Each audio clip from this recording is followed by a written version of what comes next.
While it's storming and no one can hear us, hurry up and wrap that unlucky one in a mat and throw her in the wild graveyard. Wang Posi's sharp voice mixed with the thunder outside, sounding like a rusty saw cutting through wood. And that little one too. Listen carefully. Before dawn tomorrow, take him to the next county and give him to old Chun the bachelor. He said as long as it's a boy, he'll pay 30 yuan and 50 jin of dried sweet potatoes. A flash of lightning lit up the dark, crumbling mud house, turning everything pale white. Lin An'an's head throbbed painfully, her ears ringing loudly. She struggled to open her eyes. Above her was a blackened wooden beam, covered in dusty cobwebs. This wasn't the jungle where she had fallen during her mission on the border. A heavy smell of mold and blood filled her nose. She tried to sit up, but her body felt too heavy to move. Looking down, she saw that she had become a small child wearing a patched-up shirt. Her thin wrists looked so fragile they might break with a touch. Her stomach growled loudly, twisting in hunger like it was on fire. Before she could make sense of what was happening, a flood of unfamiliar memories rushed into her mind. It was the 1970s in Daya village. She was now Lin An'an, a 5-year-old girl.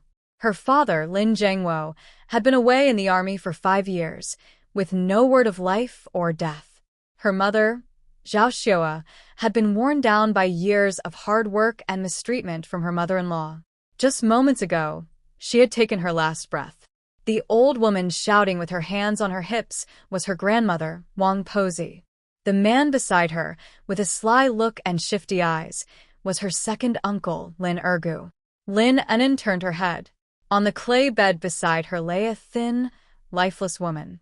Her body was cold, her eyes half open, as if she couldn't rest in peace. That was this body's mother.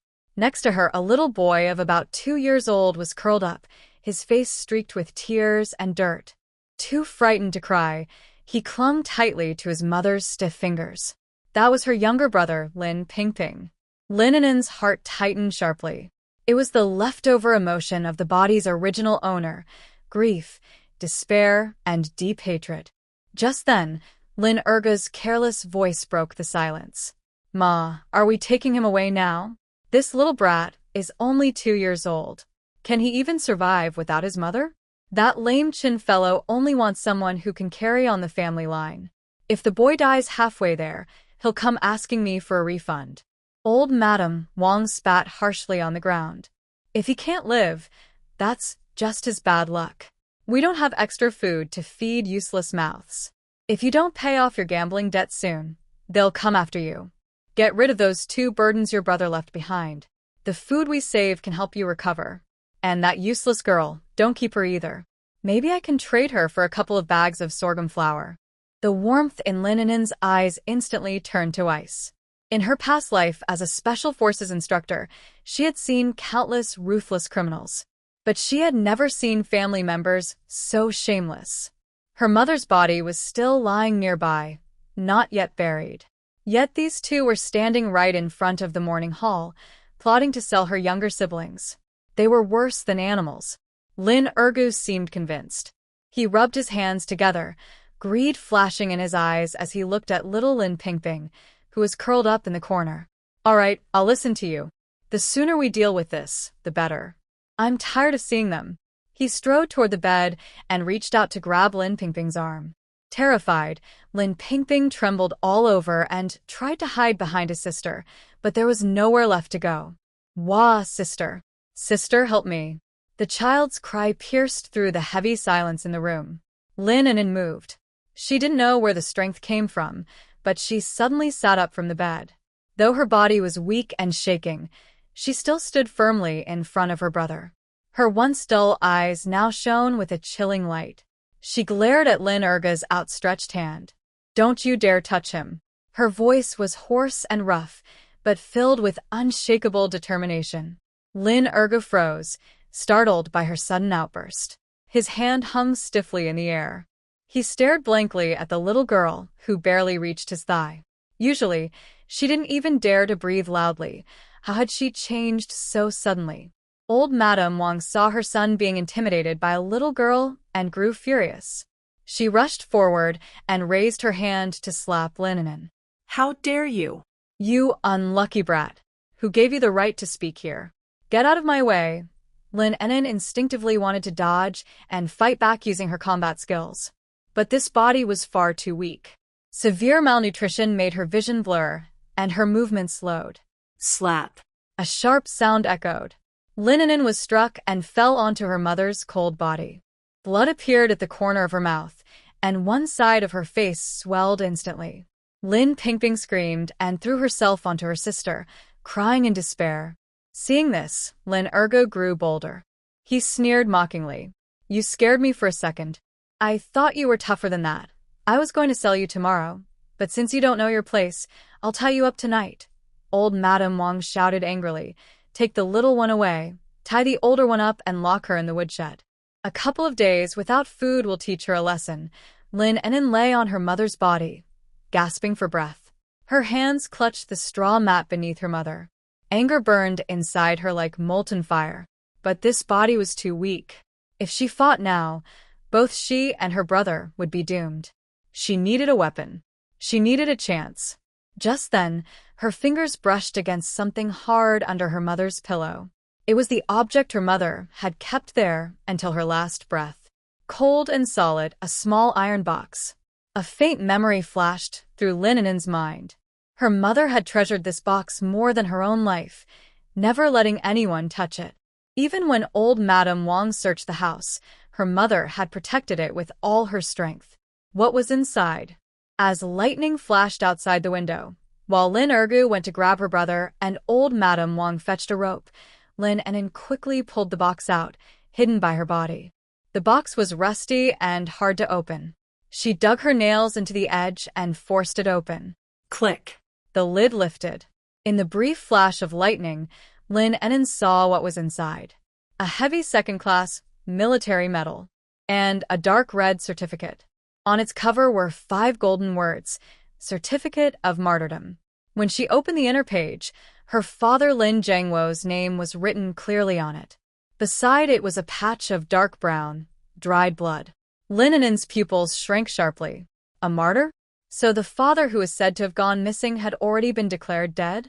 No wonder her mother had kept this hidden.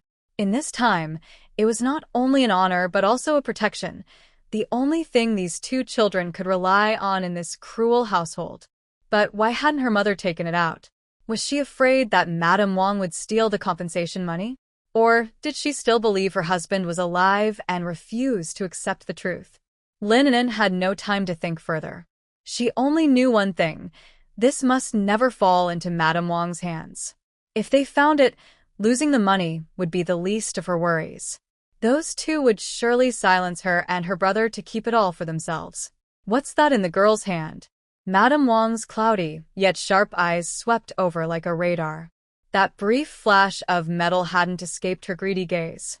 Lin An'an quickly closed the iron box and pressed it tightly under her body. Nothing, she said coldly. But her nervous movement only confirmed Madame Wang's suspicion. You little brat hiding money, are you? That must be what your unlucky mother left behind. That's the Lin family's money, my money. Madame Wang, like a hungry dog catching a scent, threw down the rope in her hand and lunged forward. Her wrinkled face was twisted with greed and madness. Ergo, forget the boy, she shouted. Come here. This girl's stolen our money. At the word money, Lin Erga's eyes lit up. He dropped what he was doing and rushed toward Lin An'an. The narrow earthen bed suddenly filled with tension. Lin An'an held the iron box tightly against her chest. It was her only bargaining chip, and the beginning of her fight back. The rain outside grew heavier, drumming on the leaky roof, as if cheering for the battle about to begin. Lin An'an took a deep breath, adjusting her weak body's stance. Her eyes were sharp as blades. Come on. Since reasoning doesn't work, then it's time to speak with fists. Old Madame Wang's hands, dry and rough like tree bark, grabbed Lin An'an by the collar. Hand it over. She yanked hard, lifting Lin An'an's thin body off the ground. Her neck hurt sharply, and breathing became difficult. But Lin An'an's hands stayed locked around the metal box, as if welded to it. This was my father's. None of you can take it. She spoke through clenched teeth, every word filled with determination. When Madame Wang heard your father, she grew even angrier. Ha! That man's been gone for years. Everything he left behind belongs to me. He owed me for raising him. It's what he should have given his mother. Cursing, she tried to pry open Lin An'an's fingers. Her long nails dug deep into the back of Lin An'an's hand, scraping off a bit of skin. Blood quickly appeared. Lin An'an frowned in pain, but didn't make a sound. This pain was nothing compared to what she had suffered before. She was waiting for a chance to fight back. Mom, stop talking. Just grab it. Lin An'an stepped forward, reaching for Lin An'an's head, trying to pull her away by the hair. At that critical moment, the little boy in the corner, Lin Pingping, who had been crying and trembling, suddenly moved. He was only 2 years old, and though he looked terrified, he understood. The bad people were trying to take what their father had left for his sister. The bad people were hurting his sister. Tears still in his eyes, a fierce light flashed within them. He rushed forward and bit Lin An'an's leg with all his strength. He bit down and refused to let go. Ah! Lin An'an screamed in pain. You little brat. You bit me. The pain made him release Lin An'an and push at Lin Pingping instead. But his movement faltered, and that gave Lin An'an a precious second. Now was the moment. Lin An'an's eyes suddenly turned dangerously sharp. She was no longer on the defensive. She was going to fight back. Her body might be weak, but her skills remained. Using the force of Wang Pozi pulling her collar, she lunged forward. She wasn't running away. She was attacking. She swung the edge of the metal box hard against Wang Pozi's wrist. Bang! The blow landed on the most fragile part of the wrist. Wang Pozi felt a sharp pain, as if her wrist had broken, and her hand loosened involuntarily.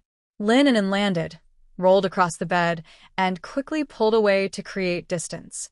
She grabbed her younger brother, who was still being held, and pulled him behind her to protect him. Ugh! Lin An'an finally pushed Lin Pingping away.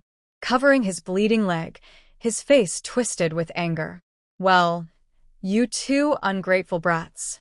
I was going to spare you and sell you for a good price. But now, it seems I'll have to teach you who's in charge here. Furious, Lin An'an grabbed a thick firewood stick from the corner and advanced with a fierce glare. Wang Pozi, clutching her wrist, shouted angrily, "Hit them. Don't hold back. Just keep them alive enough to sell." That metal box must be hidden in her clothes. Find it no matter what. The small mud house was filled with suffocating tension. Their mother's cold body lay behind them, as if silently weeping. Lin Pingping trembled all over, clutching Lin An'an's leg tightly. Sister, I'm scared. Lin An'an gently patted his head, her voice calm and steady. Don't be afraid. Close your eyes and cover your ears. When I count to 3, it will all be over. She tucked the metal box close to her chest and slowly stood up. Facing 2 adults filled with rage, the 5-year-old looked tiny and fragile. But the determination in her eyes was so strong it made them uneasy. It was the kind of strength only someone who had faced death could have. Lin An'an felt a chill under her gaze, but quickly brushed it off. She's just a 5-year-old girl, he thought. What could she possibly do? He raised the fire poker and swung it down with a sharp whoosh. If it hit, Lin An'an's head would surely be crushed. But Lin An'an didn't move back. Her eyes stayed locked on the falling stick. Her mind quickly calculated its path, speed, and landing point. Her body reacted on instinct. She turned sideways and crouched. The stick brushed past her hair and struck the edge of the clay bed, sending up a cloud of dust. At that moment, Lin An'an suddenly felt her heart pound hard a few times. A wave of burning energy rushed from her heart through her whole body. Her weak muscles seemed to be filled with a powerful force. That feeling, it was the same one she had only felt in her past life, when she pushed beyond her limits at the edge of life and death. She hadn't expected that this deep, soul-level burst of potential would follow her into this body. It wasn't as strong as before, but for her current self, it was more than enough. Was this her gift from fate? Superhuman strength? Or the ultimate rush of adrenaline? Whatever it was, as long as it could help her fight, it was enough. Lin An'an missed his strike and started to pull the stick back. But Lin An'an's small hand suddenly shot out, fast as lightning, steady as steel. She grabbed his wrist tightly. Her fingers closed in. Lin An'an froze, then sneered. "Trying to wrestle with me? You silly girl." Before he could finish, his face stiffened. He realized he couldn't pull his hand free. That small hand held a strength far beyond what it should. Not only could he not move, it hurt. His bones felt like they were being crushed. Ah! "Let go. You little monster." He screamed in pain. Lin An'an slowly lifted her head. Her pale face now carried a cold, sharp smile.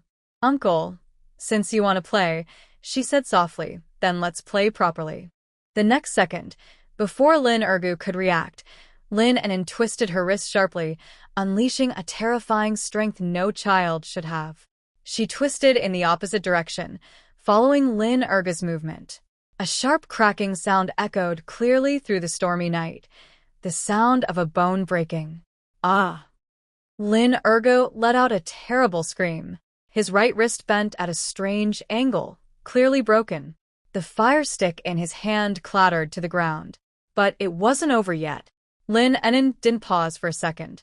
Taking advantage of the moment when Lin An'an bent over in pain, she lowered her body and swung her right leg like a whip. Her legs were short, but her aim was perfect. It wasn't a fancy kick, but a quick and practical one, aimed low and hard. Her foot struck Lin An'an between the legs. Ugh. His scream stopped instantly. His eyes bulged, his face turned dark red, and he fell straight to the ground, clutching his lower body. He couldn't even roll over, only trembled silently in pain. Everything happened so fast. From the moment he raised the stick to the moment he collapsed, only 3 seconds had passed. Old Madame Wang, who had been standing nearby ready to watch the show, was completely stunned. Her mouth hung open, her cloudy eyes full of disbelief. Was this really the little girl who used to cry all the time? Even a ghost wouldn't be this fierce. Murder. Help. This crazy girl has lost her mind. When she finally reacted, her first thought wasn't to fight back, but to run toward the door.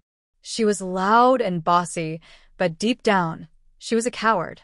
If her strong son had been taken down in one move, how could she dare to fight? She had to call for help, call the village guards, and have this troublemaker caught. Trying to run? Lin An'an gave a cold snort. If that old woman ran out shouting, the whole village would come. In this time when family honor meant everything, a younger person attacking an elder was seen as unforgivable. Even if she was in the right, those old-fashioned people would drown her in their scolding. She couldn't let the old woman escape. Lin An'an's eyes swept over the small wooden stool by her feet. With one hand, she lifted the heavy solid wood stool as if it were made of foam. Her arm muscles tightened, and a wave of heat surged through her body. She aimed. She threw. Whoosh! The stool flew through the air with a sharp sound. It struck the back of Wang Posey's head just as the woman reached the doorway. Bang! Wang Posey collapsed without a sound, her eyes rolling back as she fell limply to the ground, blocking the door like a pile of mud. The room fell silent. Only the sound of rain outside and Lin An'an's faint groans remained. Lin An'an took a deep breath, feeling as if all her strength had been drained away. The strange heat inside her faded. A wave of hunger and weakness returned. She swayed, steadying herself against the edge of the bed to keep from falling. Was this the side effect of that sudden burst of strength? This body was too weak to handle such intense effort for long. Sister. Lin Pingping, who had been covering his ears and keeping his eyes shut, slowly opened them when he heard nothing more. When he saw the bad person lying on the ground, his mouth formed an O. Sister defeated the big monster. Lin An'an forced a small smile and patted her brother's head. Pingping, you did great. That bite just now was very brave. But we can't stay here. Lin An'an was only temporarily disabled, and Wang Posey was just unconscious. When morning came, or when they woke up, the real trouble would begin. They had to leave. Now. Lin An'an moved quickly. She searched the room, finding some small bills and food coupons in Wang Posey's pocket, about 10 yuan, a large sum for that time. From the cupboard, she took 2 hard-steamed buns and tucked them into her clothes. Finally, she found a sturdy piece of blue cloth and tied Lin Pingping securely to her back. "Pingping, hold on tight. Where are we going?" The boy sniffled, clinging to his sister's thin shoulders. Lin An'an turned to look at their mother's body. She knelt and bowed 3 times deeply before her. "Mom, your daughter has failed you. I can't be there to say goodbye. But I swear I will raise Pingping well, and I will take back everything that belongs to us." She stood up, her eyes looking through the curtain of rain toward the distant south. We're going to find Dad. Dad is a great hero. He has a gun and can protect us from the bad people. Lin An'an opened the door, carrying her little brother on her back, and ran into the endless rainy night. The rain was icy cold, stinging her face. The national road was full of mud, and every step was a struggle to pull her feet free. The 2 children, together not even 8 years old, looked like tiny ants moving through the darkness. The road ahead was unknown, their fate uncertain. At the same time, thousands of miles away, at the Southern Military District base, a military green jeep sped along a winding mountain road. In the back seat sat a tall man in uniform. His face was calm but stern, his eyes carrying the sharpness of a seasoned soldier. The 2 bars and 3 stars on his shoulder shone under the car's light. He was a regiment commander who had just returned from a 5-year top-secret mission, Lin Jiangwo. Achoo.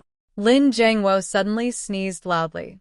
Right after, a sharp pain gripped his heart, as if an invisible hand had squeezed it tight. The uneasy feeling made him frown. "Commander, are you catching a cold?" the guard in the front seat asked with concern. "The mountain air is damp. You've been risking your life at the border for years.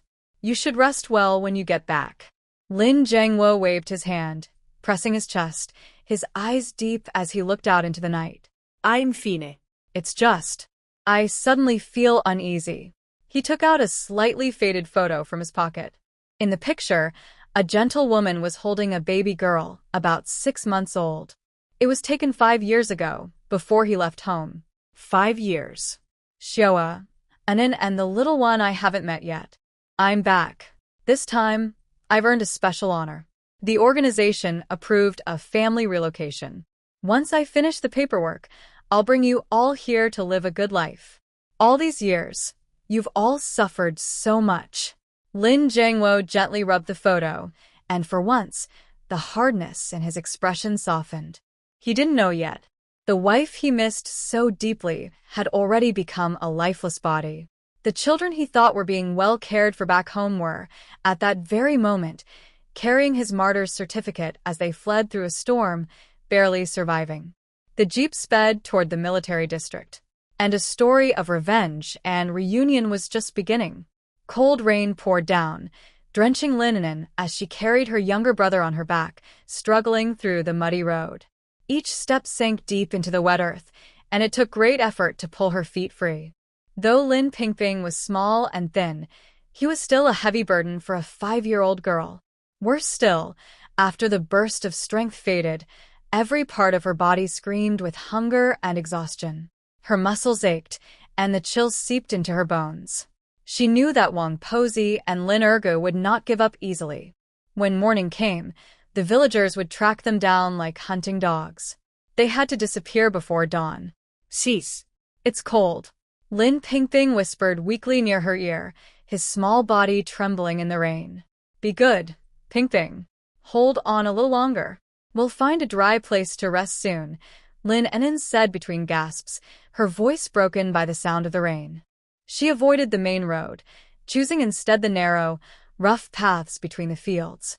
After walking for more than half an hour, she reached a fork in the road. One path led to the neighboring commune, smoother and easier to walk. The other wound into the dark forest ahead. Lin An'an stopped. She carefully set her brother down on a relatively dry rock and took off her thin jacket to wrap him in it. "Pingping, wait here for me. Don't make a sound." She crouched down and began working on the muddy road leading to the commune. Instead of walking forward, she stepped backward, pressing her feet firmly into the mud, leaving behind a trail of small, messy footprints. It looked as if two frightened children had run desperately toward the crowded area ahead. After making a set of fake footprints that led several meters away, she returned to the fork in the path. Picking up a branch, she carefully brushed away her real footprints, leaving only the ones that led in the wrong direction. When everything was done, she lifted her younger brother into her arms and hurried down another narrow path that led deep into the mountains. This path was harder to walk, but a fast-flowing stream ran beside it. Without hesitation, Lin An'an stepped into the icy water. The current would wash away all traces and scents. It was the oldest and most effective way to avoid being tracked. In Day Village at the Lin family home, ow, my head. Who hit me? Old Madame Wang was the first to wake up. She touched the sticky blood and swelling on the back of her head, gritting her teeth in pain. In the dim light coming through the broken window, she saw her son lying on the ground, trembling like a wounded animal. Ergo. What happened to you? Lin Ergo clutched his injured wrist and groaned in pain, his face covered in sweat. He couldn't speak, only pointed toward the open door, gasping weakly. Following his gesture, Madame Wang's heart sank. The two children were gone. She rushed to the bed, frantically searching. Even her mother's body was pushed aside in her panic. The metal box was gone too. This is outrageous. Those two brats stole the money and ran away. She shouted, trembling with anger. Her voice pierced through the rainy night. Help! Thieves. Someone stop them. Her cries woke the neighbors. Soon, the village militia leader, Zhao Taizhu, arrived with several strong men, carrying torches and oil lamps. When they saw the mess inside and Lin Erga's condition, everyone gasped. Madame Wang, what happened here? Zhao Taizhu asked, frowning. It was that girl, An'an. Madame Wang cried, wiping her tears and nose. I don't know what came over her. She hurt my son, knocked me out, and stole our money and things. That was the compensation left by her father, a war hero. She twisted the truth, turning the hero's certificate into money. At the mention of compensation, the villagers' expressions changed. In those hard times, those words carried great weight. This can't be ignored. The younger ones dared to hit their elders and even stole money. This is outrageous. Brother Taizhu, take some people and chase them. We can't let those two troublemakers get away. Lin Ergu was helped up, gritting his teeth as he shouted, chase toward the commune. They must be trying to catch a ride and escape. Zhao Taizhu nodded and waved his hand. Go. Bring them back. I want them found, no matter what. A group of villagers rushed into the rain, their torches forming a fiery trail in the dark. Soon, they found a set of clear footprints at a fork in the road. Here, one villager shouted. The prints are fresh, they can't be far. Lin Erga looked at the footprints leading toward the commune and sneered. Those brats think they can outsmart me? After them. Fueled by anger, the group followed the false trail Lin An'an had left, plunging deeper into the muddy path. None of them noticed that on the other side of the fork, along a mountain stream, a smaller set of footprints had already been washed away by the cold water. Lin An'an had waded through the stream for nearly a kilometer. Her legs were numb from the cold when she finally climbed ashore, holding her younger brother tightly. The mountain path was rough, but to her, it felt strangely familiar. In her past life, she had trained and fought in forests just like this. After walking for what felt like forever, her strength nearly gone, she finally spotted a cave hidden behind thick vines at the base of a steep rock wall. The entrance was small, just enough for one person to bend down and enter, but it was dry inside, carrying the faint scent of hay and stone. Safe at last. She let out a long breath of relief and carried her brother inside. The cave wasn't deep, but it was enough to keep out the wind and rain. She laid her brother on the dry, grass-covered ground, then sat down herself, leaning against the cold stone wall, breathing heavily. The 2 cornbread buns she carried were soaked from the rain, but she didn't care. She tore off a small piece and put it in her mouth. The hard bread scratched her throat painfully. But then, she sensed something was wrong. Her brother, Lin Pingping, wasn't crying from hunger as usual. He was far too quiet. She reached out and touched his forehead. It was burning hot.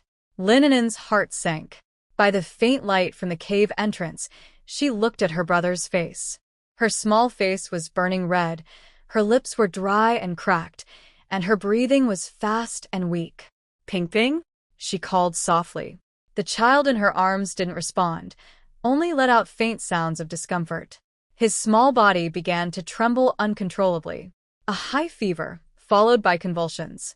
Lin An'an felt as if a cold hand had gripped her heart and dragged it down. The forehead of the boy in her arms was frighteningly hot. Using the faint light coming through the cave entrance, she carefully looked at her younger brother's face. His small face was flushed, his lips were cracked, and his breathing was shallow and quick. Ping-ping? She called again softly. There was no response. He only whimpered weakly, his little body shaking beyond control. Convulsions. Lin An'an's mind buzzed.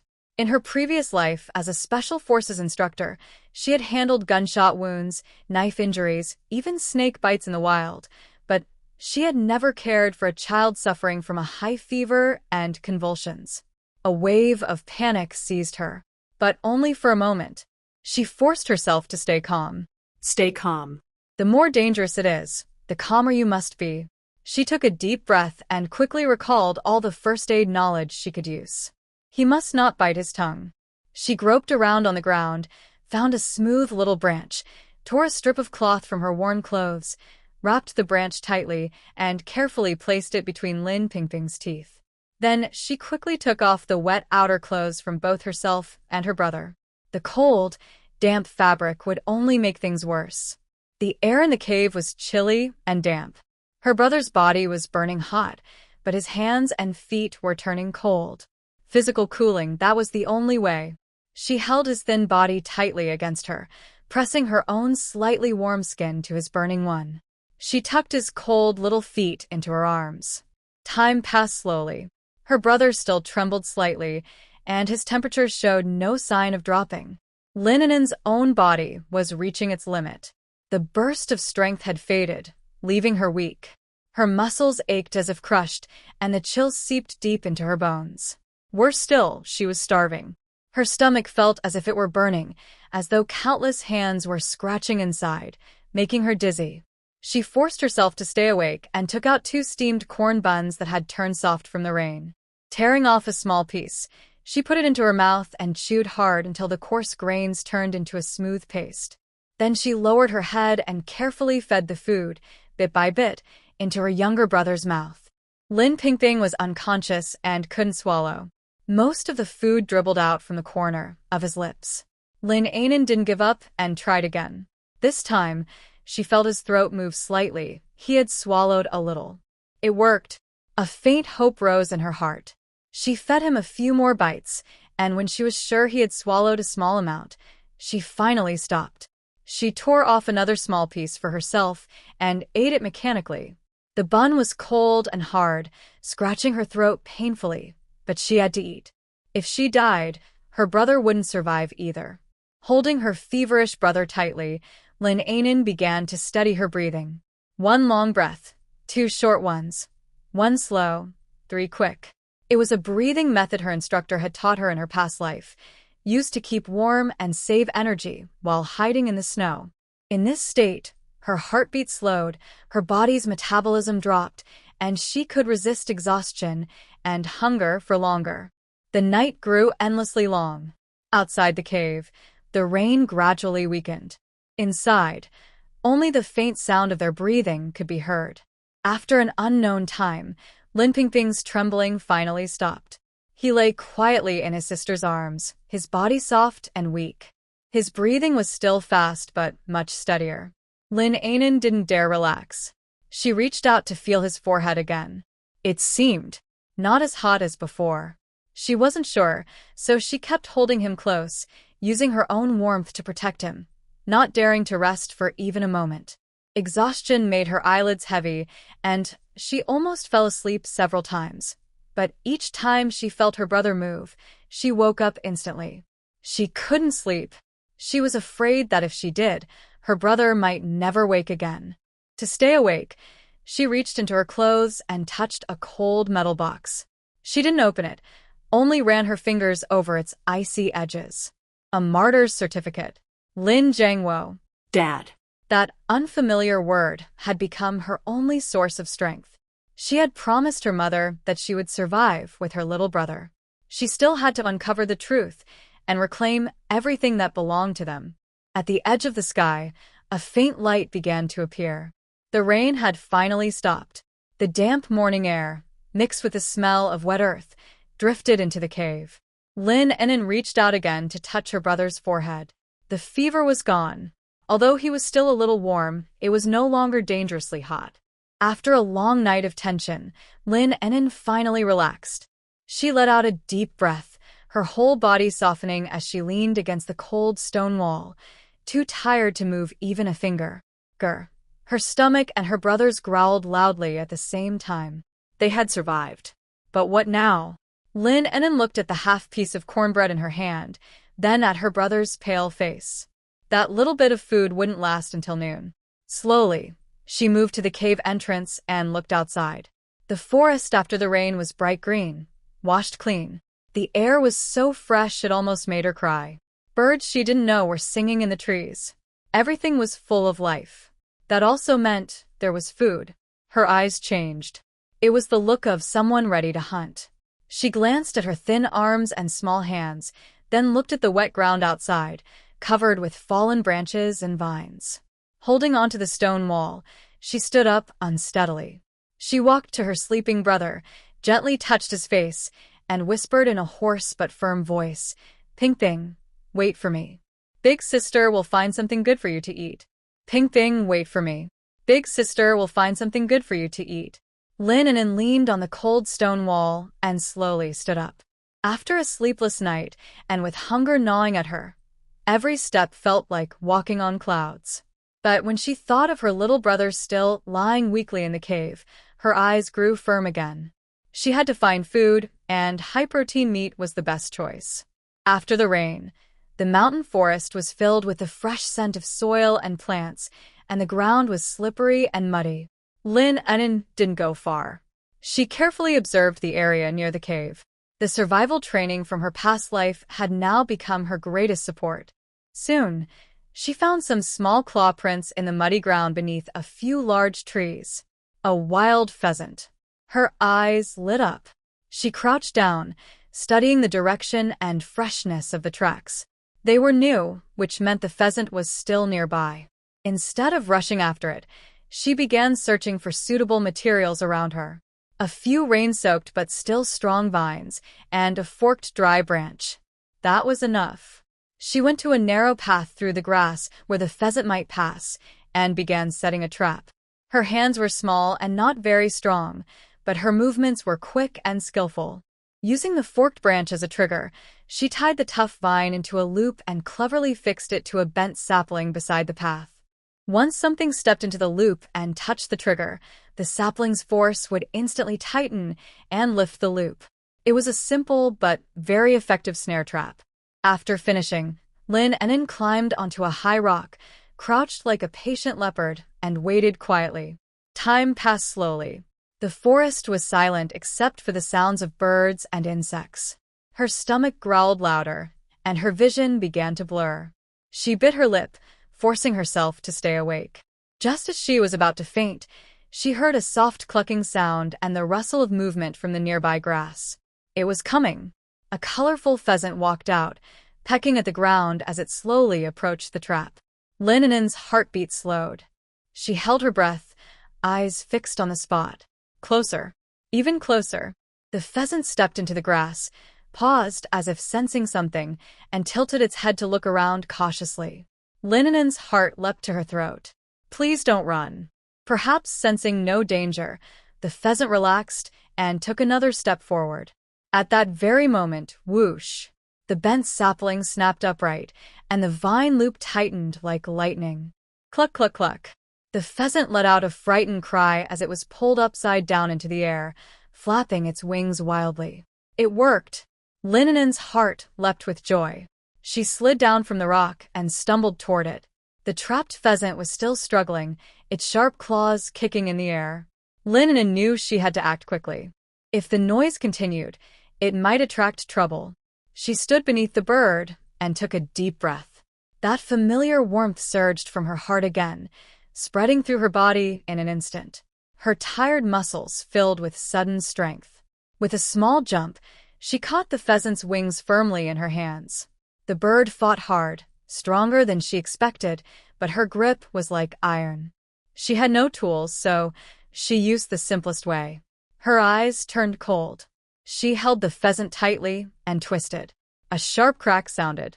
The bird went still, its head drooping weakly. Warm blood trickled through her fingers, carrying a faint metallic smell. Lin An'an let out a long breath, holding the heavy bird, at least 3 or 4 pounds, and gasped for air. The burst of strength faded as quickly as it came. Dizziness washed over her, and she nearly fell. Leaning against a tree, she rested for a while until she felt better. Looking at the bird in her hands, Lin An'an finally smiled. They would have food now. Ping Ping could be saved. Dragging the heavy pheasant, she slowly made her way back to the cave. Just as she reached the entrance, she heard a weak voice from inside. Sister. Hungry. Lin An'an's heart tightened, and she hurried in. Lin Ping Ping was awake, his big eyes looking toward the entrance. His face was still pale, but his gaze was clearer. When he saw his sister return, he tried to sit up. Sister. When he saw the wild pheasant in Lin An'an's hand, still dripping with blood, his eyes widened in surprise. Lin An'an threw the pheasant on the ground and touched her younger brother's forehead. The fever was completely gone. She let out a sigh of relief and handed him the remaining half of a cornbread. Eat a little first. I'll roast some meat for you soon. Lin Ping Ping nodded obediently and took small bites of the cold cornbread. Lin An'an began to prepare the pheasant. Without a knife, she used a sharp stone instead. She drained the blood, plucked the feathers, and cleaned the bird skillfully, nothing like what a 5-year-old child should be able to do. Soon, a cleaned pheasant lay before her. But a new problem appeared. She looked at the raw meat in her hand, then at the damp ground and the cave around her. I need to make a fire first. But how can I do it without being discovered? How can I make a fire without being discovered? Lin An'an frowned. If she made a fire inside the cave, the smoke would rise and reveal their hiding place. But without fire, her brother's stomach couldn't handle raw meat. She glanced outside. The forest after the rain was full of wet firewood, another big problem. Sister, the fire. Lin Ping Ping had finished the cornbread and spoke softly. Ping Ping knows how to make fire. Lin An'an froze and looked at him. How do you know? Mom once taught me, Ping Ping said weakly. If you hit 2 stones together hard, you can make sparks. Lin An'an suddenly remembered. In the original memories, their mother, Zhao Xiaoa, had indeed told them stories about making fire with wood or flint. She hadn't expected her brother to remember. She quickly searched the cave and soon found 2 hard pieces of flint. Then she tore a bit of dry cotton from her worn jacket to use as tinder. As for firewood, she went to the cave entrance and gathered some dry twigs that had been sheltered by the rocks. Carrying a small bundle of sticks, she returned to the cave and chose a corner deep inside. Ping Ping, step back a little. Lin An'an gave a quick instruction, then began striking the flints together. Clang, clang, clang. The crisp sound echoed through the quiet cave. Her hands were small and weak. After a long time, only a few tiny sparks appeared and quickly faded, unable to light the cotton. Sweat rolled down her forehead. Sister, that's not right. Behind her, Lin Ping Ping suddenly spoke. The angle should be 30 degrees. The speed, faster. 3 strikes per second. His voice was soft and halting, but his words were surprisingly clear. Lin An'an froze. She turned sharply to look at her brother. Lin Ping Ping was leaning against a stone wall, his dark, grape-like eyes fixed on the flints in her hands. There was no childish confusion in his gaze, only a natural sense of analysis and calculation. Lin An'an's heart skipped a beat. Suppressing her shock, she followed his instructions, adjusted the angle, and struck faster. Clang, clang, clang. This time, A bright shower of sparks burst out and landed right on the cotton. Whoosh! A thin wisp of smoke rose, and a tiny flame flickered to life. They had done it. Lin An'an carefully added small twigs. The flame grew steadier until it became a small, warm fire. The orange glow lit up their pale faces, and also the deep astonishment in Lin An'an's eyes. She turned to her brother, her voice a little dry. Pingping, how did you know that? Lin Pingping tilted his head, puzzled by her question. I saw it. He pointed to his eyes. When the stones hit at that angle and speed, there are more sparks. Lin An'an was speechless. This wasn't just observation. It was an instinctive understanding of physical laws, something far beyond normal human ability. Angle, speed, frequency. Hearing such words from a 2-year-old was unbelievable. Could it be that the special power she gained after traveling through time wasn't just her own strength? Had her little brother changed too? Lin An'an forced herself to calm down. This was not the time to think too deeply. She found a sturdy branch, skewered the cleaned wild chicken, and placed it over the fire to roast. There were no seasonings, so it would have to be eaten as it was. The fat sizzled as it dripped into the flames, filling the cave with a rich, mouth-watering smell. Lin Pingping's stomach growled loudly. He swallowed hard, staring at the chicken as it turned golden brown. Sis, how much longer? Almost done, Lin An'an replied while turning the branch. 942 seconds, Lin Pingping suddenly said. Lin An'an's hand paused. 942 seconds? That was 15 minutes and 42 seconds. This boy could even calculate the exact cooking time? She didn't say anything but started counting silently in her mind. She wanted to see if he was right. Minute by minute, the chicken turned from pale to golden, its skin crisping and the smell growing stronger. Her own stomach rumbled loudly. Just as she thought it was ready, Lin Pingping spoke again. It's done. Lin An'an glanced at her watch, the only thing she had brought from her previous life, a waterproof digital watch on her thin wrist. Exactly 15 minutes and 42 seconds. She gasped softly. A genius. Her little brother was a genius with a mind like a computer. Suppressing her amazement, she took the chicken off the fire. She tore off a tender drumstick, blew on it, and handed it to her brother. Pingping, eat. He opened his mouth and took a careful bite. It was hot, and he hissed softly, but he couldn't bear to spit it out. Meat. Warm, real meat. He couldn't even remember the last time he had eaten any. Watching her brother eat so eagerly, Lin An'an tore off a piece of chicken breast and took a big bite herself. The warm food slid into her stomach, driving away the cold and hunger. A wave of warmth spread through her body, restoring her strength. After sharing half the chicken, the siblings finally felt alive again. Lin Pingping was full and soon grew sleepy. Leaning against his sister's arms, he drifted into a deep sleep. Lin An'an looked at her brother's peaceful face, then at the half-eaten wild chicken and the small iron box holding the martyr's certificate. One had great strength. The other had a sharp mind. What was going on? She couldn't figure it out, but she knew one thing. These might be the only things that could help them survive in this cruel world. Just then, faint barking came from outside the cave. It was getting closer. Lin An'an's eyes turned cold.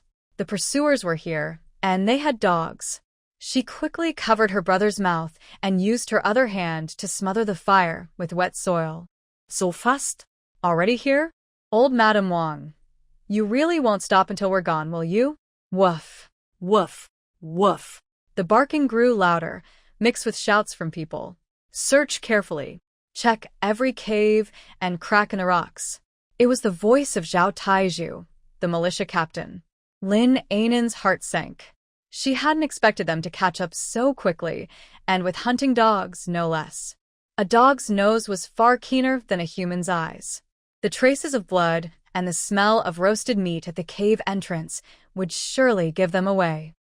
Meanwhile, at the foot of the mountain, old Madame Wang sat on a rock, slapping her thighs and crying loudly to Zhang Fu, the village party secretary. A torn cloth was wrapped around her head, stained with blood. Her face was bruised and swollen, making her look pitiful. Beside her, Lin An'an's right arm was crudely splinted with wood and cloth, hanging from his chest.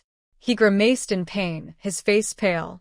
"Secretary Zhang, you must stand up for us," old Madame Wang wailed, her sharp voice piercing the air.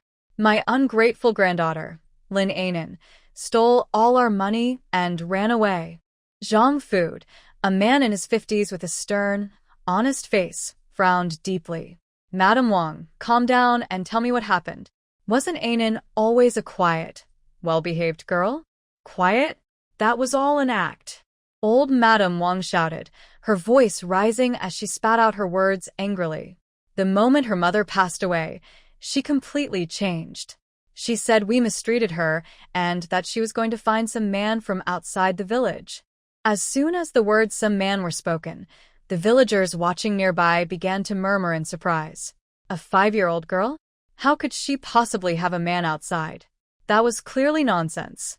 Seeing that no one believed her, old Madame Wang rolled her eyes and added more fuel to the fire. "Don't doubt me. I heard it with my own ears. She said that man was from the city and had money. The money she stole was to pay for her trip to find him. My son Erga tried to stop her, and she went crazy. She broke my son's arm and even hit me on the head with a stool. If I hadn't run fast enough, we both might have been hurt badly." As she spoke, she cried and pointed at Lin An'an. Look at my son's hand. Do you think this is fake? How could a 5-year-old have such strength? She must be possessed by an evil spirit from the mountains. She's dangerous." In the 1970s, being called dangerous was a serious accusation. The villagers' expressions changed instantly, from doubt to fear and disgust. Lin An'an took the chance to cry out, "It hurts so much. Father, mother, my hand is useless now. How will I work in the fields anymore?" Zhang Fu's face grew serious. He might not believe the story about the man from the city, but Lin An'an's injury was real.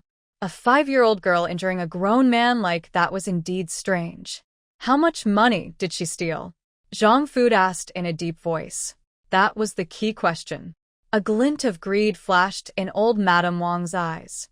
She held up 2 fingers and lowered her voice, as if revealing a shocking secret. 200 yuan. It was the compensation money given to us after Zhang Wo's death in the army. I was planning to hand it over to the brigade after the funeral, but that little troublemaker stole it and ran away. 200 yuan. The crowd erupted in shock. 200 yuan, in a time when a worker earned only 20 or 30 a month, was an enormous amount. A farming family could never save that much in a lifetime. Now, no one doubted old Madame Wang's words anymore. With such a large sum involved, everyone was eager to help recover the public money. This can't be allowed.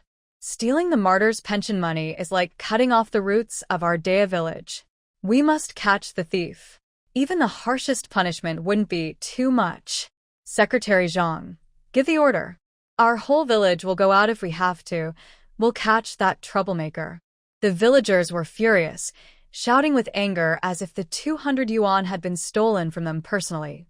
Zhang Fu was also shocked by the large amount. The martyr's pension being stolen was a serious matter. He slapped his thigh and stood up suddenly.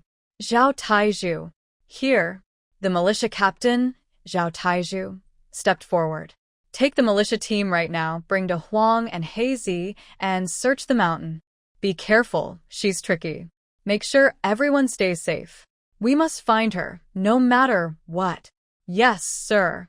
Zhao Taizhu accepted the order and quickly gathered his men.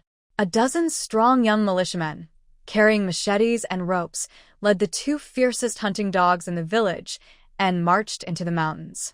Old Madame Wang watched the group disappear into the forest, a cold smile on her face. She didn't care about the pension money at all. What she really wanted was Lin Zhangwo's martyr certificate.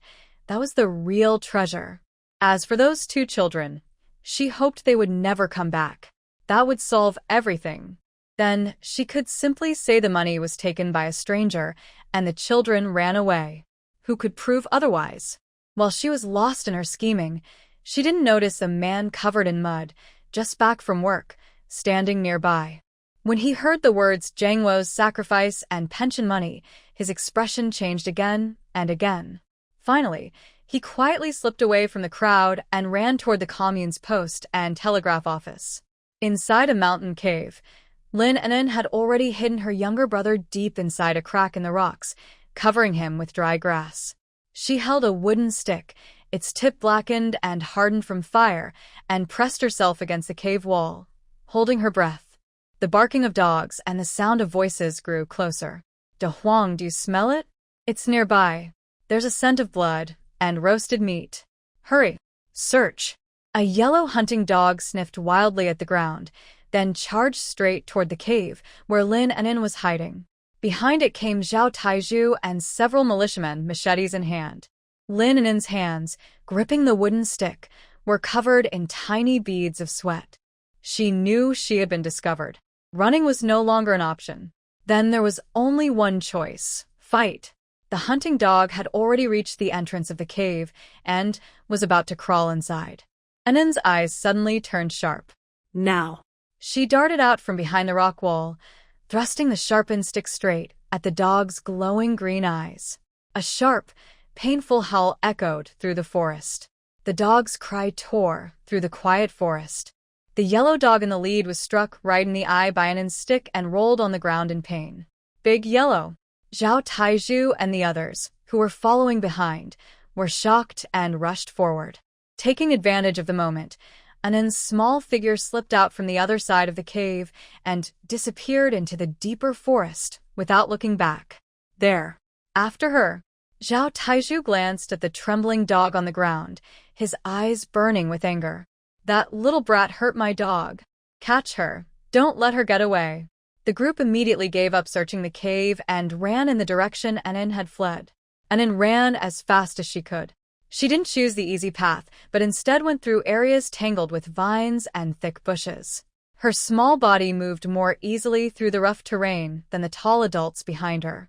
The shouts and footsteps followed closely. As she ran, An'an calmly analyzed the situation. If she fought head-on, she and her younger brother had no chance. If she kept running, the pursuers still had another hunting dog and much more strength. It was only a matter of time before they caught her. The only way out was to use the terrain. She would turn this forest, one she had known better than anyone in her past life, into her battlefield, into her enemy's nightmare. A bold plan quickly formed in her mind. Instead of running in a straight line, she began circling around, leading her pursuers toward an area she had already scouted earlier, the edge of a swamp with tricky, uneven ground. Fallen leaves had piled up over the years, and beneath them was a thick layer of mud. Once someone stepped in, it was almost impossible to pull their foot out. Lin An'an ran toward the swamp but didn't stop. Instead, she crossed over a fallen tree trunk and left a few clear footprints on the other side. Then, she quietly went back, found a long vine, and swung like a little monkey to a tall tree several meters away, completely hiding herself. From the dense branches, she watched coldly as the pursuers fell right into her first trap. Where is she? She's gone. The footprints stop here. Lin Ergu was among the pursuers. Holding his wrist and panting heavily, he only wanted to catch Lin An'an and take revenge. When he saw the footprints on the other side, he shouted without thinking, "Over there." She ran that way. He rushed forward, stepping onto what looked like solid ground covered with leaves. With a dull splash, his legs sank deep into the muddy swamp. A terrible smell filled the air. "Ah! What is this?" He cried out, trying to pull his leg free, but the harder he struggled, the deeper he sank. Two militiamen behind him met the same fate, tumbling into the mud as well. "It's a swamp. Don't go any farther." Zhao Taizhu, the experienced one, quickly stopped the others. He looked at the three men covered in mud and rotting leaves, his face dark with anger. Fools. It's a trap. He scanned the area carefully, but saw nothing. The small figure had completely blended into the forest, vanishing without a trace. A chill ran down his spine. Could a 5-year-old child really do this? Her calmness and cleverness were even more frightening than that of an old hunter. After much effort, the others finally pulled Lin Ergu and his companions out with ropes. The three of them looked like muddy statues, filthy and embarrassed. Furious, Lin An'an shouted, "That little brat! Just wait until I catch you." From the tree, Lin An'an watched them coldly, her face calm and unreadable. This was just the appetizer. She waited until the pursuers set off again, then silently slid down from the tree, circled ahead of them, and began setting up a second trap. This time, she targeted a large hornet's nest hanging from a tall tree, about the size of a wash basin. She found some plants with a strong, irritating smell and rubbed their juice onto a few stones. Then, after carefully calculating the pursuer's path, she cleverly tossed the stones into the grass right beneath the hornet's nest. After finishing everything, she disappeared once more into the depths of the forest. Before long, the group of pursuers, grumbling and cursing, arrived at the spot. The surviving black dog sniffed the air, seeming to sense something, and began barking nervously. "Stop barking. Do that again, and I'll cook you." In a foul mood, Lin An'an raised his foot, ready to kick the dog. But as soon as he got close, he caught a whiff of a sharp, unpleasant smell. At the same time, a loud buzzing came from the hornet's nest above. "Oh no! Hornets!" Zhao Tieju's face changed, but his warning came too late. Angered by the smell on the stones, the hornets swarmed out of the nest like a black wave. Bzzz. Hundreds of hornets filled the air, diving straight toward the people below. "My face! Help! Run!" The entire group fell into chaos. The militiamen scattered in panic, shouting and crying. Their machetes were useless against the flying needles. At the front, Lin An'an naturally became the main target. He was the slowest, and the swamp stench on his body, mixed with his panic, drew even more hornets. "Don't sting me." Ah! He waved his uninjured hand wildly, only attracting more attacks. In moments, his face, neck, and hands were covered with swollen stings. He tried to run but stumbled over a vine. That vine had been accidentally left there by Lin An'an. Lin An'an fell flat on his face, and the spot where he fell happened to be another trap set by Lin An'an. The force of his fall pulled a tightly stretched branch in the distance. The branches snapped back, and a gift wrapped in a vine net, filled with itching powder, tiny plant fibers, and ants, fell from above. With a loud splash, it landed right on Lin An'an's head and face. "What is this?" Ah! "It itches. There are ants. They're crawling into my pants." Lin An'an's scream turned into a high-pitched wail. "It itches. It's so itchy. Ants. They're everywhere." Lin An'an's cries sounded especially miserable amid the chaos of the attacking hornets. He rolled on the ground like a madman, scratching himself wildly. The strange plant fibers made his skin itch terribly, as if countless tiny needles were pricking him. Even worse, swarms of ants crawled under his clothes, biting him all over. The hornet stings, the itching powder, and the ants' bites, three kinds of torment at once made Lin An'an feel like he was about to collapse. "Help me! "Brother Taiju." Help me!" He reached out toward Zhao Taiju, who was also running for his life, not far away. Zhao Taiju had been stung several times himself and was grimacing in pain, unable to help anyone else. "Scatter. Find water.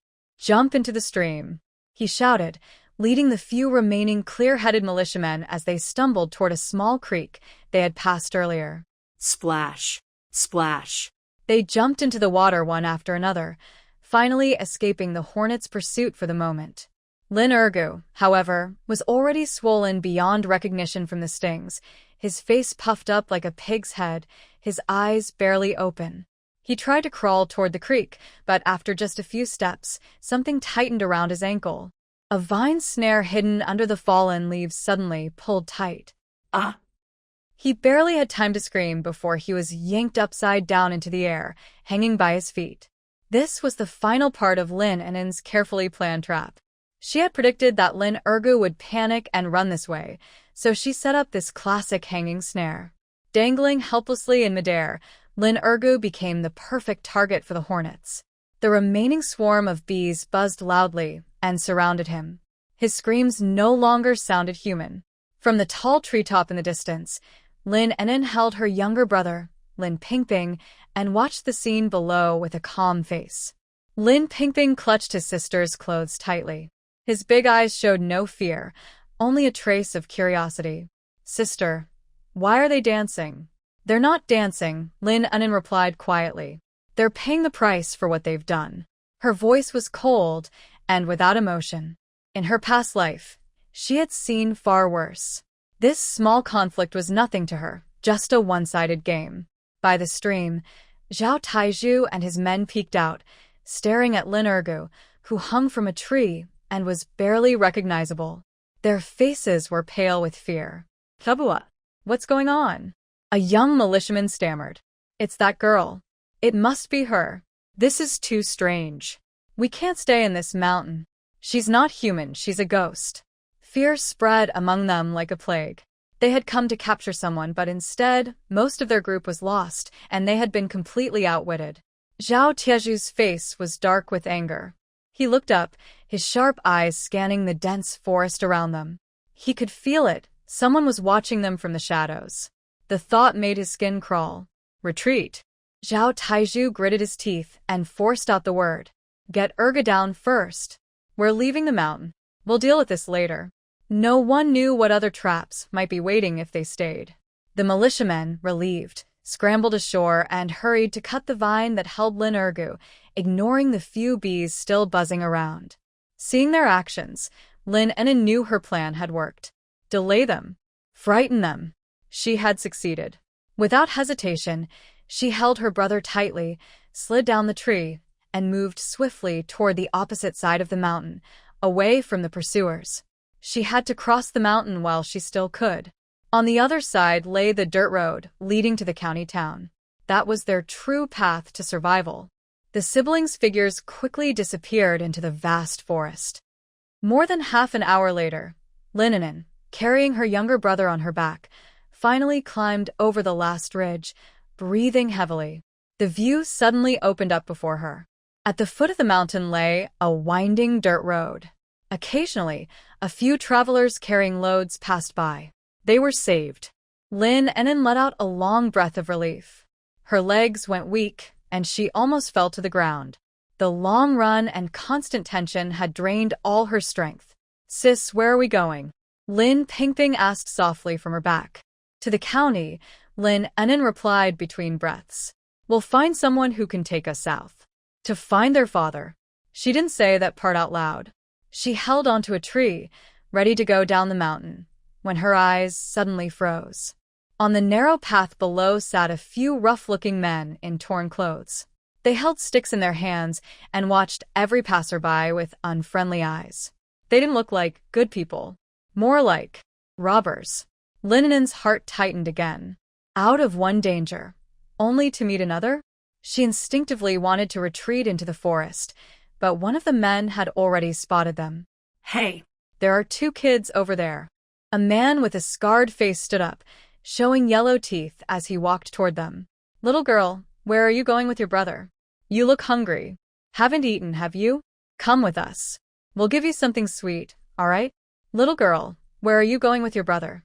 The scar-faced man stepped closer, grinning with his yellow teeth, his eyes cold and greedy. The other men also stood up, lazily surrounding them, cutting off every way out. The air was thick with the smell of sweat and cheap tobacco. Lin An'an's heart sank. The warmth and strength she had felt earlier were completely gone. Her body was weak. Even standing was hard, let alone fighting. If she tried to resist, it would only lead to disaster. Lin An'an's mind raced quickly, and she made a quick decision. Her face was full of fear as she hugged her younger brother tightly behind her. "Uncle, we're hungry." Her voice was soft and weak, with a crying tone. Her face, covered in dirt and pale, thin, looked very pitiful. Lin Pingping also cooperated, burying her face in her sister's shoulder and making soft crying sounds like a kitten. "Oh, you're hungry?" The man with the big build and rough face laughed, his face squished together, making him look even more fierce. "Hungry? That's easy. Uncle has food." He took out a dark, round bread from his pocket and waved it in front of Lin An'an. "Want to eat? If you want to eat, come with Uncle. I promise you'll enjoy good food." Another tall, thin man chuckled and rubbed his hands as he stepped forward, reaching out to grab Lin Pingping. This kid looks pretty clever. If we take him, we might sell him for a good price. Lin An'an's eyes turned cold. She hugged her brother and quickly stepped back, avoiding the dirty hand. No, we won't go. Hey, you're pretty stubborn. The rough-faced man's patience ran out, and his fake smile instantly disappeared. Don't be cheeky. If you refuse the kindness, you'll get the punishment. Bring that little one over to me. The tall, thin man lunged forward again. Lin An'an closed her eyes in despair. She was ready. Even if it meant being beaten to death, she would bite off a piece of the other person's flesh. Just at this critical moment, bang, Bang! bang, a loud, rhythmic roar approached from afar. A black smoke-emitting Dongfeng tractor appeared like a steel giant from around the bend in the dirt road. Everyone froze and looked at the huge machine. The tractor was driven by a man around 40, wearing a faded blue work uniform. His face was weathered, serious, with sharp eyes like a blade. He saw the group standing in confrontation in the middle of the road, frowned, and suddenly slammed on the brakes. The tractor screeched loudly and stopped less than 5 meters from them. What are you doing? The driver's voice was cold and hard, just like him. The rough-looking men were stunned by his presence and didn't dare speak for a moment. The man with the broad face and rough appearance suddenly came to his senses and shouted angrily, "Mind your own business? This is our family matter. Educate your own kids and get out of here." Lin An'an knew this was her only chance. She used all her strength, grabbed her brother, and rushed toward the tractor, then knelt down loudly in front of the vehicle. "Uncle, help! They are human traffickers. They want to take my brother." With this kneel and shout, she completely exposed the lie about family matters. A few pedestrians who had been watching from afar also started pointing and talking. The man with the broad face immediately looked very upset. In the 1970s, the words, human traffickers, were very serious and dangerous. "You little brat, stop talking nonsense." He was so angry and embarrassed that he raised his wooden stick to come over and hit her. The man driving the tractor's face darkened. He suddenly stood up from the driver's seat. No one saw his quick move, only heard a whoosh. He already had a dark crowbar in his hand. He jumped down from the tractor, and his tall figure blocked Lin An'an's view. "Get lost." He only said one word, not very loud, but with a strong, commanding presence. It was a fierce look sharpened on the battlefield. The man with the broad face was so stared at that he felt weak and trembling. His accomplices behind him were even more scared and kept stepping back. They were just bullies who were afraid of stronger people. They had never seen such a display. Why you? "Just wait." The broad-faced man spat out these words, helped his frightened friends, and ran away quickly, disappearing into the small woods by the roadside. The danger was over. Lin An'an felt weak and collapsed to the ground, gasping for breath. The man driving the tractor turned to look down at the brother and sister, his brows still tightly furrowed. "Get up." His voice was still cold and firm. "Thank you, Uncle. Thank you for saving us." Lin An'an struggled to stand, but her legs were too weak to support her. The man glanced at her sleepy brother on her back and then looked at her thin legs, which looked like only bones.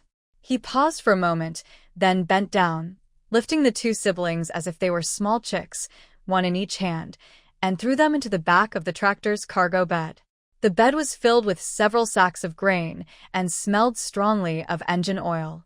Lin An'an quickly hugged her brother and sat down against the sacks. "Uncle, can you take us to the county town? We will pay you." She took out the sweaty coins from her pocket. The man started the tractor, and a loud engine roar sounded again. He didn't look back and coldly said, "I don't take passengers." Lin An'an's heart sank suddenly.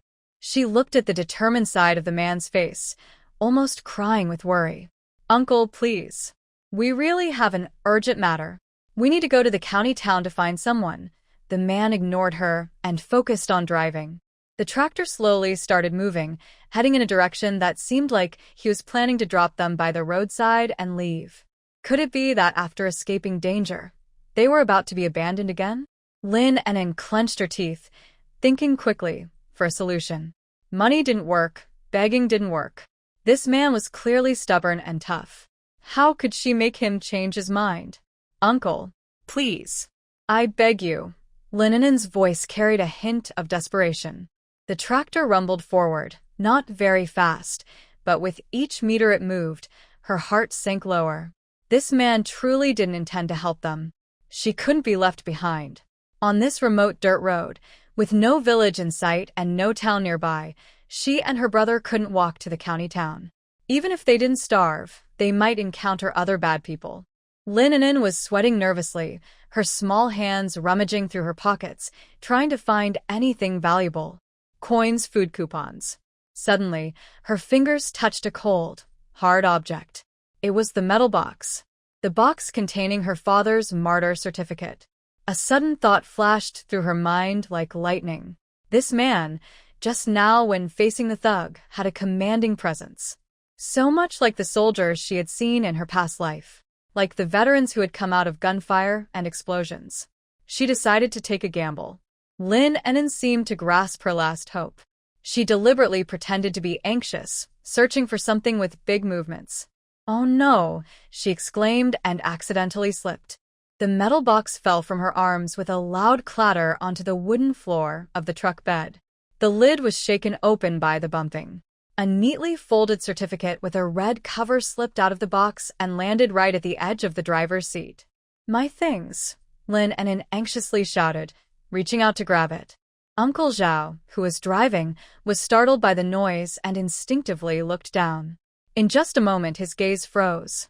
The red cover, the gold-embossed five-pointed star, and the large characters, Martyr Certificate, struck him like a heavy hammer, hitting his heart hard.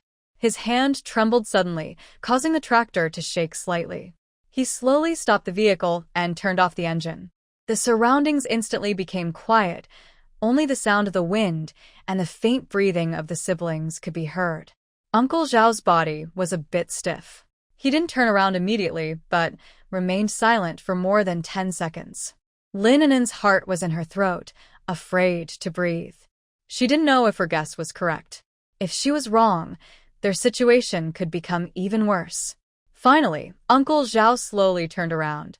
His face no longer showed impatience or indifference, replaced by a complex emotion Lin An'an couldn't describe. There was shock, sadness, and a deep sense of respect. His gaze fell on the certificate. His hand trembled slightly as he reached out but did not touch it directly, just hovering in the air. "This is..." His voice became hoarse and dry. Lin An'an lowered her head and whispered, "It's my dad's." Uncle Zhao took a deep breath, carefully using 2 fingers to pick up the certificate. He didn't open it immediately, but first used his sleeve to carefully wipe the oil from his hands. Then, as if handling a rare treasure, he slowly unfolded the paper. Lin Jiangua, fallen in the southwest border counterattack. Affiliated unit, People's Liberation Army. Unit 35216, Special Forces Company 7. When he saw the words, 35216 Unit, Sharp Knife 7th Company, Uncle Zhao's body suddenly trembled. His eyes instantly turned red. Tears shimmered in his eyes. Sharp Knife 7th Company. That was his old unit. Lin Jiangwo. That name. He remembered. 5 years ago, when he was a new soldier, their company commander was called Lin Jiangwo.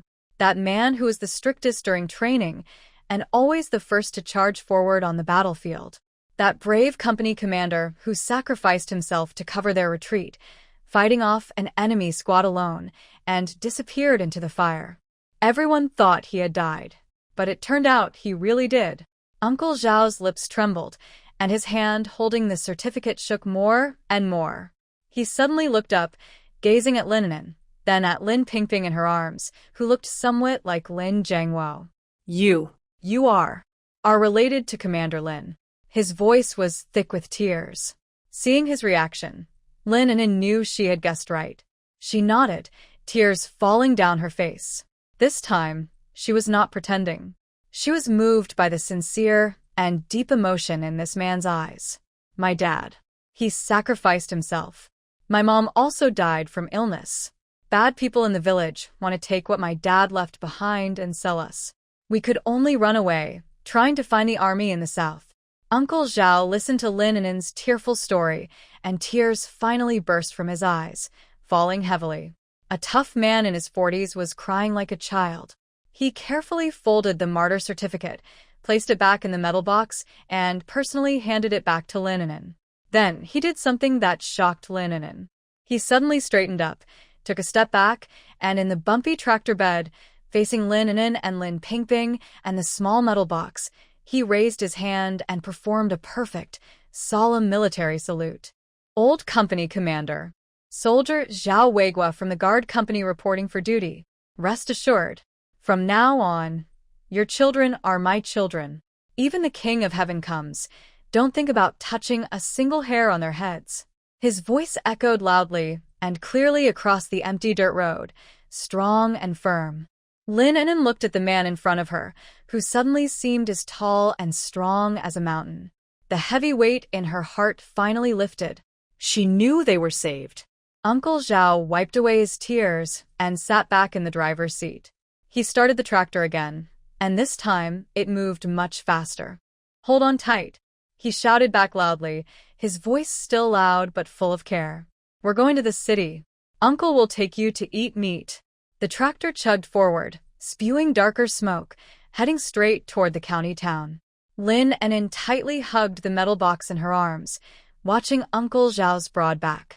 For the first time in this strange new world, she felt a small sense of safety. She didn't know how powerful this proof of identity was, but she had a faint feeling that their lives might really start to change from this moment on. The tractor sped along, raising a cloud of yellow dust that blocked the sky. After about an hour, the scenery around them began to change. The bare fields and small earthen houses gradually disappeared, replaced by flat brick and tile houses and occasional two-story buildings. More people appeared on the streets, dressed in various shades of blue and gray, pushing bicycles everywhere. The air was no longer just filled with dirt. It also carried the smell of coal smoke, food, and many other mixed scents. We're at the county town. Uncle Zhao called out from behind. Curious, little Pingping peeked out from his sister's arms, his big black eyes full of wonder. Is this the county town? Tall buildings, many people, the loud ringing of bicycle bells. There were large red banners on the walls with big characters he couldn't understand. Down with American imperialists and Soviet revisionists. Learn from Dazai in agriculture. Learn from Dacheng in industry. The big slogans shone brightly in the sunlight. Lin An'an calmly observed her surroundings. On both sides of the street, there were uniform blue brick buildings, cooperative stores, post offices, state-run restaurants, Xinhua bookstores. These signs, full of the era's marks, made her feel both unfamiliar and familiar. The tractor did not go into the city center.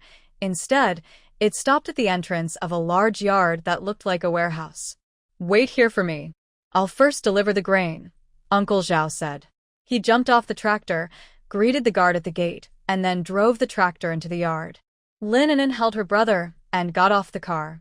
Standing at the yard entrance, she felt a little unsure. Not long after, Uncle Zhao came out empty-handed. He walked up to the siblings and waved his hand. Let's go. Uncle will take you to eat. He led the two through a few alleys to a state-run restaurant called Red Flag Restaurant. Inside, the place was lively, with the smell of delicious meat filling the air. Lin An'an and Lin Pingping's stomachs immediately started to growl loudly. Uncle Zhao grinned and took them inside. He went straight to the counter, where a waitress in a white apron was working, and confidently ordered, "Comrade, 20 meat buns and 3 bowls of shredded pork noodles." The waitress was a young girl. Seeing Uncle Zhao's confident attitude and the 2 muddy-looking children behind him, she looked a bit dismissive, but still took the order. Soon, steaming buns and noodles were served. The big white buns were as big as a child's fist, with thin skin revealing juicy meat inside. The shredded pork noodles smelled so good, with a rich broth topped with oil and finely sliced meat. Lin Pingping's eyes widened, and drool started to flow from his mouth. Eat. Hurry up and eat. Uncle Zhao pushed a large bowl of buns toward them. Lin An'an didn't hold back either. She knew she had to quickly regain her strength. She grabbed a bun, ignoring how hot it was, and bit into it hard. The soft dough, combined with tasty meat and rich broth, exploded in her mouth. It was delicious. This was the best thing she had eaten since arriving in this world. She wolfed down her food, finishing one bun in a few bites, then reached for the second. Lin Pingping also imitated his sister, grabbing a bun and nibbling on its small bites, his face covered in oil. Watching how they ate, Uncle Zhao felt a twinge of sadness. He could imagine what kind of life the two children of old Commander Lin had been living before. He didn't eat himself, just picked up his bowl and slurped the noodles. In one meal, they finished the food very quickly. The two siblings ate 10 out of 20 buns, and Uncle Zhao wrapped the remaining ones in oil paper. After eating and drinking enough, Lin An'an felt like she had come back to life. The weakness in her body disappeared, and her limbs felt warm and strong. "Uncle, where are we going next?" she asked softly, wiping her mouth. Uncle Zhao hesitated for a moment. "I need to go to the military office to report your situation to the organization. Because your identities are special, you can't stay here without explanation. So, you should go to the train station and wait for me there. It's crowded and warm." He pointed to the end of the street. "Keep walking straight along this road. When you see the tallest clock tower, that's the train station. Remember, don't go anywhere else. Just wait in the ticket hall. I'll come find you as soon as I finish my work." He put the wrapped buns into Lin An'an's arms and took out 2 small coins from his pocket. "If you're thirsty, buy some water. Don't run around. Do you understand?" Lin An'an nodded obediently. "Got it, Uncle." Uncle Zhao looked at her calm eyes, which didn't seem like a child's, sighed silently, then rubbed her head and turned to walk away quickly. Lin An'an held her brother's hand, standing on the busy street. In her arms were warm buns, and in her hand were 2 new paper bills. Around her, there were noisy voices and unfamiliar surroundings. After a brief moment of feeling full and safe, a new worry quietly crept into her heart.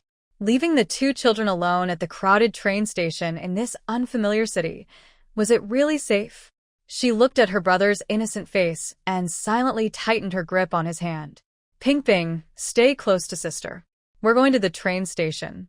The small figures of the siblings merged into the bustling crowd, heading toward the distant clock tower. Lin An'an didn't notice that, not far from the restaurant entrance, in a corner, a pair of dull yet greedy eyes had been watching them from the moment they appeared. The train station is the loudest place in the whole town. Travelers coming from the south and north carry big and small bags, walking quickly. The loudspeaker keeps repeating train schedules, mixed with people's conversations and children's crying, like a boiling pot of porridge. Lin An'an holds her brother's hand and finally squeezes into the ticket hall. The hall is a little warmer, but more crowded and stuffier. She finds a corner by the wall, makes her brother sit on her lap, tightly hugs her bag of meat buns, and carefully watches everyone around her. She doesn't like this feeling. There are too many people, too many different kinds, full of uncertainty. Any ordinary person could hide a danger. Lin Pingping is very excited. He's never seen so many people before, and looks around curiously. "Big sister, why is that clock moving?" he whispers, pointing at the big round clock on the wall. "That is called time," Lin An'an answers simply, but her eyes keep watching the crowd coming and going. Seconds pass, but Uncle Zhao hasn't come back yet. Lin Pingping starts to get restless and wiggles in his sister's arms. Just then, a very kind-looking old lady, leaning on a cane and trembling slightly, walks over. She wears a clean gray cloth dress, her hair is neatly combed, and she has a gentle smile. "Little friends, did you get separated from the grown-ups?" she asks softly, her voice as gentle as water. Lin An'an looks up, her eyes full of caution. She doesn't answer, just pulls her brother closer. The old lady doesn't seem to mind her coldness and smiles warmly, bending down to take a candy wrapped in clear paper from her pocket. "Here, little friends, Grandma offers you some candy." She hands the candy to Lin Pingping. It's a fruit candy, shining brightly under the light, with a sweet smell. Lin Pingping's eyes light up immediately. He has never seen such beautiful candy before. He instinctively reaches out his hand to take it. "Don't take it," Lin An'an quickly says, grabbing her brother's hand. She looks coldly at the old lady. We don't eat it. Thank you. Oh dear. This child is so shy around strangers. The old woman's smile remained the same, but her tone carried a hint of gentle scolding. Grandma isn't a bad person. Look, Grandma is eating too. She said this and took a piece of candy from her pocket, unwrapped it, and put it in her mouth, savoring it. It's very sweet. Little friend, where is your mother? Did she go buy tickets? Grandma can help you find her, okay? As she spoke, she reached out her hand, trying to pull Lin Pingping. Lin An'an, like a frightened cat, hugged her brother tightly and suddenly backed away, hitting her back hard against the cold wall. We're waiting for my uncle.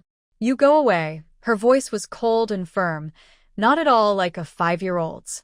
The smile on the old woman's face finally showed a slight crack.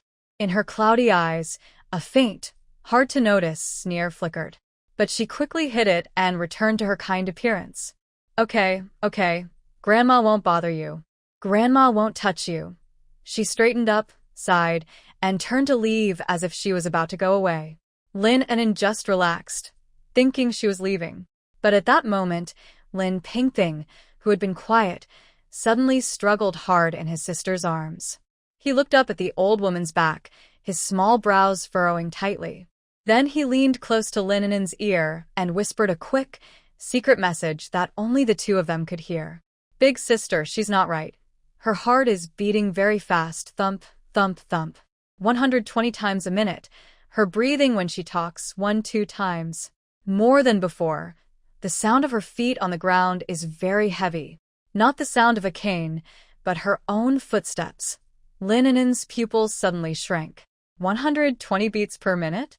A normal elderly person, in a calm state, wouldn't have such a fast heartbeat, unless she was nervous or lying. And her breathing and footsteps.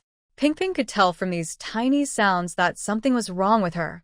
This was no longer just simple listening, it was almost like a human lie detector. Lin An'an instantly broke out in a cold sweat. This old woman has a problem. She is definitely a human trafficker. Lin An'an immediately hugged her brother tightly, ready to respond to any sudden danger. At that moment, the old woman who had pretended to walk away suddenly stopped in her tracks. She did not look back, but signaled to 2 men nearby, who had been smoking by the pillar. The 2 men quickly put out their cigarettes, one on each side, and moved to surround Lin An'an and her brother. They were tall, with unfriendly faces, and their eyes showed clear hostility. The other travelers nearby seemed to sense something was wrong and moved aside, leaving a small space open. But no one tried to stop them. Everyone just watched from a distance, with expressions that were either fearful or numb. The old woman turned around, her kind face gone, replaced by a cold, sinister smile. Little girl, you chose the wrong path. Heaven has a way, but you refuse to take it. Hell has no door, but you forced your way in.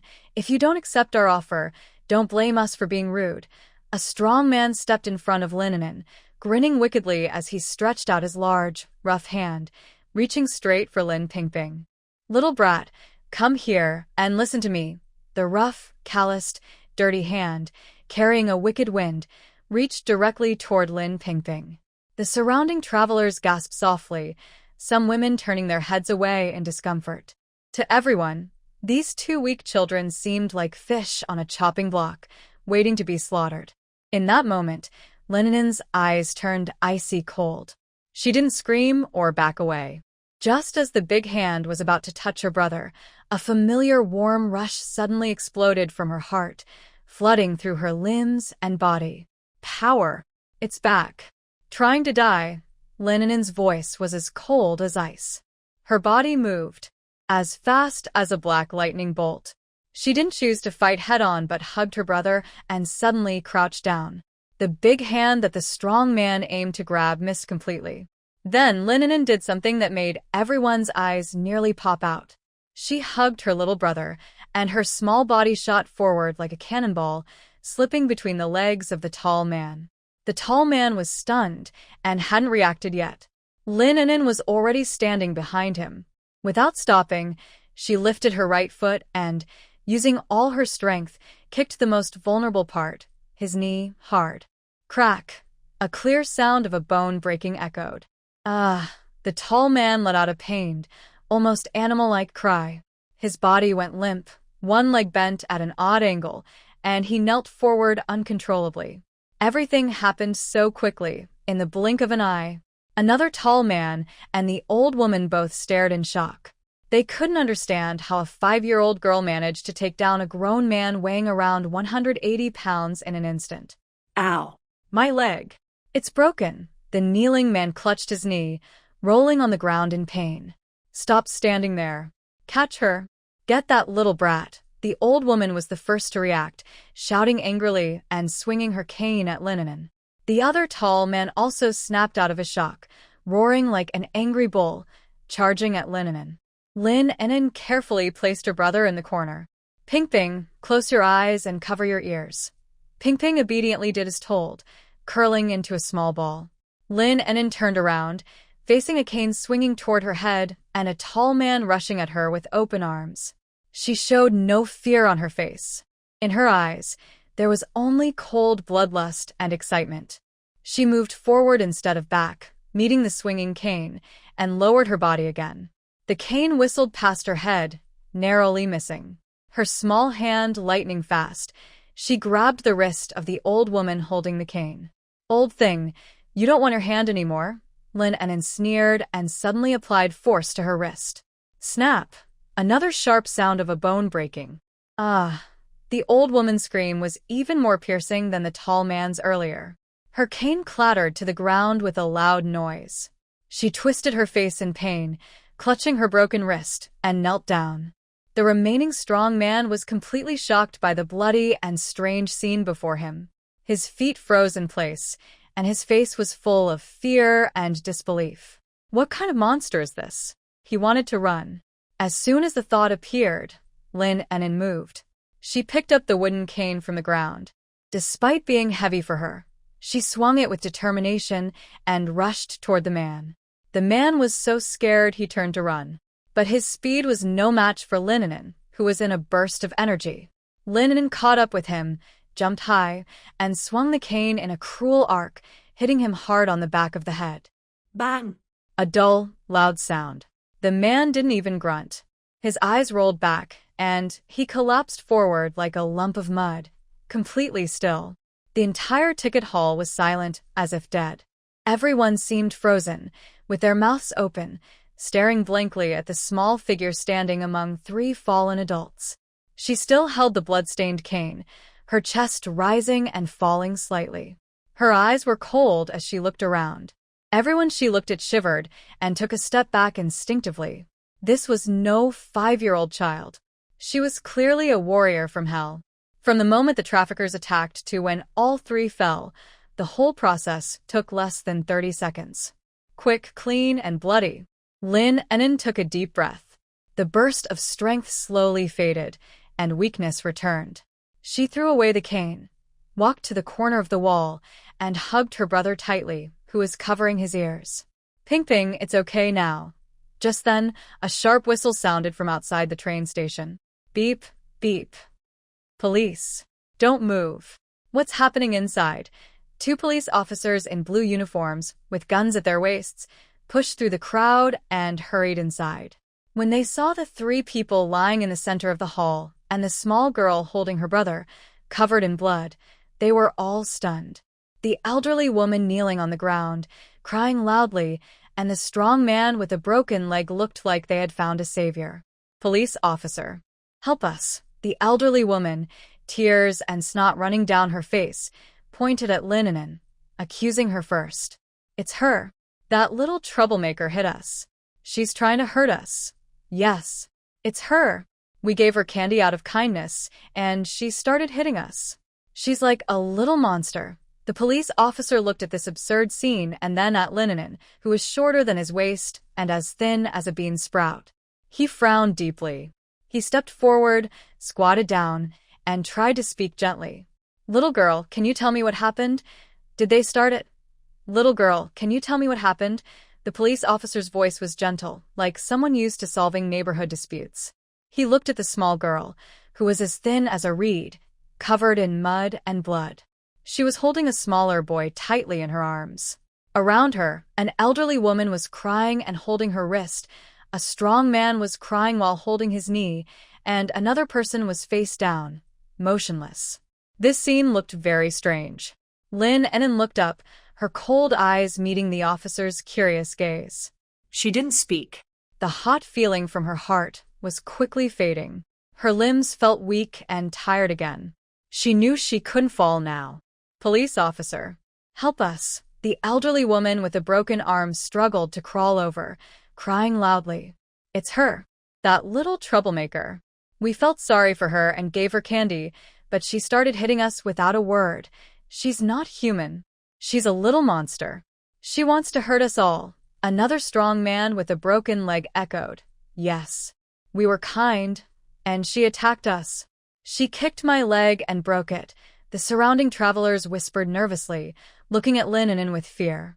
A 5-year-old child had beaten up 3 grown-ups like this?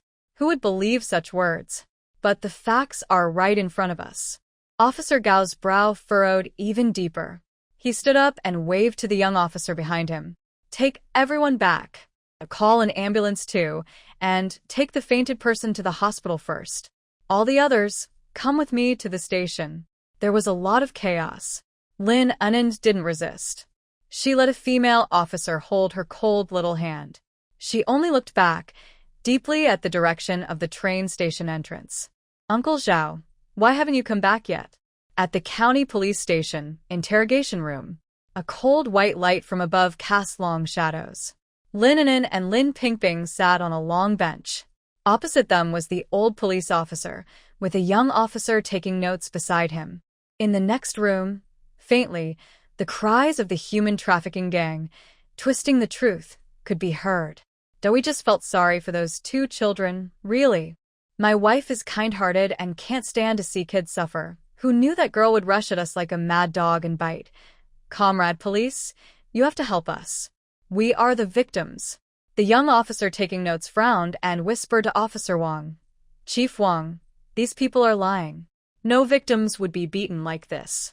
I think they're just a bunch of con artists, and this girl fought back." The officer called Chief Wang, whose real name was Wang Jianjun, was the deputy head of this police station. He didn't reply. Instead, he held a chipped enamel cup and blew on the tea leaves floating inside. His gaze stayed on Lin An'an.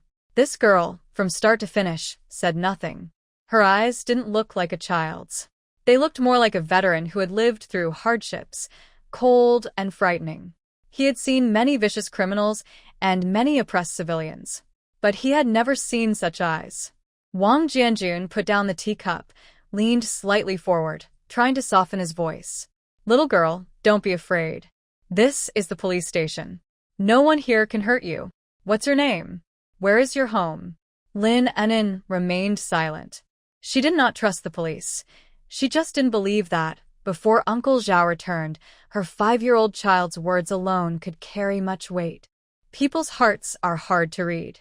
What if these people, like Granny Wang, only believe what they want to believe? Seeing Lin An'an's stubbornness, Wang Jianjun felt a bit frustrated. He glanced at Lin Pingping, who was dozing off, and changed the subject. "Are you hungry? Uncle will get you some food." Just then, Lin Pingping's stomach growled loudly. Only then did Lin An'an lower her head and gently pat her brother's head. Wang Jianjun saw this and immediately called out at the door, "Shaoli, go to the cafeteria and bring back 2 steamed buns and a bowl of hot soup." Soon, steaming white buns and a bowl of seaweed soup with egg drops were brought in. Lin An'an took one, tore off a small piece, tasted it to make sure it was okay, then held it out to her brother. This small action made Wang Jianjun's eyes deepen with concern. This child is too cautious. What has she been through? Watching the siblings eat little bites of the bun, Wang Jianjun sighed. The interrogation was at a deadlock. The human traffickers refused to admit anything, insisting the children attacked them first. The children, on their part, refused to say anything. The case was simple but complicated. At that moment, the door to the interrogation room opened, and young police officer Shaoli peeked in with a strange look. "Commander Wang, they've confessed. They admit they intended to kidnap the children, but..." Wang Jianjun raised an eyebrow. "But what?" Shaoli lowered his voice. They said these two kids are tough, like little wolves from the south, and must be hiding something valuable. Otherwise, they wouldn't be so fierce. They also said, "We should search this girl thoroughly. We'll find something big." As soon as he finished, Lin An'an stopped biting her bun. She looked up, her cold gaze directly fixed on Wang Jianjun. Search her? Wang Jianjun's heart skipped a beat. He immediately understood the traffickers' malicious intent. They wanted to muddy the waters and use the police as pawns. If something is really found on the child, then the nature of this case might change from attempted human trafficking to conflict among criminals. At that point, no matter what they say, it will be hard to explain. Stop fooling around. Wang Jianjun suddenly slammed the table and stood up. Handcuff them.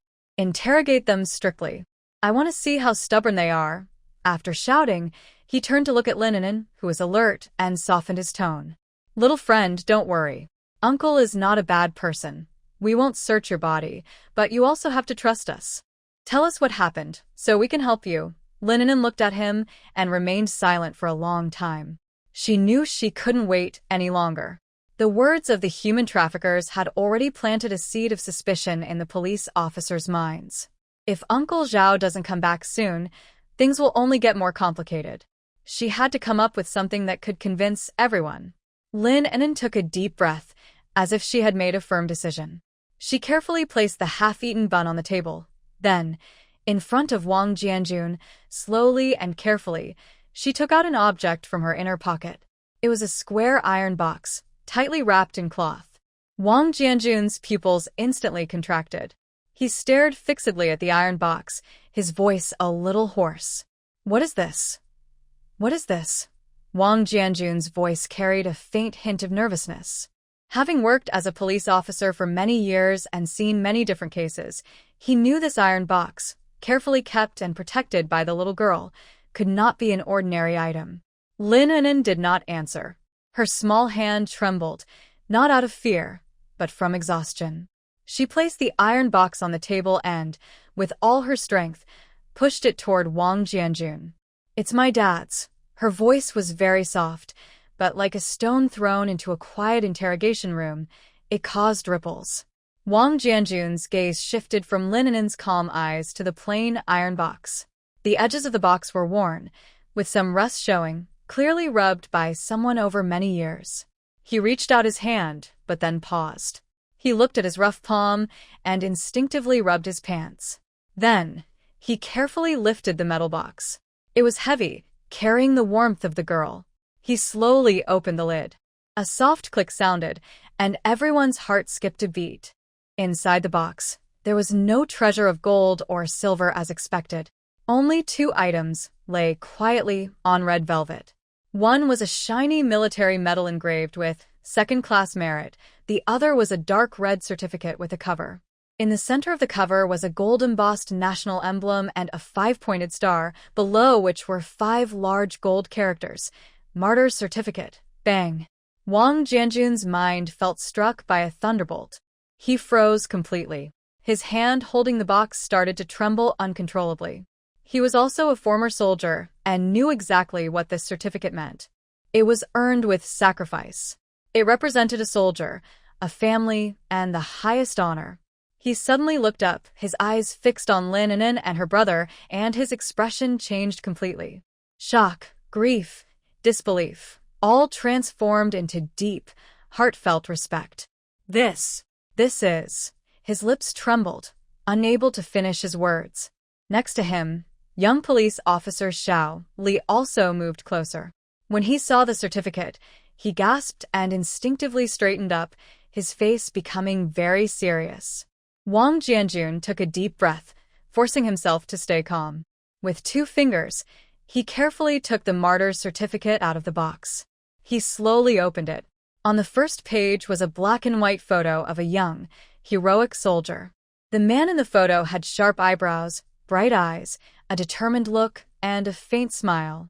His features resembled Lin Pingping, who was now curled up in Lin An'an's arms, at least 70%. Name: Lin Zhengwo, Unit, Chinese People's Liberation Army, Unit 35216, Special Forces Company 7, Position, Company commander, cause of sacrifice. During the Southwest border self-defense counterattack, he sacrificed himself heroically to protect his comrades by single-handedly drawing the enemy fire. Approved by XX Military District Political Department. When Wang Jianjun saw the words, Unit 35216, Sharp Knife 7th Company, his eyes instantly turned red. Unit 35216. Isn't that their military district's most elite field unit? Sharp Knife 7th Company. That's even more top tier, full of heroes. Although he wasn't part of this unit, back in the military district, everyone had heard of the famous Sharp Knife 7th Company. He remembered a few years ago, there was a memorial ceremony honoring a group of heroes who died on the Southwest battlefield. Among them was Commander Lin An'an. It said he single-handedly held off an enemy reinforcement platoon with just one machine gun for half an hour. He bought precious time for the main forces to retreat. In the end, he blew up all his grenades and fought to the death with the advancing enemies. His body was never found. A hero. This is a true hero. And these two children in front of him are the orphans of heroes. Tears could no longer be controlled by Wang Jianjun, and large drops fell onto the table. He remembered the slander from the human traffickers and realized he had once doubted these two children. A wave of shame and anger surged in his heart. He suddenly turned around and shouted at the door. Little Li, go and interrogate. Break those human traffickers' bones and get the truth. I want to see who dares to have the guts to target the descendants of martyrs. Yes, Little Li was also shocked by this sudden turn of events. He saluted, his eyes red, and rushed out. In the interrogation room, only Wang Jianjun and the siblings remained. Wang Jianjun carefully placed the martyr's certificate and medals back into the metal box, holding it with both hands, and solemnly returned them to Lin An'an. Child, I'm sorry. Uncle let you down. His voice was hoarse and barely recognizable. Lin An'an looked at him and shook her head. My dad sacrificed himself. Mom died of illness a few days ago. The villagers' grandma and uncle want to take the pension left by my dad and even sell us. We escaped. She spoke briefly, recounting her story. Every time he spoke, Wang Jianjun felt like a knife was cutting his heart. Heroes are bleeding and sacrificing themselves at the front, but the orphans of heroes are being bullied and mistreated behind the scenes. Is there no justice anymore? This is unacceptable. Wang Jianjun slammed his fist on the table, causing the porcelain cup to jump. This matter, I will take charge of it. He stood up and paced back and forth in the room, his face dark and serious. No, this is too big to ignore.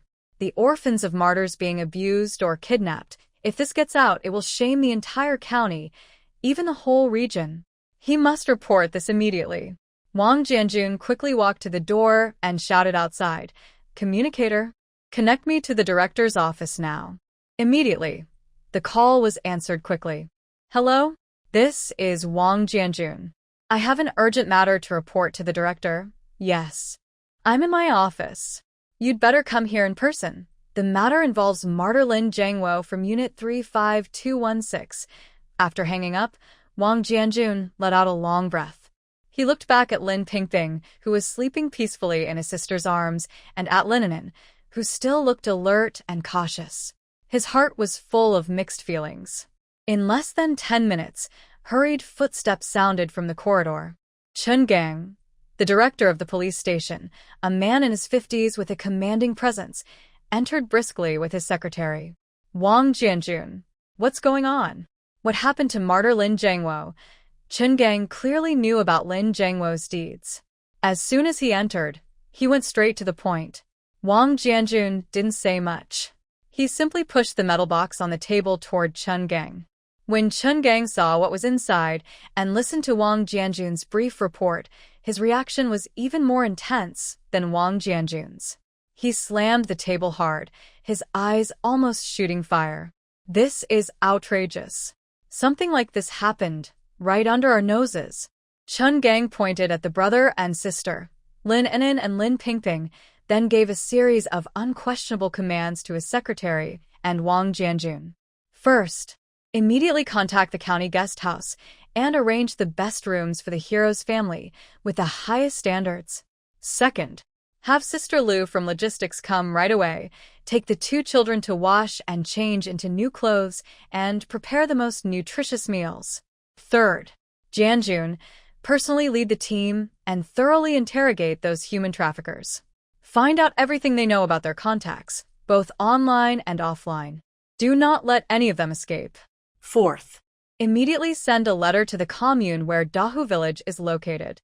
No, I will call them myself. I want to ask how their team leader is in charge. They can't even protect the families of martyrs. Director Chen acted quickly, issuing orders one after another, and the entire police station started to move.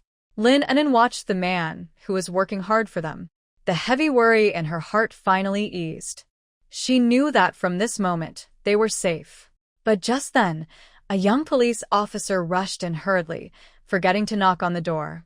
Director. Wingsu. Something's wrong. Director Chen frowned. Why are you so panicked? What's going on? The young officer, panting, pointed toward the door and said urgently, There are 2 people at the door, an old man and a young one, sitting on the ground and causing trouble. They have a letter of introduction from Dahu village's team, and they are accusing us of hiding their stolen money and running away with it. Thieves. Thieves, hearing this word. Director Chen's face instantly darkened like a black pot. He looked at Lin An'an and her brother, who had just been called heroes' orphans, and sneered with anger. Good, very good. Villains complain first, and now they're at my police station's door. He didn't rush out immediately, but calmed down instead. He turned around and told the female officer Lou behind him, Lil Lou, take the 2 children through the back door and go straight to the guest house to settle them. Remember, until the matter is clear, no one is allowed to contact them. Yes. Lou nodded and walked over to Lin An'an, squatting down with a warm smile. Little friends, come with Andy. I'll take you to a clean and warm place, okay? Lin An'an looked at Director Chen and then at Wang Jianjun. Wang Jianjun nodded heavily, his eyes full of reassurance. Only then did Lin An'an hold her brother's hand and follow Lou out through the back door of the interrogation room. Outside, the sky had already darkened. A jeep was already waiting in the backyard. After getting in, Lin An'an looked through the window and could faintly hear the sharp, piercing cry of Granny Wang coming from the front door. That sound was like a dull knife scraping against the eardrum. Lin An'an withdrew her gaze and held her brother more tightly. She knew that this fight was not over yet. The county guest house was a special place used to host higher-level officials and important guests. In the 1970s, it was the most luxurious place in the town. It was a standalone 2-story building with blue bricks and red tiles, and there was a small yard with holly trees in front. Sister Lou took them directly to a sunny room on the 2nd floor. When she opened the door, a clean scent of soapberry filled the air. The room was small but spotless.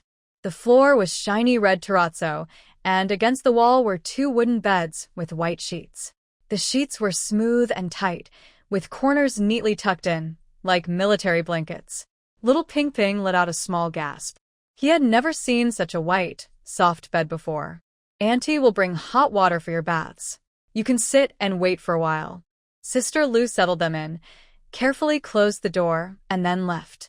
Only the brother and sister were in the room. Lin Ping Ping broke free from his sister's embrace and curiously ran to the bed, reaching out his small hand to gently touch the soft bedding. Then, he couldn't help himself and suddenly jumped onto the bed, happily rolling around. Big sister. It's so soft. Softer than the haystack at home. Lin An'an looked at her brother's face, which was finally showing the innocent, childlike smile, and her tense lips relaxed a little. But she didn't relax like her brother. She walked to the window, pulled back a corner of the blue silk curtain, and cautiously observed the scene outside. At the gate of the yard, 2 soldiers in uniform were standing guard. It seemed that Director Chen had indeed done a good job with security. She then went to check the door lock carefully. It was an old-fashioned latch lock that could be locked from inside. Even so, she still felt uneasy. Her past experiences of walking on the edge of danger had made her develop the habit of never fully trusting others. A sense of safety can only come from oneself. Soon, Sister Lou and the hotel staff brought in 2 large wooden buckets. One was filled with hot water, the other with cold water. They mixed them to get just the right temperature. Hurry up and wash, "The water is ready for you," she said. Sister Lu then took out 2 new sets of small clothes from a cloth bag. They weren't fashionable, just simple blue khaki shirts and pants, but the fabric was sturdy and clean. This was found in the logistics warehouse. "Wear these for now. Tomorrow, Annie will take you to buy new clothes at the supply store," she explained. "Thank you, Auntie," Lin An'an softly said. Sister Lu smiled and patted her head. "Don't be so polite, silly child." She pointed to a porcelain plate on the bedside table. "This is your dinner. 2 plain steamed buns, and a bowl of egg custard. Remember to eat it while it's hot." After giving these instructions, Sister Lu left the room. Soon, the sound of water splashing filled the room. Lin An'an helped her brother take a bath first and changed him into the new clothes. Lin Pingping, now clean, showed a small, fair face with big, bright black eyes like 2 shiny grapes. Then, Lin An'an quickly washed herself. The hot water washed away the dirt and blood from the past few days and eased some of her exhaustion. When she put on clean clothes, sat on the bed, and ate the warm, smooth egg custard, she felt as if she was in a different world. Just a few days ago, she was pulling a body out of cold river water. Now, she was sleeping on a soft bed and eating delicious egg custard. All of this was because of that metal box, because of the man named Lin Zhengwo, who risked his life to protect them. Lin An'an silently swallowed the last bite of egg custard, her eyes growing more determined. She not only wanted to survive, but also to live honestly and proudly with her brother. She would not let the sacrifice and bravery be in vain. Night fell. Lin Pingping was probably very tired. As soon as his head touched the pillow, he fell asleep, softly snoring. But Lin An'an had no sleep at all. She lay on the bed, eyes wide open, carefully listening to everything around her.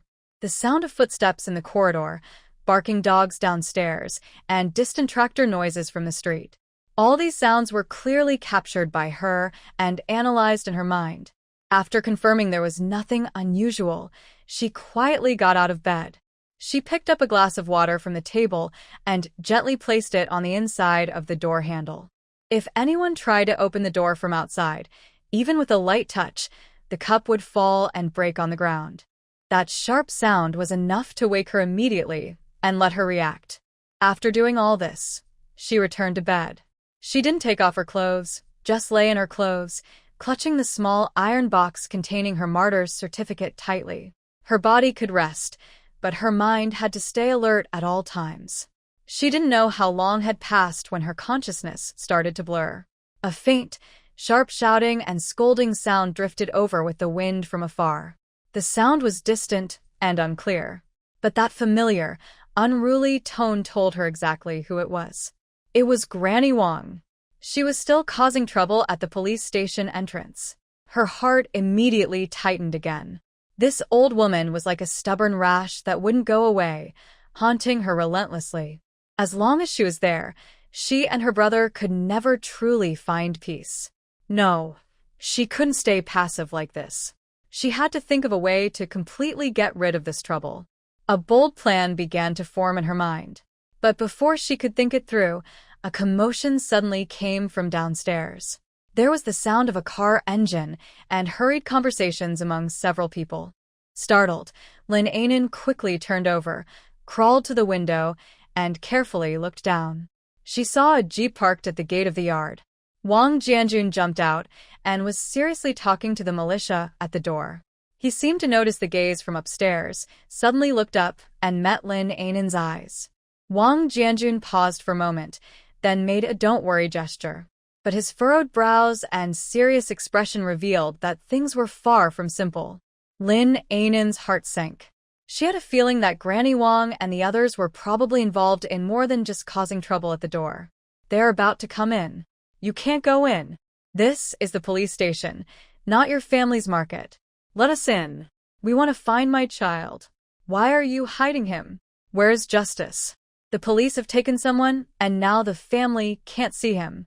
What kind of rule is this?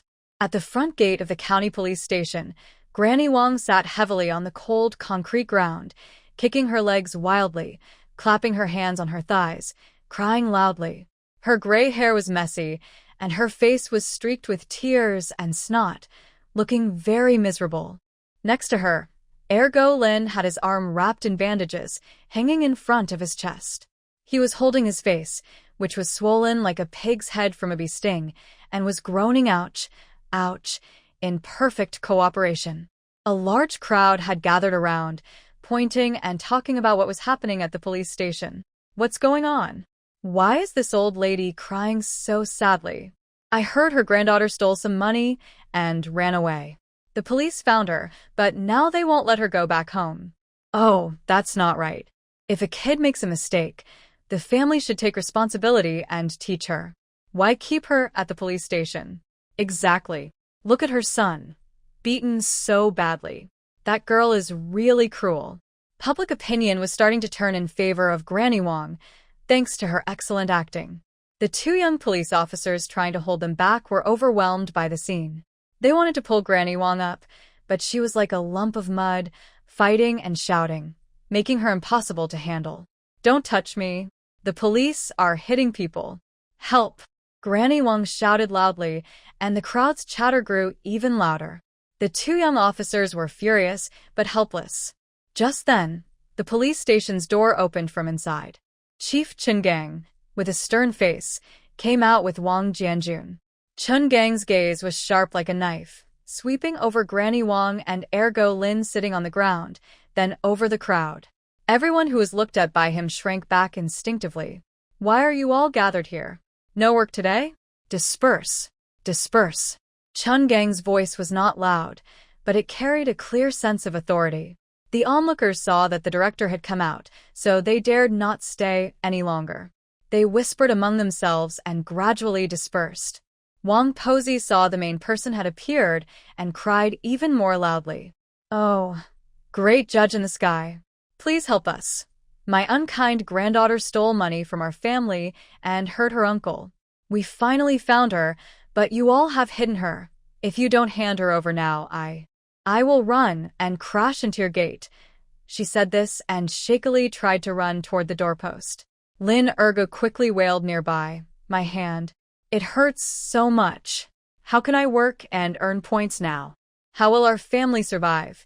Chun Gang watched their mother and son perform without showing any emotion on his face. He waited until they cried and wailed enough before slowly speaking. So, you say Lin An'an is your granddaughter? Yes. She's our real granddaughter. Wang Posey nodded quickly. You say she stole money from your house and hurt your son? Absolutely. Look at my son's hand. Is there any doubt? Wang Posey pointed to Lin An'an. Chun Gang nodded and asked, what proof do you have that shows you are her family? Wang Posey was stunned, then seemed to remember something. She hurriedly took out a crumpled piece of paper from her pocket. Yes, we have proof. This is a referral letter from our village committee. She handed the paper over, looking proud. This was a stamp she paid 2 cents to have the village accountant secretly stamp. With this, they had official proof. How could they deny it now? Wang Jianjun took the paper, opened it, and immediately frowned. It clearly stated that Wang Posey and Lin An'an are villagers of Daya Village and relatives of Lin An'an and Lin Pingping, and that they came to the county seat to find someone because of a theft at home. It was also stamped with a bright red seal of the Daya Village Committee. The paperwork was flawless. Wang Jianjun handed the referral letter to Chun Gang, looking a bit unhappy. Chun Gang looked at it, his eyes flickering. He knew this referral letter was probably fake or issued improperly. As long as the document is stamped, it is considered valid in official procedures.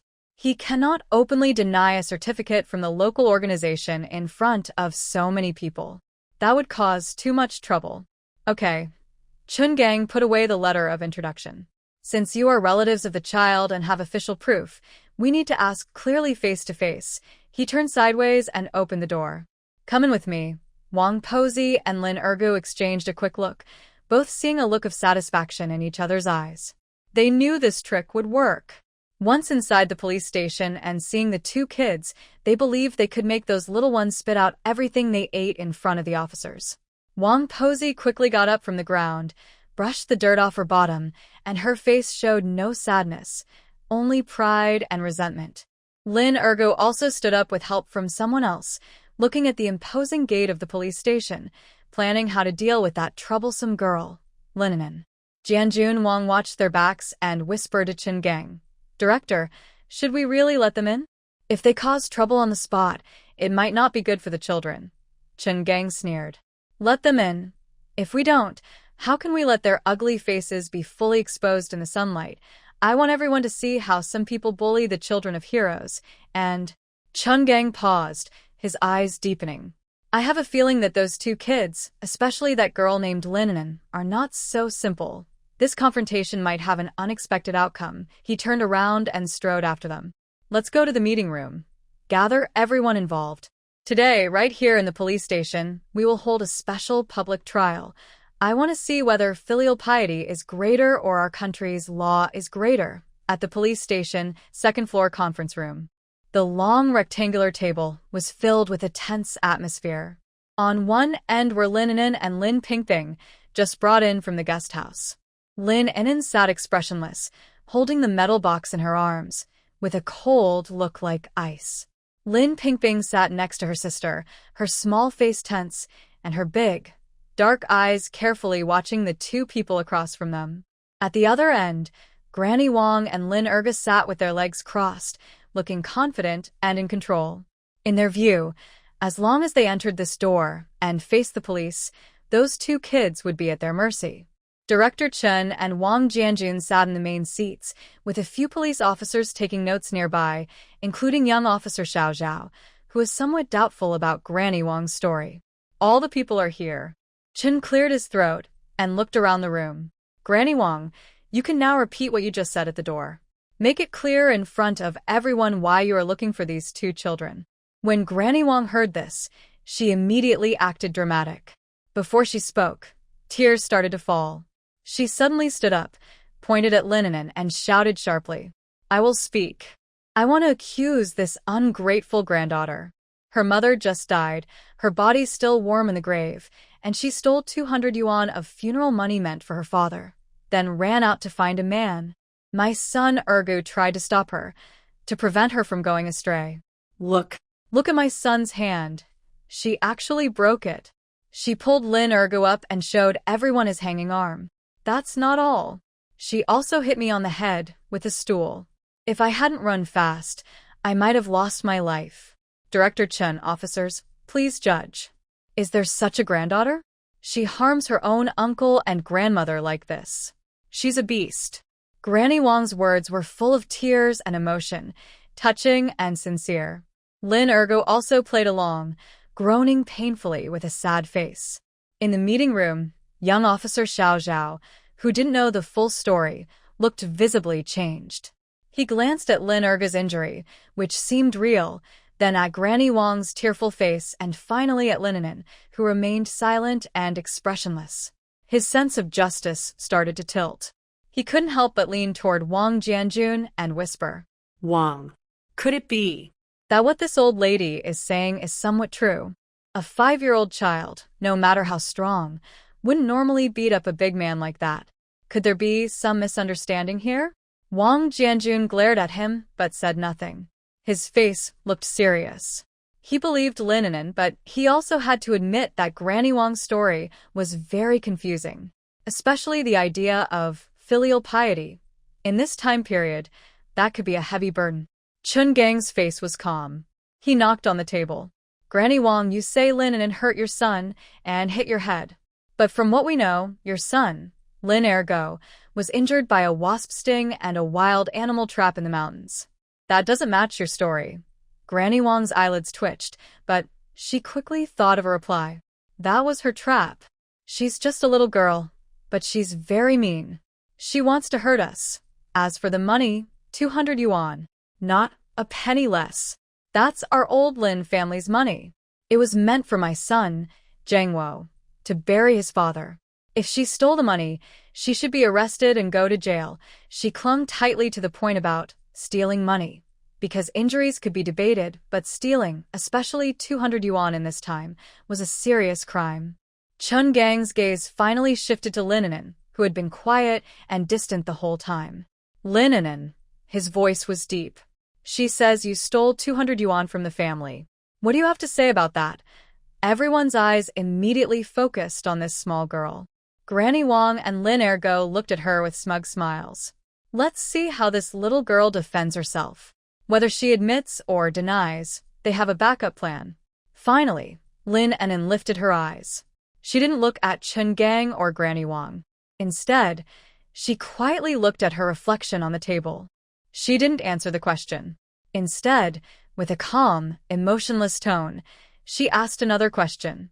You say I stole the money, then tell me, when did our family ever have 200 yuan? She finally raised her head and looked directly into Wang Posey's dull and greedy eyes.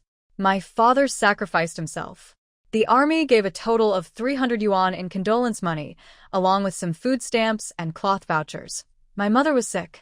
We spent 123.5 yuan on medicine and doctor visits. For the funeral, buying a coffin and feeding people, we spent 36.8 yuan. The remaining money, all in your hands. Tell me, where did I steal those 200 yuan from?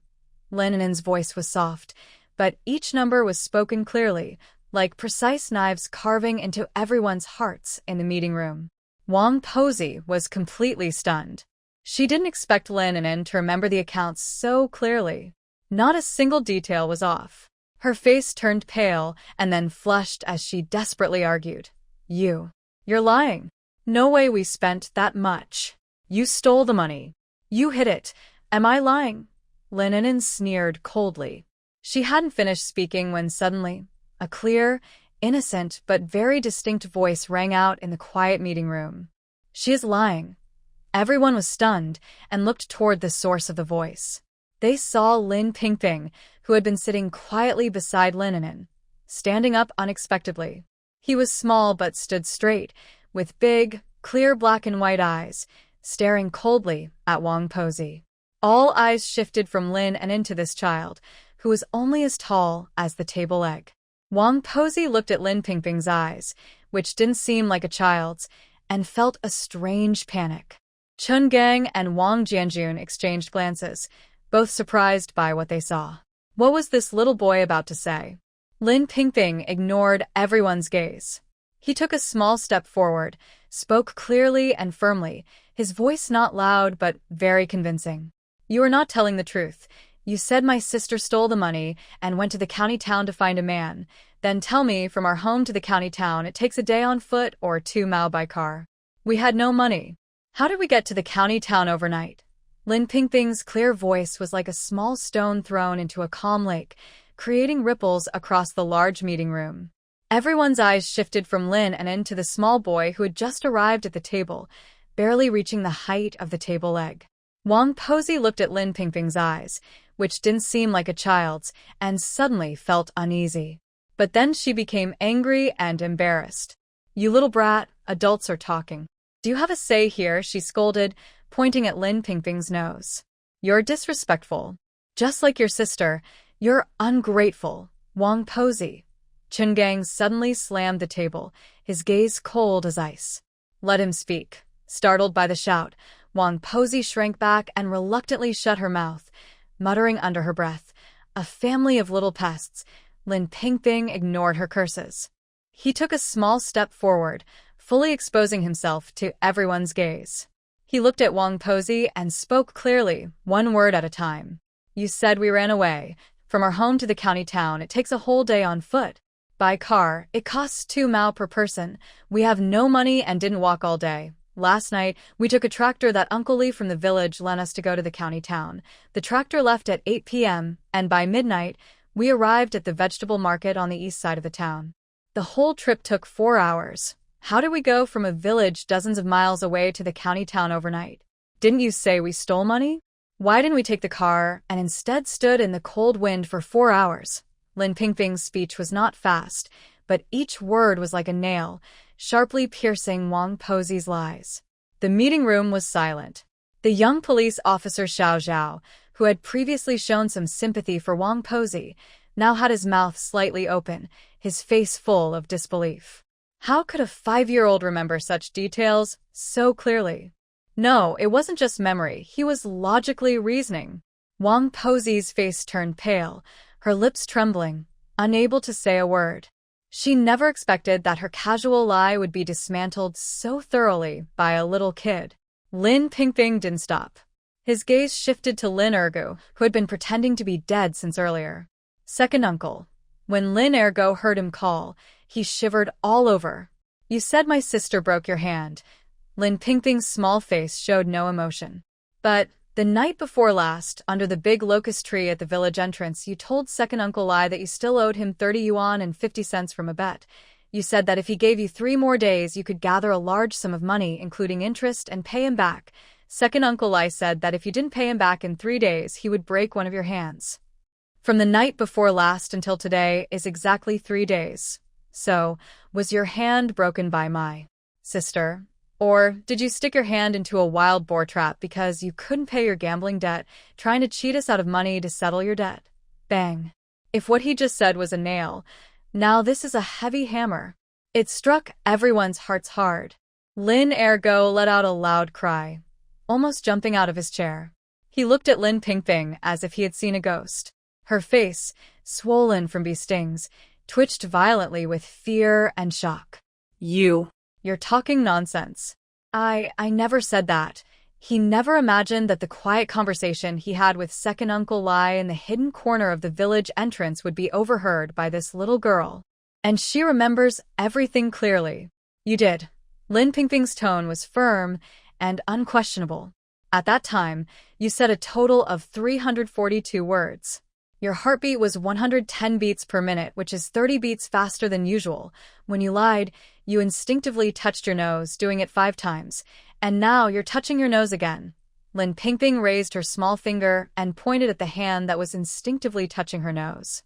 Lin Ergo, as if scalded by hot water, suddenly pulled his hand back.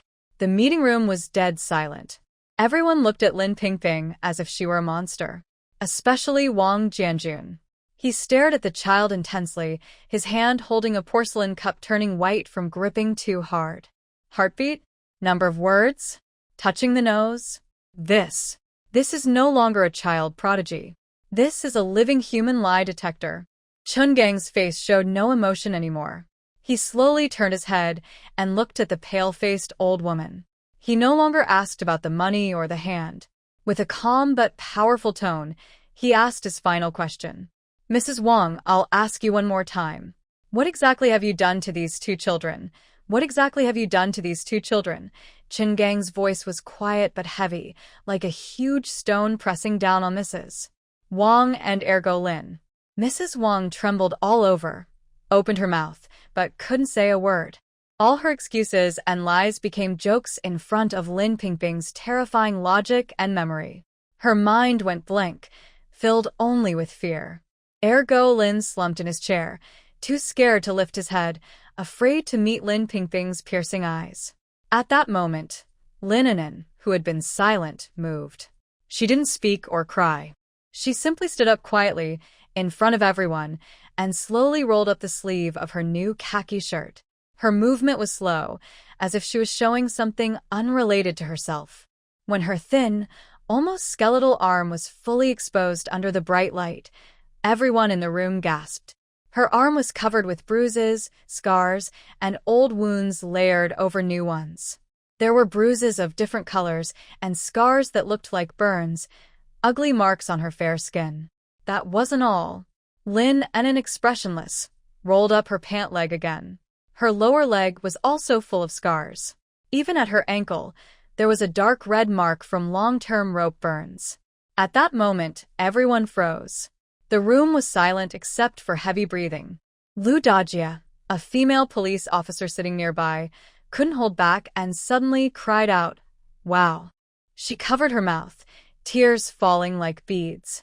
She was also a mother and couldn't imagine how a 5-year-old child could endure such pain. Young police officer Xiao Zhao's face had lost all color. He looked at those scars and felt a cold chill run from his feet straight to the top of his head. He remembered that just now he had doubted these 2 children. A wave of shame and anger flooded his heart, making him want to slap himself. Wang Jianjun, a tough man who had come from the battlefield, now had tears in his eyes. The iron fists he placed on the table made a clicking sound as he clenched them. Bang! A loud crash.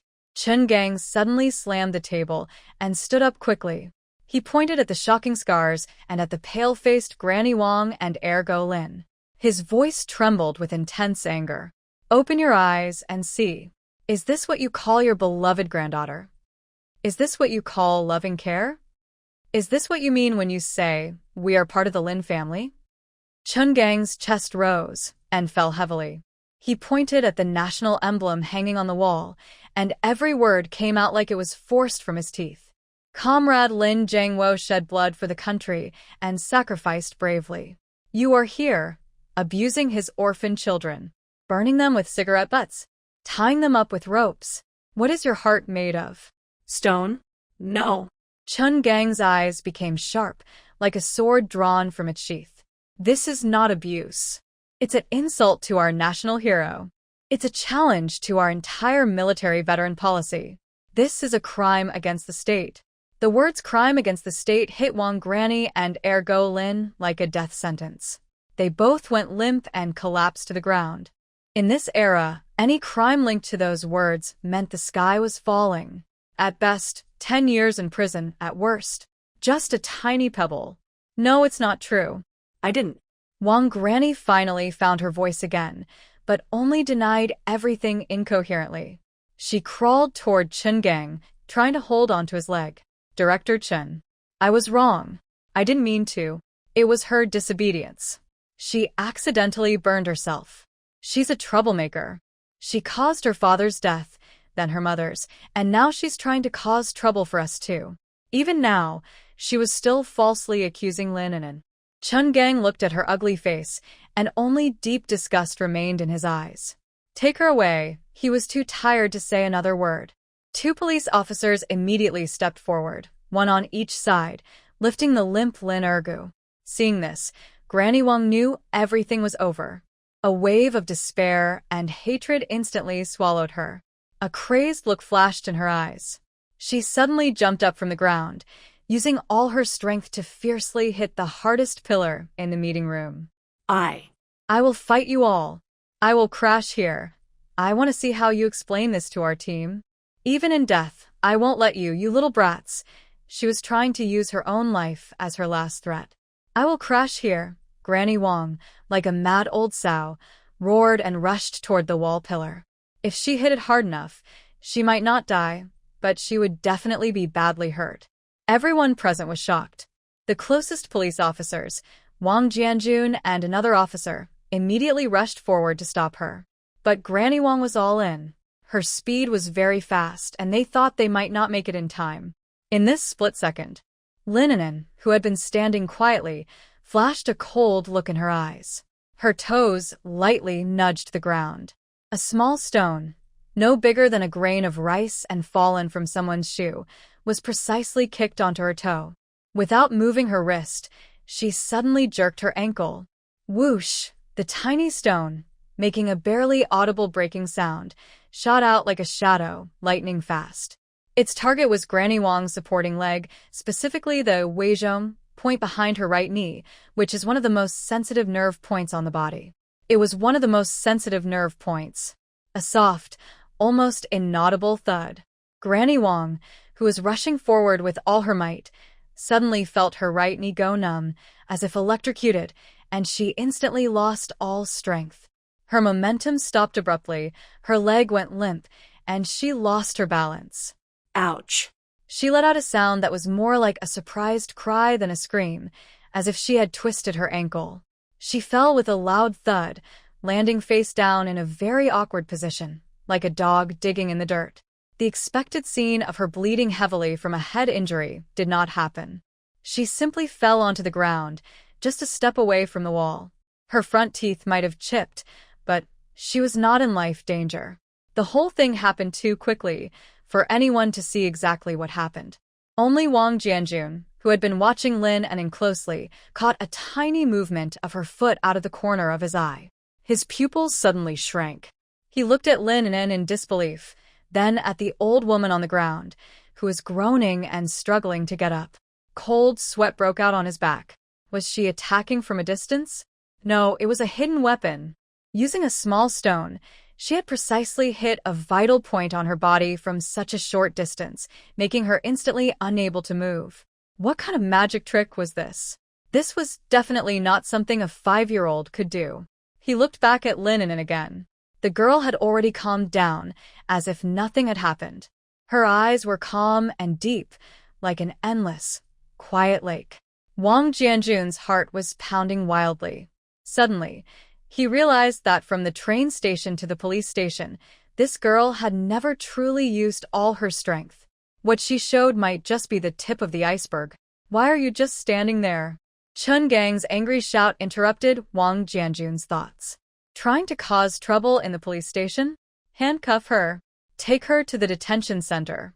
2 police officers, as if waking from a dream, quickly stepped forward. One on each side, they roughly dragged the still groaning old woman off the ground, like dragging a dead dog. The cold handcuffs clicked shut around her calloused wrists. No. I don't want to go to jail. I don't.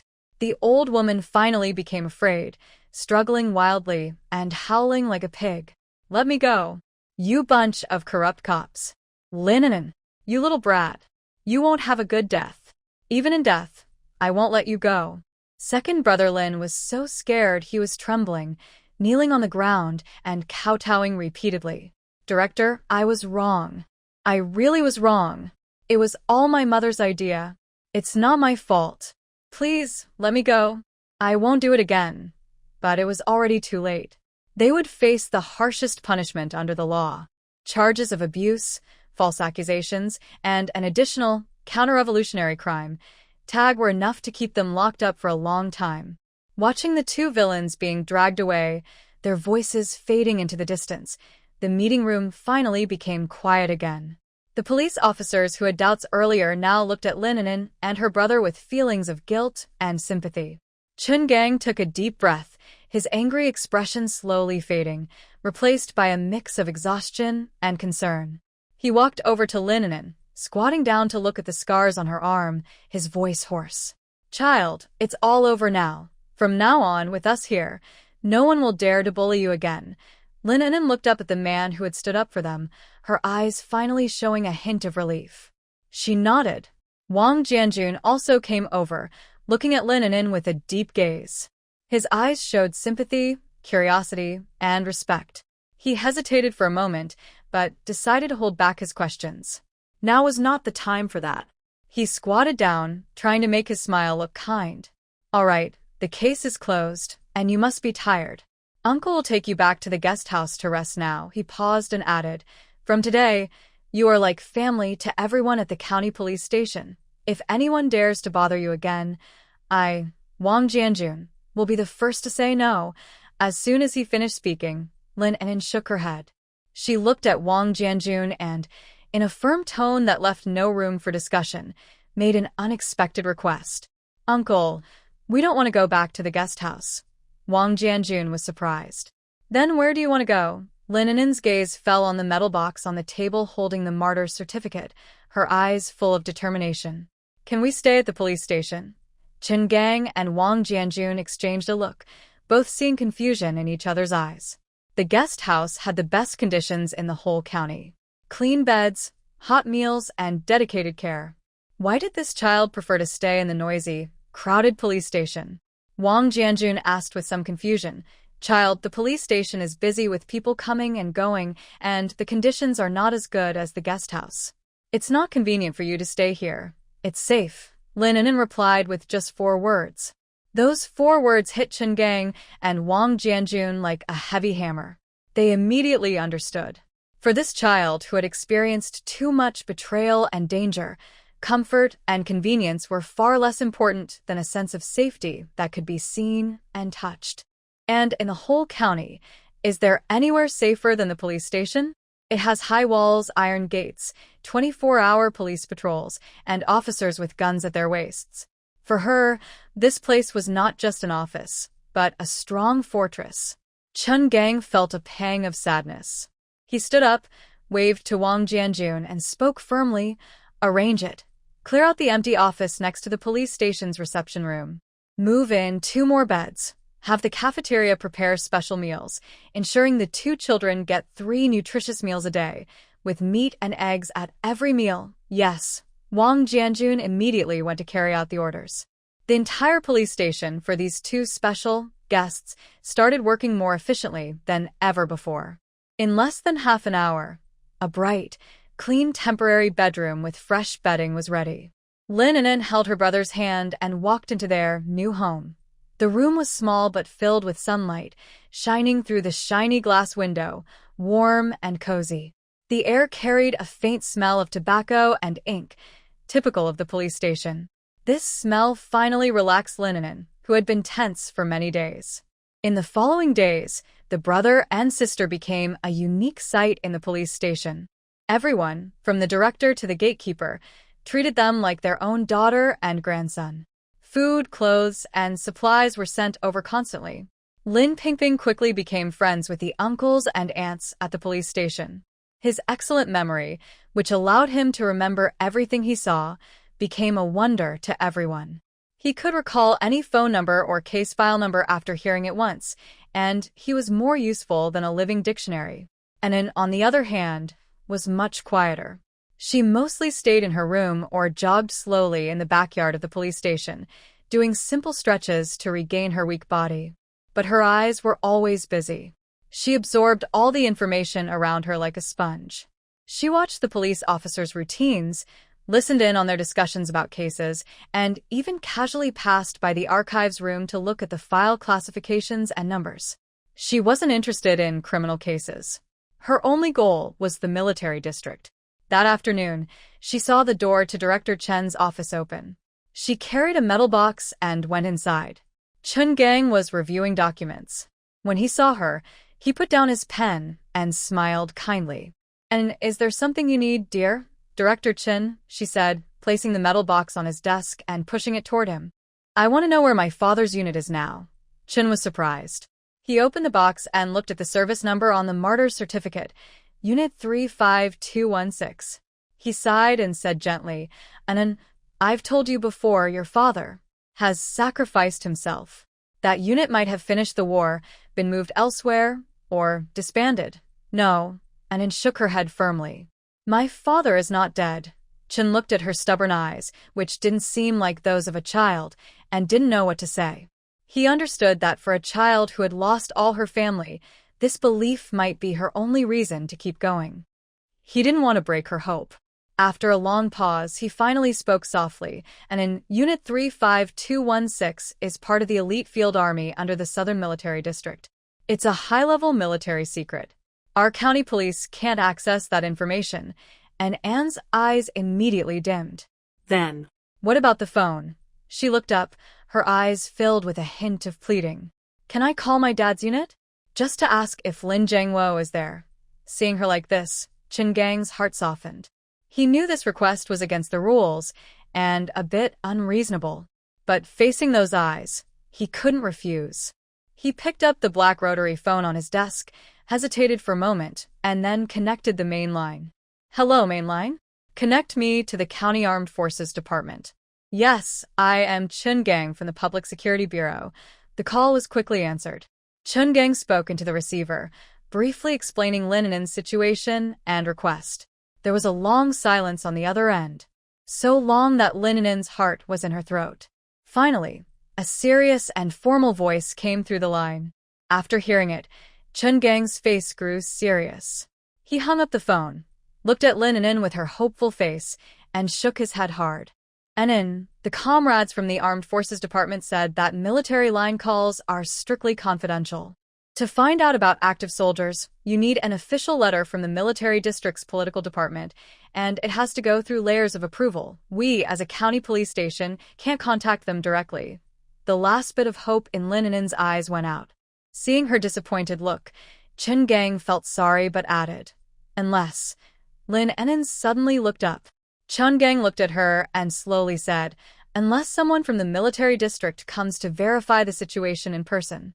Or we can find someone with enough authority to help pass the message. Child, you should rest assured for now. Uncle will definitely keep this in mind for you. How can we get the military personnel to come down?" The only leverage we have is her and her brother's status as martyrs' orphans. This matter will definitely be reported to the county authorities. But from reporting to attracting the military's attention, how many levels are involved, and how long it will take, all are unknown. She cannot wait. Passive waiting has never been her style. She must take the initiative. In the following days, Lin An'an regained her usual calmness. She stopped asking about the military and focused all her energy on restoring her strength and observing her surroundings. The backyard of the police station became her personal training ground. Running, frog jumps, push-ups. She used every method to strengthen her weak body and build endurance. The police officer saw her and kindly advised her to rest more, saying she was still growing and shouldn't tire herself out. Lin An'an just smiled and never explained. Only she knew that in this unknown world, a strong body was the most reliable weapon. That evening, the sunset stretched the shadows in the yard long. Lin An'an had just finished a set of 50 push-ups and sat on the steps, sweaty, resting.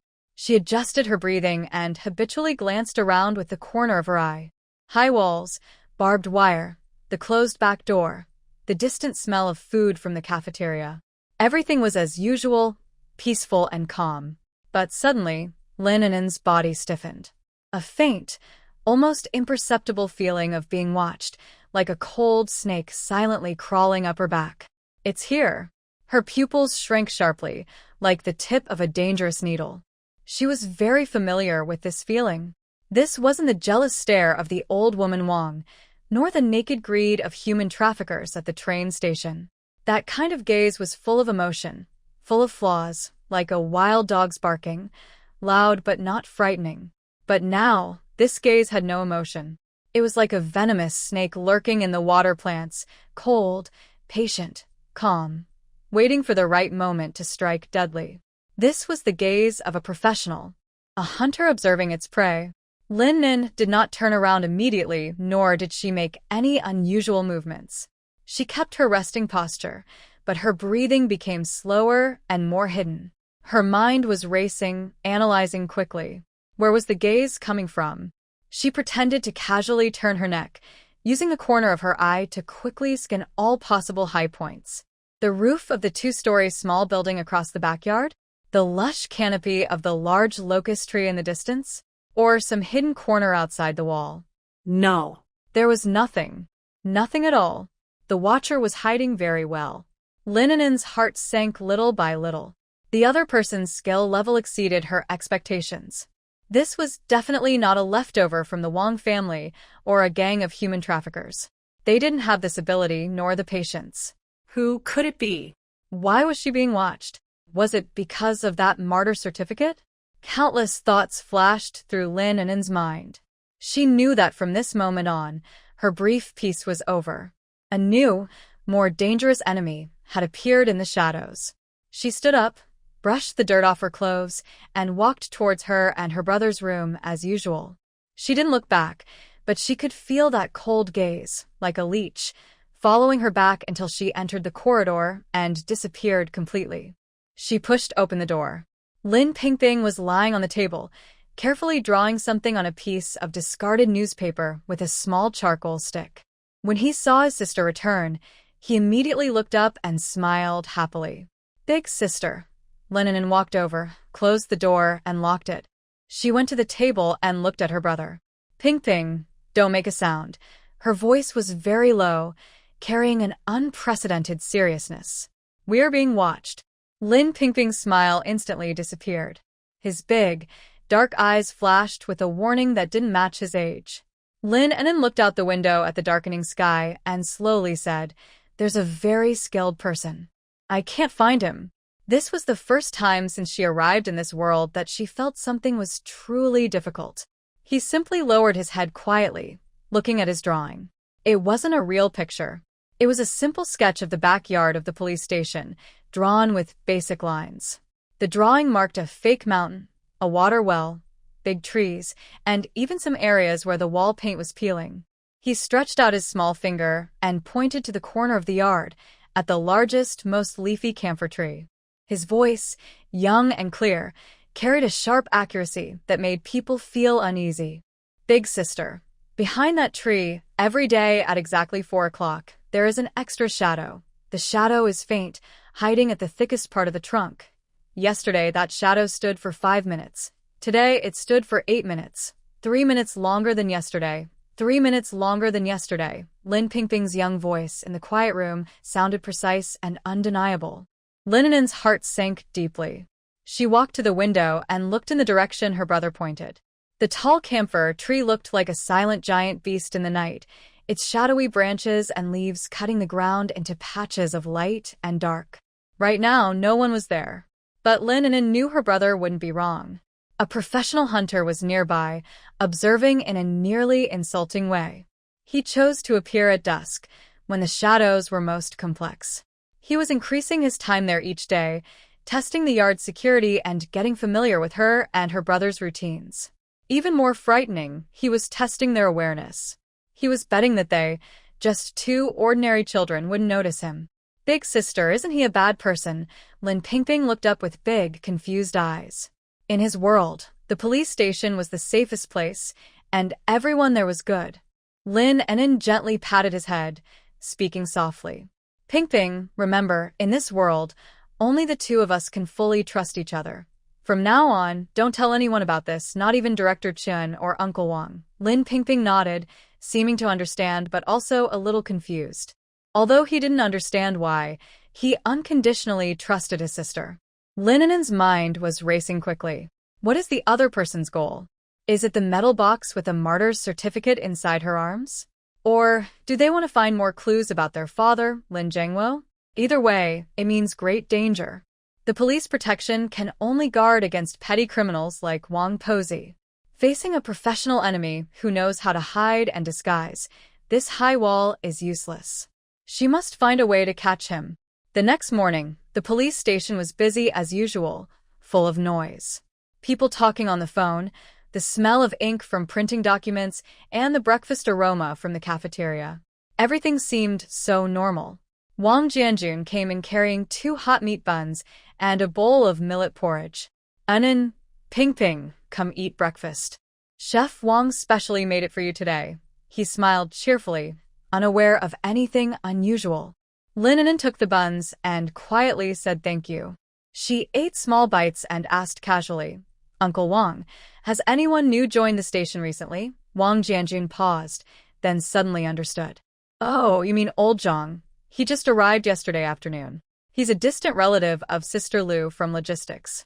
His family had a disaster, and he had nowhere to go. Sister Lu felt sorry for him and asked him to work as a cleaner here, with food and accommodation. He's very honest, but he got sick when he was young and burned his throat, so he can't speak. Wang Jianjun didn't think much of it and smiled. Well, now the station finally has someone responsible for cleaning. His words were innocent, but they carried meaning. Lin An'an's heart suddenly skipped a beat. A mute? Someone who can't speak, can't communicate, or leak information, making them the best disguise. The timing also matched. He arrived yesterday afternoon, just when Pingping noticed that the shadow had been lingering for a long time. At that moment, a sound of a broom sweeping the cement floor came from the corridor. The sound grew closer. With her peripheral vision, Lin An'an saw a tall, thin figure appear at the doorway. It was a man around 50 years old, wearing a faded blue work uniform. His face was full of wrinkles, and his eyes looked cloudy. He seemed like an ordinary, worn-down rural man who had been weighed down by life. He hunched over, silently sweeping the floor, seeming indifferent to everything in the room. When he passed the doorway, his movement paused for a very brief moment, almost unnoticeable. If Lin An'an hadn't been fully alert, she wouldn't have noticed. Lin Pingping also saw it. He was biting his bun and quietly whispered to Lin An'an, Big sister, it's his footsteps. From the hallway to the door, he took 36 steps. Each step is about 50 centimeters apart, no more, no less. Every time he breathes, it's very long, and during pauses, his heartbeat stays the same. Lin An'an's pupils suddenly contracted. A normal person walking wouldn't have such precise steps. A cleaner wouldn't have such strong lung capacity and mental strength. It's him. That shadow has already moved from outside the wall to right at their door. He's no longer content with observing from afar. He wants to get close and scout. The man finished sweeping and silently pushed the trash cart away. Wang Jianjun didn't notice this brief confrontation and was still cheerfully calling to them. Hurry up and eat. If it gets cold, it won't taste good. Lin An'an swallowed the last bite of her bun and looked at the disappearing figure at the end of the corridor with a cold gaze. She knew she couldn't wait any longer. She had to confirm his identity immediately. She put down her bowl and gave Wang Jianjun a childish smile.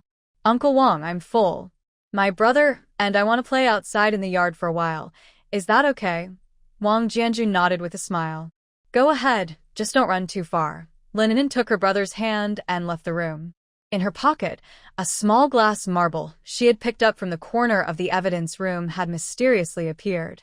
She looked at the figure at the end of the corridor, busy throwing out trash, and softly said to her brother, Ping Ping, stand here and don't move. Watch carefully how I turn him back into his original form. Watch carefully how Sister turned him back to his original state. Lin An'an's voice was very soft, but it carried a fierce energy that didn't match her age. Lin Pingping nodded obediently and stood still, her big eyes fixed tightly on her sister and the distant figure of the cleaner. In the backyard of the police station, the morning sun was just right. A few police officers were drying the confiscated gambling tools in the yard, joking and laughing happily. Everything looked so peaceful. The cleaner, known as Old Zhang, was hunched over, struggling to wash a trash can by the water well in the corner of the yard. He lowered his head, moving slowly and repeatedly, like a rusty machine. Anyone who saw him wouldn't suspect a thing. Lin An'an pulled her brother along, jumping around like an ordinary child. She reached into her pocket and took out a clear, shiny glass marble. She didn't walk straight toward the cleaner. Instead, she moved to the other side of the yard, about 7 or 8 meters away from him. She squatted down, pretending to draw on the ground. But her eyes were quickly calculating. Distance, 7.3 meters. Target, the cleaner's supporting left knee. Wind speed, none. Ground, cement, slightly uneven. Her mind, like a highly precise computer, instantly simulated the marble's trajectory. She needed a rebound. A precise, unexpected rebound to test the other's instinctive reaction. A real soldier or spy's body reacts faster than the brain. That muscle memory, ingrained in the bones, can't be faked. Lin An'an's finger rested on the marble, her gaze fixed on a protruding blue brick 3 meters in front of the cleaner. That's the spot. Her eyes suddenly sharpened. Her fingers suddenly applied force. Whoosh! The tiny glass marble didn't fly directly toward the cleaner, but shot at a tricky angle, speeding toward that blue brick. With a crisp bang, the collision occurred. The marble hit the brick, instantly changing direction, like a ricocheting bullet, speeding straight toward the cleaner's left knee. This time, the attack was fast, fierce, and came from a very strange angle. The cleaner, who was busy scrubbing the trash can, suddenly shivered. He reacted almost instantly, like a marble bouncing off a surface. He didn't look back or even check where the marble came from. His left leg moved back in a quick, almost invisible motion. At the same time, he twisted his upper body, lowering his center of gravity instantly. This was a perfect, textbook move to dodge an attack. It was clean, sharp, with no wasted motion. Whoosh! The glass marble whistled past his leg, hitting the wall behind and shattering into pieces. If he had been even a tenth of a second slower, the marble would have hit his knee, causing him to lose feeling in his leg instantly. After this move, the cleaner slowly turned his head, as if waking up late. His cloudy eyes looked toward the direction the marble came from. Lin An'an was crouched on the ground, looking innocent, holding another marble in her hand, as if she had just slipped and dropped it by accident. The cleaner's gaze lingered on her innocent face for a second. In that moment, Lin An'an clearly felt a cold, sharp flash in his eyes, like a blade. It was a look of scrutiny, caution, and a fierce warning, like a beast startled into attack. Although it was only a moment, he had revealed himself. Lin An'an's heart sank completely. She confirmed it. This guy was not only professional, but also top-tier. His alertness and reaction speed far exceeded that of an ordinary scout. He was definitely an elite from a special department. The cleaner quickly looked away, returning to his dull, numb expression. He smiled at Lin An'an, showing a simple, honest smile, and waved his hand to indicate he was fine. Then he turned back to cleaning his trash can, as if everything that just happened was just an accident. But Lin An'an knew that from this moment on, the subtle test had turned into an open confrontation. She knew he had discovered her, and he knew what she was capable of. Their disguise had been torn apart. Big sister, Lin Pingping didn't know when she came over. She tightly grabbed Lin An'an's sleeve with her small hand. Her little face looked a bit pale. He just tried to hurt someone. Lin An'an nodded. Yes, in that moment of eye contact, she felt the clear intent to harm. If they weren't at the police station and there were no other people around, he would have definitely acted without hesitation, even to the point of hurting himself. Wang Jianjun peeked out from upstairs and shouted loudly, "And, Pingping, stop playing outside. The sun is too strong. Go back inside." Lin An'an responded with a sound, pulled her brother, and turned to go upstairs. She didn't look back at the cleaner, but she could feel that cold gaze, like a steel needle, stabbing into her back. Back in the room, Lin An'an immediately closed the door. Her face looked more serious than ever. This person's goal was definitely not just that metal box. Wang Posey was after money. Human traffickers were trying to kidnap children. And this person, a flash of her father, Lin Jiangwo's face, appeared in her mind. Suddenly, she understood. This person was coming for Lin Jiangwo. He wasn't there to take credit or to show kindness. He was there to silence them. He wanted to confirm if the martyr's orphan story was true, or rather, he wanted to find out if Lin Jiangwo was really dead. If her father was alive, then she and her brother would be the only ones who knew about her father's whereabouts. So, he had to eliminate them. Tonight, he would definitely act. Lin An'an looked out the window. It was still early. She went to the table, picked up her toothbrush that she had been using for a few days. It was a very ordinary plastic toothbrush, with slightly curled bristles. She glanced at her brother beside her, lowered her voice, and said in a firm tone, "Pingping, no matter what happens tonight, you must stay under the covers. Cover your mouth with a wet towel, and stay silent. Don't make a sound or move, understand?" Lin Pingping nodded heavily. Lin An'an took the toothbrush and walked to the corner of the room, next to the cement floor. She crouched down and used the rough ground to carefully sharpen the end of her toothbrush, pressing down hard with each stroke. Scrape, scrape. The harsh sound of friction echoed clearly in the quiet room. The plastic handle of the brush gradually formed a sharp, gleaming edge in her hand. Her eyes were cold, like a Siberian winter storm. "Since you want to come, I'll give you a big surprise." Night deepened. In the police station yard, only the duty room was still lit. Everything else was dark. The daytime noise had faded, leaving only distant barking and the footsteps of patrol soldiers. The room was unlit. Moonlight shone through the window, casting a cold silver glow on the ground. Lin An'an and Lin Pingping lay on their beds, breathing steadily, as if they were already asleep. But if someone looked into Lin An'an's eyes, they would see that in the darkness, her eyes shone brightly, like a lurking predator in the night. She was not sleeping. She was waiting. Since evening, she had made Lin Pingping wet 2 towels with cold water, one placed under the door crack, the other beside Lin Pingping's pillow. She herself had drunk a lot of strong tea after dinner. The tea was given by Sister Liu, who managed logistics, to help her stay alert. Right now, caffeine was rushing through her veins, keeping her nerves highly alert and awake. She kept replaying her daytime tests in her mind. The cleaner, codenamed Old Zhang, was a highly trained agent. His disguise was nearly perfect, and he had strong mental resilience. When she tested his reaction with a marble, he didn't panic or run away. Instead, he chose to stay hidden. This showed 2 things. First, his mission was very important, so important that he was willing to risk exposure to continue. Second, he was extremely confident, or perhaps overly proud. He still believed he could easily handle 2 kids. In his view, her daytime probing was just a clever child's prank, which made him alert but not truly threatened. This arrogance is his weakness. Lin An'an is sure he will come tonight. To avoid leaving clues or causing a big scene at the police station, he will probably use perfume or gas. Time passes second by second. The silence is like an invisible net covering the whole room. Lin An'an's ears are like radar, catching every sound around her. The footsteps of patrols in the corridor fade away. The old yellow dog in the yard barks twice, and then quiets down. Everything is completely silent. Suddenly, a very faint, almost unnoticeable rustling sound comes from the direction of the window. He is here.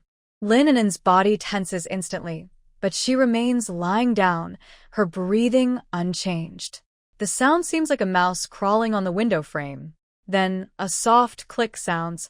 It is the window latch being gently moved aside from outside with a thin wire. The movement is very professional and quiet. The window is silently pushed open just a crack. A faint, slightly sweet and tangy gas drifts in with the night breeze. It is colorless and odorless, but Lin An'an's highly trained nose can clearly tell that it is a modified version of a powerful sleep-inducing drug. This drug can make an adult man faint very quickly. Lin An'an does not move.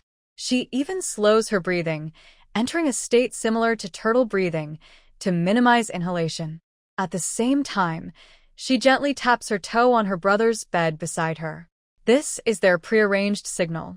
Lin Pingping immediately understands. He turns over as if mumbling in his sleep, casually pulls a damp towel from his pillow, and covers his nose and mouth. His movements are natural and smooth, without raising suspicion. The perfume spreads throughout the room. The person outside is very patient. He waits for 5 minutes. 5 minutes is enough to make the 2 children in the room sleep as deeply as logs. After confirming it is safe, creak, the window is fully pushed open. A dark figure, like a sleek cat, silently slipped in through the window. He moved lightly and landed quietly. Under the moonlight, his outline was clear. Tall and thin, dressed in tight black clothes, with his face covered by a black cloth, only a pair of cold eyes showing. It was the cleaner from earlier that day. He didn't act immediately. Instead, he stood like a statue by the window, listening carefully for half a minute. After confirming the 2 children inside were breathing steadily and normally, he finally took a step forward. His goal was clear.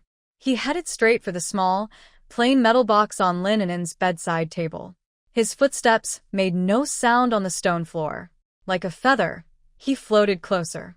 3 meters. 2 meters. 1 meter. He reached the side of Lin An'an's bed. He reached out and grabbed the metal box. He could even smell the faint milk scent on the little girl.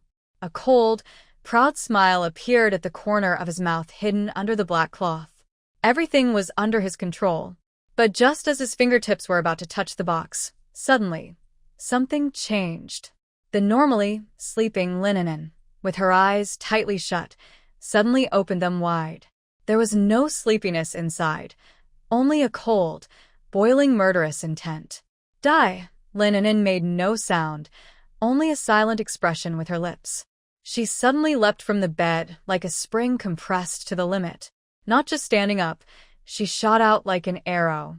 The object in her hand flashed a pale, cold light in the moonlight. It wasn't a dagger or a sharp blade, just a sharpened, unremarkable toothbrush handle.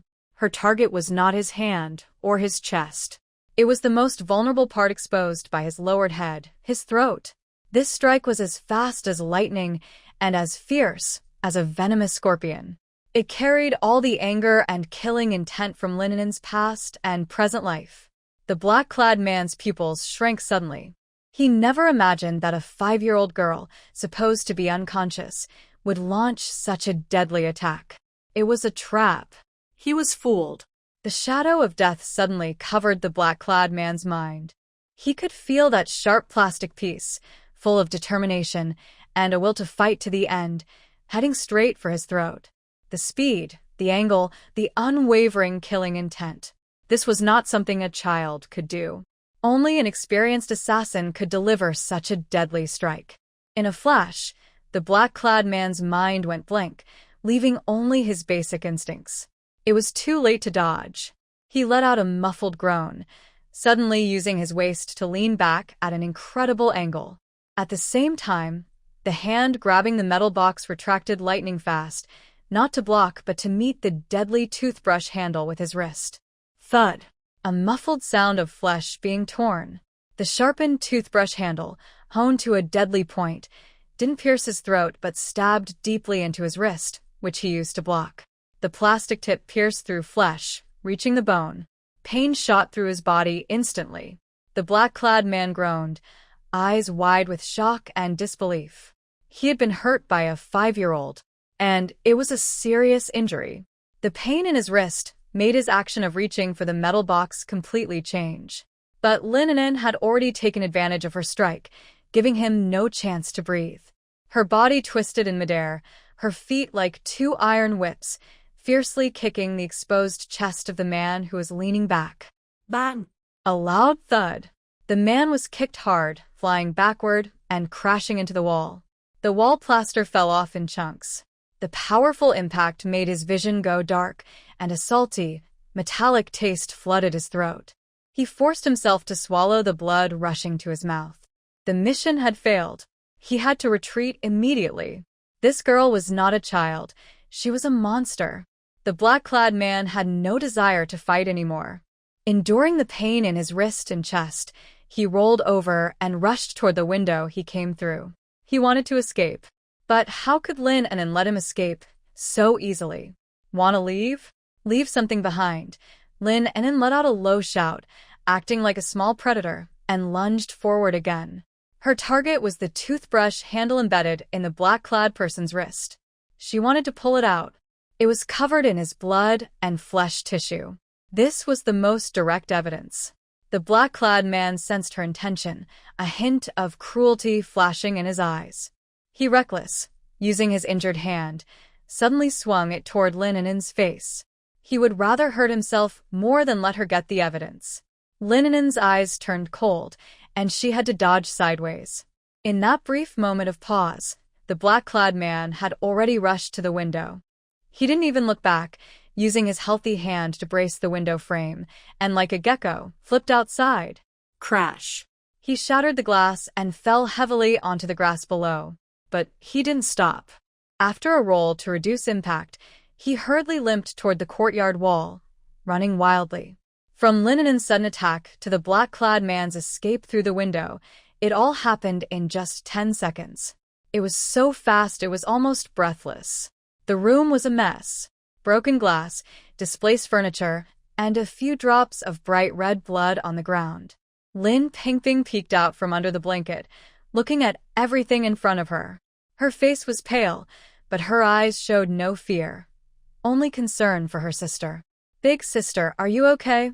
Lin An'an stood by the window, watching the disappearing figure into the night, her chest rising and falling slightly. The recent outburst had almost drained all her strength. She shook her head to show she was fine. Her gaze fell on the toothbrush handle that had fallen to the ground after slipping from the black-clad man's wrist. It was covered in blood. But that wasn't enough. It wasn't enough. Bloodstains alone couldn't identify him. Lin An'an quickly scanned the room. Suddenly, her eyes fixed on the wall where the black-clad man had just hit. Next to the peeling wall paint, there was a small piece of dark blue fabric about the size of a fingernail. It had been scraped off his black tight-fitting clothes during the impact. Lin An'an quickly walked over and carefully wrapped the torn piece of cloth with a clean piece of paper.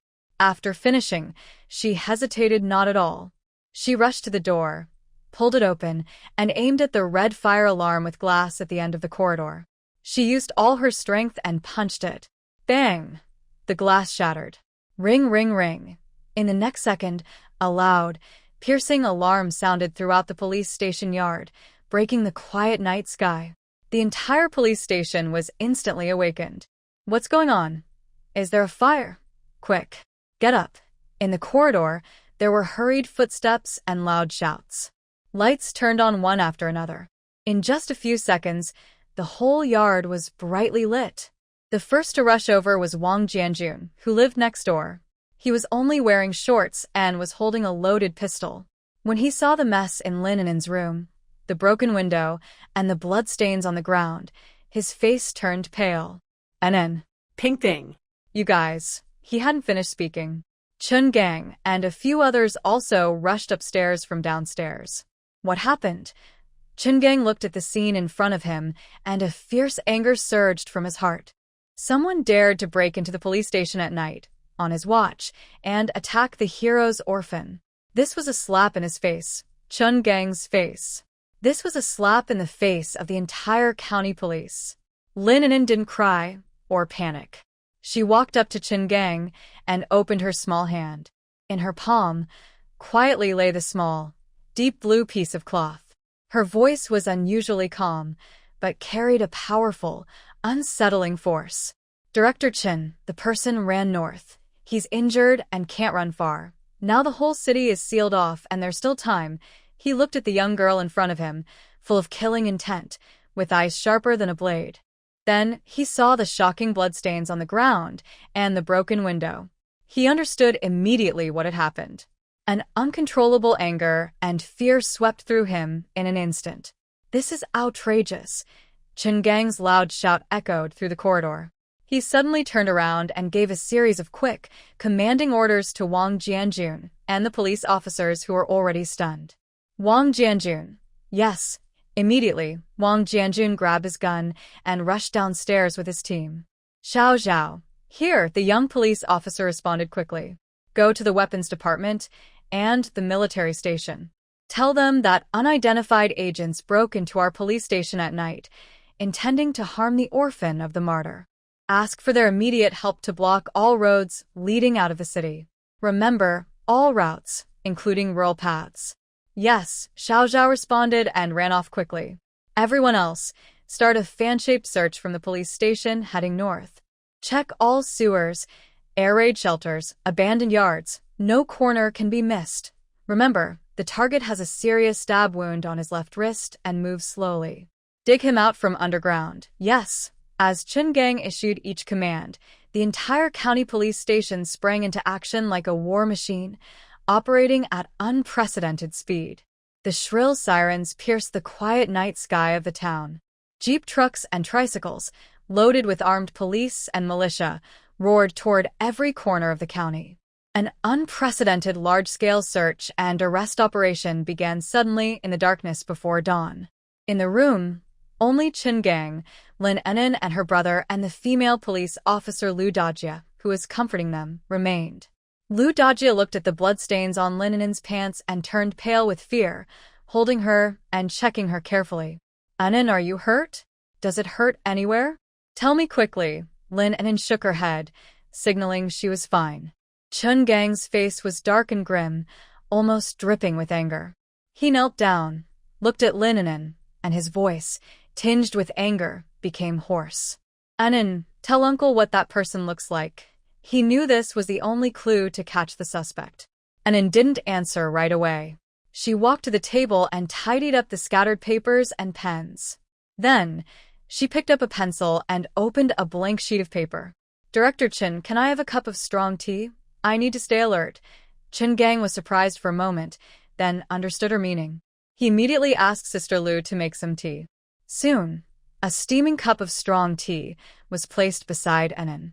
An'an took a small sip, closed her eyes, and quickly recalled every detail about the person in black. His height was about 1.78 meters. His weight was around 70 kilograms, with a fit build and no fat. When he climbed through the window, he had a habit of inward rolling his shoulders, a sign of long-term climbing training. When he leaned back to dodge, his waist was very flexible, but his left knee was slightly stiff, indicating a possible old injury. And his eyes. Although covered with a black cloth, the shape of his eyes, the fine lines at the corners, and that cold, emotionless gaze. All these details quickly formed in her mind, broken down and reassembled into a clear image. An'an opened her eyes. She held the pencil. Scritch, scritch. The pencil moved swiftly on the white paper. At first, Chun Gang and Sister Lu thought that a child could only draw a rough outline. But soon, their eyes widened more and more. Their mouths slightly opened in shock. They saw that An'an's drawing was not a childish sketch, but a professional portrait structure sketch, like those seen only in police training materials. Precise lines outlined the skull. Delicate strokes depicted muscle directions. Shading created a three-dimensional look of the facial features. She didn't even draw the black cloth covering the face, but based the shape of the lips and jaw on the person's bone structure, imagining what was underneath. In just a few minutes, a vivid, cold-looking man's face suddenly appeared on the paper. His eyes were drawn very carefully, full of alertness and harshness, as if they might come to life at any moment. Snap. Chungang's porcelain cup fell to the ground, spilling tea everywhere. He didn't notice at all. He stared tightly at the portrait, feeling a chill run from his feet straight to his head. What? What is this? This isn't something a 5-year-old could draw. This is a top-level police sketch, used to catch criminals. He suddenly looked up, staring at Lin An'an with a look of shock, as if she were a monster. Who is this child? What has she been through? Sister Lu covered her mouth, her eyes filled with deep respect and awe.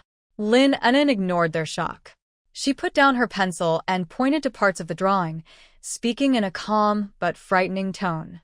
There's a faint scar at the corner of his left eye about 1/2 centimeter long. His nose is high, with a slight bump on the bridge about 1/3 of the way up, probably from an injury that healed later. His ears are small, with almost no earlobes, which is a clear personal feature, based on his accent.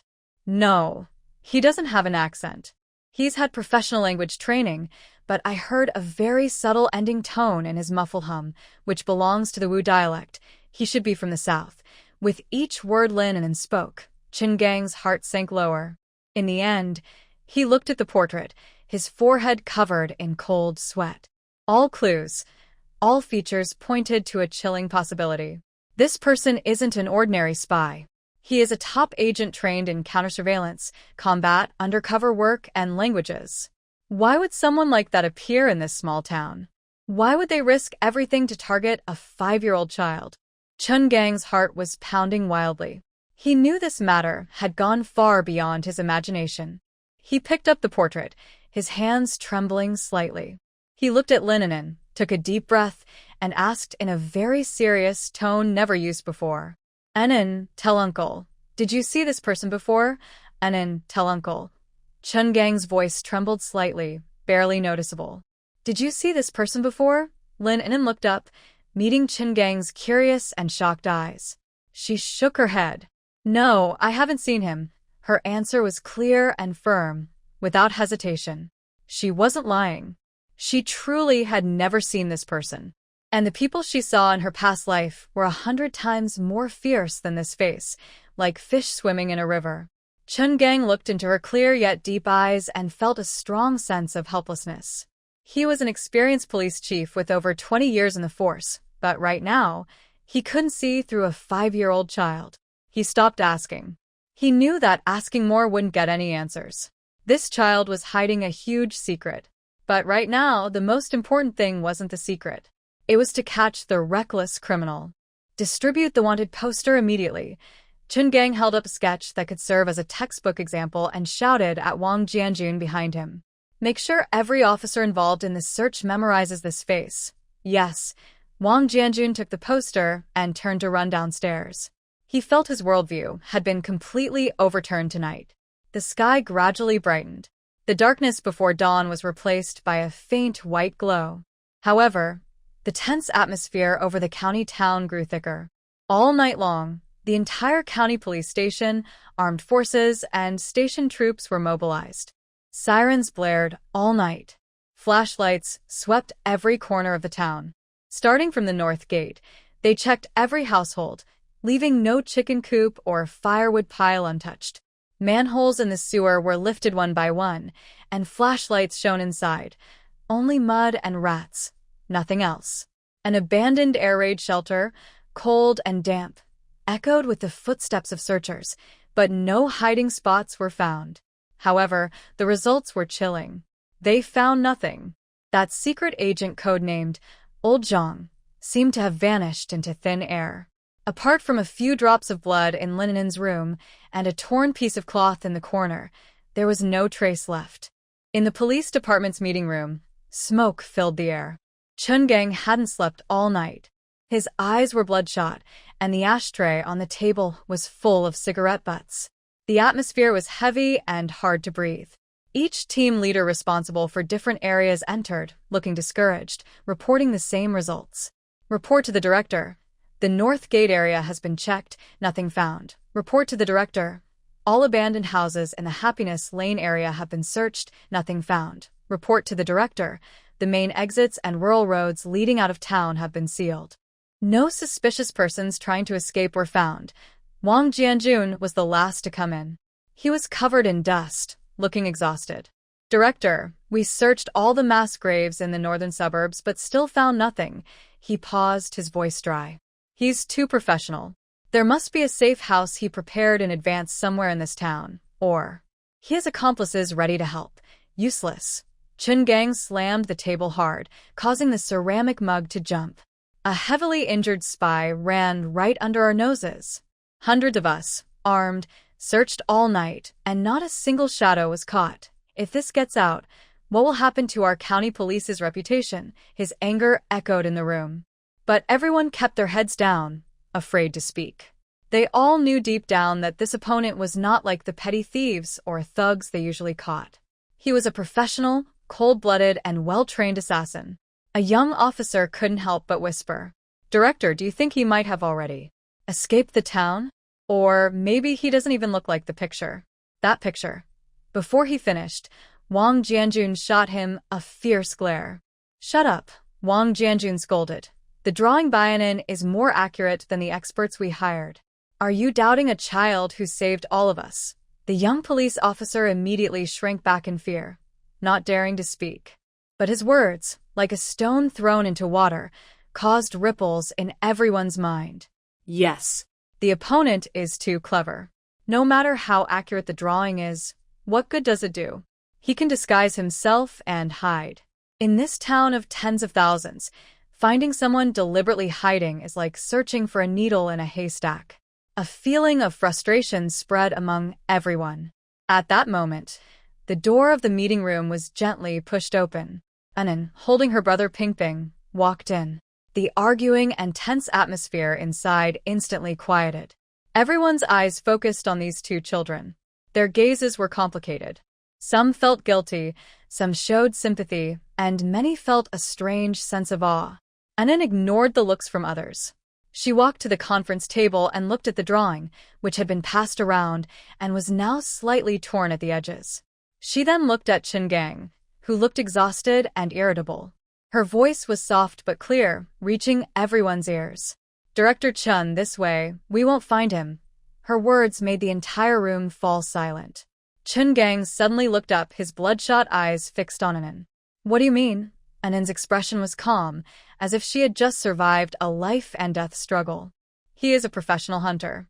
Your loud search will only make him hide deeper. Right now, he's like an injured snake, hiding in the dark, waiting for his wound to heal and for the next chance to strike. You may not find him, but he is definitely watching you." An'an's words made the veteran police officers feel a chill down their spines. They had to admit, what this child said was correct. Chen Gang took a deep breath, suppressing his frustration. "So, what do you suggest we do?" he asked in a tone that sounded like he was discussing with a 5-year-old. But he didn't think there was anything wrong with that. Lin An'an's gaze swept over everyone in the meeting room. Finally, it settled on herself. She slowly spoke, saying something that made everyone's hearts race. "It's simple. Since he's coming for me, then let him come again." Lin An'an didn't wait for their response and continued speaking on her own. "Because his task is to confirm whether my father, Lin Jiangwo, is alive or dead and to eliminate all possible clues. And my brother and I are the biggest clues in this world. As long as we are still alive, his task isn't finished. He won't give up for even a day." Her voice paused, and her gaze swept over everyone present. "You can protect us for a day, 2 days, a month. But can you protect us for a lifetime? As long as he doesn't catch us, we will never leave this town. He will be on the road, in places we never expect, trying 100 ways to kill us. Instead of passively waiting for the next attack, it's better for us to take the initiative, choose the time and place of the fight, and hold the power in our hands." Her words left everyone speechless. In the conference room, Only heavy breathing could be heard. Chun Gang stared fixedly at Lin An'an, the veins on his forehead throbbing. He had to admit that every word she said was like a precise knife, cutting through the harsh reality. Defensive tactics are not foolproof. The principle of guarding against thieves for 1,000 days, he, as an experienced police officer, understood better than anyone. But to let her be bait. He couldn't bear this responsibility. He didn't dare to take this risk. Seeing his hesitation and struggle, Lin An'an stepped forward, lifted her small face, and looked at Chun Gang. Director Chun, I am not asking for your permission. I am stating a fact. Right now, I am the perfect bait. He was injured last night with a serious wound on his wrist. This is when he's weakest and most impatient.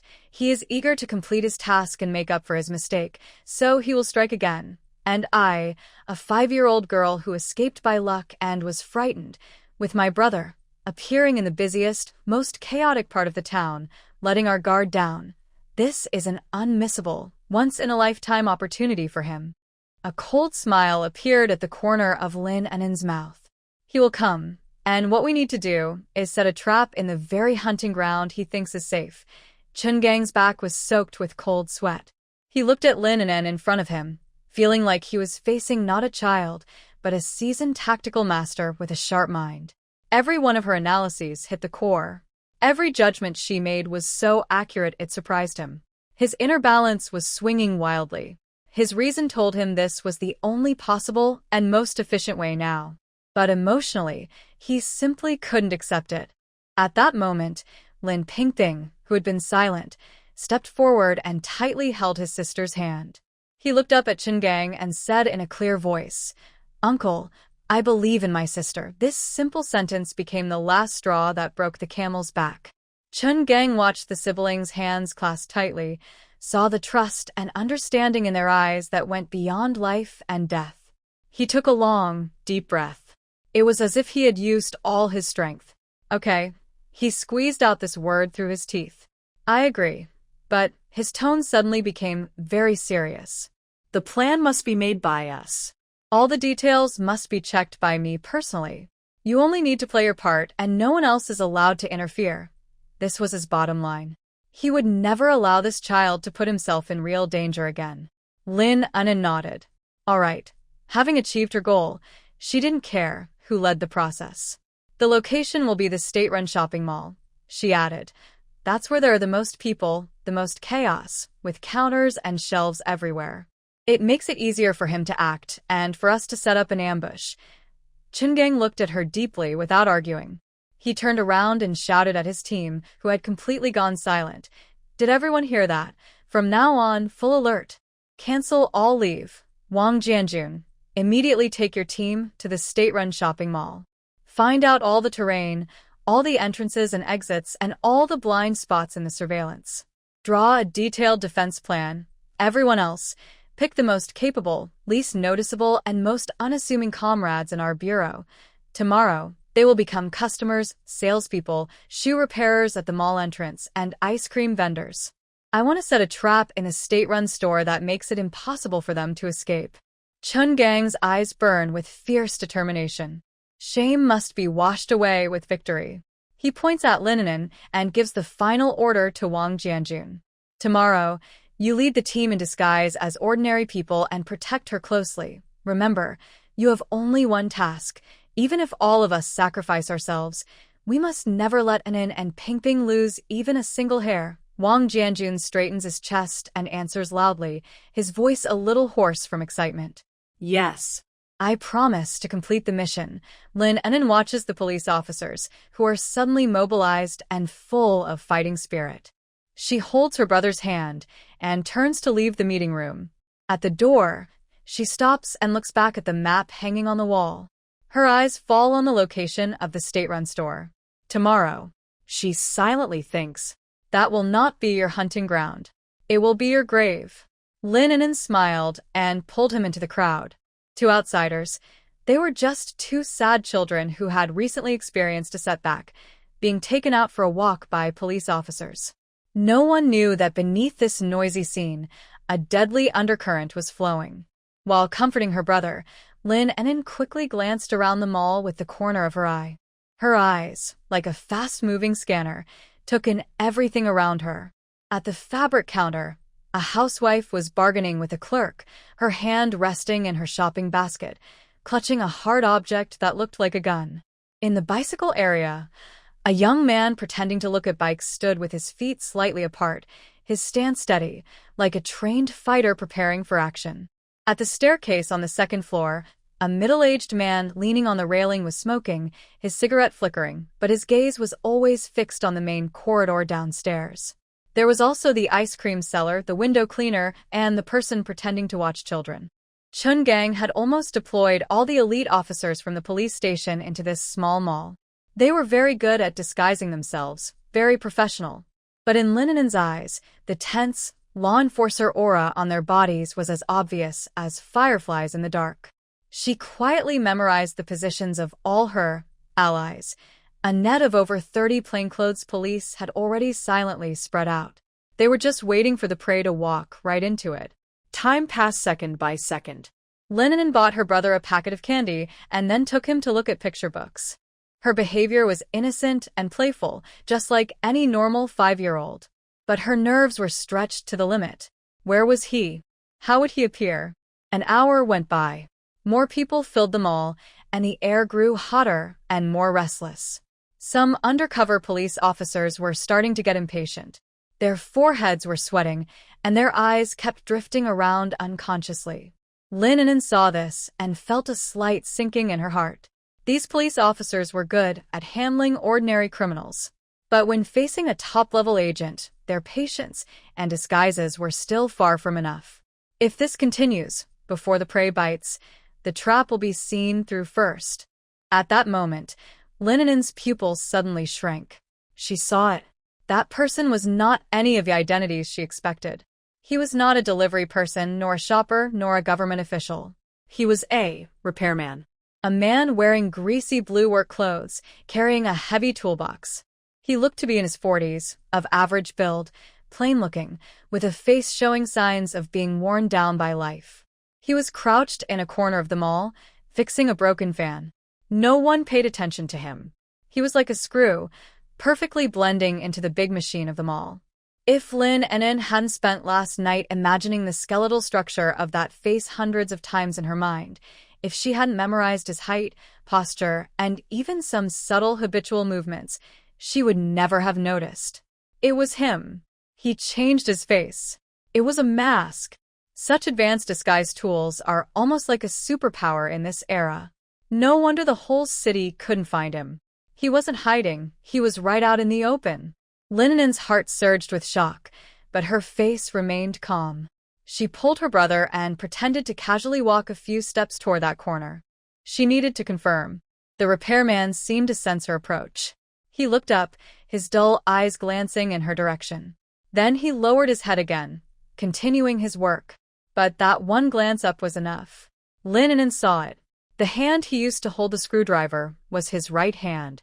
His left hand was unnaturally tucked into the shadow of the toolbox. And at the moment he looked down, there was a very subtle inward movement on his left shoulder, as if to relieve pressure on his left arm. His left wrist was injured. It was him. Lin An'an's heart immediately jumped to her throat. She wanted to send a signal to Wang Jianju nearby, but she held back.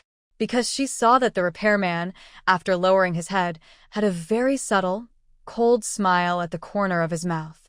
He was watching her. He had already noticed her. No, he didn't just discover her now. From the very beginning, he knew it was a trap. His appearance wasn't because he fell for it. Instead, he wanted to turn the tables and use this trap to catch his prey. These police ambushes, in his eyes, were full of flaws. Lin An'an suddenly understood. She couldn't wait any longer. If she waited, and he made the first move, everyone would be at a disadvantage. The undercover officer had already started packing his toolbox, preparing to stand up. His target was the closest person to him, Lin Pingping. He planned to take hostages before the police could react. The plainclothes police around them still hadn't noticed. They were still watching the door, waiting for the person in the picture to appear. They had no idea that death was already among them. In a split second, Lin An'an made a decision. She couldn't rely on the police anymore. She had to create her own chance. Suddenly, she let go of Lin Pingping's hand and shouted loudly, "Pingping, run. Go find Uncle Wang." Although Lin Pingping didn't understand what was happening, he never doubted his sister's orders. He turned and ran toward where Uncle Wang was. That shout was like a signal. The repairman's face changed instantly. He knew he had been exposed. He no longer pretended. He leapt up from the ground like a leopard and pounced toward Lin Pingping. "Catch him!" Wang Jianjun and others finally reacted, shouting as they rushed forward. But it was already too late. The spy was too fast. He was less than 5 meters from Lin Pingping. And Wang Jianjun and the others were still more than 10 meters away. Because of this sudden turn of events, the entire mall quickly fell into chaos. Screams and shouts filled the air. Just as the spy's hand was about to grab Lin Pingping's collar, Lin An'an, who had been standing still, moved. She didn't chase or shout. Her gaze swept calmly over the surroundings. Her gaze fixed on a nearby shelf. On it, rows of bright yellow rapeseed oil in metal barrels were stacked. It was supplied directly from the county oil factory. A cold determination flashed in Lin An'an's eyes. Without hesitation, she used all her strength, turned sideways, and forcefully collided with the support leg of the shelf. Bang! A dull thud. Lin An'an's small body unleashed a surprisingly strong force. The heavy wooden shelf shook violently from her hit. Dozens of barrels of rapeseed oil, neatly arranged, lost their balance. Clatter. In the next second, like dominoes falling, dozens of barrels, nearly 1,000 pounds of oil, collapsed down like a mountain. Clatter. The dozens of barrels crashed down with a loud noise, terrifying to see. The spy rushing toward Lin Pingping suddenly felt a shadow over his head. A huge sense of danger enveloped him instantly. He looked up sharply, pupils constricting. He saw the barrels falling like a small mountain, and the golden oil splashing everywhere. "Damn it!" He cursed loudly, and his rush came to an abrupt halt. He ignored trying to grab Lin Pingping, used his waist muscles, and awkwardly rolled to the side at the limit of his body's movement. Boom!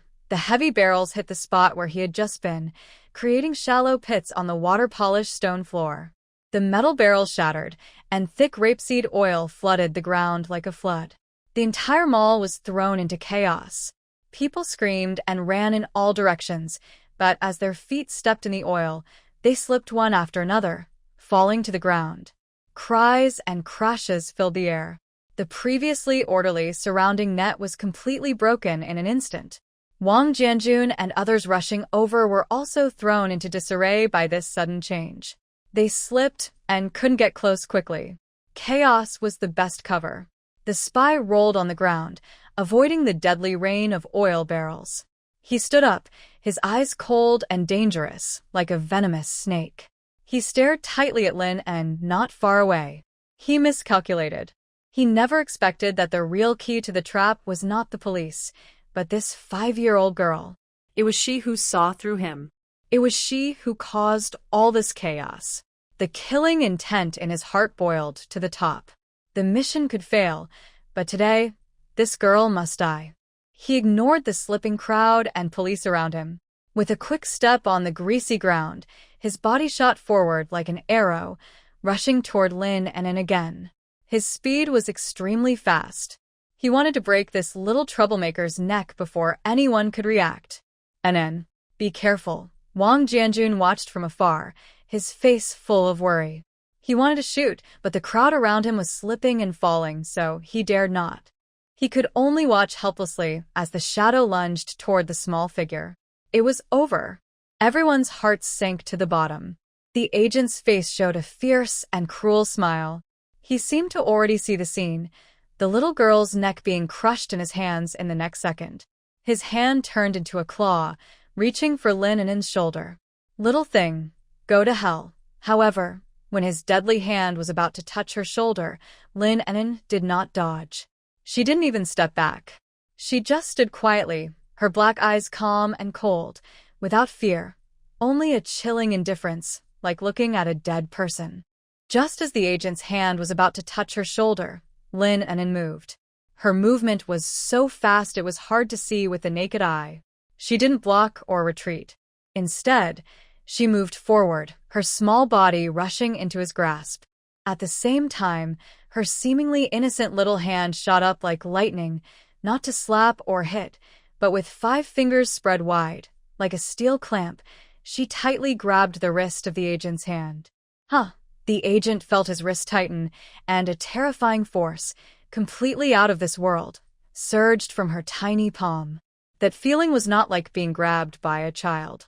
It was more like being tightly squeezed by an industrial hydraulic press.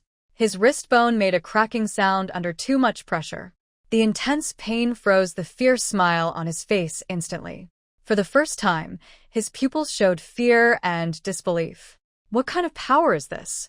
He didn't have time to react. Lin An'an grabbed his wrist tightly, her eyes flashing with deadly intent. "Get up."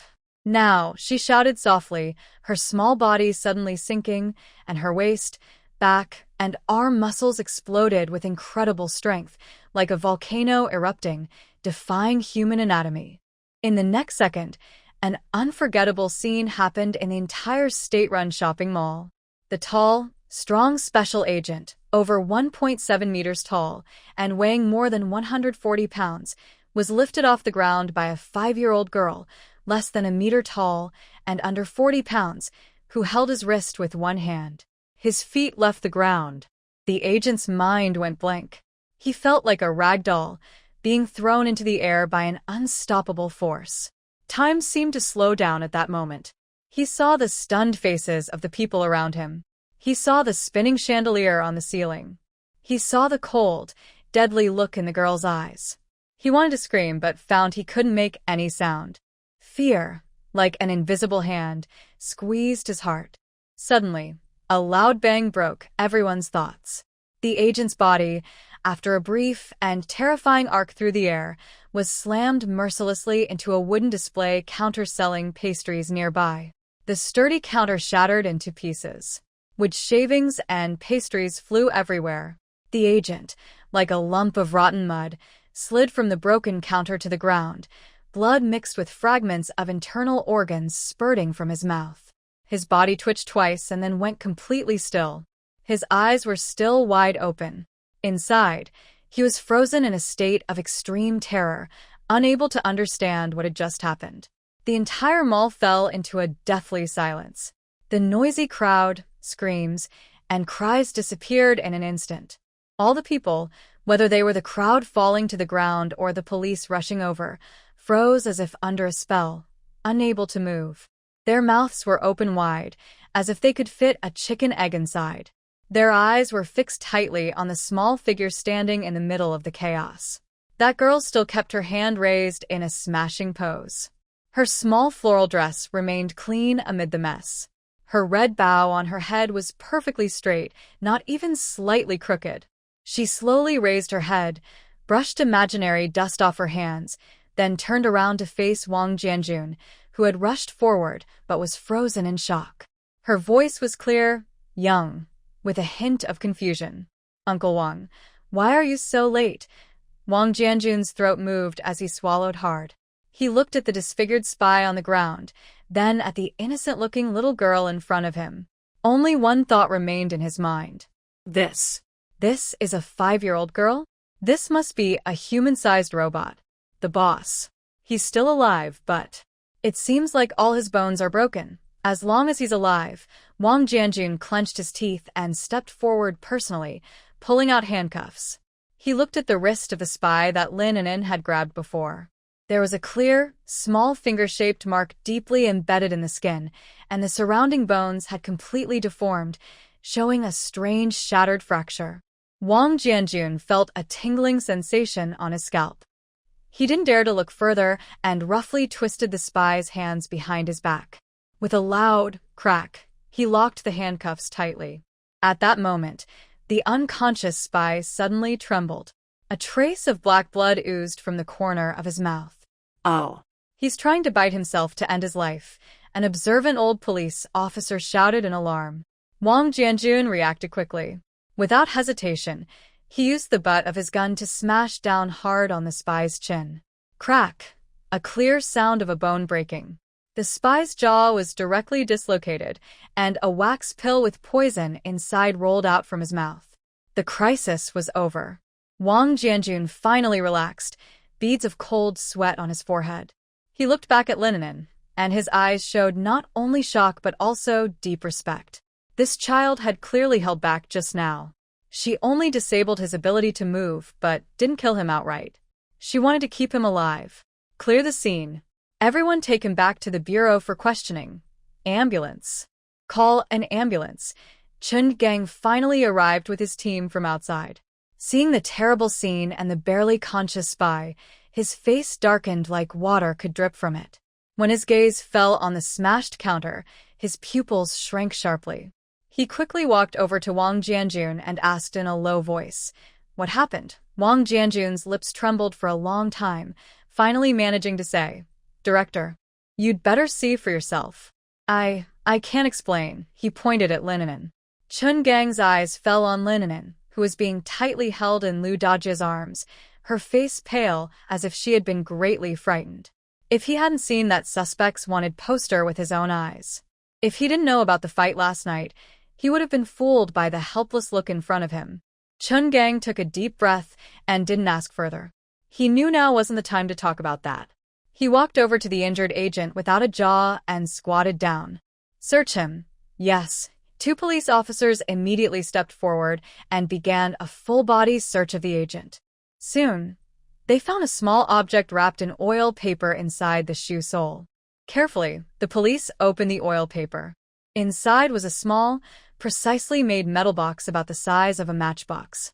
"Director, is this a camera?" a young officer exclaimed in surprise. Chen Gang's face instantly turned very serious. A miniature camera. This was high-level reconnaissance equipment used by enemy agents, seen only in internal training materials. His heart sank to the bottom. The situation was far more serious than he had expected. Besides the camera, the police also found a tightly wax-sealed, thin paper scroll in a hidden pocket of the agent's underwear. Chen Gang took the scroll, his hands trembling slightly. He could feel that it contained a huge secret. Carefully, he peeled off the wax seal and slowly unrolled the slightly yellowed paper. It wasn't a handwritten letter. It was a standard format printed instruction document. At the top was a shocking headline. "Nail removal plan." Chen Gang's breath stopped instantly. His eyes quickly scanned downward. When he saw the target's name, his mind went blank. Target name, Lin Jiangwo. Unit number, 35216, 3rd Battalion, Battalion Commander. Mission level, top secret. Plan details, confirm whether the target Lin Jiangwo faked his death in the previous battle. If he is alive, use his family members at home as a breakthrough point to contain and threaten him and ultimately eliminate him. Lin Jiangwo. Chen Gang unconsciously repeated the name aloud. His blood ran cold in that moment. Lin Jiangwo is alive. Not only is he alive, but he is also the main target that enemies have been trying hard to eliminate. The story of being a martyr's orphan was a lie from the start. No, or rather, it was a huge conspiracy designed to protect him. This secret agent came to expose the lie and planned to use the two children to trap their hero father. A wave of intense anger and fear swept through Chen Gang. He suddenly looked up and saw Lin An'an nearby. That child had somehow broken free from Sister Lu's arms. She was standing quietly, watching him. No, she was looking at the document in his hand. Her eyes were no longer filled with fear or helplessness. Instead, they showed a complex mix of longing, pain, and a faint trembling. Chen Gang's heart clenched tightly. He understood now. This child might have already guessed the truth. He slowly approached Lin An'an with the document. His voice was hoarse and rough. "And this document." Lin An'an didn't speak. She simply reached out her small hand and took the thin but heavy paper from Chen Gang's trembling hand. In her past life, she was an orphan without parents, growing up fighting through blood and fire. Family love was a distant luxury to her. In this life, she has parents. Although her mother died early, her father only exists in her memory as a vague, tall figure. But the word, father, is the softest and strongest support in her heart. It is the only belief that carried her and her brother out of that hellish village, all the way to here. She thought he was dead. She thought she was too late. She thought she would spend her life searching for the truth and seeking revenge. But now, this enemy's assassination plan, in the cruelest and most direct way, revealed a shocking truth that turned everything upside down. Her father is not dead. He is alive and well. He is alive, to the extent that enemies are willing to do anything to eliminate him. The so-called sacrifice and martyr were all part of a carefully planned scheme to protect him. A huge, indescribable wave of emotion suddenly burst forth, breaking through the calm and rational defenses she had built over 2 lives. it was not joy. Nor anger. It was a complex flood of feelings, bitterness, grievance, fear, and wild happiness all mixed together. So, He is still alive. so, I am not an orphan. so, I have a relative I can call father in this world. Her small hand began to tremble uncontrollably. The thin paper in her hand made a soft rustling sound. Her vision blurred gradually. A warm mist rose uncontrollably in her eyes. This was the first time since she came into this world that she felt the presence of tears. In her past life, she shed blood and sweat, but never a single tear, because no one ever wiped them for her. But now, she couldn't hold back anymore. 2 clear tears silently slid down her young, slightly chubby cheeks, silent and unnoticed. Yet everyone around her felt their hearts break. An'an, Sister Lu, was the first to rush over, holding her tightly in her arms, her voice trembling with emotion. "Good girl, don't cry, don't cry. Your father is still alive. That's the best news ever." Wang Jianjun, a strong man, watched this scene and felt his eyes sting. He turned his head away, unable to watch anymore. Chun Gang's heart felt like it was being squeezed tightly, hurting so much he could hardly breathe. Finally, he understood. He finally realized where the maturity and resilience in this child came from, beyond her young age. A 5-year-old girl, carrying her 3-year-old brother, carrying the terrible news of her father's sacrifice, escaping from family abuse, and facing the danger of human traffickers and spies chasing after them. How much pain and despair had she gone through? And perhaps what kept her going was her belief in avenging her father. But now, that belief was proven to be based on a lie. This huge shock could destroy any adult's will, let alone a child. Chun Gang looked at Lin An'an, trembling slightly in Sister Lu's arms, but still not crying. His heart was full of guilt and deep concern. He suddenly stood straight, the authority and decisiveness of a police chief returning to his face. He knew this was not the time for sadness. This matter had gone beyond what a local police station could handle. It involved high-level military secrets and enemy actions targeting our senior officers. It had to be reported immediately.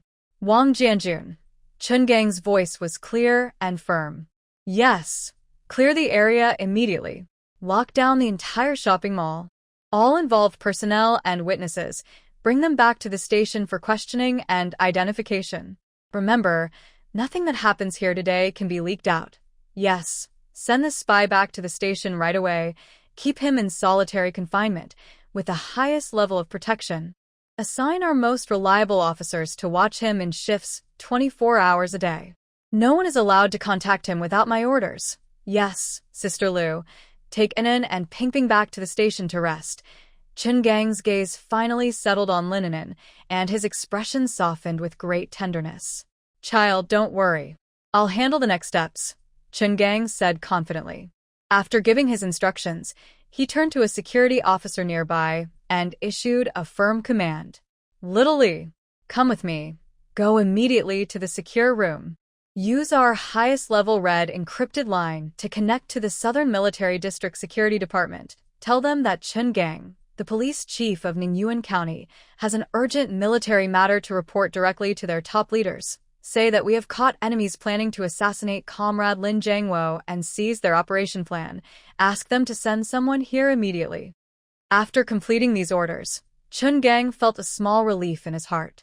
He turned to go comfort Lin An'an, but he saw that the child had already dried her tears and stood up from Sister Lu's embrace. Her eyes were still a bit red and swollen, but the vulnerability and confusion from before were gone.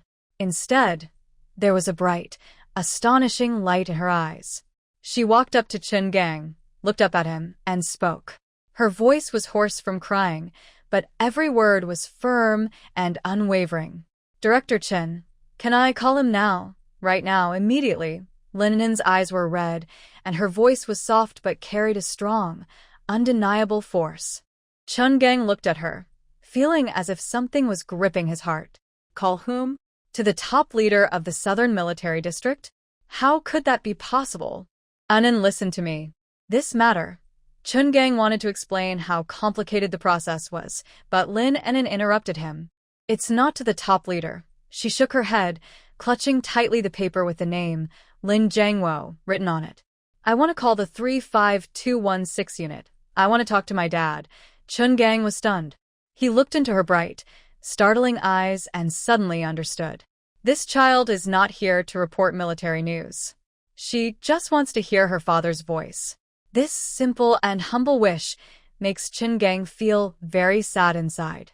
He is a tough man who has been fighting on the front lines for many years, but now he feels his throat tighten and can't say a word. Director, Xiaoli, the secret agent, anxiously urges from nearby. Every second counts on the military line. Chen Gang suddenly snaps back to reality. He glances at Lin An'an and then at the top-secret document in his hand. A crazy idea forms in his mind. He clenches his teeth and makes a decision that might cost him his police uniform. An'an, come with me. Chen Gang quickly pulls Lin An'an's hand and strides toward the secret room. Xiaoli, when the line is connected, give her the phone. Director? That's not allowed. Xiaoli's face turns pale with fear. A top-level encrypted line is being used for a 5-year-old? If the higher-ups find out, it would be a huge crime. Rules. Chen Gang's eyes widen, and a terrifying aura erupts from him. I'm going to break that rule today. If something happens, Chen Gang, will take responsibility alone. Now, follow the orders. Yes. Xiaoli trembles from the shout and dares not say another word. He quickly rushes into the secret room and closes the heavy iron door. Meanwhile, thousands of miles away, at the Southern Military District headquarters, a high-level military meeting is in full swing. The room is filled with smoke, and the atmosphere is serious. Seated at the main seat is the top commander of the front army, an elderly leader with white hair and a star on his shoulder. His gaze is sternly scanning each senior general present. The infiltration plan for Nail has reached the most critical moment. The enemy has sensed something and is fiercely counterattacking. I emphasize again, any information about Nail is top secret. Anyone who leaks it is a traitor to the people. The old leader's voice is firm and commanding. The generals present look serious, standing straight with their backs straight. Sitting at the end of the conference table, a man dressed in a neat military uniform with stars on his shoulders was quietly taking notes on his notebook, his head lowered. His name was Lin Jiangwo. He was in his early 30s, with sharp features and eyes as keen as an eagle. He was the commander of the 3rd Battalion, who had been sacrificed on official records for 3 years. He was also the key player, codenamed Nail, placed deep inside the enemy's core as a crucial pawn. Suddenly, the heavy door of the meeting room was pushed open forcefully.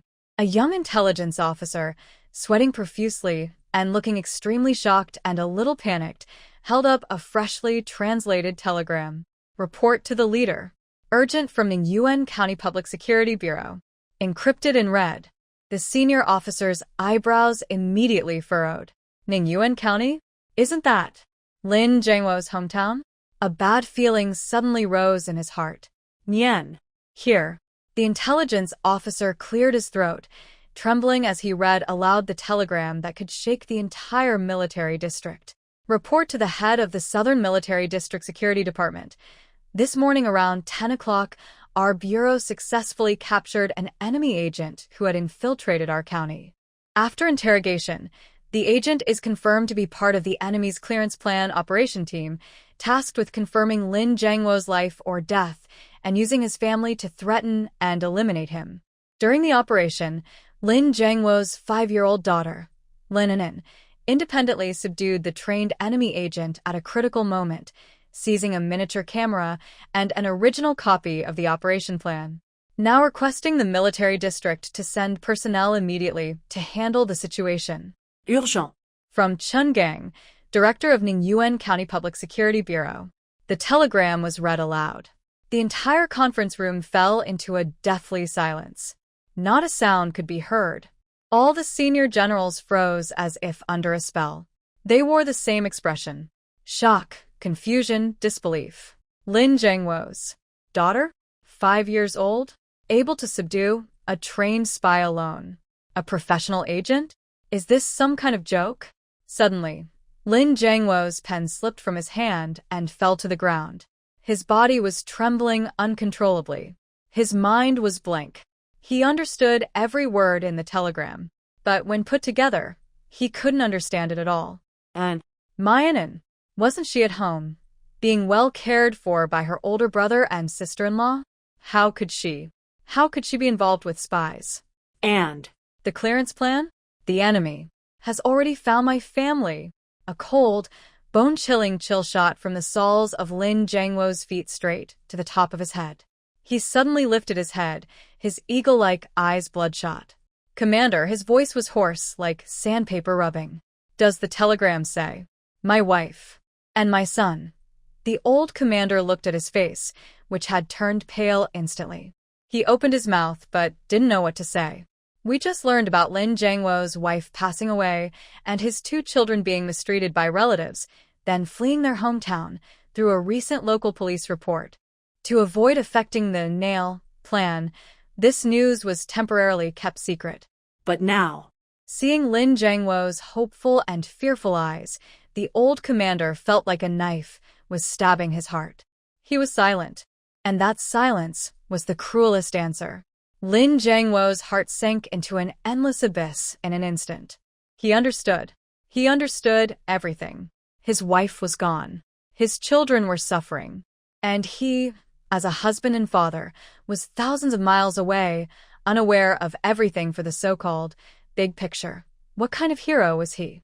He couldn't even protect his wife and children. A powerful, mixed wave of regret, anger, and heartbreak crashed through him, destroying all his reason and disguise. Ugh! Lin Jiangwo suddenly leaned forward, a mouthful of blood spraying directly onto the conference table in front of him. The bright red blood stained the top-secret meeting document. Jiangwo, quick, call the military doctor. The entire conference room instantly fell into chaos. But Lin Jiangwo pushed away everyone trying to help him. He supported himself on the table and staggered to his feet. His eyes were bloodshot and frightening, staring fiercely at the old leader. Leader, he spoke each word as if squeezing it out from between his teeth. I want to go home. Now, immediately, right now. I want to see my children. I want to see my children. Lin Jiangwo's angry shout, tinged with a sense of urgency, echoed through the solemn meeting room. He looked like a trapped animal pushed to the edge, with red eyes, glaring intensely at the old leader. The generals around him were all frightened by his appearance, and no one dared to step forward. The old leader looked at his most proud soldier, at his blood-stained uniform, and at the pain and guilt in his eyes. He sighed deeply. He knew that from the moment the family of the Nail was targeted by the enemy, the Nail plan had already had a big flaw. And now, that flaw had become a deadly wound. Jiangwo, stay calm. A division commander, who was on good terms with Lin Jiangwo, stepped forward and held his shoulder. You're a key person now. You can't leave your post. The military district will send people to protect your family. Protect? Lin Jiangwo suddenly shook off his hand and gave a sad smile. How do you protect? Like protecting my wife. Let her die alone in the hospital bed, lonely. Or like protecting my children. Let them be abused by relatives, forced to fight for their lives at just 5 years old. Lin Jiangwo's words were like knives stabbing everyone present in the heart. The division commander's face turned pale, and he couldn't say another word. yes, They owed this family too much. Lin Jiangwo no longer paid attention to anyone. He straightened his back and saluted the old leader with a standard military salute. Reporting to the leader. The nail plan executor, Lin Jiangwo, requests to abort the mission. The reason is my family needs me. Please approve, leader. His voice regained the firm and resolute tone typical of soldiers. But the trembling in his voice was obvious to everyone. The old leader looked at him silently, a complex emotion flickering in his cloudy eyes. He knew that Lin Jiangwo was right. What kind of hero is someone who cannot even protect their own family? What kind of organization is one that makes heroes bleed and cry? Approved. The old leader slowly stood up from his seat, his voice quiet but powerful. I not only approve your return home. He walked over to Lin Jiangwo and gently adjusted his messy collar. I also want to give you, within my authority, the highest support. Suddenly, the old leader turned sharply, giving a series of quick, commanding orders to the operations officer behind him. Order. The Air Force Group of the Military District, prepare AZ-5 helicopter immediately. Fill it with fuel. Take off within 5 minutes. Order. The Guard Company, assign a combat team, fully armed, to accompany Comrade Lin Jiangwo to Ningyuan County. The mission is to ensure his and his family's absolute safety at all costs. Order. Notify the local government and the military stationed in Ningyuan County immediately and clear a landing zone in the county. From now on, provide 24-hour top-level protective security for Lin Jiangwo and his family. Tell them they are not ordinary martyrs orphans. They are treasures held close by our entire southern military district. If even one hair is harmed, I want everyone's heads. The old leader's words exploded like thunder in the conference room. All the generals present were stunned. Using a helicopter, deploying a combat team from the Guard Company, issuing a top-level protective order. This was no longer just about picking up family members. It was akin to welcoming a national leader with the highest standards. Lin Jiangwo's eyes instantly turned red. He opened his mouth, wanting to say something, but was stopped by the old leader raising his hand. Say nothing. The old leader patted his shoulder, his tone softening. Jiangwo, you've been through a lot these years. The country hasn't forgotten you. We haven't forgotten you either. Now go quickly. Your child is waiting for you. Yes. Lin Jiangwo suddenly straightened his chest, tears welling in his eyes but never falling. He saluted again, then turned around and hurried out of the meeting room without looking back. 5 minutes later, a green military helicopter rose rapidly amid loud roaring, heading swiftly toward Ningyuan County. Ningyuan County Public Security Bureau. The atmosphere was so tense it was hard to breathe. Chen Gang had received a secure call from the provincial military district. On the other end was a very important person he had only seen in newspapers. The important person spoke calmly, but what he said made Chen Gang break out in cold sweat. Comrade Lin Jiangwo's 2 children are now assigned the highest security level. The military helicopter will arrive in 2 hours. During these 2 hours, if anything happens to them, Comrade Chen Gang, I will not hold you responsible. I will personally go to Ningyuan County to hold a memorial service for you and everyone in your department. After hanging up, Chen Gang's legs felt weak. He finally understood how big a mistake he had made this time. He also realized what Lin An'an and Lin Pingping truly meant. Give my orders, Chen Gang shouted with all his strength. All personnel in the bureau, cancel leave. Report to your posts. Wang Jianjun, immediately take all our guns and surround the guest house building. No one, not even a fly, is allowed to enter without my order. Big Sister Lu, stay close to the 2 children. Whatever they want, give it to them. Even if they ask for the moon in the sky, find a way to get it for them. And also, go to the Armed Forces Department now. Tell them this is not a request, but an order. Immediately dispatch a platoon of militia to strengthen the security. The entire police station started working like a well-oiled machine, running wildly. For a moment, sirens, whistles, and the sound of pulling triggers echoed loudly in the police yard. The small building of the guest house was surrounded tightly. Guards were stationed every few steps, and all police and militia members were armed, serious, and ready for battle. Those who didn't know better might think they were guarding some international criminal. At this moment, at the very center of this fortress, Lin An'an and Lin Pingping are sitting on a small bed inside a room. Lin An'an did not receive a call from her father, because the code 35216 is fake. It is part of the entire nail plan. She calmly accepted this result. Knowing her father is still alive is enough. Everything else doesn't matter. She is carefully peeling an apple with a small knife. Her movements are slow and steady, as if she is carving an artwork.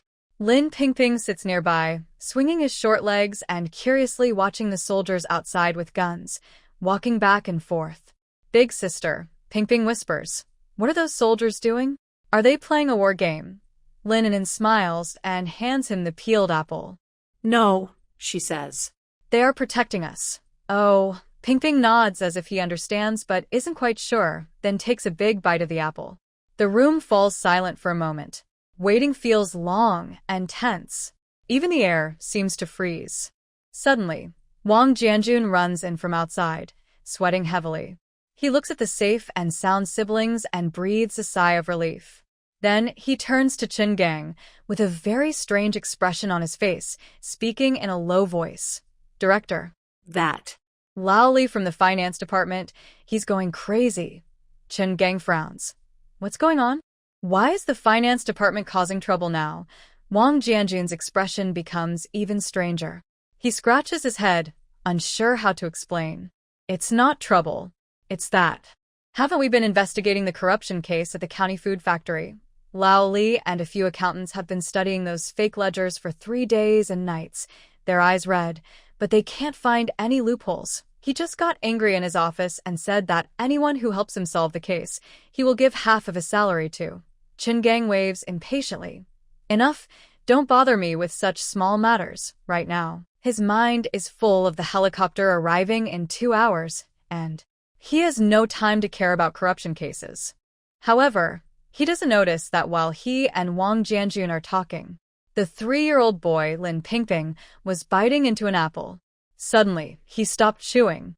He perked up his little ears, and a curious sparkle appeared in his big, grape-like eyes. "Fake accounts?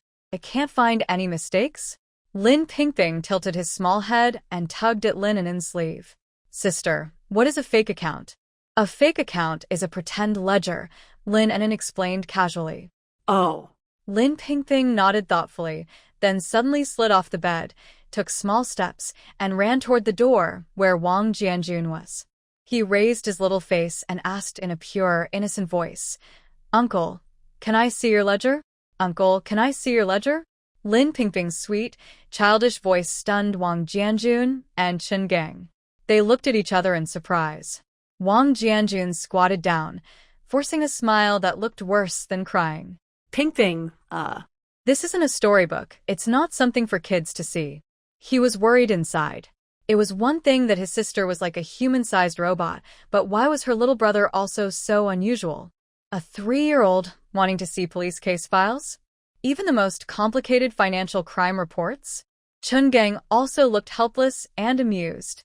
He was feeling annoyed and just wanted to take good care of these 2 little troublemakers until the military personnel came to pick them up. "Pingping, be good. Go back to your room." Chen Gang tried to speak gently. "Your dad will be here soon. Don't run around. I just want to take a look." But Lin Pingping was very persistent. He reached out, tugged at Wang Jianjun's pants, and looked up with serious, dark eyes full of innocence. "Sister said a fake account is a lying ledger. I want to see how it tricks people." Seeing Pingping's clear, innocent eyes, Wang Jianjun found himself unable to refuse. He instinctively looked at Chen Gang, seeking permission.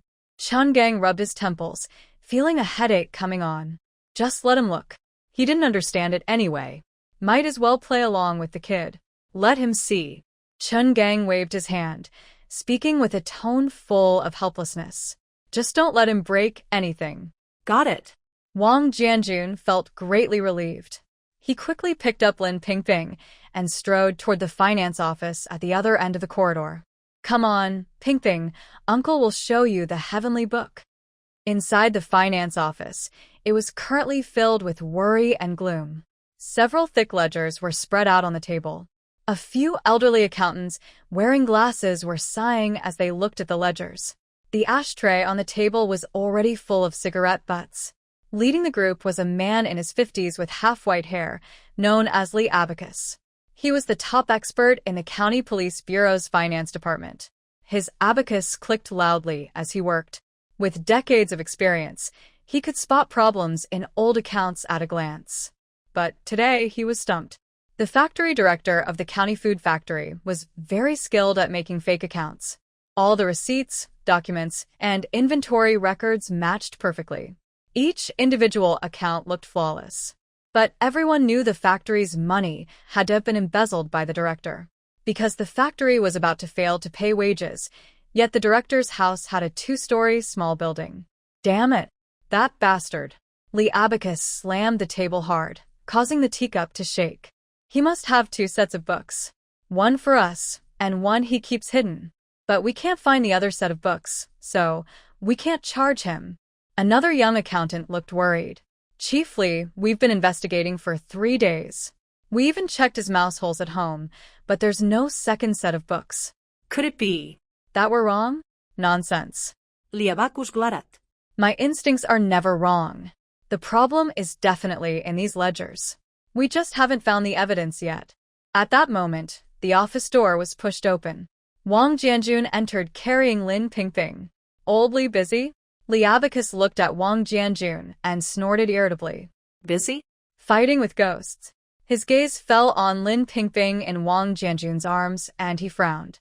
Why are you bringing a baby here? We don't have any candy for him. Oldly, this is our little hero, Lin An'an's brother, Lin Pingping. He wants to see your account book. What? Li Suanpan and the other accountants in the office looked at Wang Jianjun as if they were seeing a fool. Old Wang, are you not feeling well? Li Suanpan reached out to touch Wang Jianjun's forehead. Let a 3-year-old kid see our serious account book? Are you insulting us or him? I'm not joking, Wang Jianjun said seriously. The director agreed. Hearing that Chen Gang approved, Li Suanpan's anger was temporarily suppressed. He suspiciously looked up and down at Lin Pingping. This little kid, delicate and pretty, looked even smaller than his grandson. What could he understand? Did he recognize all the Arabic numbers? All right, Li Suanpan chuckled self-deprecatingly and casually pushed the thickest account book in front of Lin Pingping. Take a look. Just look.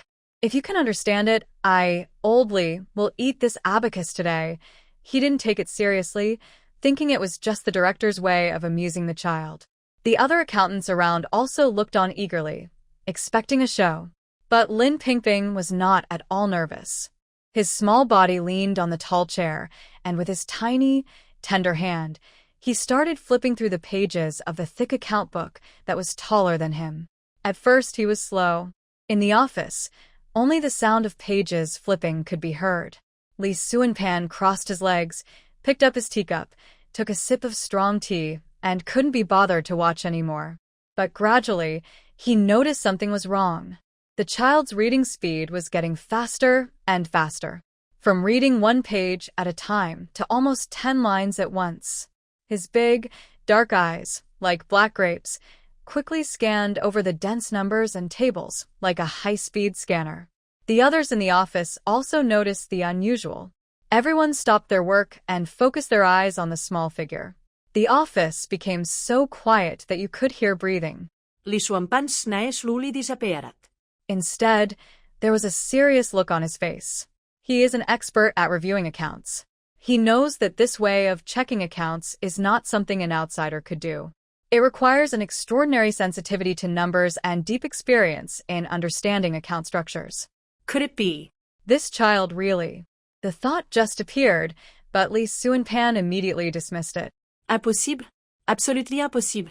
He would rather believe that a pig could fly than believe that a 3-year-old child could understand such complex fake accounts. At that moment, snap, Lin Pingping's small hand pressed down on a page of the ledger. He stopped flipping through the pages. He looked up at Li Suanpan, who was now completely stunned, and pointed to a line of numbers on the ledger. Here, his voice was clear and pleasant. The numbers here are wrong. What? Li Suanpan shivered, quickly stood up from his chair, and hurried over to Lin Pingping. He adjusted his reading glasses and leaned in to look.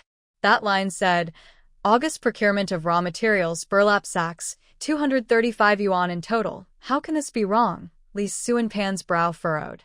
I checked the invoice and the storage receipt 8 times. Not a single digit is off. On the surface, it looks correct. Lin Pingping shook his head and flipped back through dozens of pages, pointing to another line.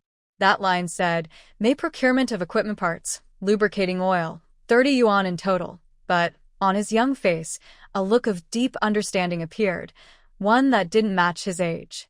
Look, the food factory bought burlap sacks to store potatoes and flour. The cost of one sack is about 70 cents.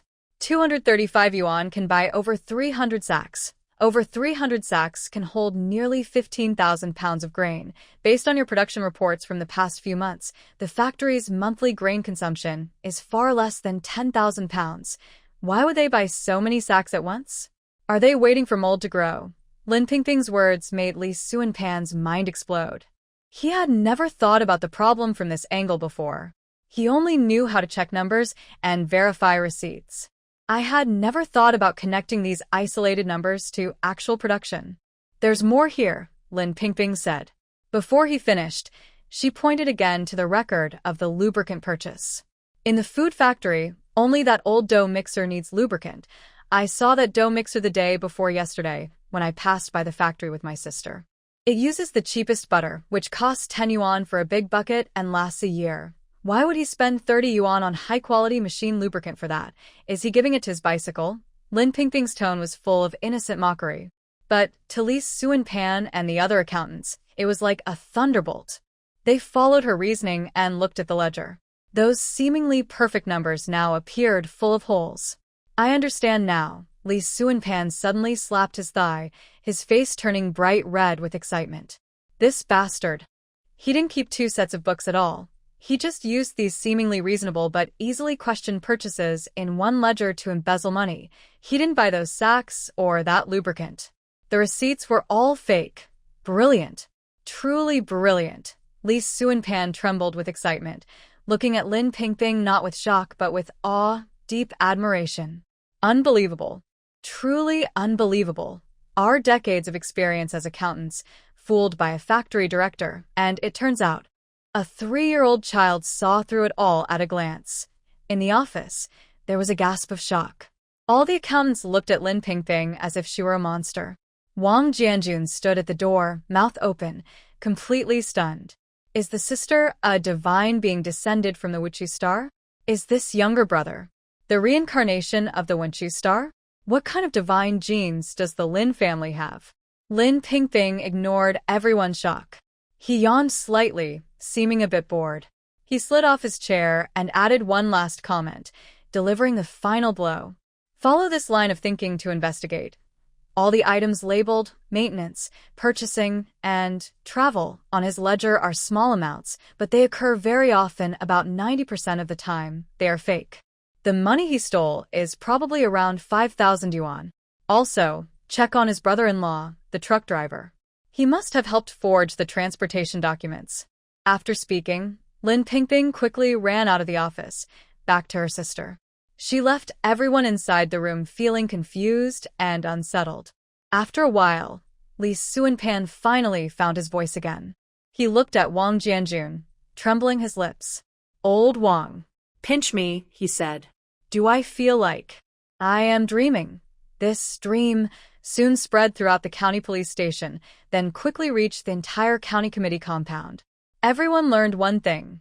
2 little immortals had moved into the police guest house. The sister is 5 years old and can tear apart spies with her hands. The brother is 3 years old and can solve cases at a glance. This completely stirred up trouble. In the county committee compound, a group of fearless young kids couldn't sit still anymore. The county committee compound is the power center of Ningyuan County. The residents here are either wealthy or influential, all leaders of major local units. The children in the compound naturally formed their own small circle. They enjoyed the best resources from a young age, grew up hearing about their parents' great deeds, and carried a natural pride. Leading this group was Zhang Lei. His father is the deputy director of the County Armed Forces Department. He grew up in the military compound, where fighting was common. With his fierce spirit, he became the undisputed leader among the children of the compound. Right now, Zhang Lei was leading a dozen or so young boys, standing aggressively at the gate of the guest house. Brother Lei, It's here. A skinny boy pointed at the small building of the guest house. I heard my dad say, those two little immortals live on the second floor. Who the heck are these immortals? Zhang Lei spat disdainfully. He is 12 years old, tall and strong, with dark skin and eyes full of defiance. A 5-year-old girl can't beat a spy? That's just bragging without any real skill. And that 3-year-old, they say he looked at the account book and solved a case that had stumped the police for half a year. I think they just got lucky, blown up by those police officers. Exactly. They're just bragging. When did little kids from other places start causing trouble in Ningyuan County? Come on, Brother Lei, let's go see them. Let them know who the real boss here is. A group of boys behind him cheered loudly. They had heard about the heroic deeds of Sister and Brother Lin. Their first reaction wasn't admiration but defiance. Why should they be overshadowed? Especially after hearing that the police officers were protecting the siblings, buying them new clothes and candies, their jealousy grew even more. Let's go, Zhang Lei waved his hand, leading the group confidently toward the guest house yard. The militia at the gate recognized these troublemakers from the big yard. They wanted to stop them, but didn't dare to really fight. Hey, what are you doing?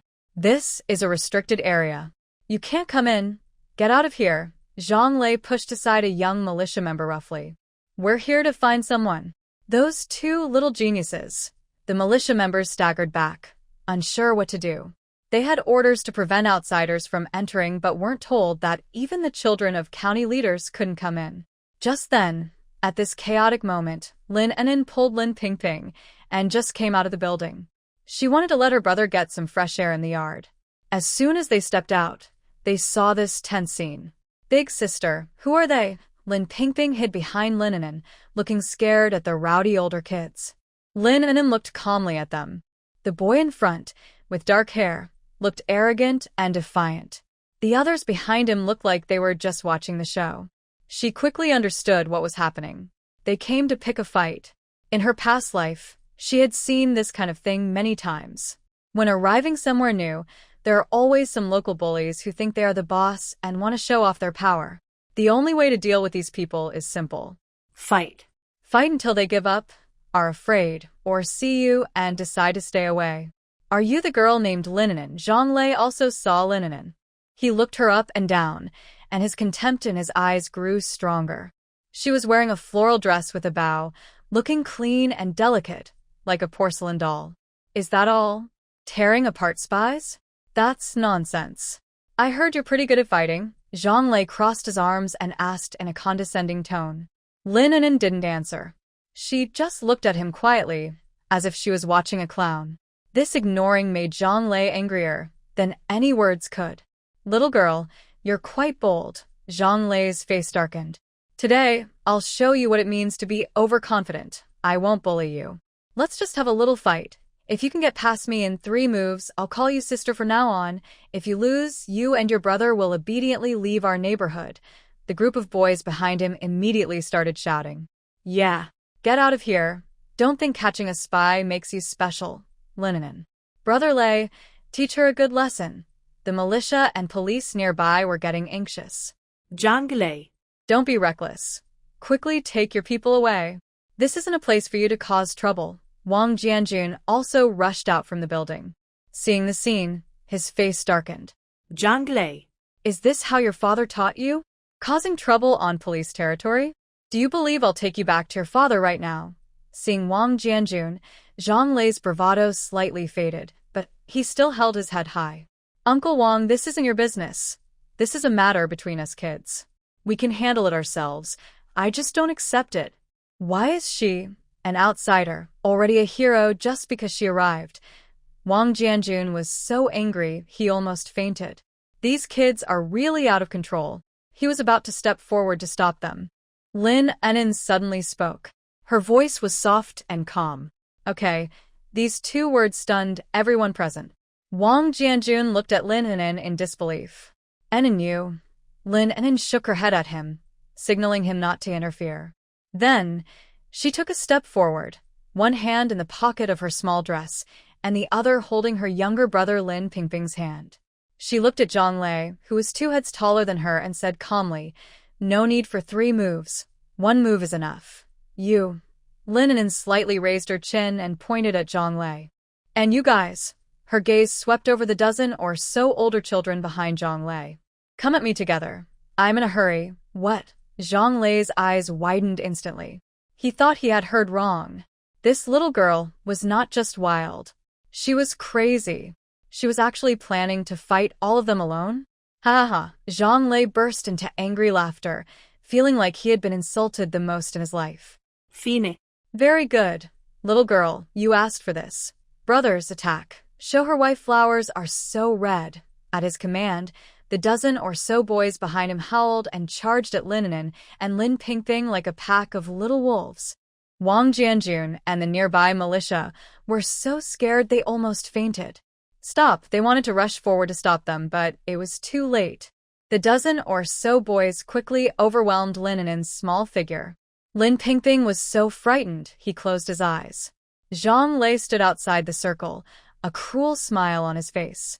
He seemed to already see the scene where the reckless little girl was beaten up, her face bruised, crying and calling for her mother.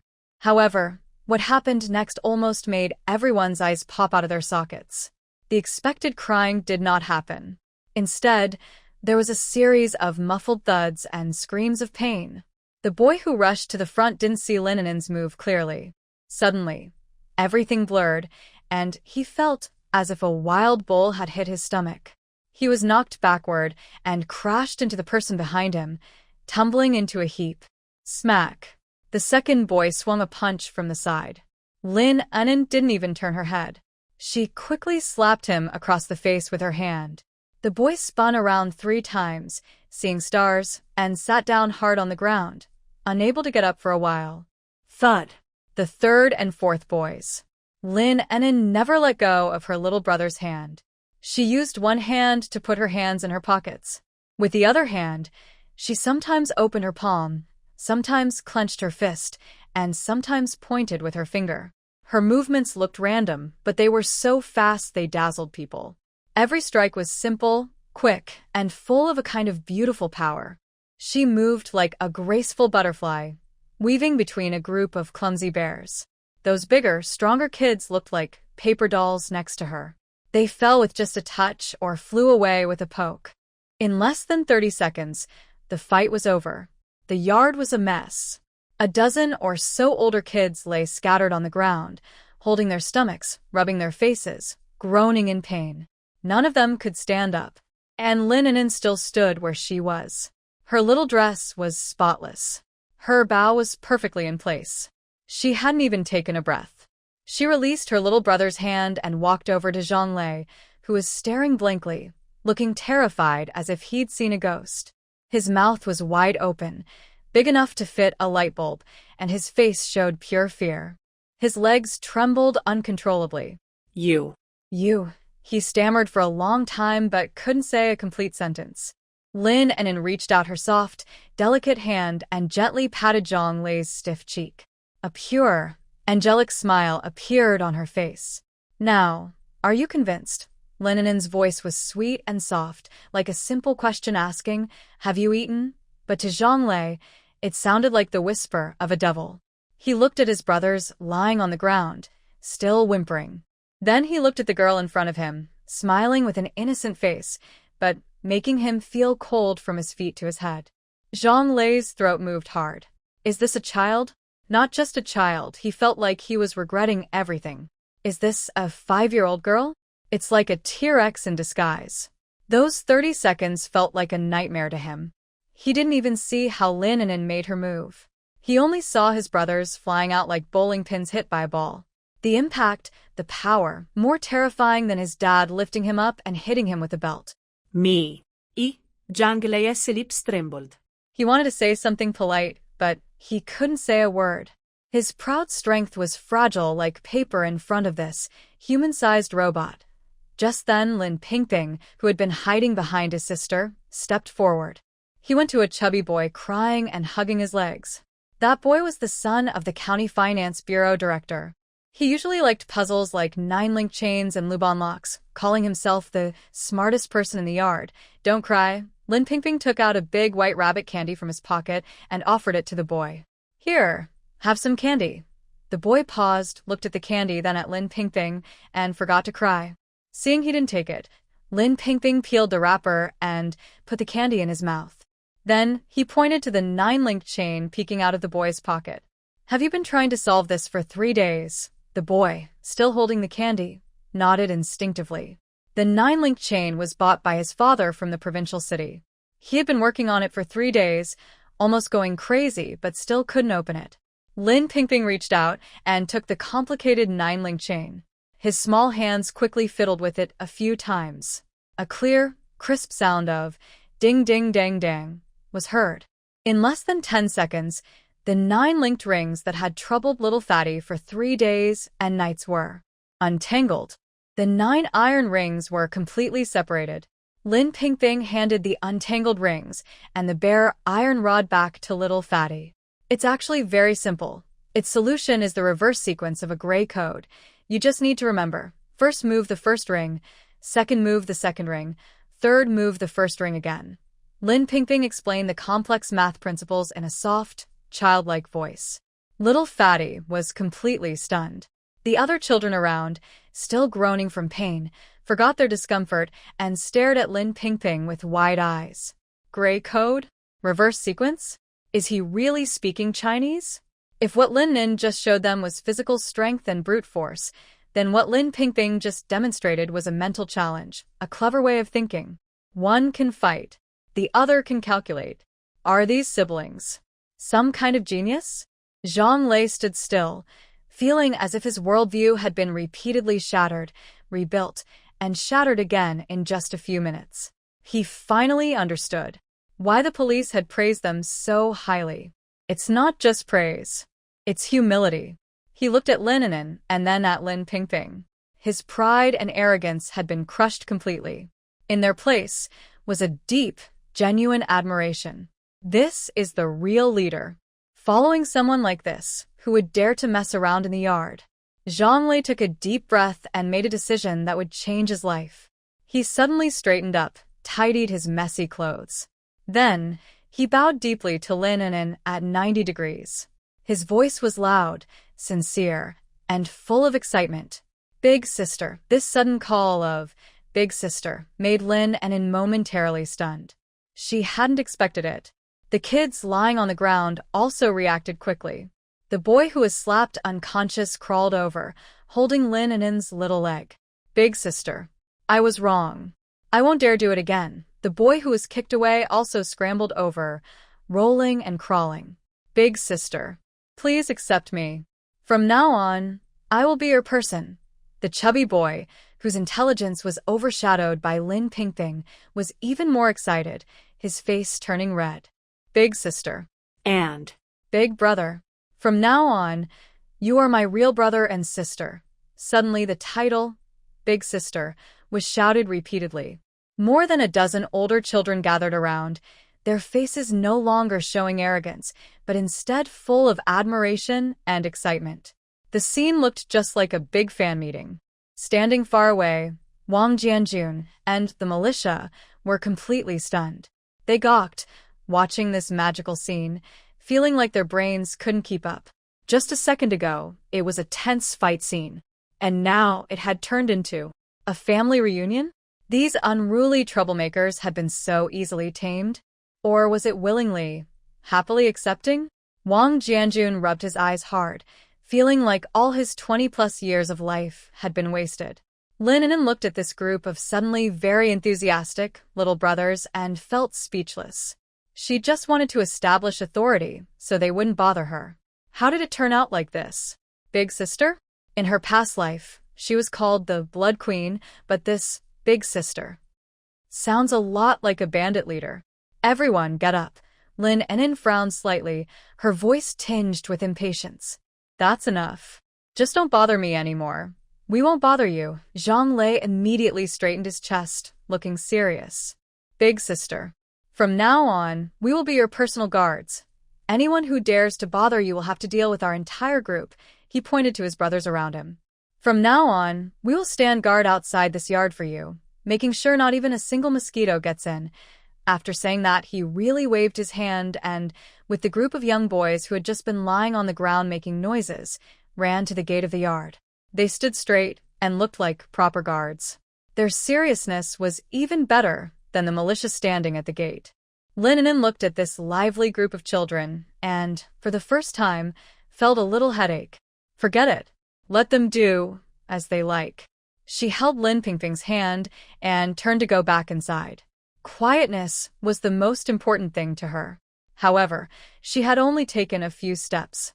Suddenly, outside the yard, a loud roar of a car engine sounded.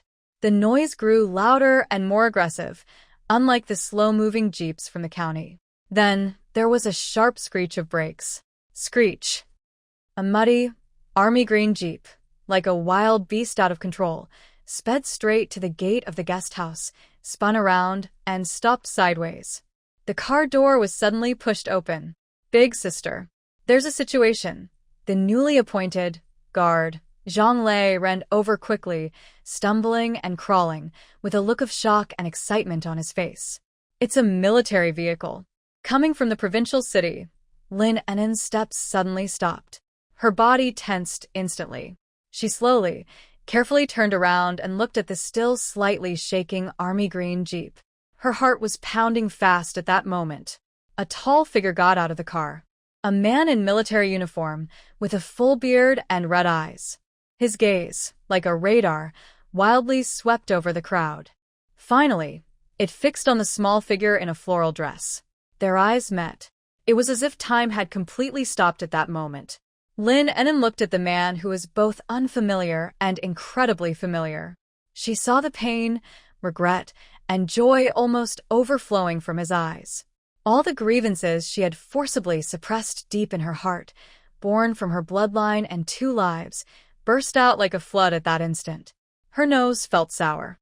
Tears welled up uncontrollably again. The man was also looking at her. His lips trembled violently. He opened his mouth, and with a nearly choking, extremely hoarse voice, he gently and cautiously called out a name. "An'an?" "Yes." "It's Dad." "An'an?" That hoarse voice, as if sandpaper had been rubbed over it countless times, carried a cautious tone as it entered Lin An'an's ears. Yes. "It's Dad." Lin An'an's lips moved slightly, and she responded in a whisper only she could hear. It was this voice. Even across 2 lifetimes of memory, even though it was already blurry, the moment she heard it, the imprint deep in her soul was instantly awakened. "It's Dad. Really, it's Dad. He didn't die. He's back." Lin An'an felt as if she had been struck by lightning. All the sounds and colors of the world faded away instantly. The wind stopped. Everyone around, police, militia, and the little followers who had just been subdued, became blurry background figures. All she could see was the man jumping down from the military green jeep. He was tall, even taller than in her memories. He wore a neat military uniform with shining stars on his shoulders. But he looked so disheveled. His face was covered with stubble, messy like dry grass.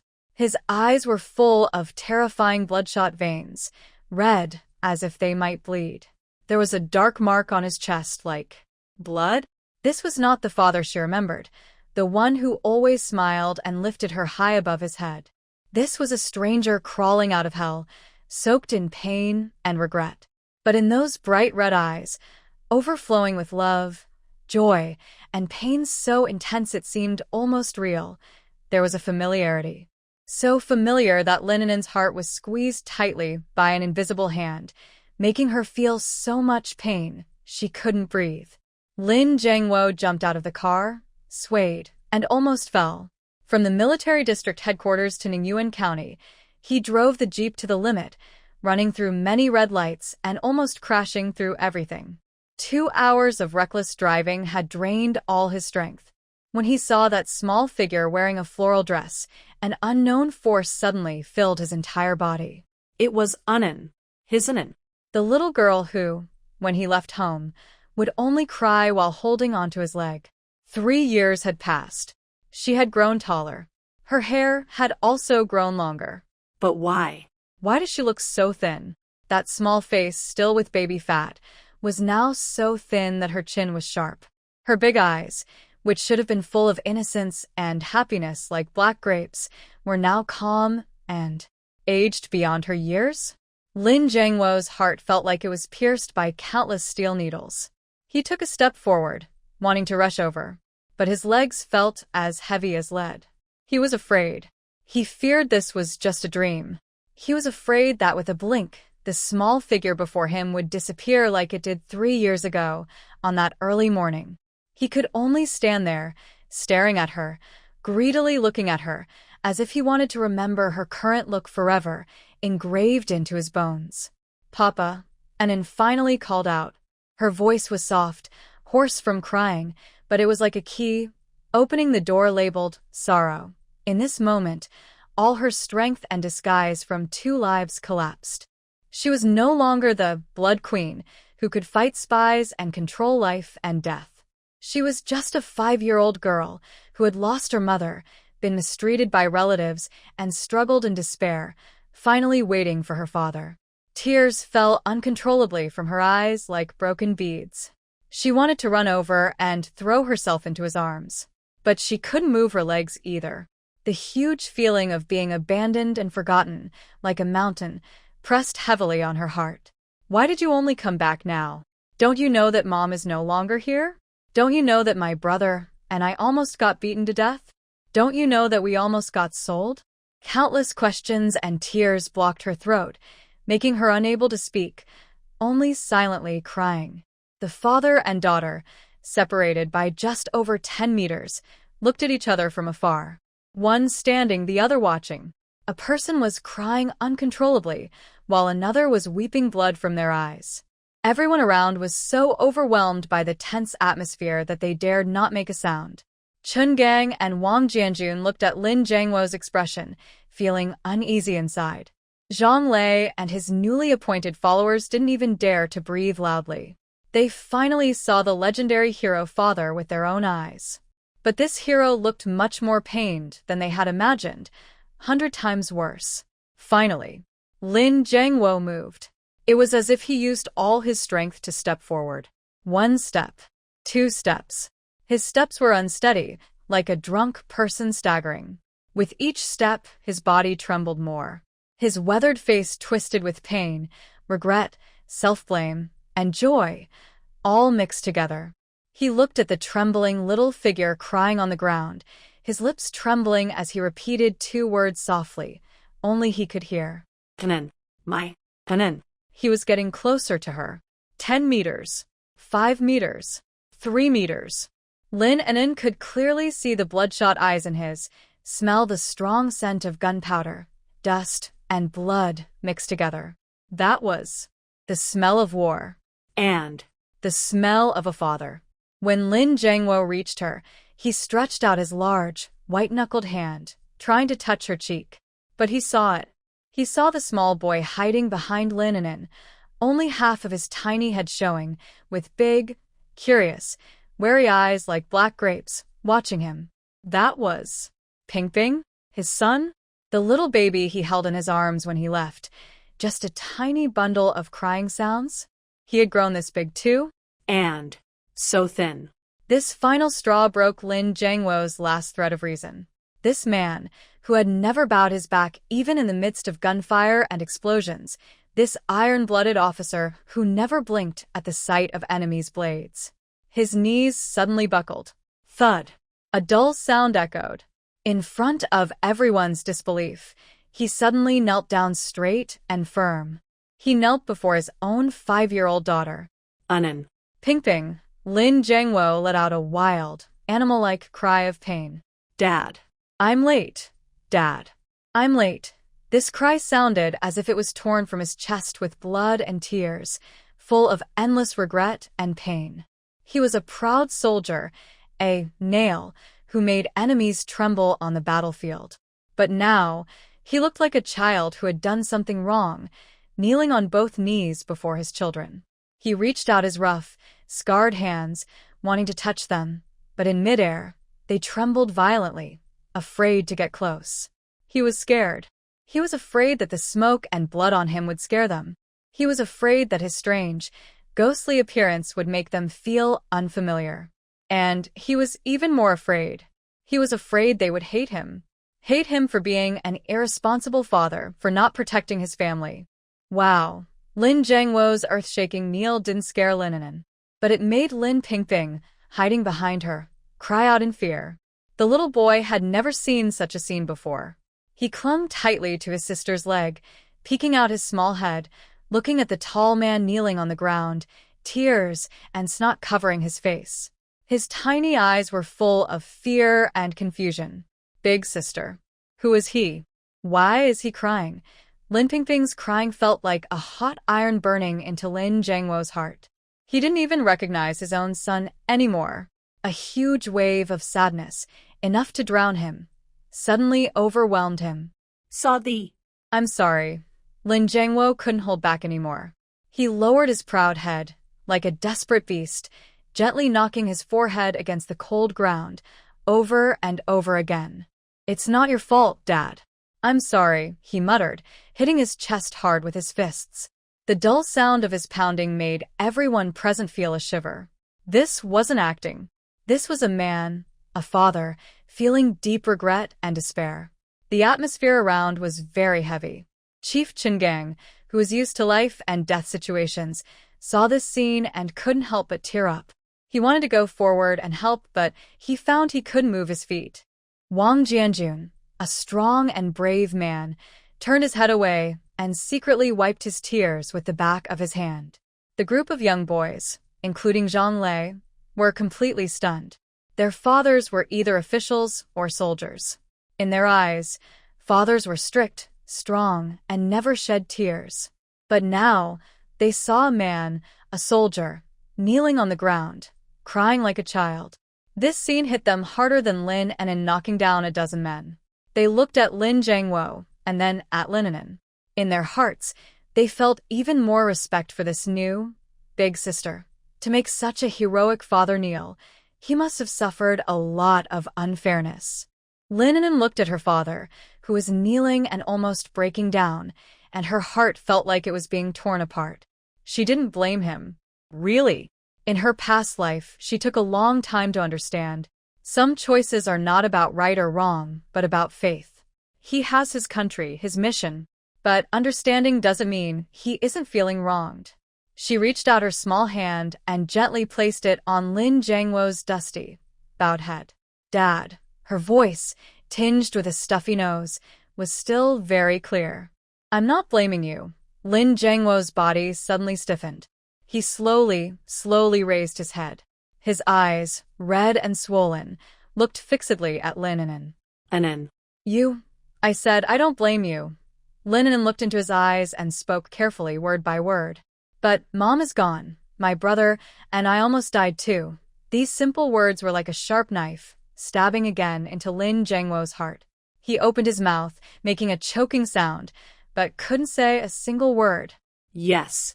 How can a simple, no blame, erase the harsh, bloody facts that have already happened? Seeing his face twisted with pain, the last bit of grievance in Lin An'an's heart disappeared. She bent down, using her small body, still carrying a faint scent of milk, to hug Lin Jiangwo's large, trembling head. Just like when she was a child, he held her in his arms. Dad, don't cry anymore. You're back. That's enough. This gentle sentence completely broke Lin Jiangwo's last mental barrier. He could no longer hold back. He tightly embraced his two children, holding them close. Wow, this man, who on the battlefield was known as Nail, a tough soldier who never shed tears at this moment, held his lost and found children and cried loudly. His sobs were heart-wrenching. His crying echoed through the entire guest house. All the emotions he had kept inside over the past 3 years, his longing for his wife, guilt for his children, pressure from his missions, regret over his broken family, burst out in this thunderous cry. Lin An'an was held so tightly that she almost couldn't breathe. She could clearly feel the hot tears from her father, falling one by one, soaking her hair and wetting her collar. That embrace was so wide, so warm, and so comforting. The nerves that had been tense for so long finally relaxed completely at this moment. All the exhaustion and grievances accumulated from 2 lifetimes flowing through her veins, surged like a tide, drowning her. Her eyelids grew heavier and heavier. Her consciousness began to blur. Before completely losing awareness, she used her last bit of strength to softly say something in Lin Jiangwo's ear. "Dad, I'm so tired." After saying this, Lin An'an's small body softened and she completely fainted. An'an, Lin Jiangwo felt his daughter go limp in his arms, and her crying suddenly stopped. He was so scared, he almost lost his mind. He quickly let go and looked down. He saw Lin An'an with her eyes tightly closed, her face very pale, and she was unconscious. "An'an, what's wrong?" An'an, Lin Jiangwo was completely panicked. He held his daughter's soft body, his voice trembling. "Hurry! Call the doctor! Call the doctor!" he shouted wildly at the people around him. "Someone, please help my daughter. Please help her. Hurry! Call the doctor.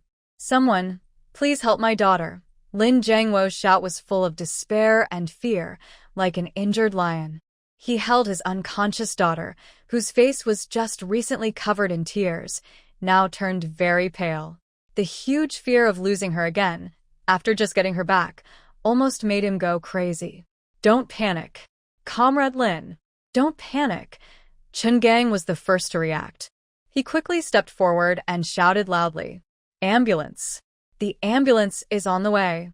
"It's the best doctor from the county hospital," he comforted Lin Jiangwo while shouting at Wang Jianjun behind him. "What are you standing around for? Hurry! Clear the way! Let the ambulance go straight to the building entrance." "Yes." Wang Jianjun snapped out of his daze and immediately led people to quickly clear the crowd. The entire courtyard of the guest house was thrown into chaos again. "Let me see," a gentle female voice sounded. "It's Sister Lu from the guest house." She pushed through the crowd and hurried to Lin Jiangwo's side. Ignoring Lin Jiangwo's intimidating presence, she reached out to check Lin An'an's forehead and then lifted her eyelids to look. "Comrade Lin, don't worry." Sister Lu sighed in relief and said to Lin Jiangwo, "The child is fine. She's just very emotional, tired, and has fainted from exhaustion. Let her sleep well.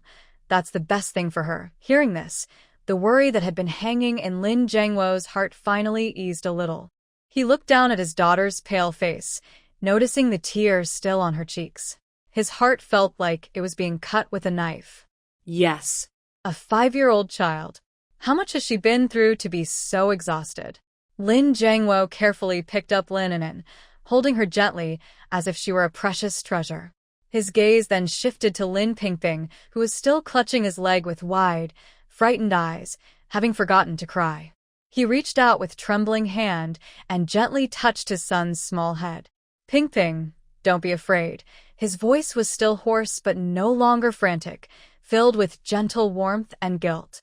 "Dad is here." Lin Pingping looked at him, his little mouth pouting as if he wanted to say something, but in the end, he buried his face in Lin Jiangwo's uniform, trembling slightly. "Director Chen." Lin Jiangwo, holding his daughter and holding his son's hand, slowly straightened up. The sharp, commanding presence typical of a soldier returned to him. But within that presence, there was also a cold, piercing intent to harm. "This is not a place for talking." His gaze swept over the people around who were watching, his voice cold as ice. "Yes, yes, yes." Chen Gang nodded repeatedly and immediately led the way. "Comrade Lin, please follow us. We will talk inside." A group of people hurriedly surrounded Lin Jiangwo and his children, walking quickly into the small building of the guest house. Zhang Lei and his gang of followers were kept far outside. Zhang Lei watched Lin Jiangwo's tall, lonely figure, feeling a mix of emotions. He turned around and, with a serious tone he had never used before, addressed his equally complex-looking followers behind him. "Did everyone hear that? From today on, what big sister and big brother are dealing with is our top priority. If anyone dares to gossip outside, don't blame me, Zhang Lei, for not recognizing my brothers." "Yes, Brother Lei." Inside the guest house room, Lin Jiangwo carefully placed Lin An'an on the bed and gently covered her with a blanket. Lin Pingping stayed close to her sister's bedside like a small shadow, her tiny face full of worry. After finishing all this, Li Jiangwo straightened up, turned around, and looked at Chen Gang standing at the door with a serious expression. Director Chen, Li Jiangguo, spoke slowly, his voice calm but carrying a tense feeling like a storm about to break. Can I speak now? My wife. My wife Zhao Xiaoa. How did she really die? My 2 children. How did they come from Daya Village to Ningyuan County? And that spy? What exactly happened? Each question felt like a heavy hammer hitting Chen Gang's heart. Chen Gang took a deep breath. He knew that what he was about to say would be very painful for the man in front of him. But he had to say it. It was his duty, and Li Jiangguo needed to know the truth. Comrade Li, please prepare yourself mentally. Chen Gang's voice was a little dry. He told him everything they knew from the police bureau in detail. From the news of Li Jiangguo's sacrifice, reaching Daya Village, to how Zhao Xiaoa was worn down by grief and illness, dragged down by Li Jiangguo's second older brother Li Ergu and his wife Wang Pozi, and finally died on her sickbed. To how Wang Pozi and Li Ergu mistreated young Lin An'an and Lin Pingping, stole all their relief money and family property, and even tried to sell Lin An'an to a man in his 40s for just 300 yuan. To how Lin An'an escaped with his brother in desperation, riding trains and hiding from pursuit, finally reaching Ningyuan County. And how they encountered enemy agents disguised as repairmen in the marketplace, and how 5-year-old Lin An'an managed to defeat a trained assassin at a critical moment, saving himself and his brother. The room was eerily silent. Only Chen Gang's heavy, oppressive voice echoed. Li Jiangguo listened quietly. His face showed no emotion. He neither cried nor got angry. He just stood there like a stone statue. But Chen Gang could clearly feel that the temperature in the room was dropping rapidly at an astonishing speed. A cold, almost tangible killing intent spread from Lin Jiangguo's body. That killing aura was so strong, so pure. Even Chen Gang, an experienced police officer who has handled guns and seen blood, felt his skin prickle like being pricked by needles. Cold sweat broke out on his back, layer after layer. This was no longer ordinary anger. This was a true murderous intent, forged from mountains of corpses and seas of blood. When Chen Gang mentioned that Wang Pozi was willing to sell Lin An'an for 300 yuan, snap, a sharp sound. The fist beside Lin Jiangguo suddenly clenched tightly. The knuckles, swollen from overuse, made a bone-jarring, teeth-aching cracking sound. His eyes, at some point, had turned a deep blood red. Not the red of excitement or sadness before, but a bloodthirsty, crazy red, as if wanting to destroy everything. Huh. Lin Jiangguo let out a low growl like a beast. He slowly turned his head, looking out the window. His voice was so soft it sounded like a dream, yet carried a chilling cold that could freeze the soul. Second brother Lin, Wang Pozi, and those who bullied my wife and children. He paused, then, with all his strength, forced out each word from between his teeth. Them. None of them will escape, Director Chen. Where is that special agent now? Lin Jiangguo suddenly turned to stare at Chen Gang, his gaze making Chen Gang's heart skip a beat. He's seriously injured and unconscious, under strict guard at the station. Take me to see him. But, Comrade Lin, he's not awake yet. I said, take me there. Lin Jiangguo's voice was quiet but carried an undeniable command. I need to know who sent him here, what their clearing plan really is. I want those rats hiding in the gutters to know. Anyone who harms my family will pay with blood and debts repaid in kind. A mighty force is returning to Dahuang Village. Outside the interrogation room of Ningyuan County Police Station, the air was heavy and hard to breathe. Lin Jiangguo, separated by one-way glass, looked coldly at the spy lying on the hospital bed, wrapped in bandages and still unconscious. Next to him stood Chen Gang with a serious face, along with 2 fully armed guards from the provincial city. Director, the helicopter from the Air Force has arrived. Wang Jianjun quickly entered from outside and reported in a low voice. Following the old leader's orders, we will fully cooperate with Comrade Lin's actions. Chen Gang nodded and looked at Lin Jiangguo. Comrade Lin, you see, let the helicopter wait at the County Armed Forces Department. Lin Jiangguo did not turn around, his voice cold as steel. Director Chen, I need to borrow your car. And also, your people, I need to borrow them too. Chungang's heart tightened. He knew that a real storm was coming. "No problem," Chungang answered firmly.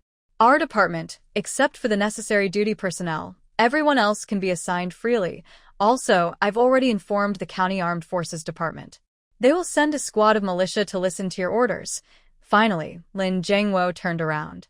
He glanced at Chungang, and a faint, barely noticeable feeling of gratitude flashed in his bloodshot eyes. "Thank you. Not too many people needed." He raised 2 fingers. "Just 2. Bring out that Lin Ergu and that beast called Wang Posey from the detention room. I want to take them home." Half an hour later, a very strange convoy left Ningyuan County in complete silence.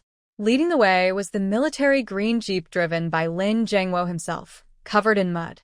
Sitting inside were 2 stern-looking guards. Following closely were 2 police GAZ-69 jeeps. Chungang and Wang Jianjun led the team personally. Between the 2 police cars, there was an old, battered Liberation truck. In the back of the truck, Lin Ergu and Wang Posey, like 2 dead dogs, were pressed down tightly by several armed militia members. Both of them were handcuffed and leg-shackled, with rags stuffed in their mouths, unable to scream, only able to produce sad, muffled sounds. Their faces were filled with endless fear. They did not know where they were being taken. All they knew was that Lin Jiangwo, who was already marked as dead in the records, had come back. That fierce man had returned alive. The convoy sped along, kicking up clouds of dust, heading towards the remote and backward Deha village, dozens of kilometers away, with great momentum. Deha village. The afternoon sun lazily shone under the crooked old locust tree at the village entrance. A group of idle gossiping women and old men gathered, eating sunflower seeds and loudly discussing the biggest news in the village. The 2 debt collectors from the Lin family finally ran away. "Hey, do you think those 2 little troublemakers from Lin Ergo's family can go anywhere?" An old woman with crooked teeth spat out her seed shells, looking pleased. "Where could they go? Those 2 little kids, once they leave the village, probably can't even tell east from west." A man nearby responded sarcastically. "I guess they probably fell into a river and drowned, or maybe a wolf took them away. That would be a blessing from heaven." A sharp-faced woman clapped her thigh, smiling maliciously. "You all don't know, when Zhao Xiaoa, that sickly woman, died, those 2 kids cried like they were summoning spirits. It hurt my head. Now that they've run away or died, it's all peaceful. Lin Ergo and his wife are finally free." "Exactly. I think Lin Ergo and his wife are just too kind-hearted. If it were me, I'd have beaten those 2 troublemakers out of the house long ago. No more feeding them or supporting them." "Bah." A faint voice from the crowd spoke softly. But they are still Jiangwo's children." Jiangwo was a hero. "Hero my foot." The old woman with crooked teeth spat out her saliva angrily. "He's been dead for 3 years, and we haven't even seen his ashes. Who knows where he died? Maybe he deserted. And anyway, what's so special about being a hero? Can the hero's children just eat and drink for free? Our village doesn't support idlers." Exactly. The crowd burst into laughter again. They didn't notice at all that at the entrance of the village, on the dirt road leading to the town, a yellow smoke dragon was rushing toward the village at a very fast speed. Rumble. The roar of the engine grew louder and closer. People under the old locust tree finally sensed something was wrong. "What's that noise?" "Maybe a car." "No way. In our poor, remote village, where would a car come from?" Everyone stood up, stretched their necks, and looked toward the sound. They saw 3 green jeeps and a truck kicking up a huge cloud of dust, rushing into the village like wild beasts gone mad. Screeching brakes echoed loudly throughout the village. The lead military jeep spun sharply and stopped right under the old locust tree, blocking everyone's way. The door was kicked open with a loud bang. A tall man in a neat military uniform, with a fierce look on his face, jumped out of the vehicle.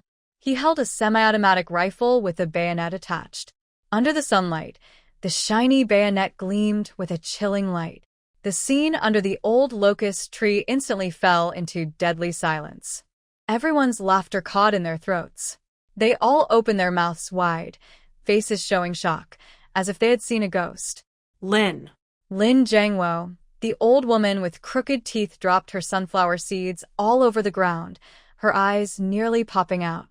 You. Weren't you supposed to be dead? Lin Jiangwo ignored her. His gaze was cold and sharp, sweeping over everyone present. Everyone he looked at felt like a poisonous snake was staring at them, making them shiver and their legs go weak. He remembered these people. He remembered every face. They had bullied his Xiaoying and mocked his children. Then, the doors of police cars and trucks behind him also opened. More than a dozen police officers in uniform and armed militia jumped out of the vehicles, quickly spreading out and surrounding the scene tightly. The clicking sound of pulling the gun's bolt sounded especially harsh in the quiet village entrance. Wang Pozi and Lin Ergo were dragged down from the truck by two soldiers, thrown onto the ground like dead dogs. Had anyone in the village ever seen such a scene? Everyone looked terrified, their faces pale and silent with fear. The group that had been joking just moments before now shrank back, wishing they could hide somewhere. Lin Jiangwo approached the old woman with the crooked teeth and gently lifted her chin with his bayonet. His voice was soft and gentle, but it carried a chilling coldness that made people's souls tremble.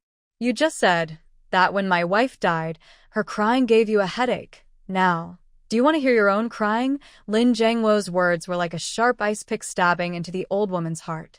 She looked at the cold, shining blade close to her face and felt the deadly aura radiating from Lin Jiangwo. A foul-smelling liquid started to flow down her leg.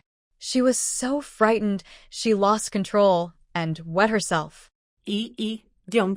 I was talking nonsense. I was so rude. The old woman with crooked teeth suddenly knelt on the ground, trembling like a leaf, desperately begging for mercy. I was wrong. I really was wrong. Please forgive me. Lin Jiangwo looked at her coldly, with no emotion in his eyes. He withdrew his bayonet and ignored the woman who was now terrified out of her mind. His gaze crossed the crowd and looked toward the small hill deep in the village, where his wife was buried. That was the first place he wanted to return to. Director Chen, he said without turning around. Keep an eye on these two animals. Block the village and gather everyone here. No one is allowed to leave. I am going to bring my wife home. After saying that, he took a big step toward the hill. Two guards immediately followed, guns in hand, one on each side. Chen Gang watched Lin Jiangwo's lonely, determined figure and sighed heavily. He waved his hand, and the police and militia behind him immediately moved into action. The entire village entrance was completely sealed off. The villagers who had been gossiping just moments before looked ashen, gathered under the old locust tree, not daring to breathe loudly. Zhao Xiui's grave was on a small hill behind the village. There was no tombstone, only a small mound of earth, overgrown with weeds because no one cared for it. A breeze blew past, making it look very lonely. Lin Jiangwo stood in front of the grave, his body straight like a spear. He looked at the simple, even rough, dirt mound, feeling as if a big hand was squeezing his heart repeatedly. Is this the final resting place of his wife, the gentle and kind woman who used to smile foolishly at him? Before leaving home, he had promised her confidently that when he returned, he would take her and the children to the city, live in a big house, and have a good life. But now he was back. What he saw was a cold, lonely grave. A wave of deep sadness flooded his heart again. Lin Jiangwo's eyes instantly turned red. But he did not cry. The tears had already been shed during his loud crying. All that remained was deep-seated hatred and guilt. He slowly crouched down. Reaching out, he carefully pulled weeds from the grave. His movements were slow and gentle, like caressing his loved one's face. Chen Gang and Wang Jianjun, who followed behind him, looked at this scene silently and lowered their heads. Director Chen, Lin Jiangwo's voice was hoarse and rough. I want to open the coffin. I want to examine the body. Chen Gang's body trembled suddenly. He looked up, unable to believe what he was hearing. Comrade Lin, this might not be proper. In rural areas, opening a coffin for an examination is considered the greatest disrespect to the deceased. Proper? Lin Jiangwo stood up, turned around, and his bloodshot eyes stared fiercely at Chen Gang. My wife died under unclear circumstances, and that is the biggest disrespect. Everyone says my wife died of illness, but I don't believe it. With her health, even if she was sick, she couldn't have been exhausted and worn out in just 3 years. I want to see for myself. I want to know exactly how she died. Did she have any injuries on her body? I will make those animals pay for what they did. Lin Jiangwo's words were firm and loud, each word coming from his chest. His unwavering determination made Chen Gang unable to refuse. He clenched his teeth and made a decision. Okay, I support you, Chen Gang said to Wang Jianjun. Go. Return to the county and ask the forensic Dr. Lao Zhang to come here. Tell him it's an order. 1 hour later, the most experienced forensic Dr. Lao Zhang from the county police station, carrying his toolbox, arrived at the scene, sweating heavily. Under Lin Jiangwo's watch, a few militia members with shovels started digging. The soil was turned over layer by layer. Soon, a rough, thin-walled coffin appeared. When the coffin lid was opened, Lin Jiangwo's body trembled violently, almost losing his balance. He clenched his teeth tightly to prevent himself from falling. Inside the coffin was a long-decomposed corpse. But from the faint outline, Lin Jiangwo recognized her at a glance. It was Xiao A, the girl who once smiled charmingly. Now only a skeleton remained. Lao Zhang, the forensic doctor, put on gloves and a mask, then jumped into the grave to examine. Time passed second by second. The surroundings were silent. Only the rustling sound of leaves in the wind could be heard. Finally, Lao Zhang climbed out of the grave, took off his mask, and looked very serious. He walked over to Lin Jiangwo and Chen Gang and spoke in a deep voice. Comrade Chen, Comrade Lin. The deceased indeed suffered from a long-term lung illness. But this is not the direct cause of her death. Lao Zhang paused, his voice tinged with anger. Her cause of death was organ failure caused by long-term malnutrition. And also, Lao Zhang raised a hand, holding several small, darkened bones.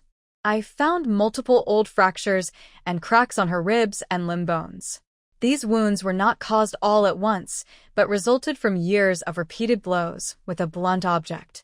In other words, Old Zhang looked at Lin Jiangwo and said carefully, she was starved to death and beaten to death. Boom. The forensic doctor's words hit like a thunderclap in Lin Jiangwo's mind. Starved to death. Beaten to death. His wife, his helpless wife, who had no strength to fight back, lived her last years in such suffering. A cold chill ran from his feet straight to his head. He felt his blood freeze in that moment. He said nothing. He made no move. He just stood quietly, looking at the cold bones. After a long while, he slowly raised his hand. He paid a formal, 10-minute military salute to the lonely grave and his tragic wife. When the salute was over, he lowered his hand and turned around. His face, which once still had some life in it, was now completely cold, like a mask. Only 2 words were carved on it. Revenge. Director Chen. His voice was frighteningly calm. Can we start now? Chen Gang looked at him and felt a chill. He knew that big changes were coming to Daya Village. He nodded and gave an order over the walkie-talkie. Wang Jianjun, bring the person here. Soon after, Lin Ergu and Granny Wang, tied up tightly with ropes, were dragged up the hill by 2 militia members. When they saw the opened coffin and the skeleton beside it, they were so scared they fainted on the spot, unable to speak or move.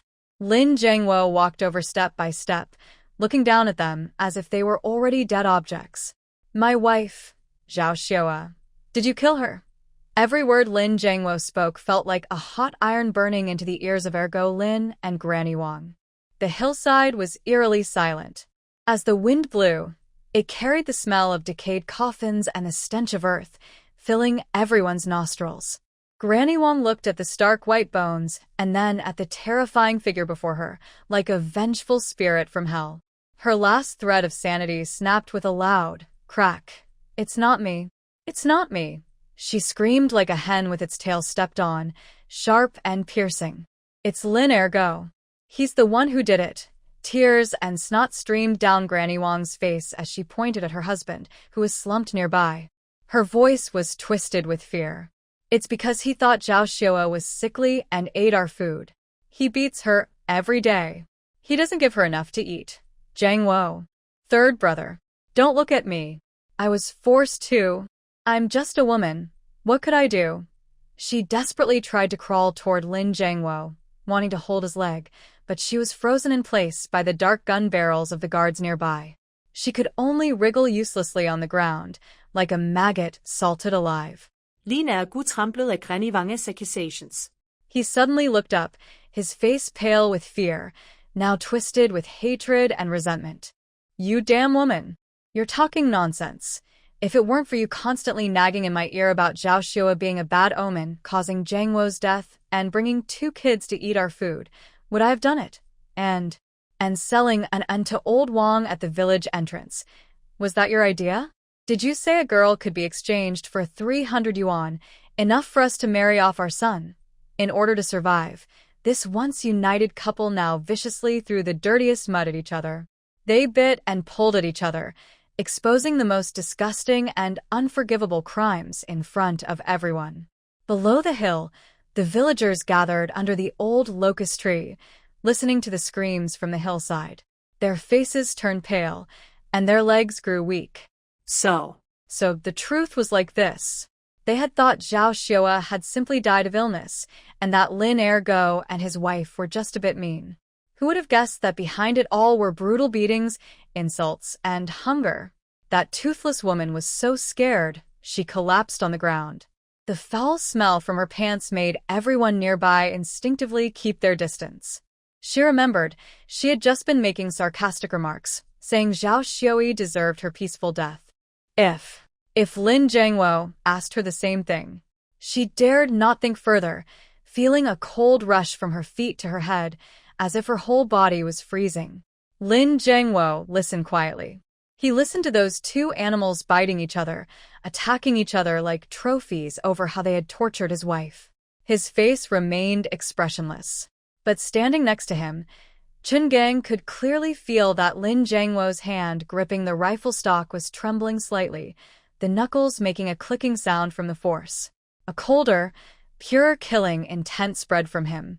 It was not anger. It was a calm, destructive desire to crush everything in front of him into dust.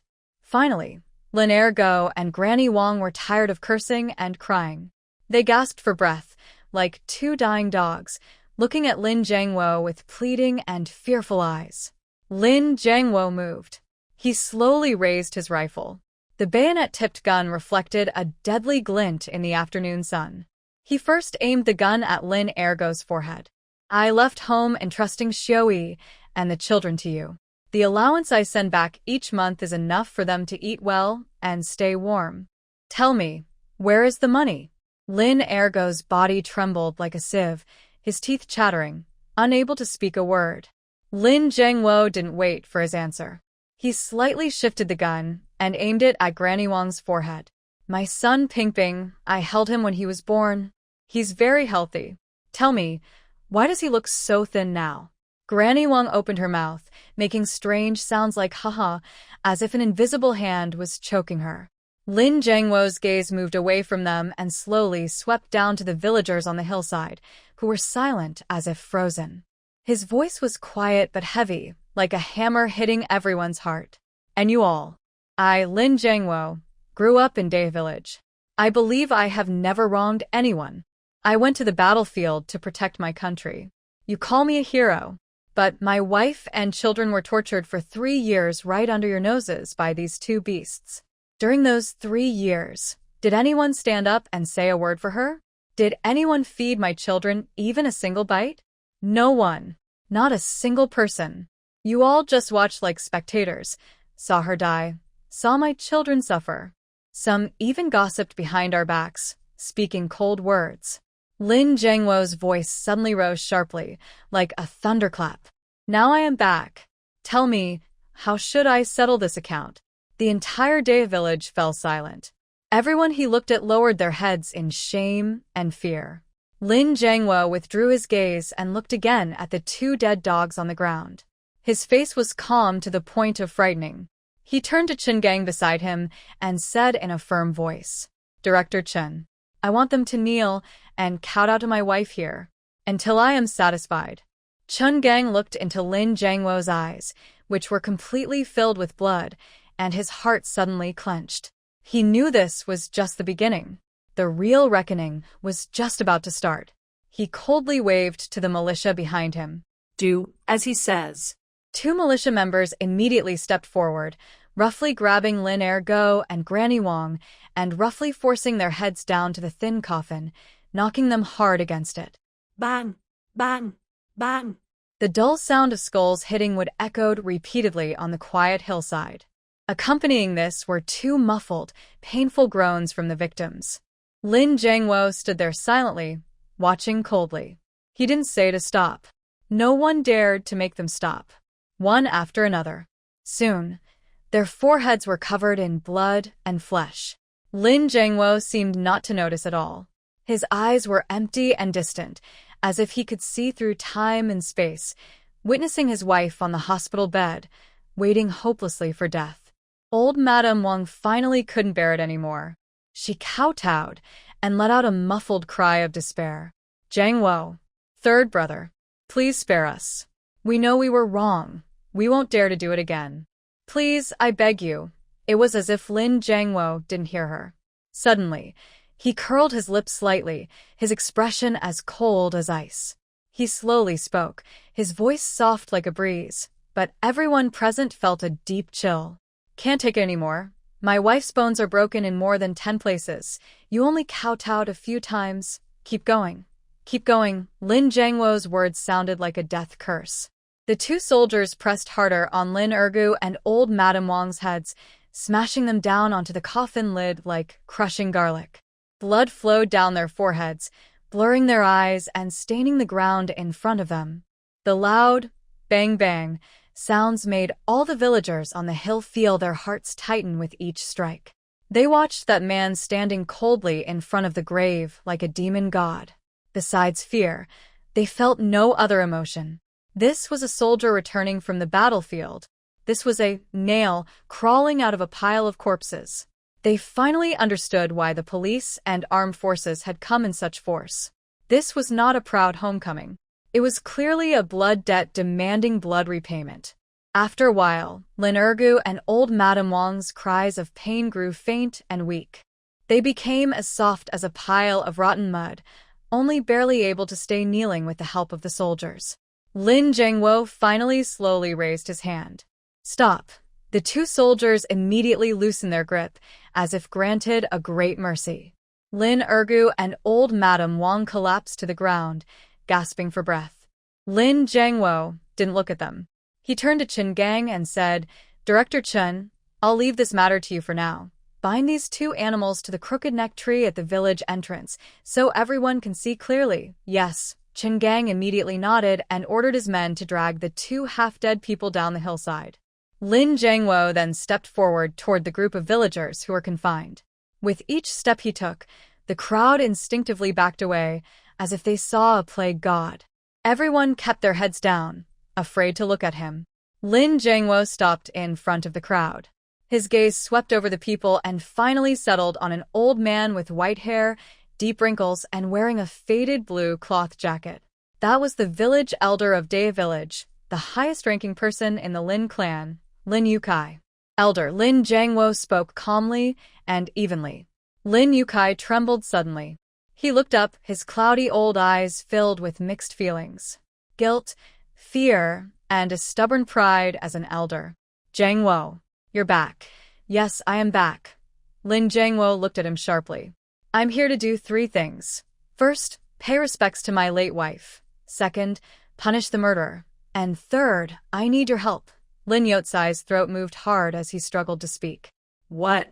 What help? Lin Jiangwo said clearly, though his voice was quiet. Everyone could hear him. I want you to open the ancestral hall and update the family records. I want to remove Ergo Lin's family from our Lin clan completely. I want to cut all ties with them, never to have contact again. What? Lin Yotsai's eyes widened instantly.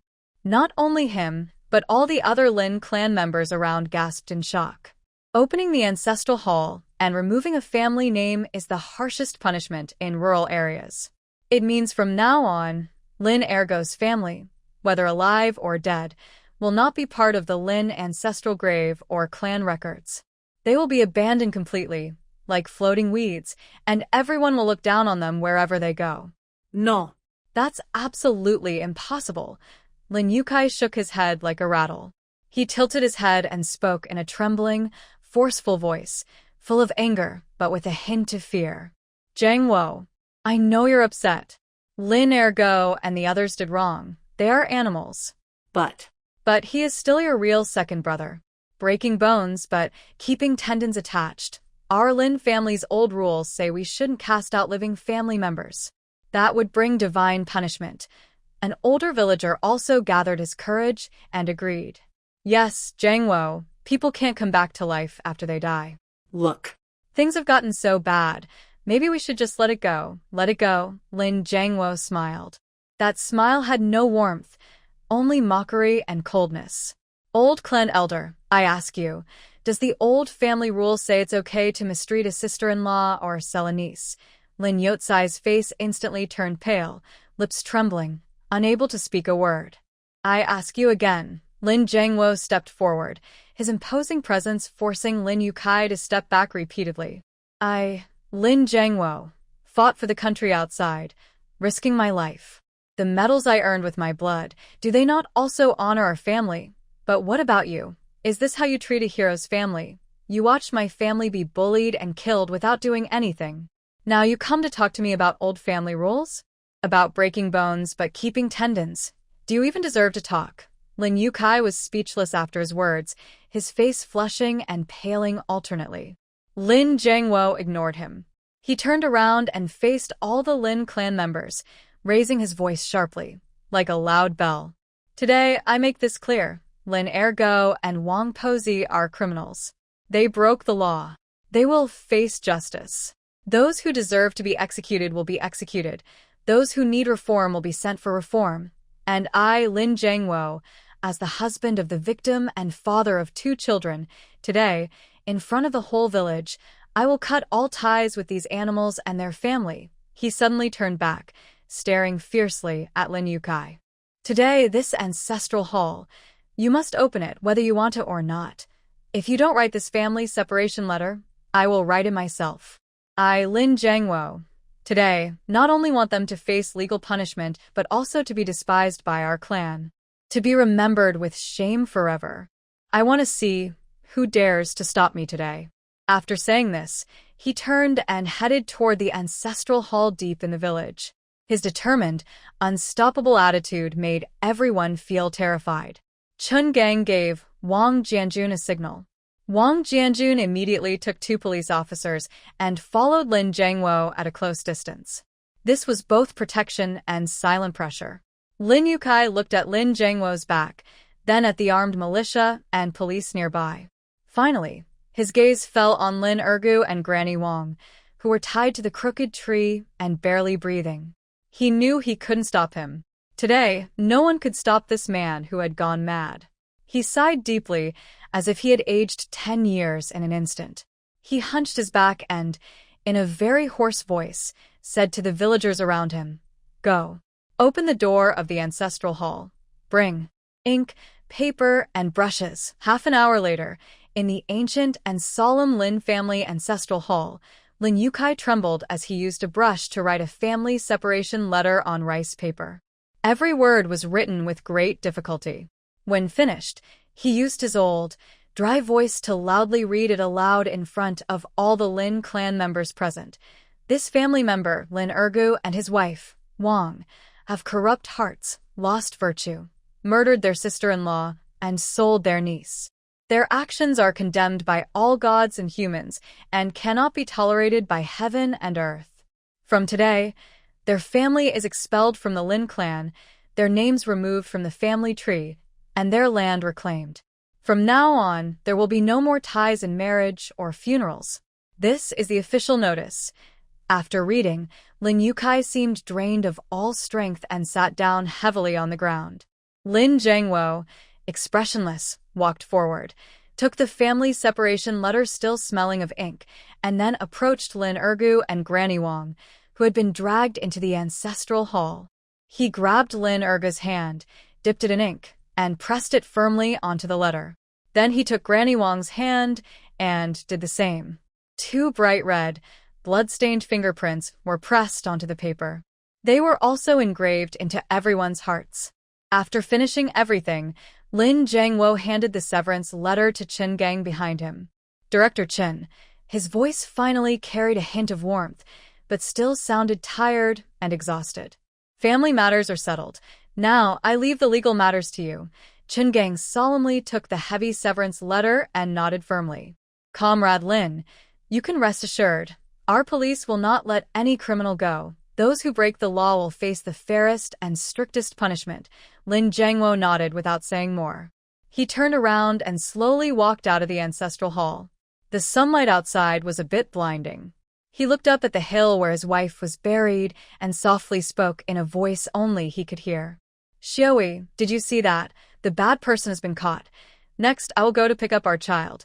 Just as he was about to take a step, suddenly a figure in a police uniform hurriedly ran from the village entrance, looking anxious.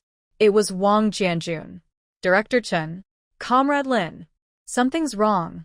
Wang Jianjun reached them, panting heavily, with a worried look on his face. I got a call from the guest house. An'an. She woke up. Lin Jiangwo's heart suddenly clenched. An'an woke up. Isn't that a good thing? Why are you panicking? Wang Jianjun's face looked even worse. She woke up, but when she did, she kept insisting on seeing her brother. Our people said, Pingping. Pingping is missing. Pingping is missing. Wang Jianjun's words hit like a thunderbolt, exploding loudly in Lin Jiangwo's ears. His nerves, which had just relaxed after revenge, instantly tensed up again. The cold, deadly anger that had just been suppressed surged out of him once more. What did you say? Lin Jiangwo grabbed Wang Jianjun's collar, his eyes bloodshot, like an angry lion. How could Pingping be missing? When I left, I told Sister Lu and the 2 women to watch over them, right? His strength was so great that even Wang Jianjun, a tough and sturdy man, felt his bones almost being crushed. Comrade Lin, please don't get too upset. Wang Jianjun grimaced in pain and struggled to explain. The people at the guest house said. After An'an fainted, Pingping stayed by his sister's bedside, not leaving even for a moment. Later, it seems he said he was thirsty and wanted to get a glass of water. His comrades watched him, and in just a moment, when they looked back, the child was gone. We searched the entire guest house. Even Zhang Lei and his friends joined in, turning over nearby streets, but we still couldn't find him. A living child, just gone. Out of nowhere, Lin Jiangwo's mind went blank with a loud buzzing sound. An'an had just gone through life and death, and was still lying in bed. Pingping. His son. The baby who was still in swaddling clothes when he left, the little guy with big, curious black grape-like eyes. He had lost him again. A huge, indescribable panic and guilt seized his heart instantly. No way. He let go of Wang Jianjun, swayed, and muttered to himself. Where could he have gone? He's only 3 years old. Qin Gang's face also turned very serious. A 3-year-old child disappearing mysteriously under heavy supervision was definitely not a small matter. Could it be the accomplice of that spy?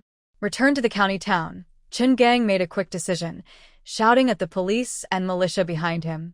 Everyone get in the cars immediately. Block all exits from the town. Even if I have to turn over Ningyuan County, I will find the child. Comrade Lin, get in my car, and let's go back first. Lin Jiangwo seemed not to hear him. He stood there, fists clenched, trembling slightly from the intense emotions. He forced himself to stay calm. Fury and shouting wouldn't solve anything. Pingping. His personality. He tried hard to remember every detail since he saw his son today. That child, although young, had a calm and intelligent look in his eyes that was far beyond his age. He was not like an ordinary 3-year-old. He solved the 9-link puzzle, explained gray code, and immediately spotted the fake account. Such a child would never run around without reason. He left for a purpose. But what purpose could make a 3-year-old leave his only family alone? Lin Jiangwo's mind raced with many possibilities. Suddenly, an idea flashed like lightning. He quickly turned his head and looked at the hill where Zhao Xiui was buried. That small, grass-covered mound. I know now, Lin Jiangwo shouted softly, his voice trembling with realization. He's here. Without caring about Chen Gang and Wang Jianjun's reactions, he turned and rushed madly toward the hill. Chen Gang and Wang Jianjun exchanged a glance. Though confused, they immediately followed. When Lin Jiangwo reached Zhao Xiui's grave, panting heavily, he saw it. Next to the recovered coffin, a small figure was curled up there. It was Lin Pingping. The little boy had found a broken clay pot, with some wildflowers he picked from the roadside inside. In front of him, there was a small pile of blackened paper ashes. A gust of wind blew, lifting the ashes into the air, swirling away. The boy was covered in dirt and grass, his face tear-streaked like a little kitten. He seemed tired from crying, leaning against the cold coffin, curled up and sleeping. He tightly clutched a half-melted white rabbit candy in his small hand. Seeing this, Lin Jiangwo's pounding heart finally settled. A wave of deep sadness and tenderness followed. He moved quietly, slowly approaching. He knelt down, looked at his son's tear-streaked face, and reached out to wipe the dirt, but hesitated, afraid to wake him. This child. How did he come here alone, traveling dozens of kilometers from the county town? He is only 3 years old. He doesn't even know the way home. Lin Jiangwo couldn't imagine how much fear and hardship this little child had gone through on this journey. Was his only purpose to bring a bunch of wildflowers and some paper money to his unknown mother? Lin Jiangwo's eyes welled up with tears again.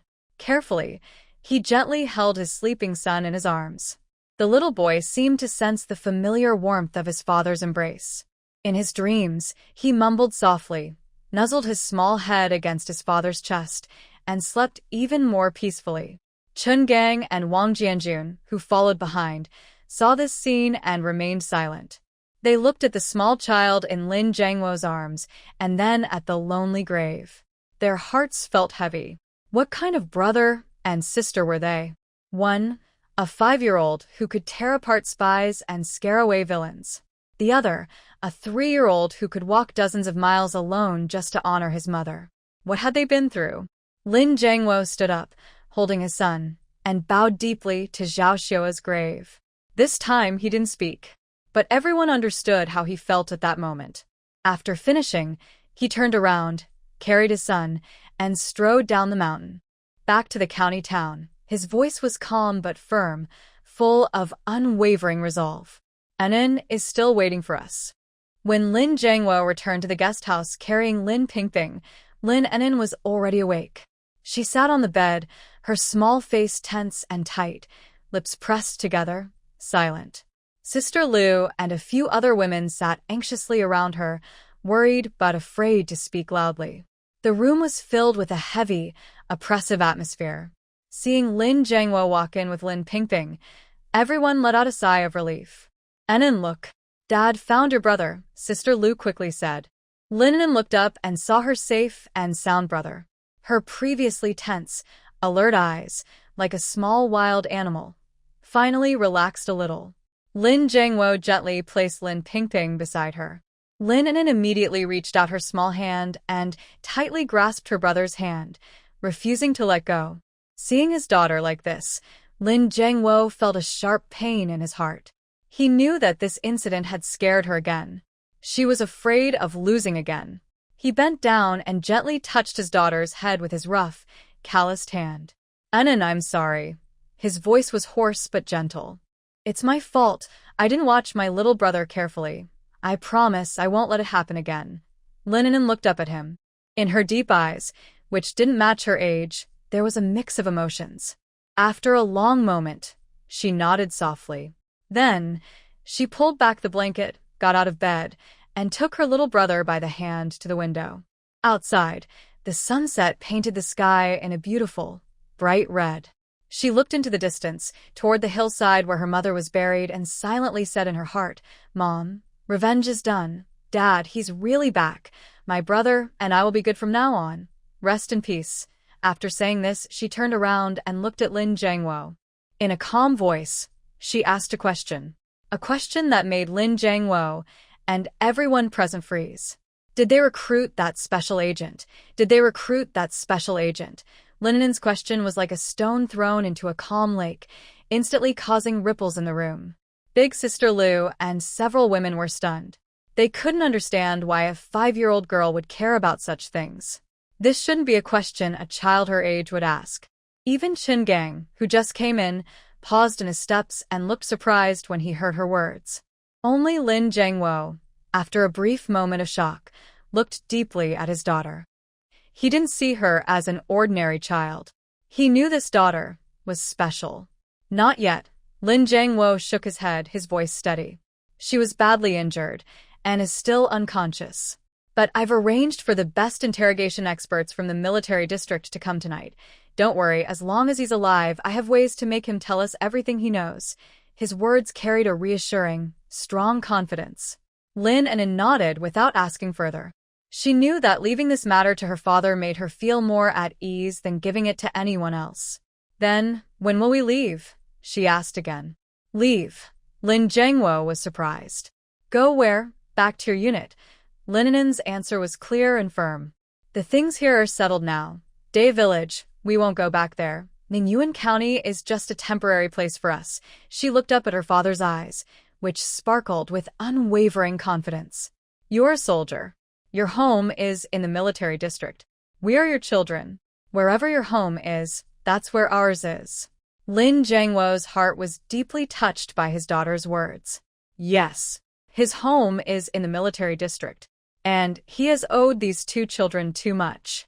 He must keep them close, spend the rest of his life making up for it, and protect them. Okay, he said firmly, with love and determination in his eyes. Tomorrow. We leave tomorrow and go back to the military district. The next morning, news of Lin Jiangwo taking the children away spread quickly throughout the county committee compound. When Lin Jiangwo led Lin An'an and Lin Pingping out of the guest house, he stopped in his tracks, stunned by what he saw. In the courtyard of the guest house, a group of young children was gathered. Leading them was Zhang Lei. Behind him, there was a chubby boy who was outsmarted by Lin Pingping and a dozen others who had once been defeated by Lin An'an with a single move. They all stood straight, with expressions that showed both admiration and reluctance. Each held something valuable. Some had a sparrow they caught with a slingshot still warm. Others carried shiny glass marbles. Some even held a half-eaten, dented bun with teeth marks. These were the most precious things they could bring. Big Sister, seeing Lin An'an come out, Zhang Lei stood at attention and shouted loudly. The group of kids behind him also shouted together. Big Sister, Big Brother. The scene looked like a gang sending off their leader, making Qin Gang and Wang Jianjun next to them stare with wide eyes. Lin An'an looked at these lively children and felt a bit speechless. She just wanted some peace, but now she had a bodyguard team like this? Zhang Lei, with red eyes, ran up to Lin An'an and carefully handed her a brand new slingshot made with a leather band and a stick. Big Sister, this is for you. This is the best one I made. It never misses. Next to him, the chubby boy also pushed forward and handed Lin Pingping a paper-wrap snack. Big Brother, this is a cake my mom bought me yesterday. I didn't want to eat any of it, so I gave it to you. Lin An'an looked at them and frowned. I don't want it. Her voice was still as usual, a little impatient. Zhang Lei's face immediately fell, and his eyes turned redder. Big Sister, are you still angry with us? Do you not consider us your brothers anymore? Seeing how close to tears he looked, she felt a headache for the first time. She sighed. In her past life, she controlled a huge underground empire with many talented people under her, making tough decisions without hesitation. But now, she really didn't know how to deal with this overly enthusiastic group of kids. I don't want it. Lin An'an looked at them and said slowly. I appreciate your kindness. She paused, then looked at everyone present, as if stars were shining in her eyes. Study hard, train well, don't spend all your time fighting and arguing. This world is big. Ningyuan County is too small. Her words made Zhang Lei and the kids stare blankly, as if they understood but also didn't. Zhang Lei sniffed and asked in a tearful voice, Big Sister, will you come back someday? Will we see you again? They all looked at Lin An'an with puppy-like, hopeful, and pitiful eyes. Lin An'an looked at them and was silent for a moment. Then she smiled. It was a faint smile, but full of endless confidence. She lifted her chin, like a queen about to set out on a journey, and made a promise to her first group of subjects that could change their lives. From now on, see you in the capital. After saying that, she didn't stay any longer. She took her brother's hand, turned around, and got into a military green jeep. The capital? Zhang Lei and the group of boys were stunned in place. The capital? What kind of place is that? It's a place they only hear about in newspapers and radio. It's the country's capital. The place they dare not even dream of. Does the big sister mean? She's going to the capital? And she wants us to find her there someday? A huge, indescribable shock and excitement filled their young hearts instantly. It turns out the big sister's goal isn't this small county town at all. It's the capital. A bigger, broader world. Zhang Lei clenched his fists tightly. He looked in the direction where the jeep was driving away and made a vow in his heart. Big sister, wait for me. Zhang Lei, will definitely find you in the capital someday. Definitely. On the jeep, Lin Jiangwo looked at the children in the yard, still watching them with hopeful eyes, then glanced at his daughter sitting calmly beside him, as if she had only said, "The weather is nice today." His mood was extremely complicated. He turned his head and looked at Qin Gang in the front passenger seat, asking softly, with deep confusion, "Director Chen, my daughter, was she like this when she was in the village before?" Qin Gang heard this, smiled bitterly, and shook his head. He remembered what the villagers said about Lin An'an when his team investigated Dahu village. Timid, weak, quiet, only cries when bullied. Compared to the calm, decisive, and commanding big sister in front of him, who could make a group of unruly children bow their heads, they were like two different people. Qin Gang carefully chose his words and finally could only respond in a gentle way. "Comrade Lin, I think you might need to get to know your daughter again. Maybe also your son." Hearing this, Lin Jiangwo fell into a long silence. He looked out the window at the rapidly passing scenery, and for the first time, he began to doubt his role as a father. What exactly had he missed in these 3 years? For example, he took off his military coat and covered the two children's legs with it.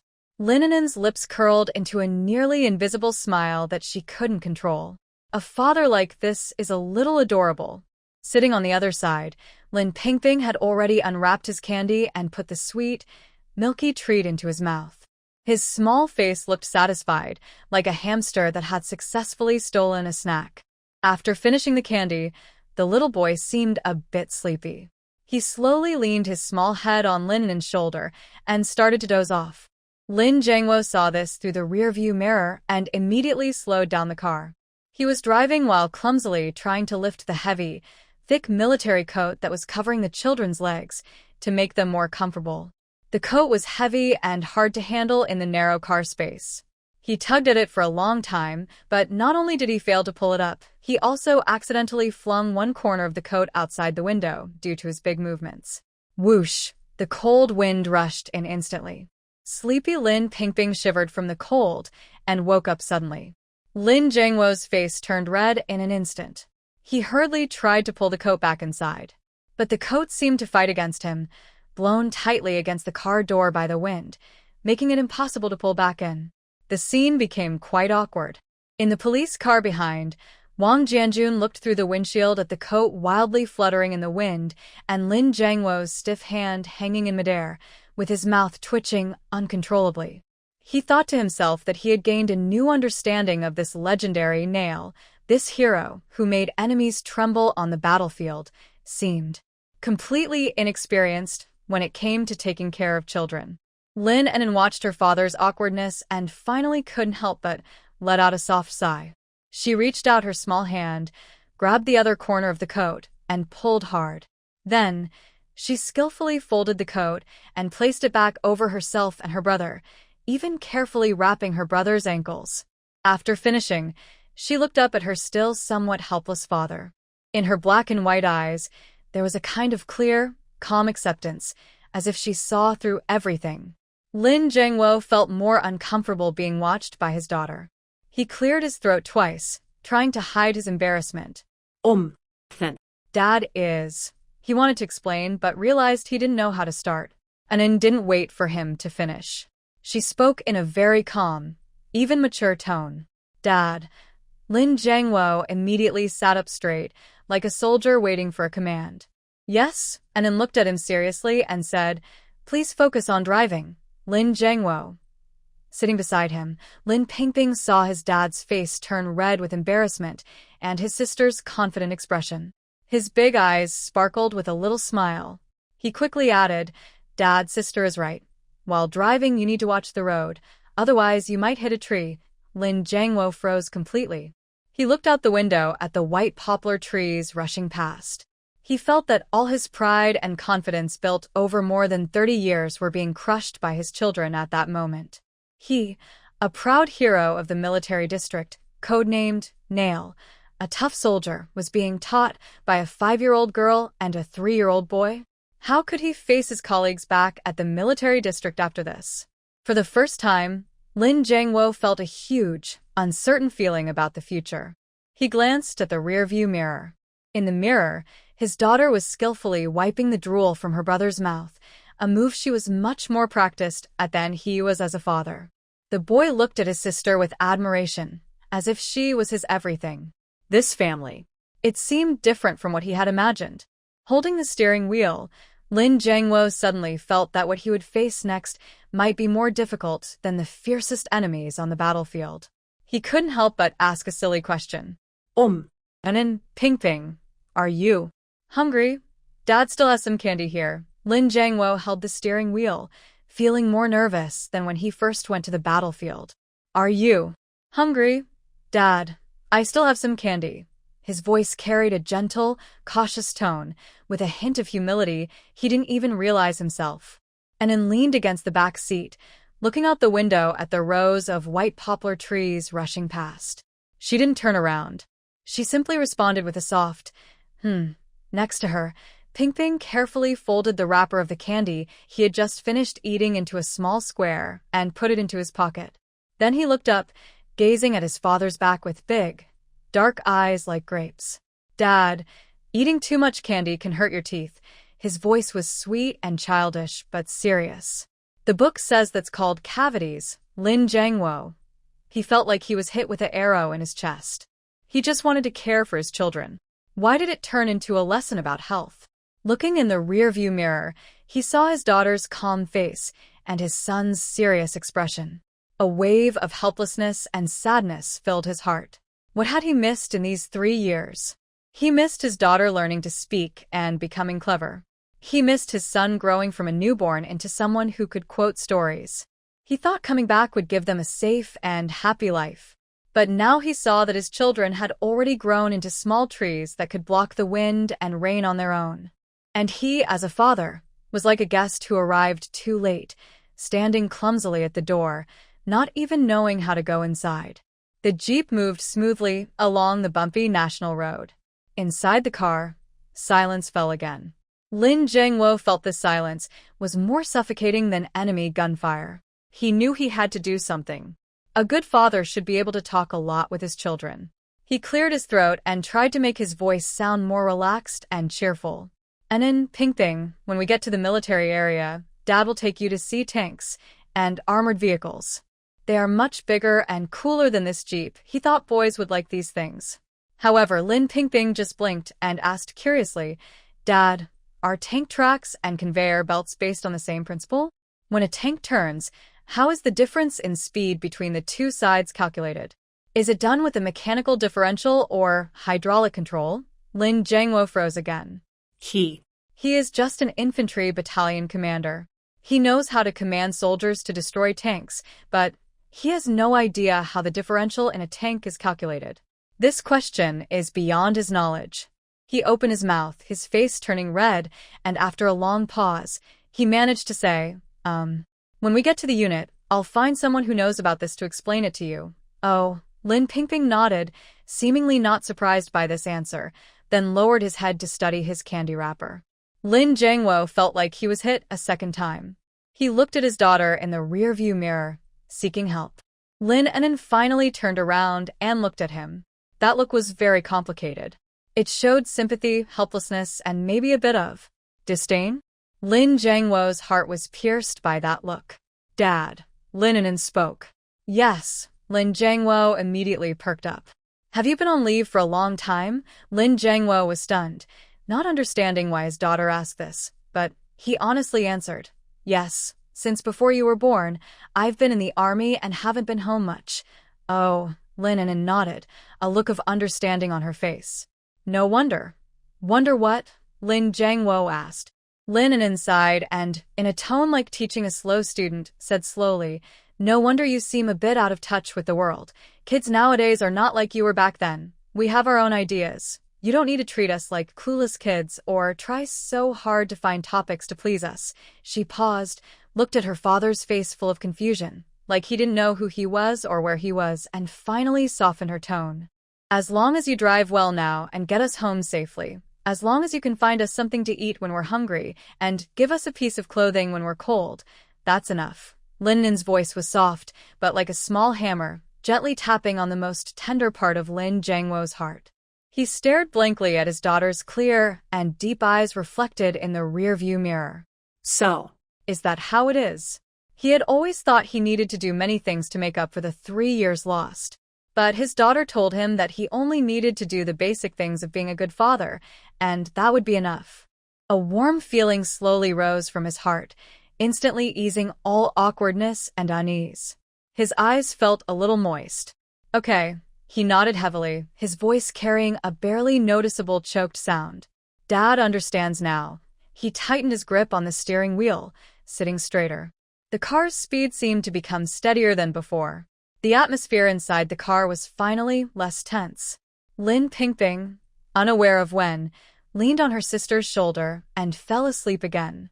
Lin An'an took out her small handkerchief, gently wiped her brother's mouth, and carefully adjusted the military coat covering the two children. After finishing, she looked out the window again.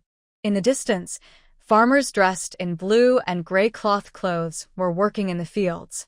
By the roadside, large red slogans were occasionally painted on the walls. "Learn from design and agriculture. Learn from dachshund and industry. Only one child is best." This was a new era full of opportunities and challenges. It was also an era in which she was about to show her talents. A faint, unnoticed smile of interest appeared on Lin An'an's lips. The car traveled for several more hours. The sky gradually darkened. Lin Jiangwo stopped the car outside a state-run restaurant in a small town. "An'an, Pingping, wake up. Let's eat something first." He clumsily unbuttoned his military coat, trying to wake the two children. Lin Pingping, sleeping soundly, was stirred awake, rubbing her eyes with a confused look. Lin An'an had already woken up. She looked at the greasy sign and dim lights of the restaurant, slightly frowning. "Dad, is there hot water here?" "There should be," Lin Jiangwo replied. "I'll go get some for you." He reached for the military water bottle in the car, preparing to get out. Lin An'an stopped him. She took out 2 enamel cups and a small metal box from her little cloth bag. "Use our cups." She opened the small metal box, which contained 2 neatly wrapped, golden yellow egg cakes. They were a gift from yesterday's little chubby boy. "Just bring back 2 cups of hot water. For dinner, we'll eat this." Lin Jiangwo looked at his daughter's calm and organized plan and was once again stunned. As a father, he had hoped to take his child to a restaurant for a warm meal. But instead, his daughter had already prepared dinner herself. And from her attitude, it was clear she didn't trust outside restaurant hygiene. He looked at the enamel cup with "Unity is strength" printed on it that his daughter handed him, feeling a mix of emotions. He, as a father, seemed to be quite unnecessary.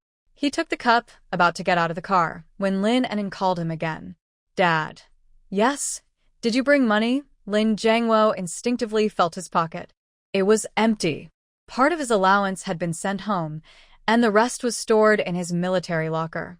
He had come out in a hurry, with only a few military ration tickets and not a single coin. His face turned red, from ear to ear. He, a proud infantry captain, was caught off guard and embarrassed by his daughter's question, feeling completely broke. Seeing his father look like he wanted to find a hole to hide in, Lin An'an sighed helplessly. She took out something small wrapped in a handkerchief from her little bag. She opened the handkerchief, revealing several neatly folded banknotes and a few coins.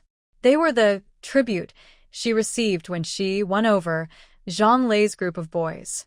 She took out 2 1 miao coins and handed them to Lin Jiangwo. "Dad, go ahead. Hot water costs about 1 cent per cup.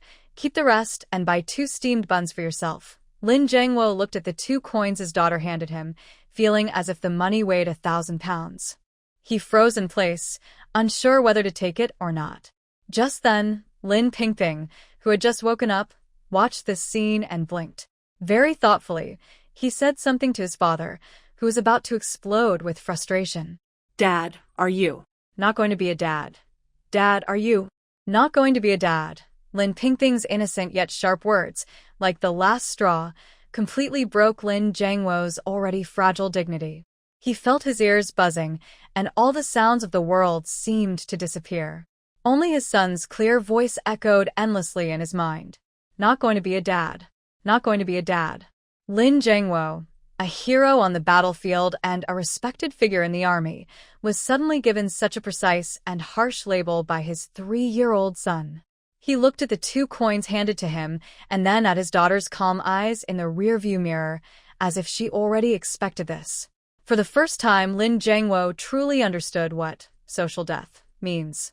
He hurriedly grabbed the coins and the enamel cup, then rushed out of the car as if fleeing. The cold wind blew on his hot face, helping him calm down a little. Standing under the dim streetlight, he looked at the crumpled 2 coins in his hand, feeling a mix of shame, sadness, and an indescribable warmth. His children did not laugh at his embarrassment. They were simply trying, in their own clumsy but sincere way, to accept and forgive him. Lin Jiangwo took a deep breath and carefully put the coins into his pocket. He decided to keep these 2 coins for his whole life. This was his first lesson as a father and the first salary his children gave him. The night passed quietly. The next day, the jeep continued heading south. The scenery along the way gradually changed from the barren northern plains to rolling hills and lush green fields. The air also became warmer and more humid. Finally, on the afternoon of the 3rd day, a huge complex surrounded by high walls and barbed wire appeared on the horizon. Tall guard posts, a red 5-pointed star, and soldiers standing straight at the gate, armed and alert. All of these signaled the authority and importance of this place. The Southern Military District Headquarters. It has arrived. Lin Jiangwo's heart finally felt at ease. The police car following behind stopped about a kilometer from the military district gate. Wang Jianjun got out of the car and walked to Lin Jiangwo's window. "Comrade Lin, our task ends here." Over the past 2 days, he had been watching through the windshield as Lin Jiangwo took care of the children. Quite a lively scene. The legendary hero in his mind had changed from a lofty god to a real person, someone with flesh and blood, even a bit adorable as a clumsy dad. "Thank you for your hard work these past 2 days, Comrade Wang," Lin Jiangwo said sincerely. "You're welcome." Wang Jianjun straightened his chest, then lowered his voice, glancing inside the car with a faint smile. "Comrade Lin, your 2 children. They're quite something. From now on, you'll be the one suffering." Hearing this, Lin Jiangwo showed a faint smile. Not just something, they were like 2 little bosses coming to collect debts. After saying goodbye to Wang Jianjun, Lin Jiangwo's jeep slowly headed toward the military district gate. At the gate, the sentry immediately straightened up when he saw the license plate, his expression becoming very serious. As the jeep approached, the squad leader at the front ran up and saluted sharply with a perfect military salute. "Good morning, sir." His voice was loud and commanding. Lin Jiangwo rolled down the window and returned the salute. "Open the gate." Yes, the heavy iron gate, painted in military green, was slowly opened. The jeep entered this important military base in southern China. Once inside, the view suddenly opened up. A wide cement road, large enough for 4 trucks to pass side by side, lined with neatly trimmed camphor trees. In the distance was a huge training ground, where soldiers' synchronized shouts of "Kill! Kill! Kill!" echoed powerfully. There were office buildings, dormitories, and auditoriums made of red bricks or gray walls, arranged in an orderly fashion. On the walls, large red slogans could be seen everywhere. Defend the motherland, everyone has a duty. Stay alert, protect the coast. Not afraid of hardship, not afraid of death. The strong, military-like atmosphere, tough, stern, and full of discipline, hits you immediately. Lin Pingping's small face was almost pressed against the car window, her big, grape-like eyes filled with curiosity. She was very interested in the tall buildings and the small green figures moving on the training ground in the distance. Meanwhile, Lin An'an simply leaned calmly against her seat. Her gaze was like a precise radar, quickly scanning every corner outside the window. She observed the guard posts, patrol routes, building layouts, and high points, things that in her past life had become instinctive to her. This military zone was heavily guarded, as secure as a fortress. But in her eyes, she could still find at least 3 weak spots where she could quietly slip in. As she assessed the defenses, her eyes suddenly sharpened. She saw, not far away, on the balcony of a second-floor family apartment, a man wearing a casual shirt, holding a military telescope, looking in their direction. The moment his eyes met Lin An'an's, he froze for a moment, then quickly retracted the telescope, turned around, and went inside, pulling the curtain with a loud rustling. His movements seemed a little unnatural. Lin An'an's eyes narrowed slightly. Interesting. Would an ordinary family member use a military telescope to watch a car just arriving? Lin Jiangwo didn't notice this detail. His car caused quite a stir in the military compound. Pinzi is back. This news spread like the wind, reaching everyone in the yard in no time. Officers on the street would stop and salute when they saw Lin Jiangwo's car. Their eyes showed respect and admiration. In the family area, the military wives sunbathing, picking vegetables, or taking care of children looked over with curiosity. Look, that's General Lin's car. I heard he came back and caused a big fuss at home. Such a big scene. Exactly. His scheming brother-in-law and sister-in-law have been caught. Serves them right. Hey, do you think his kids are with him on the car? Of course. Who else could he be bringing? Poor thing, losing her mother at such a young age. Shh. Be quiet. Don't let anyone hear. Various voices of discussion, mixed with sympathy, regret, and gossip, came from all directions. Among them, there were also some less friendly looks. Lin An'an could clearly feel that a few gazes, when falling on their car, carried a strange mix of jealousy and scrutiny. It seemed they were judging how much trouble these two, little troublemakers, might cause for the promising young leader. Lin Jiangwo appeared to ignore these looks. He drove straight toward the deepest part of the residential area for families. That was the best housing area in the entire military district. The residential courtyard for officers above the regiment level. When the jeep finally stopped in front of a 3-story red brick building with a private yard, Lin Pingping exclaimed, "Wow. Dad, will we live here in the future?" This small yard was bigger and more beautiful than the guest house they stayed in near Ningyuan County. Yes. Lin Jiangwo parked the car, turned around, and looked at his 2 children. A genuine smile finally appeared on his face. He unfastened his seatbelt, opened the car door, and spread his arms toward the 2 little ones inside. "An'an, Pingping, get out of the car." His voice was unusually gentle. "Dad will take you. Home, home." These 2 words, like magic, made the 2 little kids inside the car fall silent. Lin Pingping looked at his father's face, full of a real smile, and at his broad, strong arms. Without hesitation, he immediately pounced like a small cannonball. "Dad." The little boy's body was soft and small, carrying a faint scent of milk. Lin Jiangwo quickly picked him up and felt his usually hardened heart, hardened from years of fighting, melt completely in that moment. He held his son and lifted him high above his head. "Haha, you've grown heavier, Pingping." Laughter echoed through the quiet small yard. This was the first time in days that he had laughed so happily. Lin An'an didn't rush forward like her brother. She simply pushed open the car door and jumped out. She stood by the car, tilting her small head to look at their new home. It was a 3-story red brick house with a small yard surrounded by a bamboo fence. In the yard, there was a tall osmanthus tree.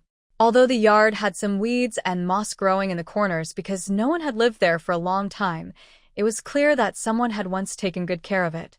In the crowded military area, having a standalone house with a yard showed that Lin Jiangwo was important and well-respected here. This would be their new home. A real home. Lin An'an's eyes flickered with a hint of emotion. In her past life, she had been trained in a cold, harsh environment since she could remember. Home was just a cold word in the dictionary to her. But in this life, she had a father and a brother. Now, she also had a place she could call home. This feeling was pretty good. Lin Jiangwo carried his son and walked over to his daughter, squatting down so that their eyes were level. "And do you like it here?" he asked softly. Lin An'an looked at her father, then at her giggling little brother in his arms. Then she nodded. "It's okay." Still looking cool and brief. But Lin Jiangwo saw a flicker of happiness in her bright black eyes, something even she hadn't realized she felt. He smiled. "Let's go inside and take a look." He held his son with one arm and naturally took his daughter's small, slightly cold hand with the other. Lin An'an's body stiffened slightly, but she didn't pull away. She let that warm, dry, calloused hand hold her small hand. The family of three entered their new home. The furniture inside was simple, all provided by the military. A wooden bed, a large wardrobe, a few tables and chairs. But everything was very clean, spotless. The air was filled with a faint scent of sunshine mixed with soap.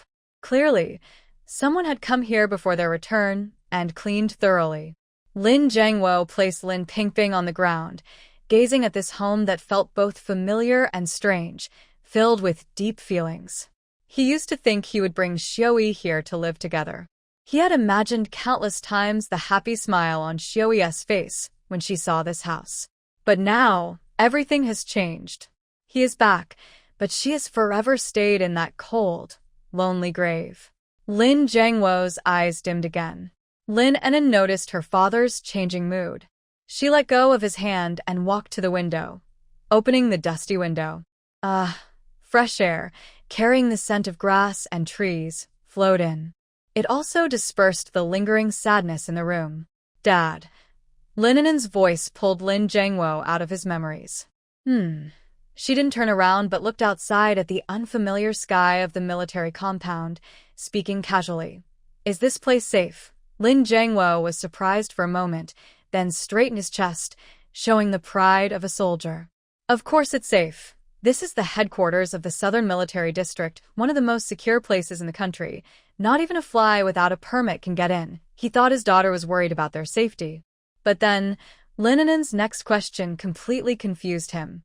She turned around, her small face showing a mischievous smile that didn't match her age. She looked at Lin Jiangwo and asked carefully, "Dad, are there many bad people here?" Lin Jiangwo's mind was a bit stunned. What does she mean? Are there many bad people? Shouldn't she be asking if there are any bad people? He looked into her bright, astonishing eyes and instinctively answered, "Yes." He thought of the secret agent in Ningyuan County who was defeated by his daughter in one move. He knew that was definitely not an isolated case. On this invisible battlefield, the hidden enemies are more numerous than expected. They are like poisonous snakes, hiding in the most unexpected corners, ready to strike at any moment. Lin Jiangwo thought that his answer would make his daughter feel scared. He was about to speak to comfort her, to tell her that with Dad here, there was nothing to fear. However, Lin An'an's reaction made him swallow all his prepared words. As soon as she heard the word "more," her eyes instantly lit up. It was a bright, excited glow, like a hunter seeing their prey. She nodded happily, with a hint of mischievousness on her face. "That's good." Her voice carried a small, joyful sense of regret. Otherwise, it would be too boring. Lin Jiangwo. He stared blankly at his daughter, feeling that his worldview was once again shaken. Bored? She actually thinks that without bad guys, life would be boring? Is this the kind of thinking a 5-year-old should have? Does she want to live peacefully, or does she want to shake up this military compound? Looking at her eager little face, Lin Jiangwo suddenly felt that his previous worries about her adapting to life here were unnecessary. Now, He should be worried about whether this military area can handle his little girl's tinkering. Just as Lin Jiangwo fell into deep self-doubt, a commotion came from outside the yard. It's here. That car. Look, they went inside. It was the military wives and children from nearby, drawn by the noise, coming to see what was happening. They gathered outside the fence, peering in and pointing at the house. Lin An'an walked to the door, opened it calmly, and looked at the curious, sympathetic, and scrutinizing gazes outside. Her eyes were cold and sharp, like a drawn dagger. The military wives, who had been chattering and gossiping, suddenly fell silent when they met her gaze. They felt as if they were being stared at by a small but extremely dangerous wild animal. This little girl. Her eyes are so frightening. Lin An'an's cold, sharp eyes were like a bucket of cold water, instantly cooling the gossiping enthusiasm of the group of military wives outside the yard. They looked at each other, seeing a hint of suspicion and embarrassment in each other's eyes. Is this the daughter of Commander Lin, the timid and weak girl from the legend? She looks completely different from what the rumors said. Her gaze doesn't seem like that of a 5-year-old child. It's even more intimidating than their husband's commanding presence in the army. One of the military wives, wearing a floral shirt and slightly overweight, was the first to react. She immediately put on a warm smile and called out through the fence to the house. Commander Lin, you're finally back. I'm Sister Wang, living next door. Do you remember? Your old friend Zhou from the logistics department. Hearing the voice, Lin Jiangwo came out of the house. He glanced at Sister Wang and nodded. Hello, Sister Wang. Oh, Commander Lin, why are you being so polite to me? Sister Wang's smile grew warmer. You just got back. Your house must be a mess, right? Do you want us sisters to help you tidy up? No need, Sister Wang. The army has already sent someone to clean. Lin Jiangwo politely declined. He didn't like having too many outsiders at home. Especially after seeing the true faces of those from his hometown, he instinctively remained cautious about this overly warm welcome. That won't do. Cleaning is one thing, but there's so much else needed in daily life. Pots, bowls, chopsticks, rice, oil, salt. You, a grown man with 2 kids, wouldn't understand all that, Sister Wang said, trying to push open the fence gate to come in. Other military wives echoed her. Yes, yes, Commander Lin, let us help. The kids just arrived. They probably aren't used to it. We can watch over them. Each of them wore expressions full of care and enthusiasm. Lin An'an stood at the door, watching all this coldly. She knew that among these people, some might genuinely want to help. But most likely, they were just too curious to resist, eager to come in and see what kind of person this young hero commander really was. They wanted to see what kind of rustic and pitiful people these 2 country bumpkins from the countryside were. At that moment, a bold, chubby figure pushed through the crowd and rushed to the front. It was a boy about 7 or 8 years old, fair and chubby, dressed in a brand new little military uniform, clearly from a well-off family. He was Wang Sa's grandson and a well-known troublemaker in the neighborhood, named Qian Pengdan. His grandfather was a deputy division commander in the military district, a rank higher than Lin Jiangwo. Qian Pengdan, relying on his grandfather's influence, was used to bossing around other children. He immediately spotted Lin Pingping, who was following behind Lin Jian. More precisely, he saw the big white rabbit candy in Lin Pingping's hand, which he hadn't had a chance to eat yet. In this era, white rabbit candies were rare and precious. Qian Pengduan's eyes lit up instantly. Without hesitation, he pushed open the fence gate and swaggered inside, walking straight up to Lin Pingping. Hey, country bumpkin! Qian Pengdan reached out with his chubby hand, pointing at Lin Pingping's nose, and spoke in a commanding tone. Give me the candy in your hand. His grandma, Wang saw her grandson acting like this and didn't stop him. Instead, she looked proud. To her, her grandson was showing leadership qualities and knew how to discipline the newcomer. Lin Pingping was startled by this sudden, chubby kid. He instinctively clenched the candy tightly in his hand, took a step back, and hid behind his sister. He looked up at Lin An'an, with big, dark eyes full of pleading and sadness. This candy was given to him by his father. He didn't want to eat it and had been holding it tightly, almost melting in his hand. Seeing that he not only refused but also tried to hide it, Qian Pengdun became angry. "Hey, you little mute, you dare to hide." Relying on his height and strength, he reached out to snatch the candy. "Give me the candy, or I'll beat you." The women outside the yard, who were watching, didn't say anything. They just wanted to see how much the Lin children could be bullied. Lin Zhengwo's brow furrowed suddenly, about to speak and scold.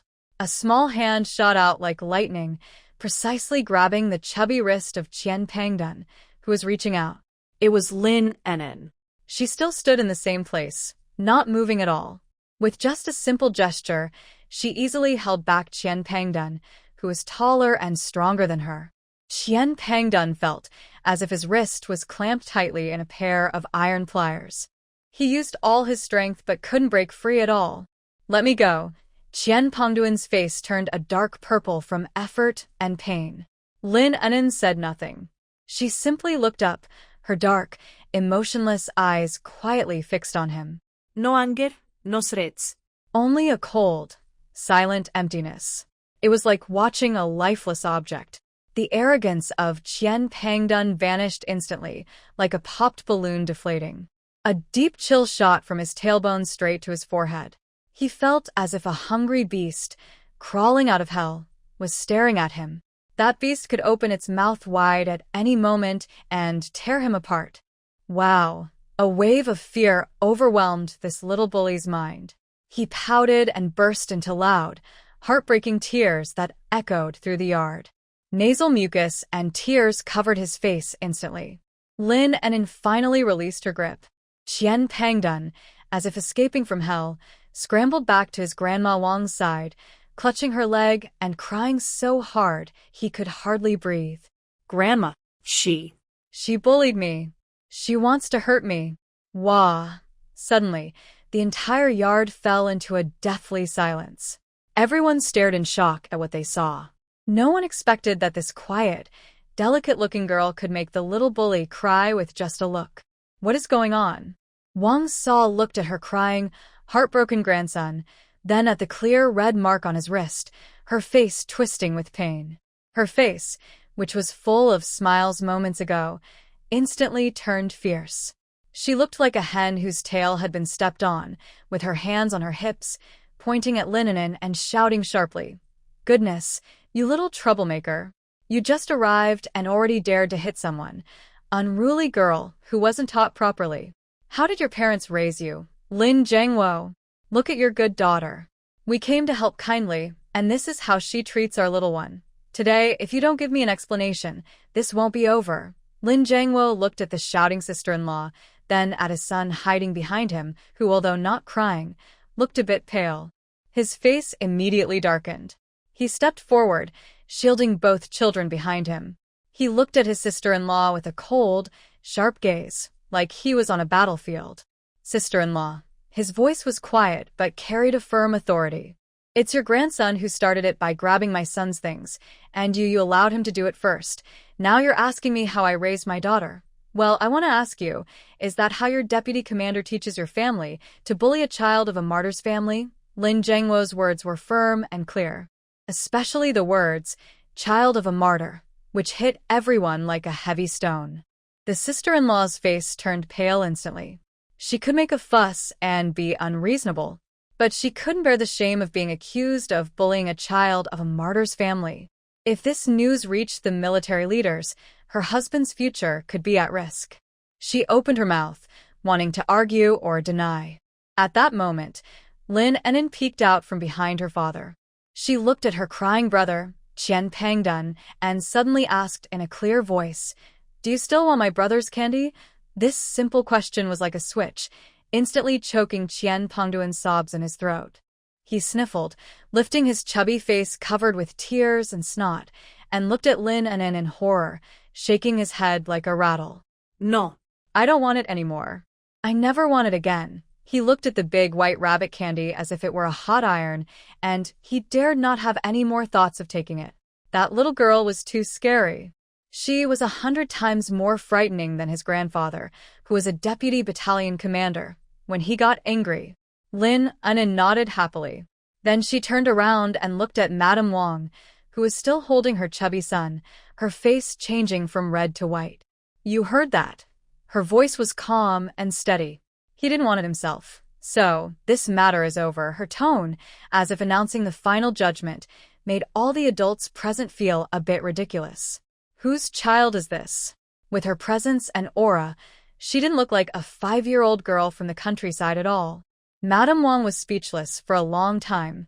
She wanted to get angry, but seeing Lin Jiangwo's cold eyes and the strange looks from the neighbors, she could only swallow her anger. Fine. Fine. You're impressive.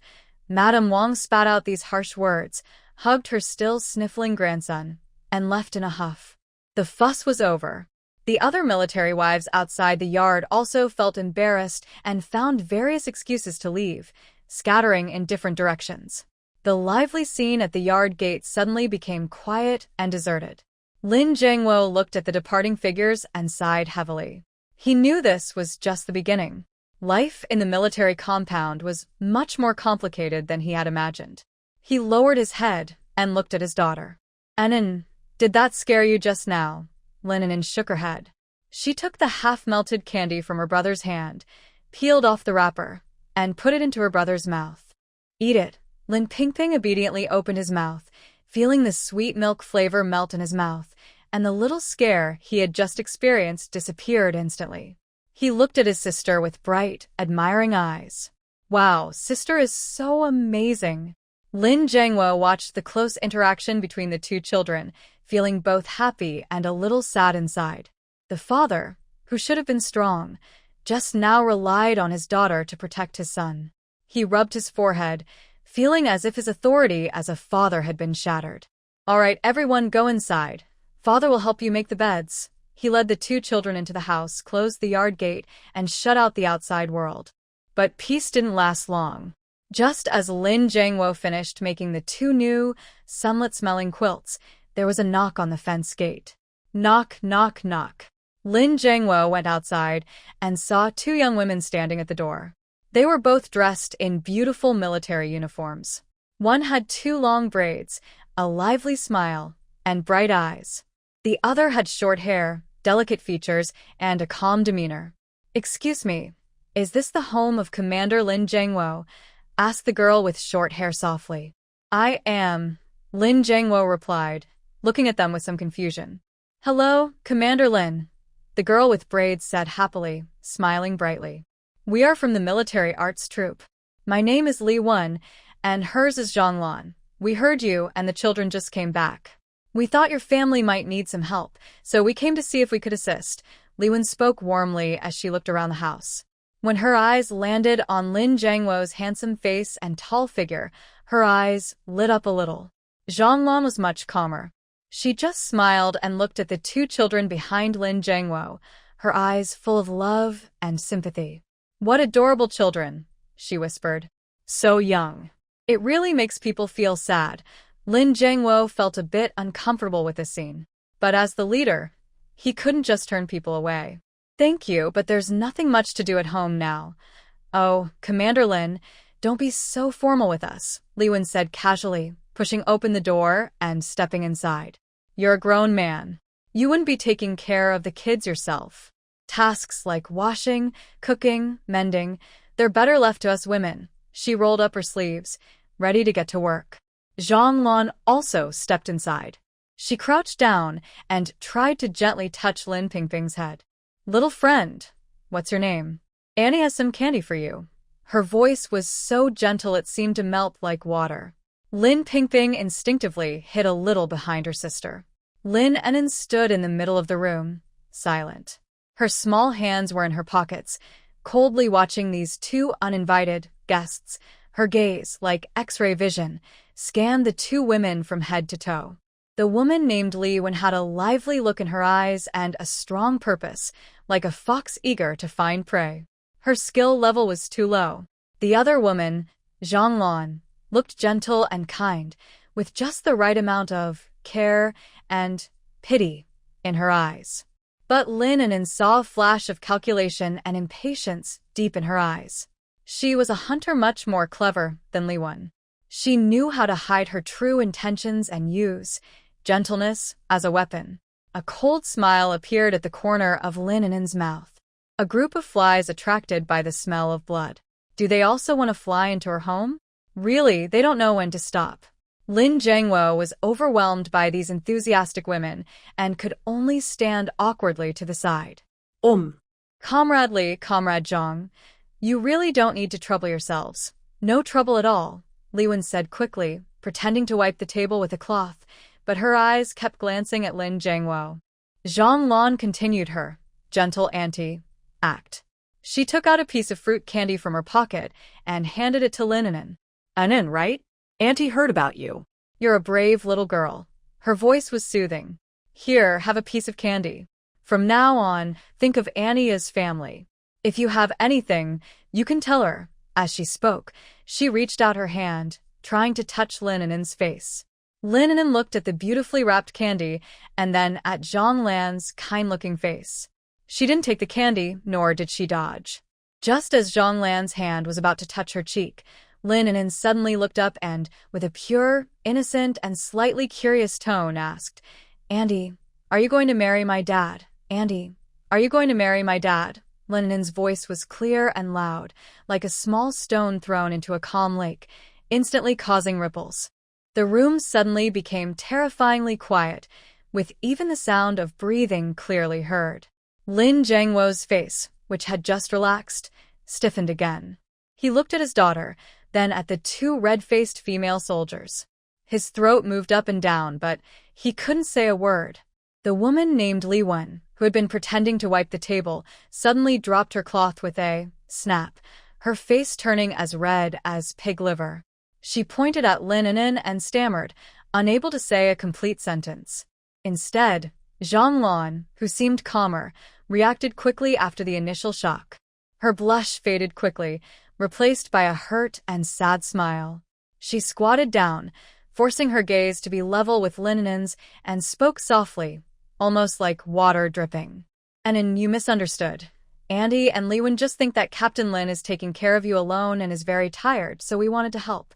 You're so young and without your mother, and your father is a grown man. You must have suffered a lot, right? As Zhang Lan spoke, her eyes turned red, as if she was truly feeling sorry for Lin An'an's situation. She reached out her hand, trying to gently touch Lin An'an's cheek again. Look at your little face, all dull and gray. Auntie will help you wash your face, okay? Girls should be clean and tidy to be more charming. Her words were smooth and convincing, explaining their intentions, showing kindness and love, and subtly implying that Lin An'an was naive and that they were good people. Lin Jiangwo listened, and his embarrassment quickly turned into concern for his daughter and a slight gratitude toward these two soldiers.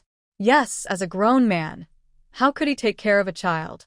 Lin An'an looked at this skillful actress in front of her and sneered inwardly. Her acting was definitely better than the woman named Wang earlier. But unfortunately, in front of her, who had once controlled an underground empire and was used to all kinds of schemes and tricks, this kind of performance was as childish as a 3-year-old playing house. She wanted to show her kindness and goodness by stepping on her and her brother to get closer to her cheap father? No way. Lin An'an didn't speak, just nodded. She let Zhang Lan hold her small hand and walked to the water well in the yard. In the 1980s military family compound, there was no running water. People used the well in the yard for water. Next to it, there was a shared enamel basin, with several chipped edges revealing black metal underneath. Li Wen also came out, happily rushing to pump water. As she pumped, she said, Commander Lin, look, Zhang Lan is very careful and patient with children. She's known for having a good temper in our art troupe. Lin Jiangwo, holding Lin Pingping, also went to the door and watched the scene with mixed feelings. Maybe I really need someone to help take care of the children? Zhang Lan tested the water temperature with her hand. The icy well water made her frown slightly, but she quickly adjusted her expression. She dipped a handkerchief in water and gently said to Lin An'an, Come, An'an, close your eyes. Lin An'an obediently closed her eyes. She could feel the cold handkerchief softly pressed against her face. Then that gentle force began to change.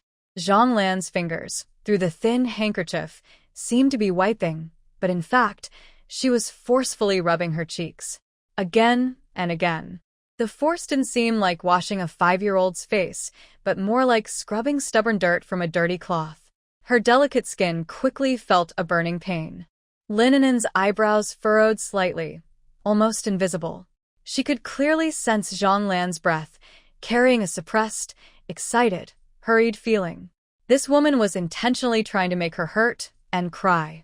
As soon as she cried, threw a tantrum, or pushed Zhang Lan away, in Lin Jiangwo's eyes, she would become a bad child who doesn't appreciate kindness and is ungrateful. Meanwhile, Zhang Lan would appear as a perfect woman, wronged but still, gentle and kind. A clever move, hitting 2 birds with 1 stone. Lin An'an sneered inwardly. Playing this game with me? You're still too naive. Just as Zhang Lan increased her force again, preparing for the final push. Lin An'an, who had been quietly closing her eyes, shivered as if frozen by icy water. Her body trembled slightly, without her control. Her small feet seemed unsteady, staggering to the side. Her tiny hand, which had been hanging by her side, instinctively lifted as her body shook, gently resting on Zhang Lan's bent arm. It was as if she was looking for support. All of this happened so naturally, like a 5-year-old's instinctive reaction to cold water. But with this gentle touch, Zhang Lan suddenly felt an irresistible force coming from her arm. Her body lost balance instantly. Zhang Lan let out a short cry and toppled sideways uncontrollably. Next to her was a pile of black coal balls and ash, placed in the corner of the yard for warmth during winter. Thud. A dull sound, followed by the clattering of coal balls rolling. The gentle and kind Zhang Lan, dressed in white, sat down hard in the coal ash pile. Black dust rose quickly, covering her completely. The scene fell into a strange silence. Li Wen, who had been praising Zhang Lan enthusiastically, opened her mouth wide, as if she could fit an egg inside. Lin Jiangwo, standing at the door, was completely stunned. Only Lin Pingping looked at the monster that had lifted its head from the ash pile, face covered in black, with only 2 shining eyes like grapes, blinking. Lin An'an slowly opened her eyes, looked at her face flushed from the dust, then at Zhang Lan, who had fallen to the ground. Her small face showed just the right amount of panic and innocence. She turned to her stunned father, her voice trembling with almost tears. Dad, Auntie. Why did she fall? Her hands are so strong, they hurt my face. Does she? Not like me? Li Wen was the first to react. She screamed and ignored the water pressure, rushing over to try to pull her friend out of the coal ash pile. But as soon as she reached out, she was pushed back by Zhang Lan, covered in coal ash. My clothes. These are my new silk shirts, Li Wen exclaimed, distressed, looking at the black marks on her hands. Sitting in the coal ash pile, Zhang Lan was completely stunned. She couldn't feel any pain in her body or the cold beneath her. All she knew was that her mind was blank. What was happening? Why did she fall? The little girl just gently shook her, barely touched her. How could she have so much strength? Wow. Overwhelmed by confusion, frustration, and embarrassment from being seen falling, Zhang Lan lost her reason. She no longer cared about looking gentle. She pouted and started crying loudly, even louder than before. My face. My hair. My clothes. Wah! She cried while randomly wiping her face with her hands, making it dirtier. Her face turned into a funny mess of colors, with only her white teeth and teary eyes visible. Lin Jiangwo finally recovered from his shock. He quickly walked to his daughter, squatted down, and gently held Lin An'an's small face. When he saw her face, swollen and slightly cut, his expression darkened instantly. A cold, sharp feeling, like what you'd see on a battlefield, appeared uncontrollably. He looked up at the woman still crying loudly in the yard and at Li Wen, who looked helpless. He understood everything in his heart. Captain Lin. You need to judge this fairly. Li Wen saw Lin Jiangwo's terrifying gaze and felt a jolt, but she still bravely accused first. She pointed at Lin An'an, angry, and said, We came to help kindly. Zhonglan saw your daughter's face was dirty and wanted to wash her. Who knew your daughter, so young, would be so mean? She deliberately pushed Zhonglan. Look at how she fell. How can we face others after this? Liwen spoke tearfully, as if she had suffered a great injustice. She thought that a strong man would surely feel soft-hearted when facing two crying young soldiers, especially since they claimed to be there to help. As long as Lin Jiangwo gently scolded his daughter, they could regain face today. Then, they could plan slowly for the future. However, her plan was wrong about Lin Jiangwo. He ignored her and didn't even look at Zhonglan, who was sitting on the ground. His eyes stayed fixed on his daughter's swollen face. His big hand gently and tenderly stroked her cheek, as if touching a rare treasure. His movement was so gentle, it seemed like he was handling something precious. When he looked up again, his eyes showed no hesitation or complexity. Only a firm, cold determination remained, like a nail driven in. Madam Wang says my daughter wasn't taught properly, Lin Jiangwo said slowly, his voice not loud but like a cold iron hammer hitting hard in the hearts of Li Wen and Zhonglan. Now, you also say my daughter has a bad heart. He stood up, his tall figure casting a large shadow in the sunset glow, covering the two young soldiers completely. I, Lin Jiangwo, know my daughter best. Whether she is sensible or not, it's not for you outsiders to judge or interfere. He stepped forward and the fierce aura, forged from hardships and battles, hit them directly. Li Wen was so scared she took a step back, her face turning pale. Even Zhonglan, sitting on the ground, quieted her crying. Lin Jiangwo pointed at the gate of the yard and gave a clear command. You know very well what happened to my daughter's face. I don't care if you are from the arts troupe or introduced by someone else. Now, get out of my house immediately. I don't welcome you here, and don't let me see you near my child again. Otherwise, he didn't finish his words, but his warning in his eyes was more frightening than any threat. Li Wen and Zhonglan were completely stunned. They never expected that this seemingly simple and shy hero leader could be so ruthless. He actually told her to get lost just because she was a girl from the countryside? Humiliation, anger, frustration. A mix of emotions flooded his heart. Li Wen wanted to argue a few more words, but when she looked into Lin Jiangwo's eyes that seemed capable of killing, she couldn't say anything. She could only grit her teeth and clumsily help Zhonglan to stand up. The two of them supported each other, and under the faint, curious gazes of the neighbors, they hurriedly left the small yard that had embarrassed them. Lin Jiangwo watched their backs, his expression unwavering. He closed the fence gate, latched it, and kept all the gossip and prying outside. After finishing all this, he turned around and looked at the two children standing behind him.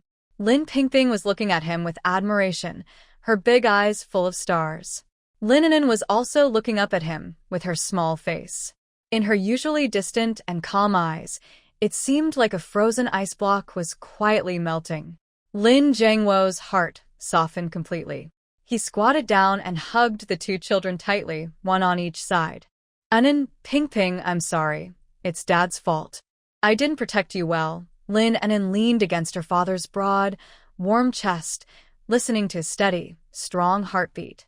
She didn't speak, but from an angle where Lin Jiangwo couldn't see, her small, uninjured hand quietly made a victory sign towards her brother. Lin Pingping immediately understood and her big, grape-like eyes curled into two crescent moons with a smile. Lin Jiangwo held his two little children close and silently vowed in his heart. From now on, no one will bully his kids again. Anyone who dares to hurt them, this nail, will fight to the death with them. Suddenly, he looked up at his daughter and asked seriously, and then tell Dad, how did you manage to make that woman fall earlier? He swore he saw clearly just now that his daughter only gently shook, and the female soldier named Zhonglan was like she had been hit by a cannonball and flew out. This didn't seem right. Lin An'an blinked, showing just the right amount of confusion and innocence on her small face. I don't know. I just felt cold, shivered a little, and wanted to help Annie stand steady. Maybe the ground was too slippery? She pointed to the wet ground near the water well. Lin Pingping immediately nodded loudly, speaking in a cute voice. Yes. The ground was slippery. Sister almost fell. Lin Jiangwo. He looked at his two children, one pretending to be innocent, the other acting as the comic relief. He felt his intelligence was challenged again. As a battalion commander who had spent years on reconnaissance and counter-reconnaissance missions, he couldn't see through his 5-year-old daughter's tactical moves. He sighed deeply and decided to give up on questioning. Forget it, as long as the kids weren't hurt. He took the children inside, found the medicine box, dipped a cotton swab in purple medicine, and carefully applied it to Lin An'an's swollen cheek. Ah! The medicine touched the broken skin, causing a sharp sting. Lin An'an's body instinctively shrank back. Does it hurt? Lin Jiangwo's heart clenched immediately, and his movements became gentler. No, Lin An'an replied stiffly. Compared to the injuries she had in her past life, this was nothing, less than a mosquito bite. But seeing her father's eyes full of worry and guilt, her tough heart unexpectedly softened. Being cared for like this felt different. The next morning, Lin Jiangwo put on a brand new military uniform, the 2 stripes on his shoulder shining in the morning light. He was going to report to the battalion headquarters to officially take over his infantry regiment. Before leaving, his biggest concern was how to arrange for the children. Daddy has to go to work. He squatted in front of the children, with a hint of reluctance in his voice. I'll take you to the nursery, okay? Nursery? Lin Pingping asked curiously. Is that a place for going to school? Well, almost. Many children are playing with you, Lin Jiangwo patiently explained. Lin An'an frowned. A nursery? Being with a bunch of real little kids? Just thinking about it gave her a headache. But she knew they couldn't stay at home forever. Let's go, she said simply, grabbing her brother's hand. Lin Jiangwo looked at his daughter's brave expression and couldn't help but smile. He held one child's hand in each, and they left the house. The early morning at the military district was full of life. On the training ground, voices shouted slogans continuously. On the road, soldiers in uniform hurried past, along with family members sending their children to school. The military district nursery was in the center of the residential area, a small 2-story gray building. Lin Jiangwo took the 2 children to the door and handed them over to the person in charge, a woman in her 40s named Teacher Wang. Teacher Wang had obviously been informed and was very polite to Lin Jiangwo. Commander Lin, you can go ahead and get your work done. We will take good care of the children. Lin Jiangwo still felt a little worried, so he squatted down and gave some instructions. An'an, you're the older sister. You have to take good care of your brother. Ping, listen to the teacher and don't run around. If any kids bully you, tell the teacher. When Dad finishes work, he'll come to help you. Lin An'an waved her little hand impatiently. Got it. You better go to work now, you're going to be late. Seeing her daughter's serious face, Lin Jiangwo felt both amused and a bit helpless. He could only turn around and leave step by step. As soon as Lin Jiangwo left, Teacher Wang's warm smile faded a little. She led Lin An'an and Lin Pingping into the classroom, which was a large room filled with dozens of small tables and chairs. Most of the children had already arrived, chattering happily. Lin An'an quickly scanned the room's layout.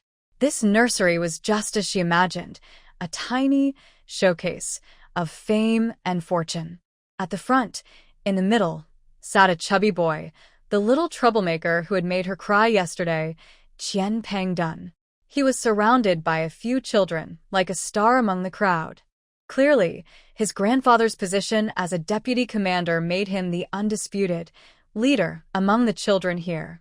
The other children also subtly divided into small groups based on their parents' military ranks. The children of the battalion commander sat together, the children of the company commander sat together, and the children of ordinary officers and soldiers sat further back. It was very clear and organized. All right, kids, be quiet. Teacher Wang clapped her hands. Today, we have 2 new classmates. She pushed Lin An'an and Lin Pingping to the front. This is Lin An'an and this is Lin Pingping. From now on, they will study with us. Everyone should care for each other, understand?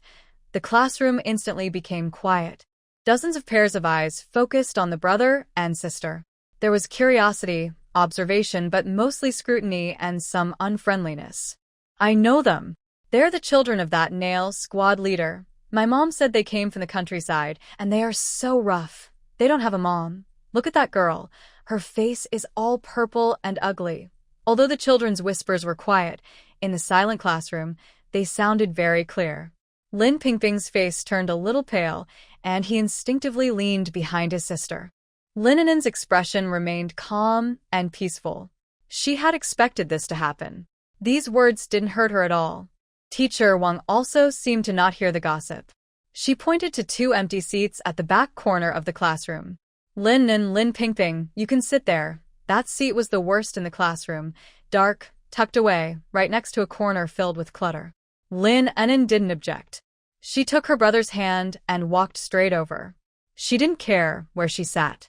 She just wanted to stay quiet and wait until school was over. But her wish for peace was soon disturbed. As soon as they sat down, 3 boys swaggered over. The leader was a dark, sturdy boy. Lin An'an recognized him. He had been with Qian Pangdun yesterday. Hey, new kids. The dark, strong boy stepped on Lin Pingping's bench and looked down at them. My name is Zhao Deong. My dad is the commander of the 2nd Battalion. The 2 followers beside him quickly announced their family backgrounds as well. My dad is the deputy commander of the 1st Battalion. My dad is the commander of the artillery company. They proudly declared their father's ranks, as if those titles were part of themselves. Zhao Deong pointed his chin at Lin An'an. I heard from Qian Pangdun that you looked very impressive yesterday. A country girl from the countryside, daring to cause trouble in the military district. Lin An'an lifted her eyelids and looked at him. Her gaze was like she was watching a buzzing fly. She was too lazy to speak. Her silence, in Zhao Deong's eyes, was seen as fear. He became even more proud and reached out to push Lin Pingping's head. I heard you're a little mute. Come on, say Brother Yong. If you say it nicely, we'll look out for you in the future. Lin Pingping was pushed and nearly fell off the bench.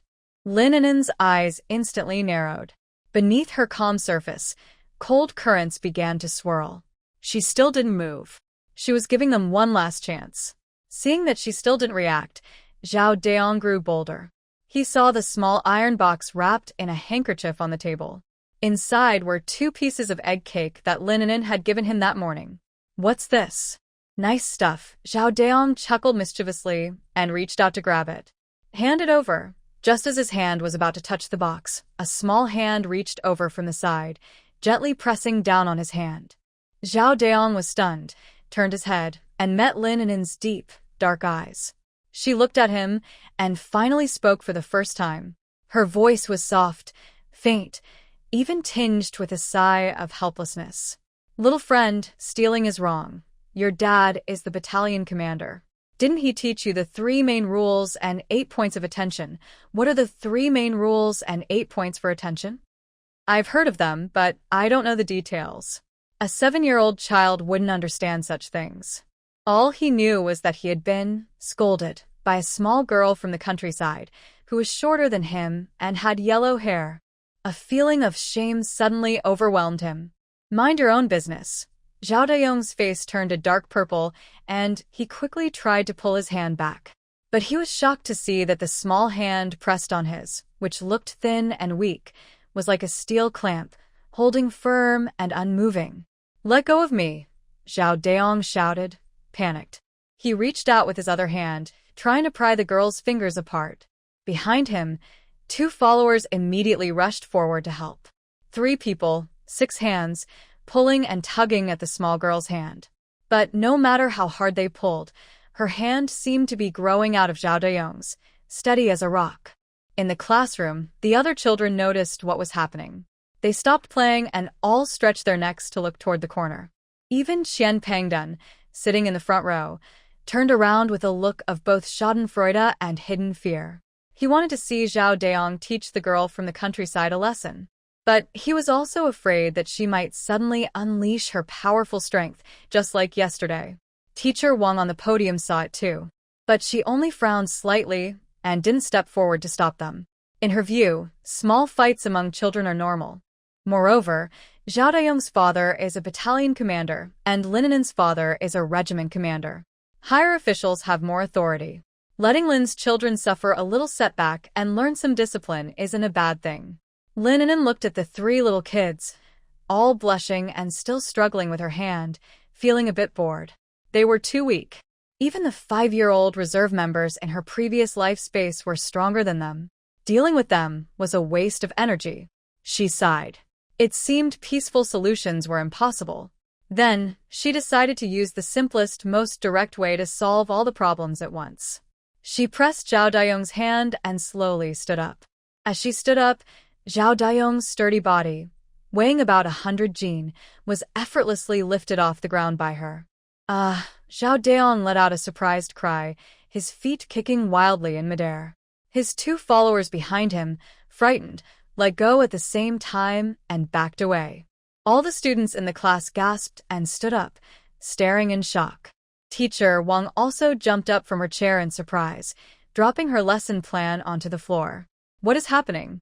That small, thin girl actually managed to lift Zhao Dayong, who is twice her weight, with one hand? Lin An'an ignored the amazed shouts around her. She carried Zhao Dayong, still struggling in midair like holding a small chicken, so easily and casually. Her gaze swept across the classroom. Finally, it landed on a wooden coat rack in the corner, where clothes were hanging.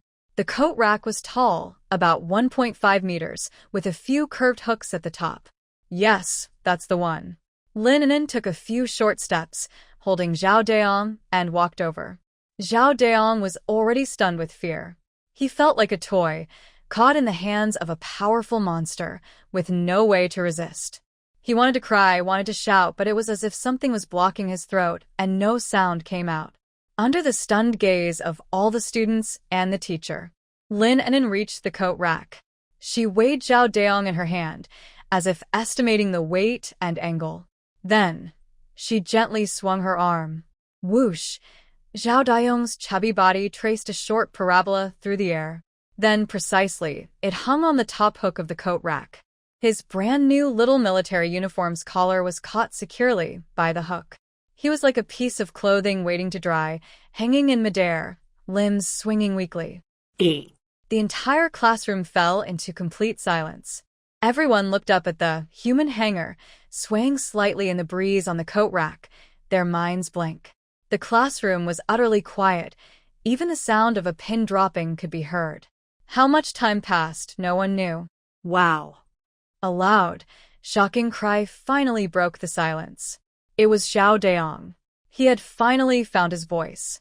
His cry was more heartbreaking and desperate than yesterday's chubby boy's. He was flailing and grabbing at the air, but it only made the coat rack shake more, and didn't help at all. He wanted to come down. He wanted to go home. He wanted to find his dad. This country girl is a little devil. With Zhao Dayong's cry, the whole class seemed to be released from a spell and suddenly burst into activity. But it wasn't fear or panic. It was a kind of indescribable, intense excitement and admiration. Wow. That's amazing. She hung Zhao Dayong up, like hanging clothes. Oh my gosh. She's so strong. The two followers behind Zhao Dayong now looked at Lin An'an with completely changed eyes.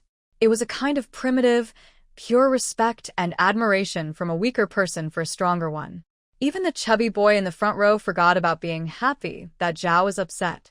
He opened his mouth, watching the small figure under the coat rack clapping dust off her hands. His eyes sparkled with tiny stars. So cool. So cool. Stronger than his grandpa, who was a deputy division chief. Lin An'an ignored the reactions of these little kids. She went back to her seat, took the metal box that almost got taken away, opened it, and handed it to her brother. Pingping, eat it. It won't taste good if it gets cold. Lin Pingping looked at his sister, then at Zhao Dayong, who was crying so hard he almost couldn't breathe, hanging on the coat rack. He took the cake and nodded heavily. Sister is the most amazing person in the world. Lin An'an sat down and took a piece of cake for herself, eating slowly. She knew that from today, she probably wouldn't have any more trouble at this nursery. She could finally relax and just pass the time peacefully. But she had barely enjoyed 5 minutes of peace. A shy voice suddenly spoke beside her. Big. Big sister.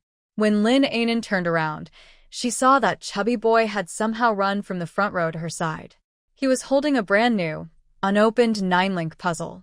Big sister, Qian Pangdun, looking very admiring, handed it over. This is for you to play with. I will follow you from now on, Lin An'an. She looked at the little troublemaker who yesterday tried to snatch her brother's candy, and then at the other troublemaker still crying in the coat rack in the wind. For the first time, she felt that taking care of children might be even more tiring than fighting a war.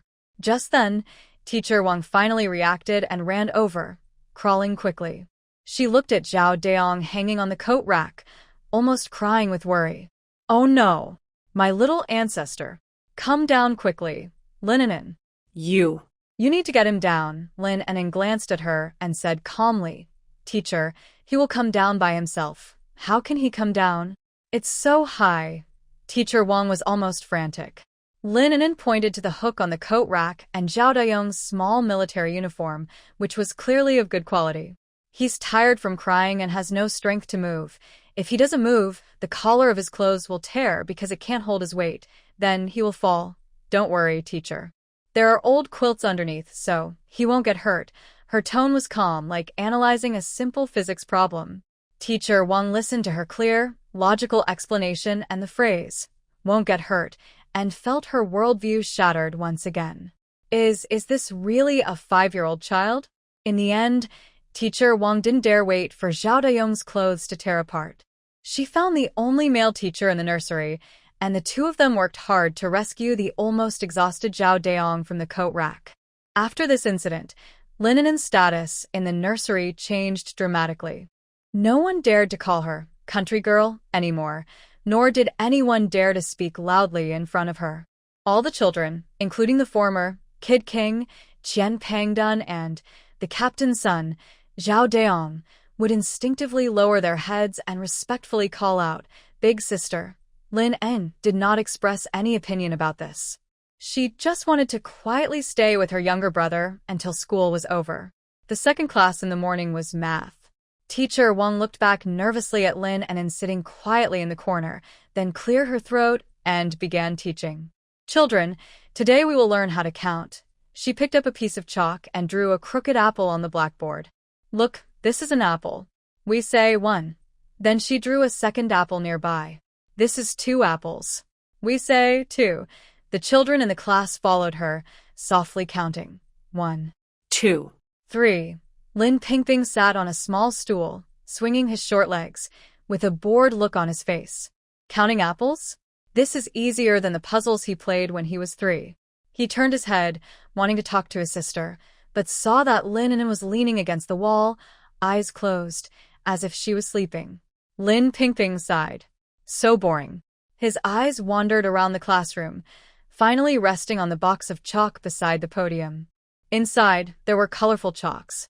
His eyes lit up slightly.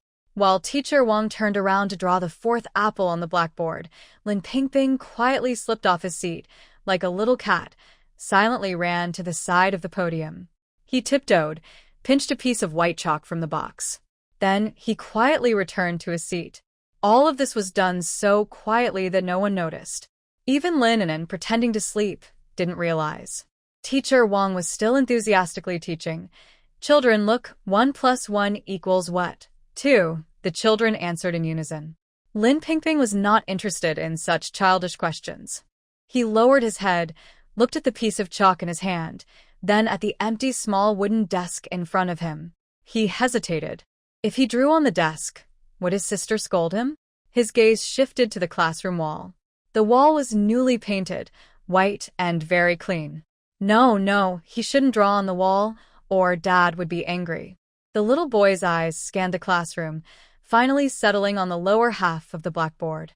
Teacher Wang is not tall, and she only uses the top half of the blackboard for writing and drawing. There is a large empty space below. Lin Pingping's eyes lit up completely. He glanced at Teacher Wang, who was focused on drawing her 5th apple, then looked at his sister, who was quietly resting her eyes. Quietly, he slipped to the front of the podium. Because he was very short, he could barely reach the bottom edge of the blackboard. He imitated the teacher, pressing the small piece of chalk against the black surface. Then he started drawing. His drawing was very strange. It wasn't apples or little people. It was a long line, made up of strange symbols and letters. Sin alfavita, avavkos, alfavita, aftan, alfavita, alfatinvita, ena, av. Since it was his first time using chalk and he was standing on tiptoe, his writing was crooked and uneven, like a group of drunken tadpoles. But he was very serious and focused. His small eyebrows were slightly furrowed, as if trying to solve a world-class problem. He was completely immersed in his own world, not noticing that the classroom had become quiet again. All the children stopped counting and looked curiously at the little kid lying on the blackboard, scribbling something. Teacher Wang finally noticed something was wrong. She turned around and saw the tiny figure almost lying on the ground. Lin Pingping. Her voice was sharp with anger. This Lin family really is hard to manage. His sister is a tough little boss, and her brother is a mischievous troublemaker. What are you doing? Who told you to draw on the blackboard like that? She quickly walked over, trying to pull Lin Pingping away. Startled by her shout, Lin Pingping jumped, and the chalk in his hand fell to the ground with a snap. He looked up at Teacher Wang, who was full of anger, and pointed sadly at the blackboard. I didn't draw anything messy. I'm just doing math. Math? Teacher Wang chuckled angrily. This is a mess, and you call it math? Don't you know how to read, teacher? She looked down and saw that the bottom of the blackboard was filled with strange symbols, like S, C, T, and various Greek letters, all scribbled randomly. What are these? Teacher Wang pointed at the formulas, angry. Is this your math? Lin Pingping. Erase this right now. She was about to say, or I'll tell your dad. At that moment, a gentle yet firm voice came from the classroom door. Teacher Wang, don't get angry so quickly.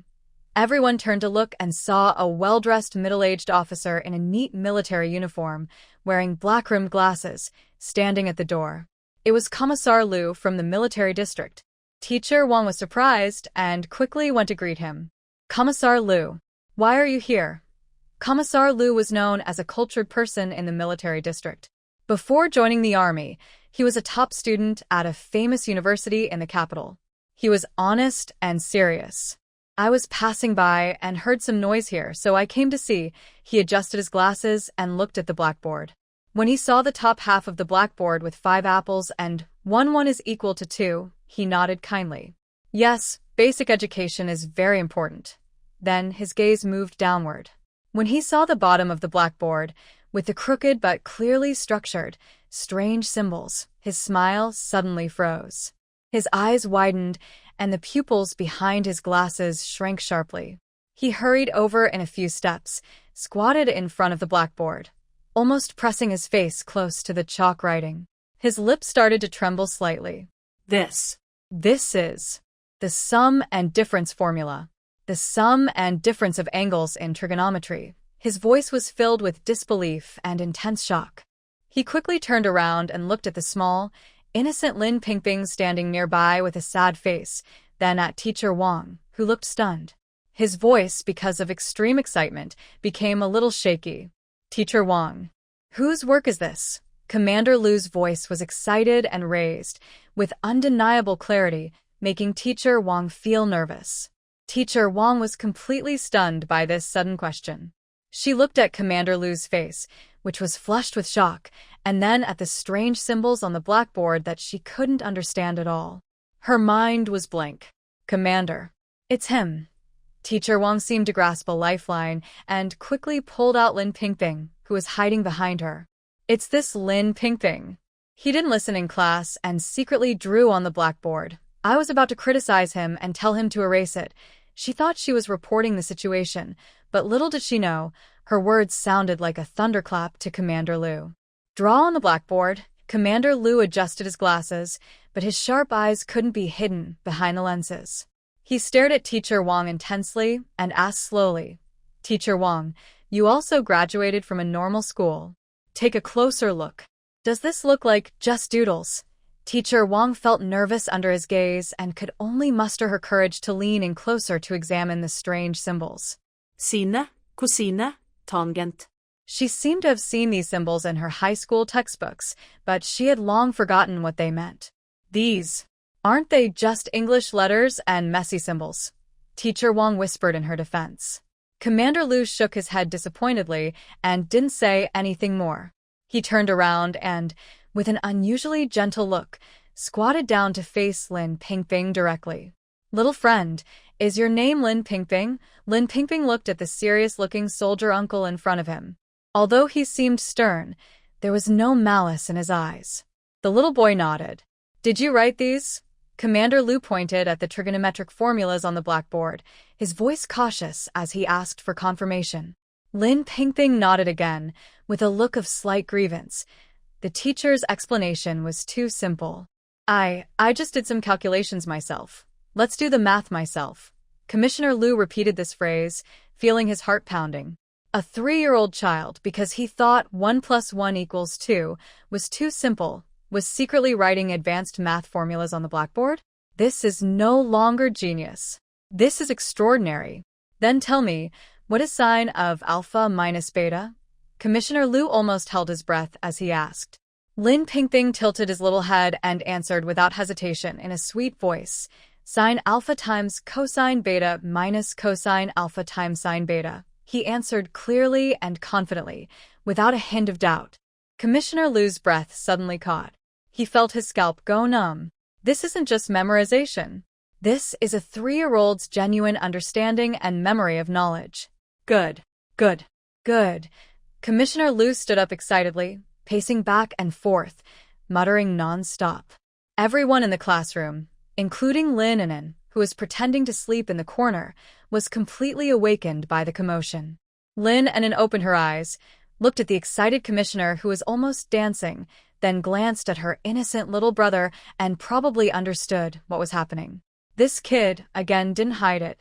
Teacher Wang watched Lu Jingwei's unusual behavior, feeling more and more nervous. Could it be? Those strange symbols on the blackboard are really something extraordinary? Commissioner Lu, what? What is going on? This child. Lu Jingwei stopped and looked back at her. His eyes had returned to calm, but beneath that calm was a deeper seriousness. Teacher Wang, you almost overlooked a national treasure. Immediately. Notify Commander Lin Zhengwo. No. I will go myself. No, I will call the old leader right now. This must be reported immediately. Lu Jingwei said this, ignoring everyone present, and quickly headed toward the nursery office, intending to use the military line telephone there. Teacher Wang stood frozen, her mind buzzing. A national treasure. Just because. He drew some strange symbols on the blackboard?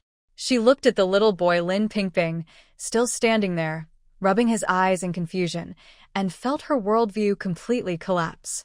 In the corner, Qian Pengdun and Zhao Deong exchanged a look, each seeing deep respect in the other's eyes. Not only was the big sister formidable like a monster, but her younger brother was also an incomprehensible creature. This family was not to be messed with. Absolutely not.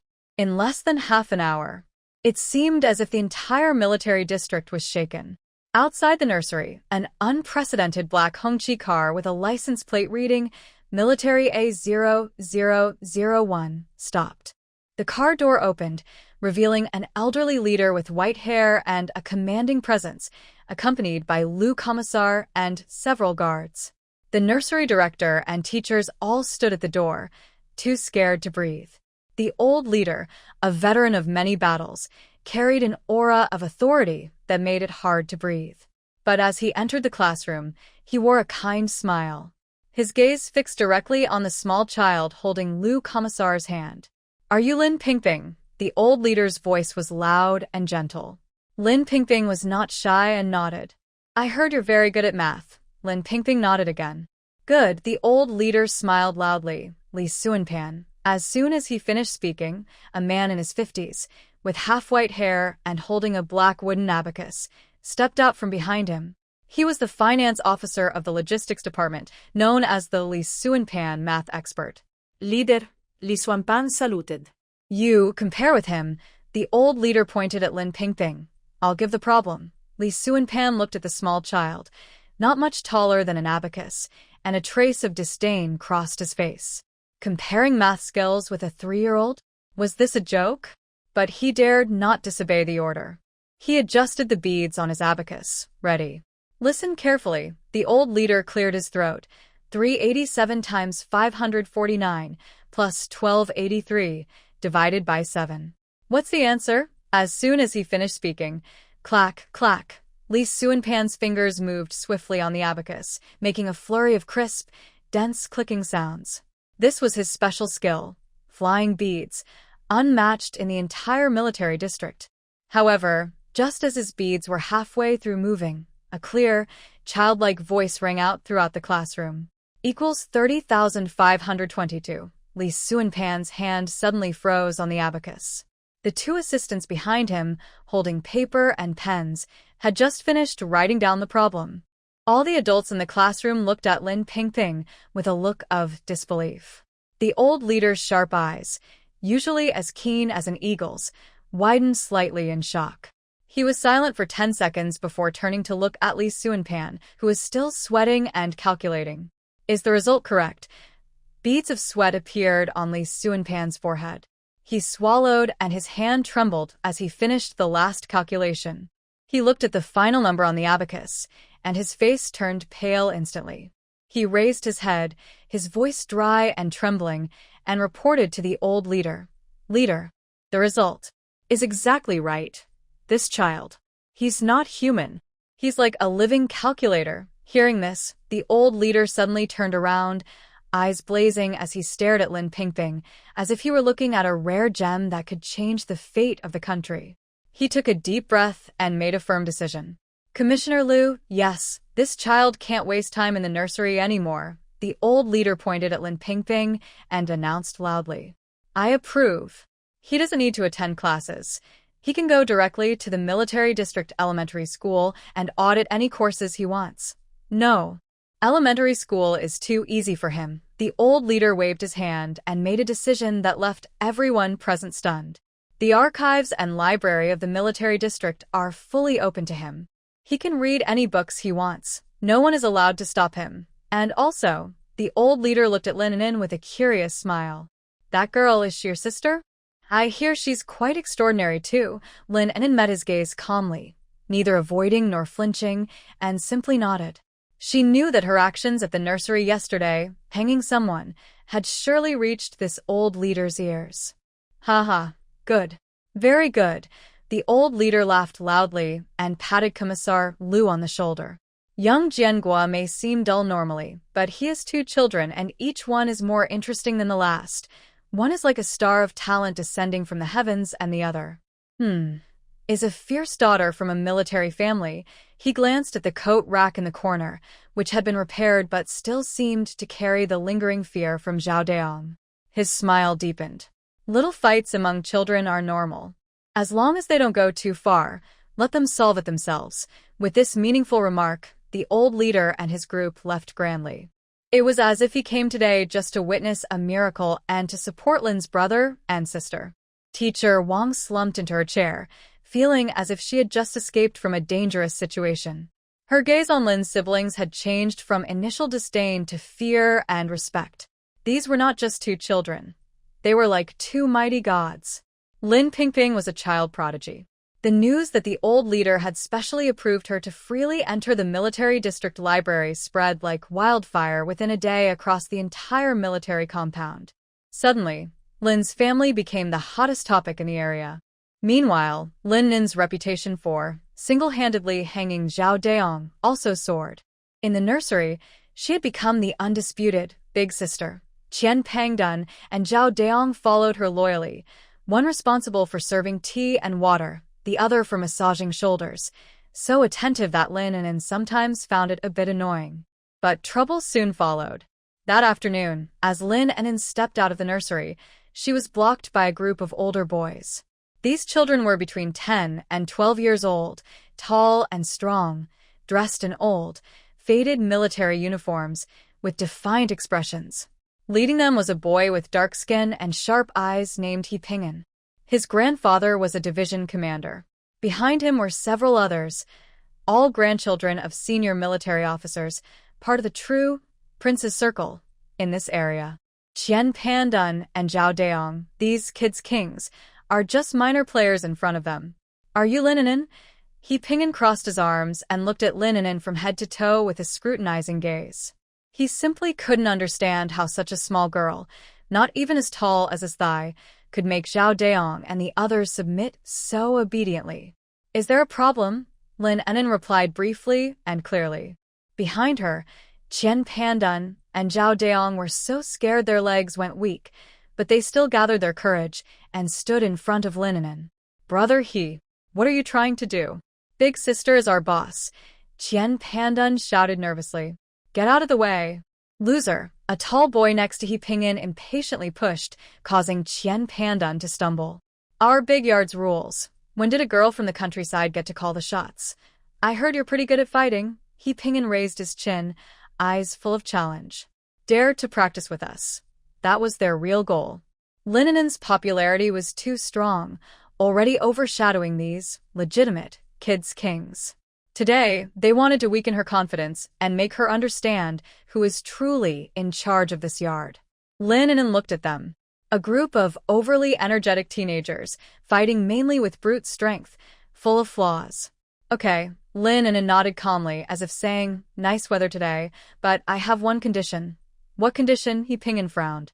If I win from now on, you all have to listen to me, Lin An'an said softly, her gaze sweeping over each of them. He Ping'an looked like he was hearing the biggest joke. If you can beat me, not only will I not tell you what to do, but I, He Ping'an, will even ride a horse for you in the future. All right. Lin An'an nodded. Where? Back mountain woods. No one there. He Ping'an snorted and turned to lead the way. A group of people headed toward the back mountain. Lin Pingping, worried, tugged at his sister's sleeve. Sister, it's okay. Lin An'an patted his head. You go home first. I need to handle a small problem. She asked Qian Pandan and Zhao Daong to escort her brother home, while she alone followed the group of princelings into the small woods. Inside the woods, the light was dim. He Ping'an took off his coat, revealing strong arms. He had been practicing boxing with his grandfather's security guards for years, and among his peers, he was never defeated in fights. Little girl, I told you to strike first, so I wouldn't be accused of bullying you, He Ping'an said, adopting a fighting stance that looked quite professional. No need. Lin An'an stood still, not even changing her posture. All of you come at once. I'm in a hurry, she said. Arrogant, He Ping'an was completely angered. He shouted loudly and threw a straight punch, cutting through the air toward Lin An'an's face. Behind him, several boys also roared and rushed from all sides, aiming to show this young girl how tough they were. They wanted to use the most direct way to let this reckless girl know her limits. Faced with their attack, Lin An'an finally moved. Her body was like a leaf falling without weight, drifting slightly to the left. Just that half step. He Ping'an's powerful punch missed her by a hair, brushing past her hair. At the same time, Lin An'an's small hand shot out lightning fast. She didn't use much force, just gently supported and twisted his elbow joint. He Ping'an felt a sharp pain from his elbow, and his entire arm went numb, losing all strength. Meanwhile, another boy who had lunged from the side was kicked precisely in the knee's nerve point by Lin An'an. The boy yelped loudly, his leg buckled, and he fell to the ground. Lin An'an's movements didn't pause for a moment. Her figure moved swiftly among the 5 slightly older children. Every strike was simple and precise. No fancy moves, no wasted effort. Just taps, pokes, bumps, or trips. Each attack targeted the most vulnerable spots, joints, ribs, nerve points, areas that could instantly disable an opponent. In less than 30 seconds, the fight was over. He Ping'an and his 4 friends all lay on the ground, groaning and whimpering. Some of them had dislocated arms, others had cramps in their legs, and some were out of breath, struggling to breathe. Although none of their injuries were serious, the feeling of sudden helplessness and pain made them feel more scared than ever before. What kind of fighting style is this? They felt like 5 clumsy bears attacking a slippery, yet deadly, hedgehog. They couldn't even touch it without getting hurt. Lin An'an stood among them, brushed imaginary dust off her hands, and looked down at them. Are you convinced? Ping'an was lying on the ground, holding his dislocated arm, gritting his teeth, and managing to say a few words through clenched teeth. I don't accept it. You. This isn't fighting. You're cheating. Oh. Lin An'an raised an eyebrow. And what do you think is fair fighting? Be brave and teach us. What kind of boxing are you using? Ping'an struggled to sit up, staring hard at Lin An'an. His usual arrogance was gone, replaced by a desire to learn and understand a higher level of strength. He knew he had lost completely. This little girl used a kind of fighting technique he had never seen before, powerful and deadly. It was 100 times more effective than the military exercises he learned from guards. Seeing his eager eyes, Lin An'an's heart moved. She nodded slightly and spoke calmly. This isn't boxing. It's a skill for killing. But I can teach you a simplified version called strengthening body and mind boxing.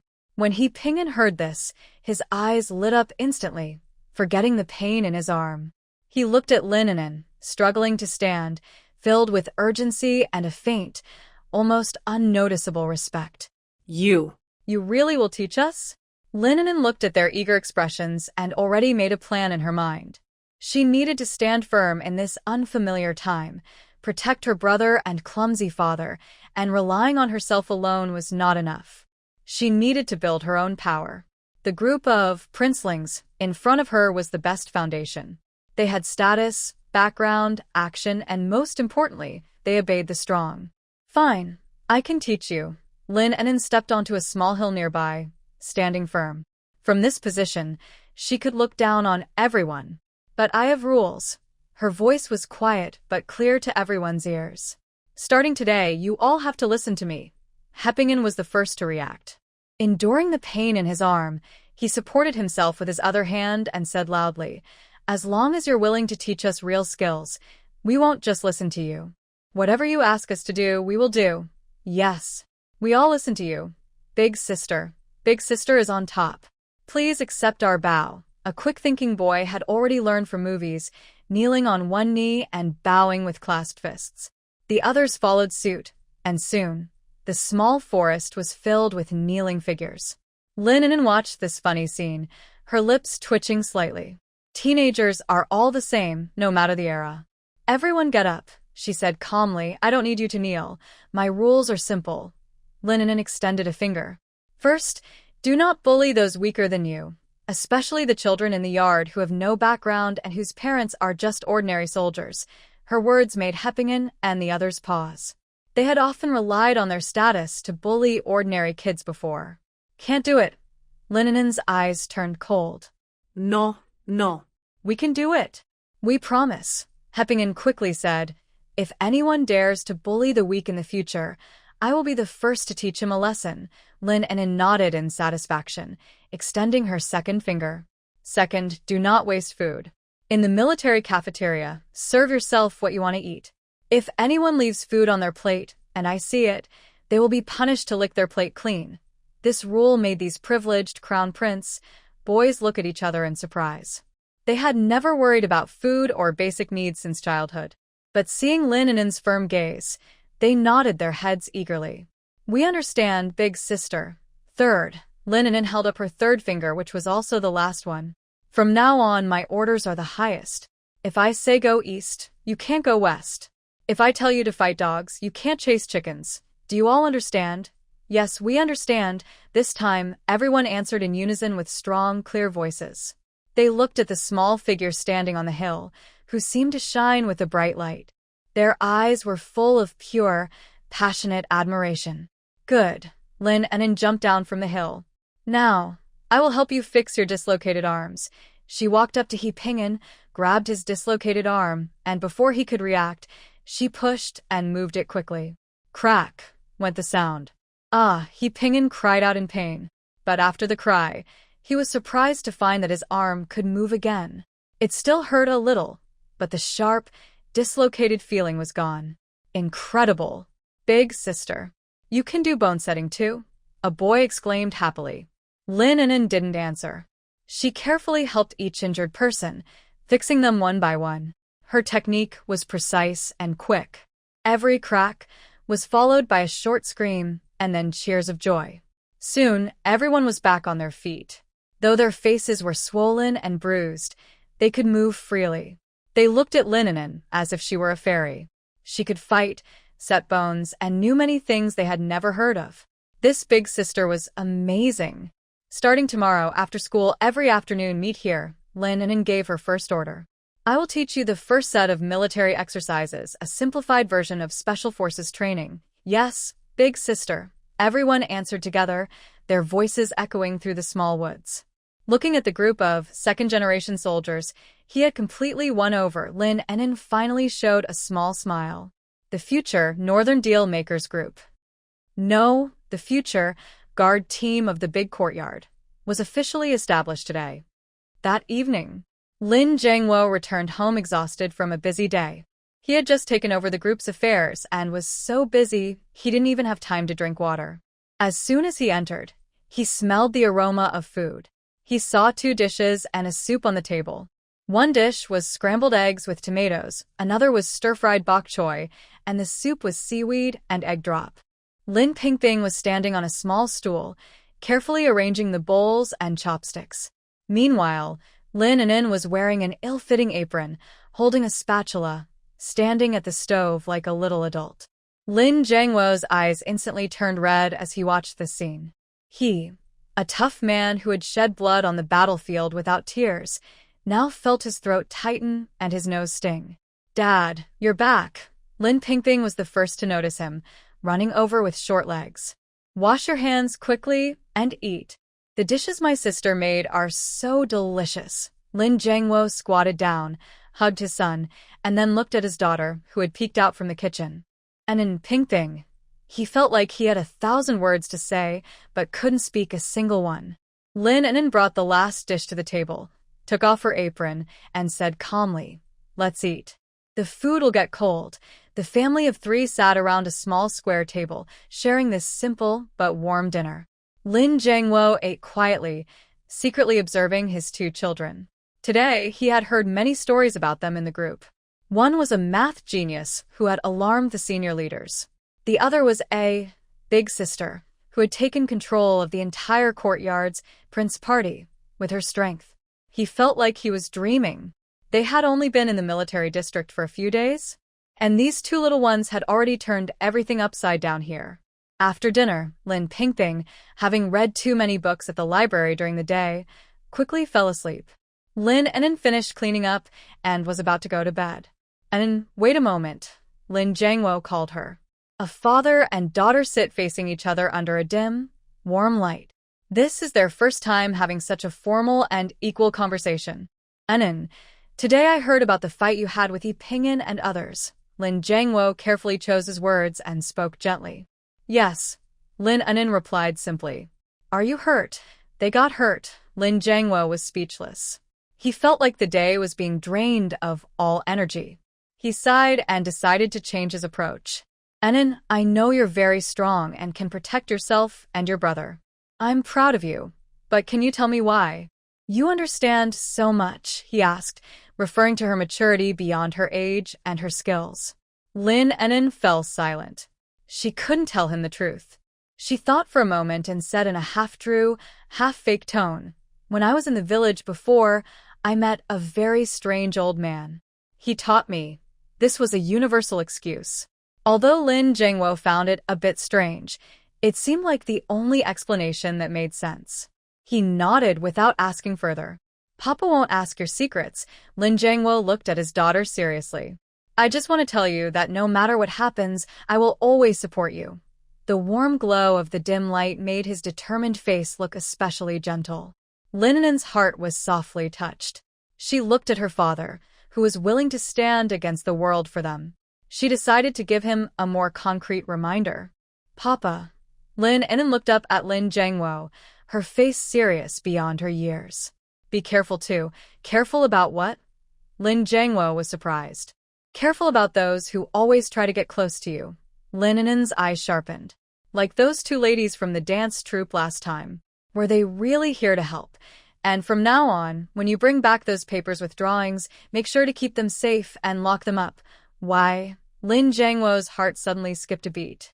Lin An'an looked at him and said carefully, "Because I feel like our family is being watched by some unkind eyes.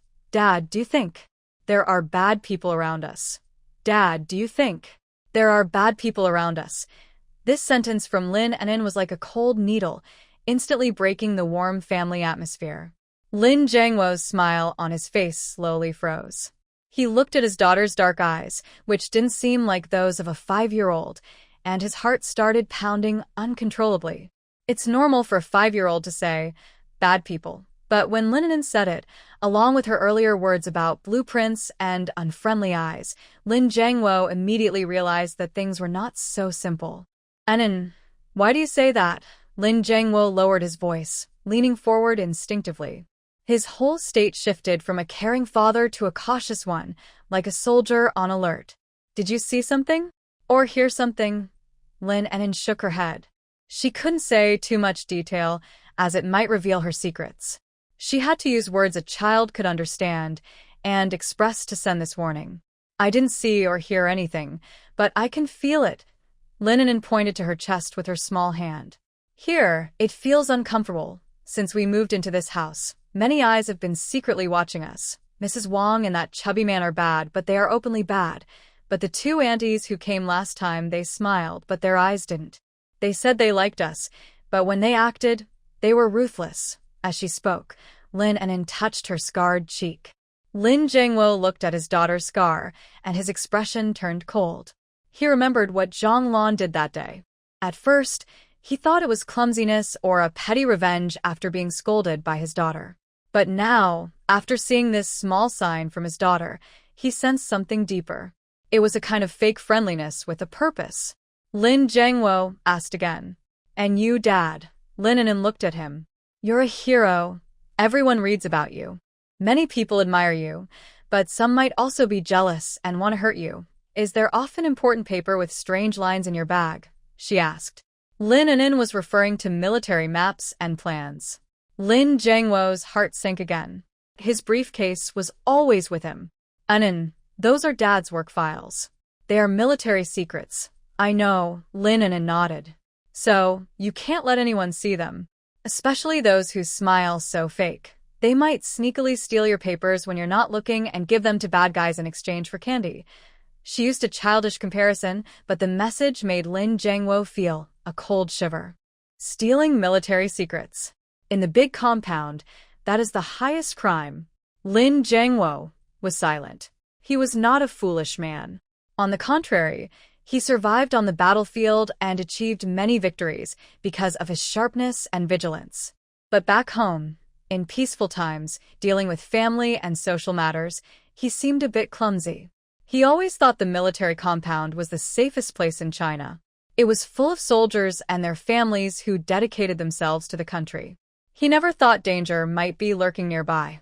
But Lin An'an's words, like a lightning bolt, shattered his fixed way of thinking. He recalled the series of events after returning from Mingyuan County. From Wang Posey's provocation to Li Wen and Zhang Lan's overly eager help.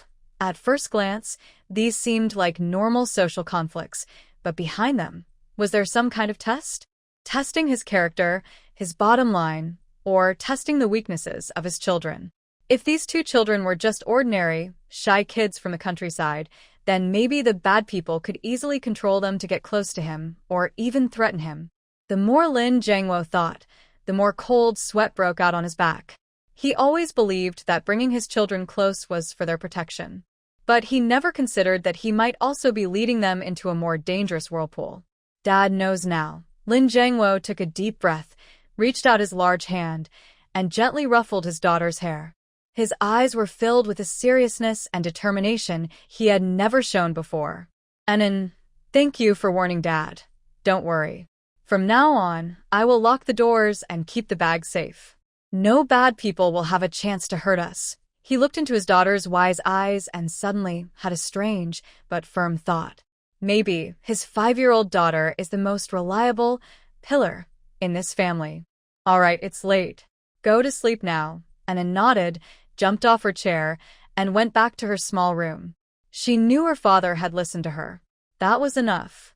She had planted the seed of doubt. Now, she just needed a chance for that seed to take root and grow. And that chance might come very soon. Lin Jiangwo sat still for a long time, not moving. He got up, checked the doors and windows, and made sure they were all locked from the inside. Then, he returned to his room, took out a recent military exercise plan from his briefcase. He looked at the symbols and lines marked with red and blue pencils, his eyes sharp. He put the document back into the briefcase, then placed the briefcase under his pillow. He reached out and took a cold, loaded pistol, the type called Wuxi, from under the pillow. From tonight on, he was no longer just a father. He was also the first line of defense for his family. Night deepened. Lin Jiangwo, troubled by his thoughts, couldn't sleep. Just as he was about to doze off, he suddenly heard rustling sounds from the small room next door. He opened his eyes wide and gripped his pistol tightly. Was it a thief? He held his breath and listened carefully. Then he heard his young son, Lin Pingping, mumbling in a faint, crying voice in his sleep. Big sister. Noisy. Tick. Tick. So loud. Lin Jiangwo sighed in relief. It was just a nightmare his child was having. He lowered his gun and was about to get up to check on him. At that moment, he heard his daughter, Lin An'an, using a very soft but clear voice, asking from the next room. Pingping, listen carefully. Which way is that sound coming from? Is it from the window side or the door side? Lin An'an's voice was very quiet, like a feather gently drifting into Lin Jiangwo's ear. However, what she said made Lin Jiangwo's previously relaxed heart suddenly tighten again. Sound? What sound? Lin Jiangwo pricked up his ears, using all his detective skills to listen carefully. The night was frighteningly silent. He could only hear the wind outside and his own pounding heartbeat. There was no tick-tock sound at all. Was it a hallucination of the children? Lin Jiangwo held his gun still, deciding to listen more. In the next room, Lin Pingping was woken up by his sister, rubbing his eyes sleepily. Sister. It's so noisy. The little boy pouted sadly, clearly disturbed by some sound that kept him from sleeping peacefully. I know. Lin An'an's voice was calm, not like a 5-year-old at all. Pingping, do me a favor. Sit by the window and listen. Although sleepy, Lin Pingping obeyed his sister. He crawled out of bed, went to the window, and pressed his little ear against the cold glass. After about half a minute, sister, the ticking sound here seems a little louder. Okay, Lin An'an replied. Then go to the door and listen. Lin Pingping, with his short legs, ran to the door and pressed his ear against it. Sister, the sound on this side of the door is much quieter. Hearing this, Lin An'an fell silent. She quickly built a simple model in her mind to locate the sound source. The sound came from the direction of the window and weakened near the door. This indicated that the source was outside their house, roughly on the side near their bedroom window. But this was not precise enough. Pingping, listen again. Lin An'an said with a firm and clear tone. That ticking sound is very regular, sometimes long, sometimes short, like singing. Yes, Lin Pingping thought hard and nodded. That's right. It's like knocking on a wooden fish. Knocking on a wooden fish. Lin An'an's eyes suddenly sharpened. Yes, that's it. The short beats and longer strokes combined form the most basic and hardest to trace communication method, Morse code. In her past life, she had studied this carefully during missions and was very familiar with this unique rhythm. How could it be? In this strict military area late at night, someone is using a radio transmitter? This definitely isn't an amateur radio hobbyist. In this era, setting up private radio stations is considered treason. So, there's only one possibility: enemy spies. A large, hidden spy network deep inside the military zone suddenly appeared in Lin An'an's mind. Her previous warning to her father was just based on instinct and caution. But now, she had real evidence. An active enemy spy. Lin An'an felt her blood start to boil. This isn't a game for children anymore. This is a real, silent war. She took a deep breath and forced herself to stay calm. Right now, the most important thing is to find the exact location of the transmitter. She looked out the window. Their home is on the first floor of a residential building with another row of apartments outside. Most windows in the opposite building are dark, with only a few faint lights still on. The area is too large. Ping, Lin An'an said again. Now go to the middle of the room, then close your eyes and use your ears, like a radar, to scan. Tell me which direction is the sound clearest and loudest from. His hearing seemed to reach its peak at that moment. The whole world fell silent. Only that distant yet crystal-clear sound of tick, tick, tock remained. No one knew how long it lasted before Lin Ping suddenly stopped. He stretched out his small finger and pointed firmly upward at an angle. Sis, over there. The sound is coming from there. It's the clearest. Lin An'an followed the direction of his finger. Through the window, it pointed exactly to the third floor of the building across from them, the first window on the left. That window was glowing faintly, its light dimmed and heavy behind thick curtains. Found it. Lin An'an's heart tightened sharply. She memorized the location carefully. Just then, the tick-tick-tock sound stopped. The light in that window across the street went out as well. Everything returned to silence. It was as if nothing had happened. But Lin An'an knew it wasn't an illusion. Someone had just finished sending a message. Sis, it's quiet now, Lin Ping said, rubbing his ears and yawning widely. I'm so sleepy. Go to sleep. Lin An'an carried him back to bed and tucked him in. The little boy fell asleep almost the moment his head touched the pillow.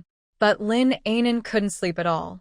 She stood in the darkness, every cell in her body alert and tense. A spy, hiding inside the military compound, and living right across from her. This was far more thrilling than dealing with any school bully or tricky rival. She could even guess that the message might be related to the military exercise plan her father brought home today. No, she had to tell her father right away. But how? Should she say she heard Morse code and, with her brother's special hearing, found the spy's location? Her father, Lin Jiangwo, would probably think she was imagining things.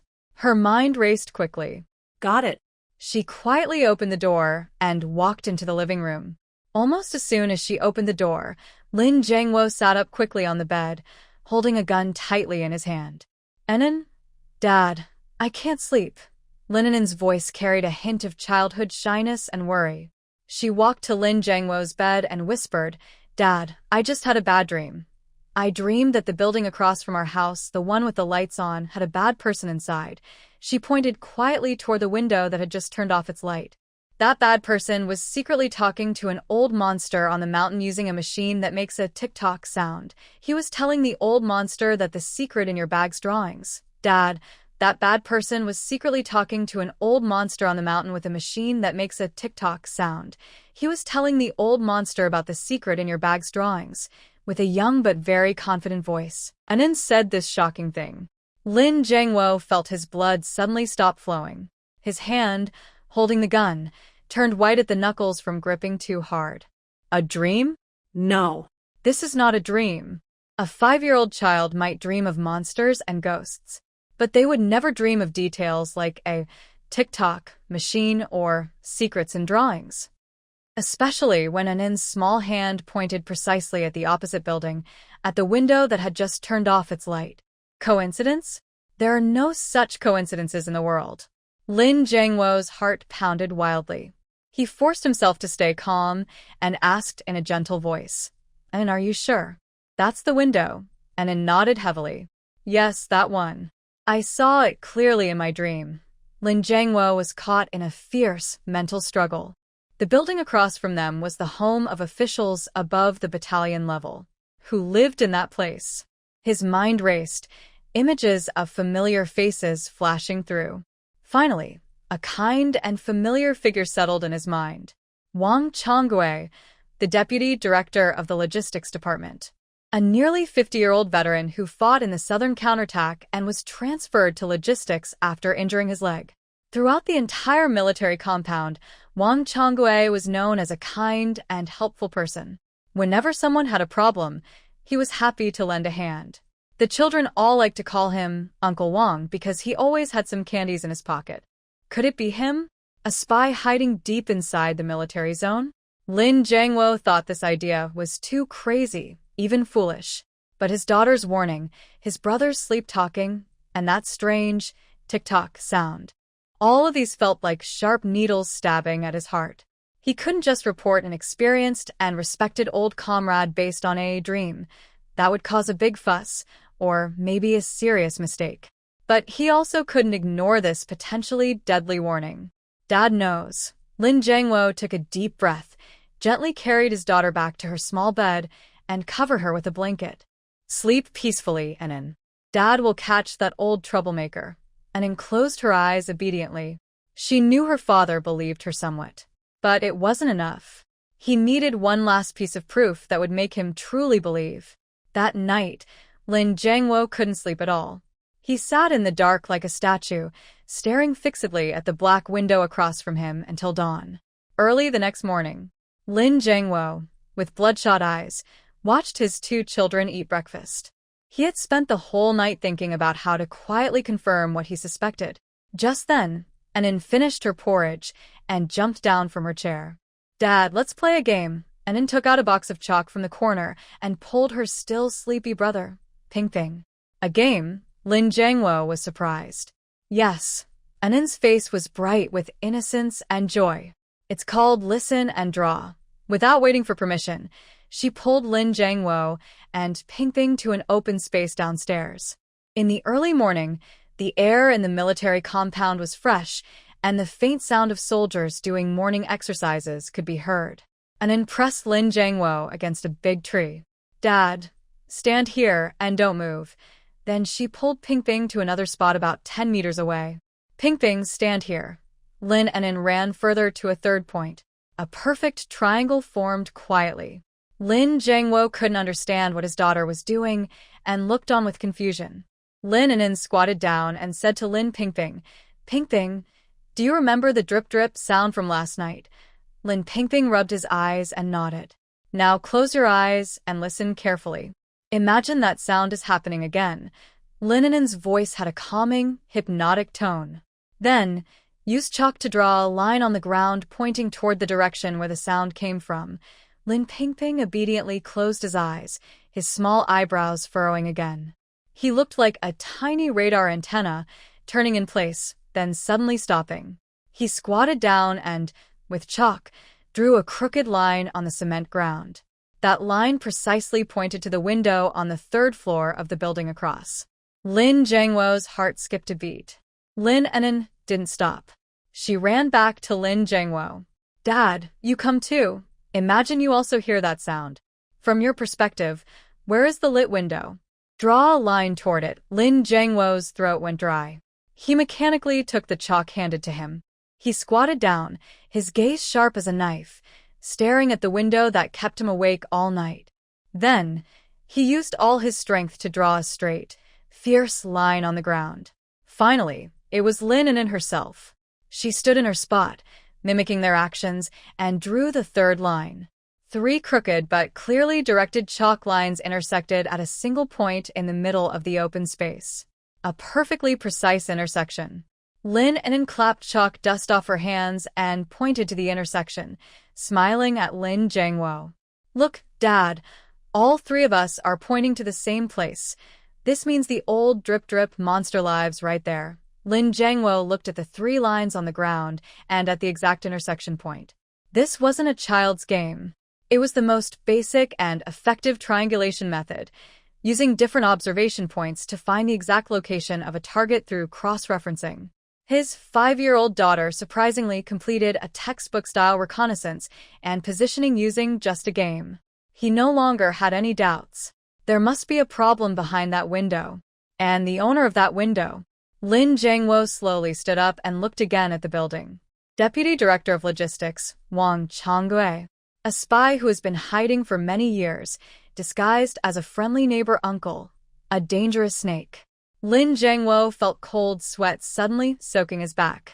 He looked at his daughter's innocent face, which seemed to see through everything, and with a dry voice, almost whispering through clenched teeth, he asked, "An'an, tell Dad, what should we do now?" "An'an, tell Dad, what should we do now?" When Lin Jiangwo asked this, it meant that, as a seasoned battalion commander, he was now completely handing over control to his 5-year-old daughter. He knew this situation was beyond normal handling. Report directly? What about the evidence? Did his daughter dream? And then they played a game drawing 3 lines, and that identified an enemy spy? It would be crazy if the higher-ups thought he was mentally ill and sent him to the hospital. Moreover, if they alarmed the snake, Wang Changui, who had been lurking for years, might become alert. Catching him would be as hard as climbing to the sky. Lin An'an looked at her father's struggle and helplessness. Her small face was calm beyond her age. "Dad, you can't move," Lin An'an said each word clearly. "You're the battalion commander now, and everyone is watching you. If you show any sign of suspicion towards Deputy Director Wang, he will notice immediately." Lin Jiangwo clenched his fists. His daughter was right. He felt like he was standing under a spotlight. Any movement would be amplified. So, "You." Lin Jiangwo looked at his daughter. "Just because you can't move doesn't mean others can't." A clever glint flashed in Lin An'an's eyes. In the whole yard, who, even if they hang around his door every day, wouldn't arouse his suspicion? A group of unruly children running around and causing chaos everywhere. "Do you mean, Dad, you don't need to worry about anything? Just go to work as usual, attend meetings as usual, as if nothing has happened." Lin An'an brushed off the dust from her clothes and said like a little adult, "I'll handle the rest."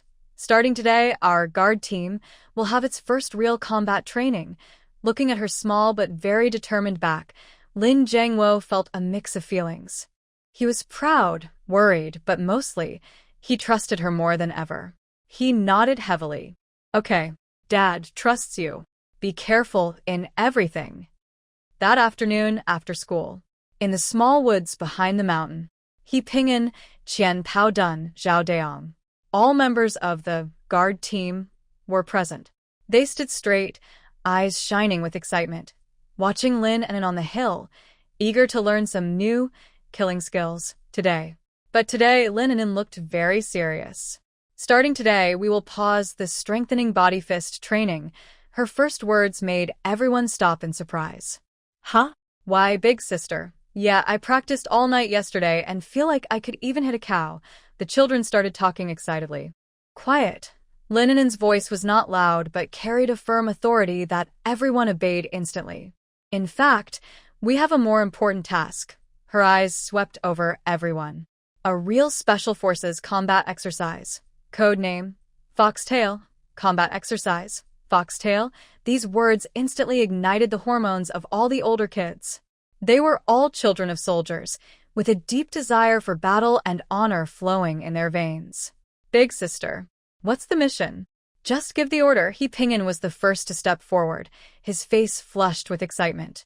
"We need to know what time he gets up every day, when he leaves, who he meets, what he says, and even what trash he throws away. We must watch him like hunters, closely tracking him to find his hidden secrets." "Who is it?" He Ping'an asked eagerly. Lin An'an slowly spoke a name. "Deputy Director Wang Changui from the Logistics Department." As soon as the name was spoken, a small stir ran through the crowd. "Uncle Wang? No way. Uncle Wang is so kind. He even helped fix my window last week." A boy named Li Hao couldn't help but speak up in disagreement. His father works in the logistics department and reports to Wang Changui. He thought very highly of Wang Changui. "Yeah, big sister, are we sure? How could Uncle Wang be a fox?" Qian Pangdun also scratched his head. Suddenly, doubts arose among the team. This was the first challenge Lin An'an faced since gaining authority. Seeing this, He Ping'an frowned and immediately shouted, "Everyone be quiet." "Big sister said he is, then he is. How dare you question her?" But Lin An'an waved her hand to stop He Ping'an. She stepped down from the hill and stood in front of Li Hao, looking directly into his eyes. "Your name is Li Hao, right?" Li Hao felt a bit nervous under her gaze but nodded stiffly. "Ask you, is a fox clever or not?" "Clever," Li Hao answered softly. "Would a fox write, 'I am a fox' on its face?" "No. Or does it prefer to disguise itself as a gentle little sheep to fool hunters?" Lin An'an's voice grew stronger with each sentence. Li Hao's face turned pale. Lin An'an turned to face everyone. "I tell you, real bad people never write bad on their faces. They often smile kindly and pretend to be good. Our job is not to judge him. It's to observe him. Use your eyes to find the clues behind his disguise. This is a test. A test to see if you are qualified to become a real scout. If any of you are afraid or still think he's a good person, you can leave now. Lin An'an's gaze was sharp, like a sword, sweeping over everyone. I won't force anyone. The small grove fell silent. The young children, inspired and ashamed by Lin An'an's words, felt their hearts race. Yes, the role of a scout is to find the truth. How can we be fooled by appearances? I won't leave. Li Hao was the first to shout loudly, his face turning red. Big sister, I was wrong. I want to join the foxtail operation. I will personally find out if he's a fox or not. We won't leave either. Big sister, give the orders. We promise to complete the task. All doubts disappeared at this moment. In their place, there was even greater enthusiasm, admiration, and firm determination. Lin An'an nodded with satisfaction. Her guard team finally had a small beginning of a special team. She took out a simple, pre-drawn map from her pocket. It was a map of Wang Changgui's house surroundings. She pointed at different spots on the map and began giving specific orders. He Ping'an, you're responsible for point A. The big locust tree is the high point and you can see his balcony from there. Qian Pao Dun, you're responsible for point B. The pile of discarded wood can monitor his front door. Zhao Dayong, you're responsible for point C. The roof of the public toilet. Li Hao, since your home is closest, you're responsible for mobile patrols. Each command was clear and precise. A group of young children received their first important and exciting task in life. Their faces, usually mischievous and playful, now showed seriousness and solemnity, feeling entrusted with a great responsibility. Lin An'an looked at them and issued the final order. Remember, our actions must be like real special soldiers. Camouflage as playing, joking, hide and seek. Absolutely no one should notice anything unusual. Is that clear? Yes, their loud response echoed through the small grove. Lin An'an's lips curled into a slight smile. A net made up of children had quietly spread out. She looked toward Wang Changgui's house with a cold gaze. Deputy Director Wang, your good days are over. Hide and seek. Run fast. Early the next morning, the area in front of Wang Changgui's house became unusually lively. A group of nearly grown children, like wild horses without reins, were wildly chasing and playing in the open space in front of and behind the building. Their laughter and shouts echoed throughout the residential compound. Many adults peeked out from the windows, frowning and scolding the kids as little rascals, but they didn't pay much attention. Children in the military district are full of energy and often act without rules. That's normal. No one realized that this seemingly chaotic game of hide-and-seek was actually a carefully organized surveillance operation. Report. Report. I am Eagle. The target is cooking in the kitchen. Over. On a branch of a large locust tree, He Ping'an covered his mouth with his hand, lowered his voice, and pretended to report over a radio. He looked like a real hawk, fixating on the kitchen with the open window on the third floor. Received. I am Fat Tiger. Everything is normal at the main gate. Over. Behind a pile of discarded wood, Qian Pandun was sweating heavily, staring unblinkingly at the entrance of the unit. Received. I am Big Worm. The view from the roof of the toilet is good. Over. On the flat roof of the public toilet, Zhao Dayong felt like a sniper in a movie, looking impressive. Meanwhile, Lin An'an, their big sister, sat on a nearby stone bench, playing a game of 9 linked rings with her younger brother Lin Pingping, while also receiving intelligence from all directions. Her mind was constructing a complete mental picture of Wang Changgui's daily life. At 6:30 a.m., Wang Changgui woke up on time and did a slow military-style exercise on the balcony. At 7 a.m., he left with a basket, heading to the internal military market, greeting every familiar face warmly. The tofu seller, Aunt Zhang, shortchanged him by 2 cents, but he smiled and waved his hand, saying it was okay. Neighbor Aunt Lee's water pipe broke. Without hesitation, she went home to get tools and quickly fixed it. After a whole day, the information reported by He Ping'an and others all pointed to one conclusion. Wang Changgui is a kind-hearted, disciplined, thrifty, and respected model worker. There's no sign of any suspicious behavior, not even a hint of trouble. By the afternoon, the children's enthusiasm had clearly faded. Big sister, Wang Bo doesn't seem like a bad person, Qian Pangdun whispered quietly to Lin An'an during a break in the watch change. He even gave me a big white rabbit candy today. Yeah, big sister, are we really mistaken about him? Zhao Deong also started to waver. Lin An'an glanced at them silently. She picked up a small stone and drew a long line on the ground. Do you know what is most needed for fishing? She asked softly.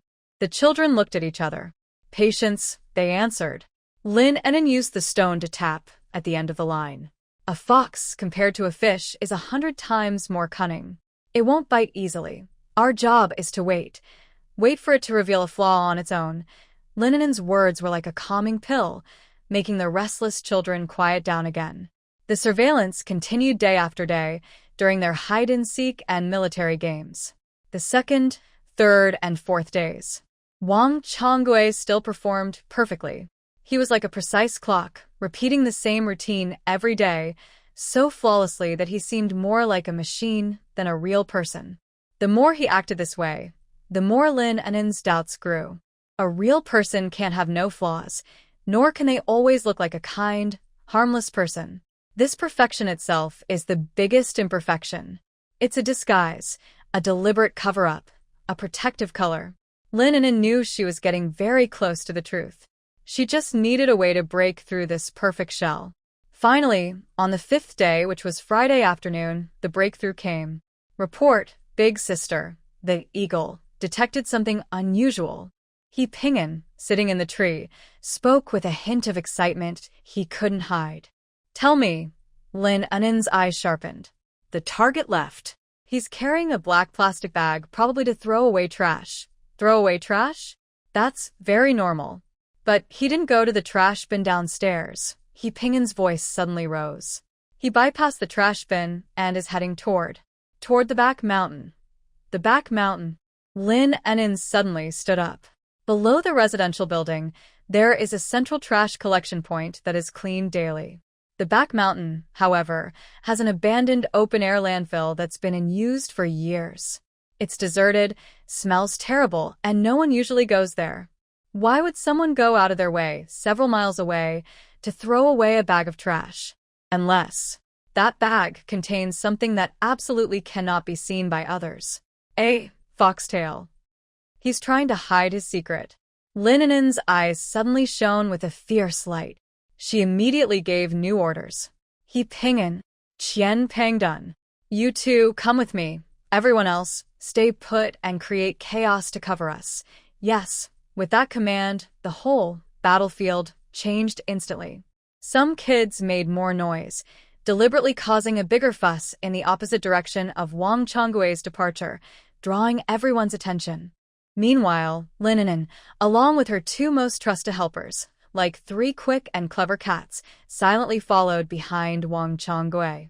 They crossed the small woods, went around the playground, and quietly trailed the slightly hunched figure heading toward the desolate back mountain. The setting sun stretched Wang Chonggui's shadow long across the ground. He carried the black plastic bag, walking slowly and steadily. Lin An'an hid behind a large rock, watching him reach the edge of the foul-smelling trash site. He looked around cautiously.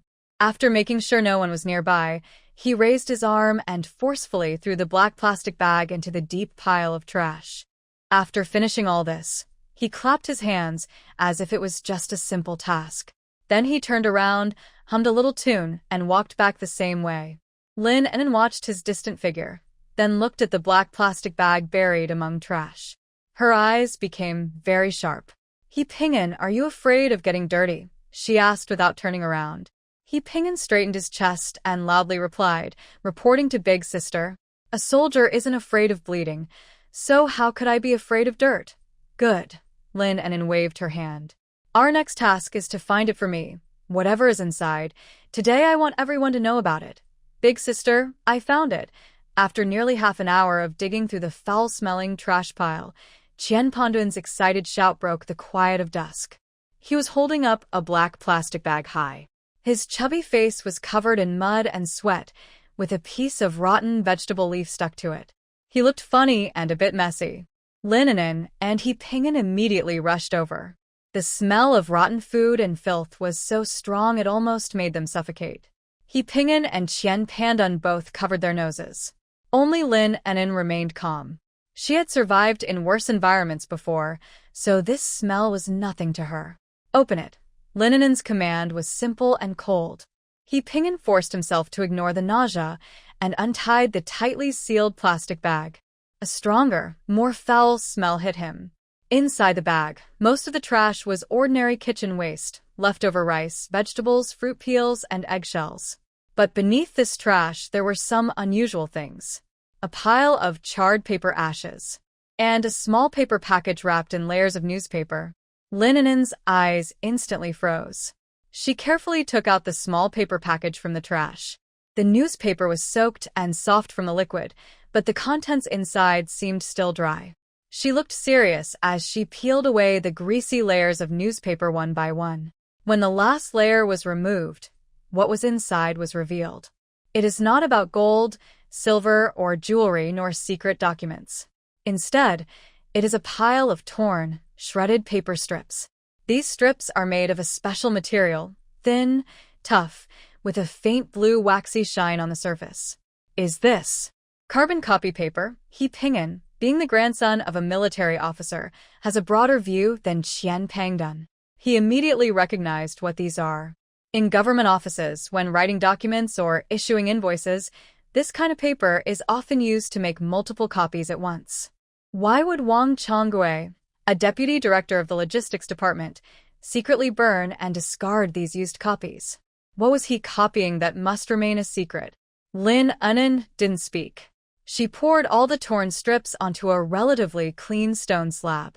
Then, she began a task that required a lot of patience and sharp eyes. Piecing them together. Let's do it together. He Ping'an quickly understood Lin An'an's plan. He crouched down and joined in. Qian Pandan stood nearby, nervously helping by gently pressing the assembled parts with small stones to prevent them from blowing away. The sky gradually darkened. At the junkyard, 3 small figures circled a stone slab, focused under the dim light. The tiny paper strips looked like the most complicated puzzle in the world. But in Lin An'an's eyes, it was as if a high-speed computer was working. She could quickly find matching pieces based on the torn edges and the remaining writing traces on each fragment. Her speed was astonishing. He Ping'an and Qian Pandan almost couldn't keep up, just watching in awe as the fragments miraculously came together in Lin An'an's hands to form a complete diagram. Although it was just a faint blue mark left by the copying process. But as more area was assembled, some keywords and symbols began to appear. Familiar military unit codes. Attack and defense routes marked with arrows and dashed lines. He Ping'an's heart beat faster and faster. He felt his breathing becoming difficult. This is so familiar. When he was a child, he often saw similar blueprints in his grandfather's study. They represented top-secret information about a military operation. Finally, after the last few pieces were perfectly put together, a large A3-sized drawing was almost fully restored. In the top right corner of the blueprint, a line of big, red-marked characters appeared clearly before their eyes. He Ping'an looked at the words and read them aloud one by one. His voice trembled with extreme fear and shock. West, South border, battled, unit, initial, defense map, border defense map. When the last 3 words burst out of He Ping'an's mouth, he collapsed onto the ground, his face pale as paper.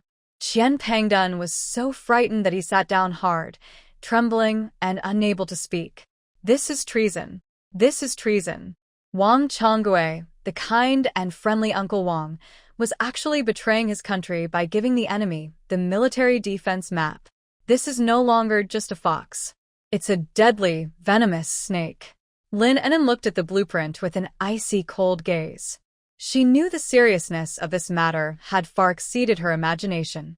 This was no longer just about catching spies. It involved the lives of hundreds and thousands of soldiers about to go to the battlefield.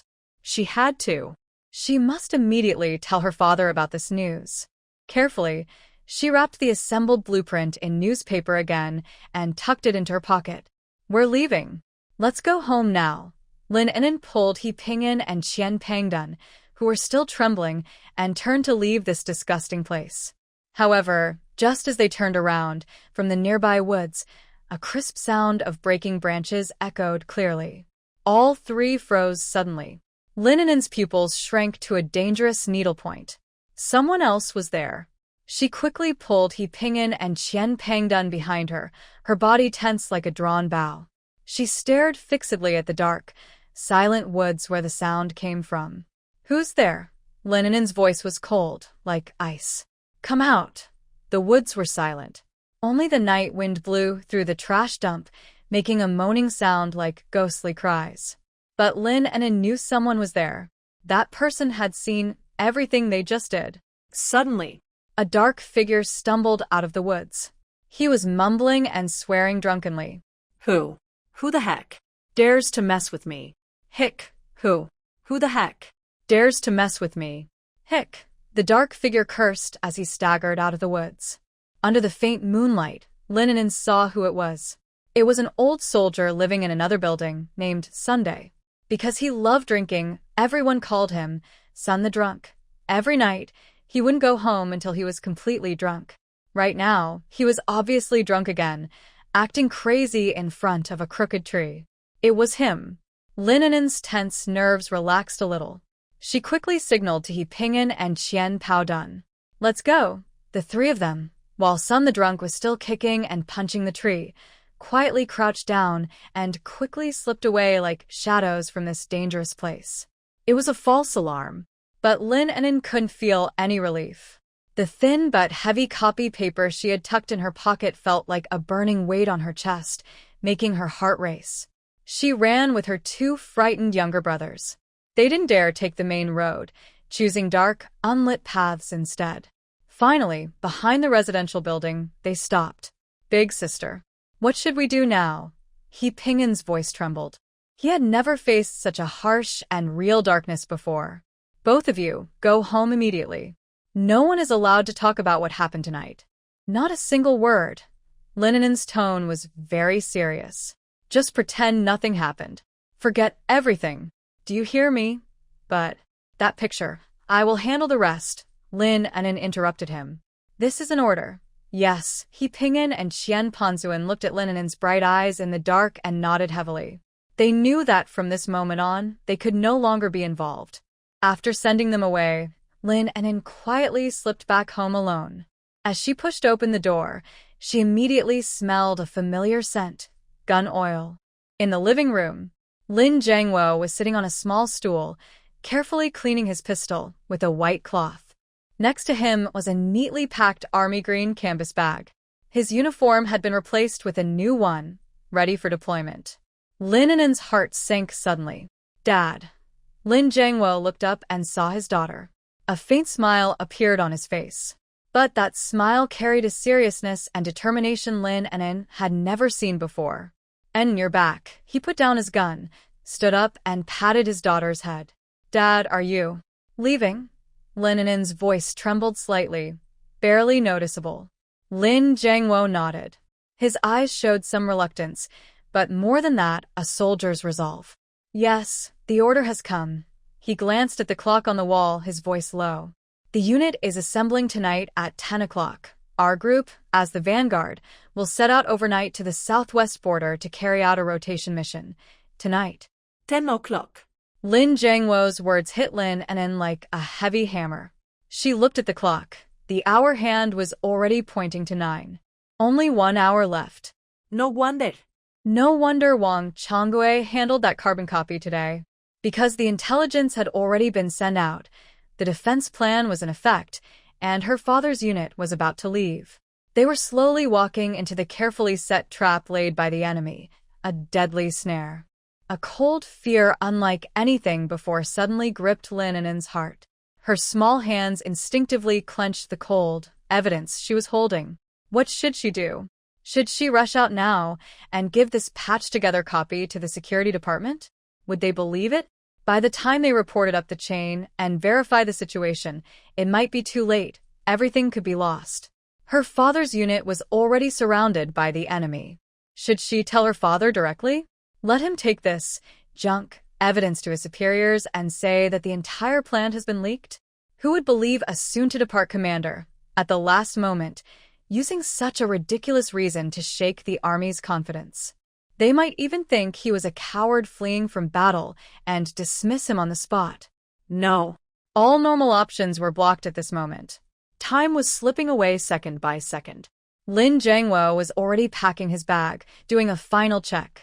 He looked at his daughter, sitting there with a pale face, silent. He thought she was reluctant to see him go.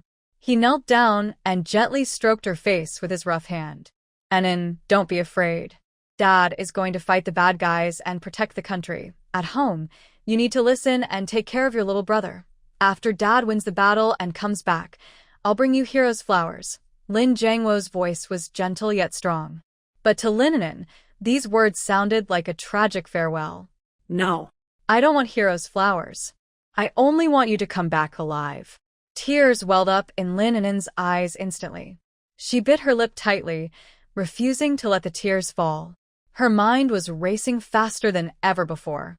There must be a way. There has to be.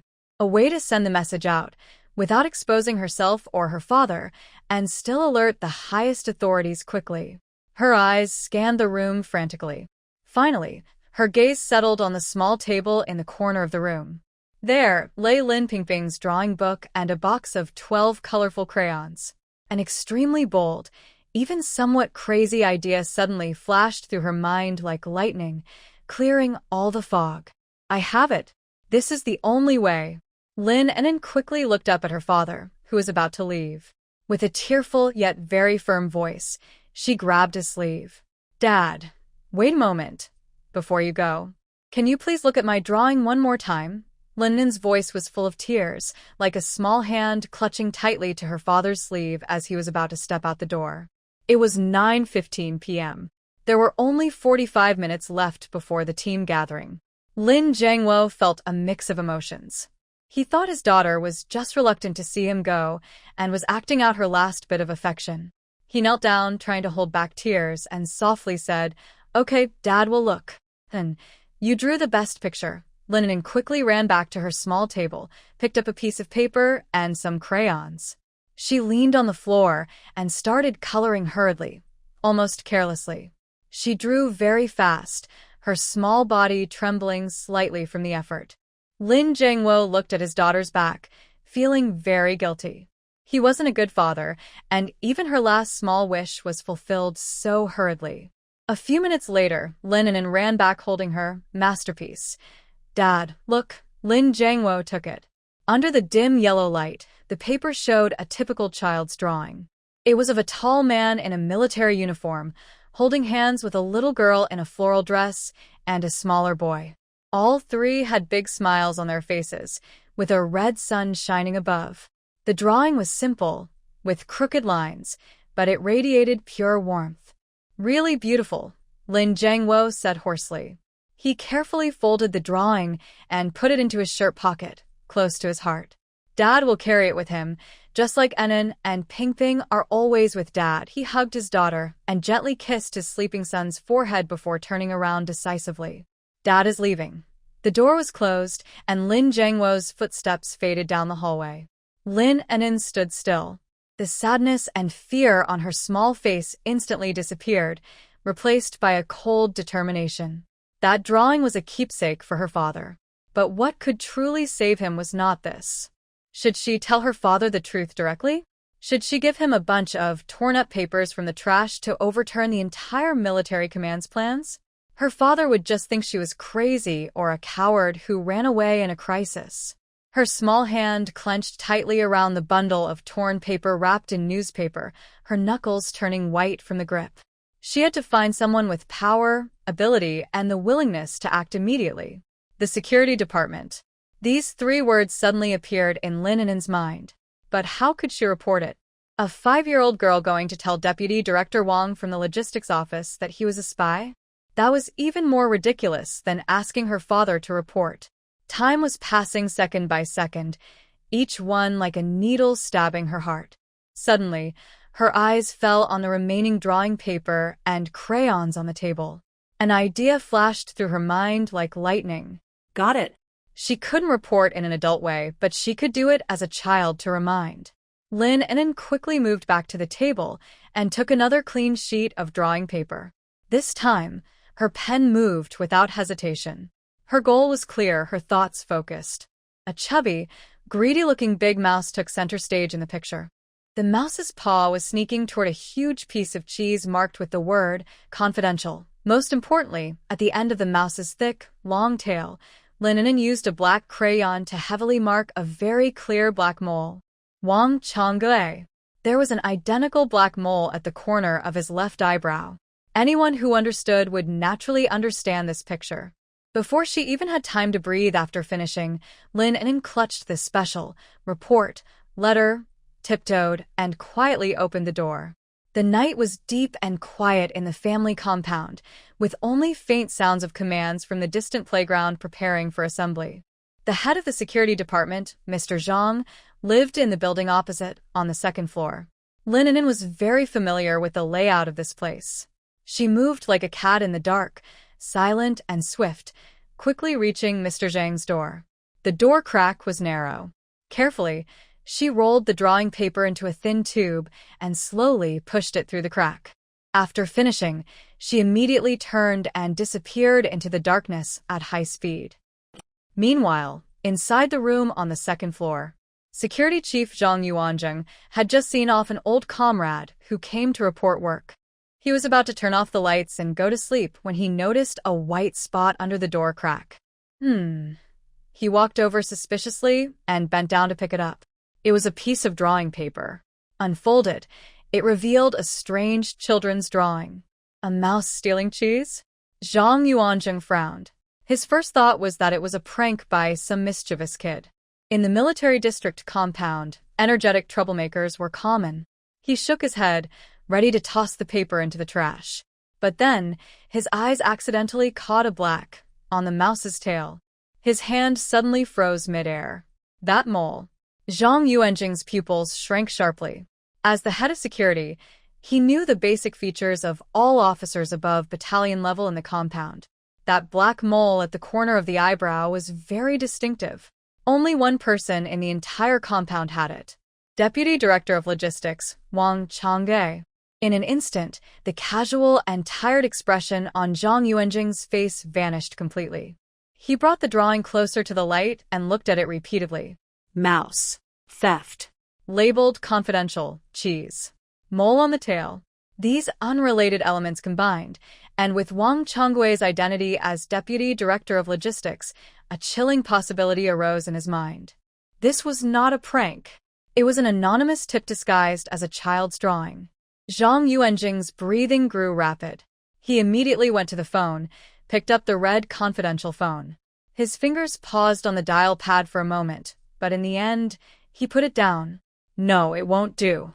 Without solid evidence, just one picture isn't enough to act rashly. Disturbing an old colleague who has worked in logistics for nearly 10 years would cause too much trouble. But I can't ignore it either. Zhang Yuanzheng thought for a moment, a look of determination flashing in his eyes. He dialed another number, the duty room of the security department. When the call connected, he lowered his voice and spoke firmly.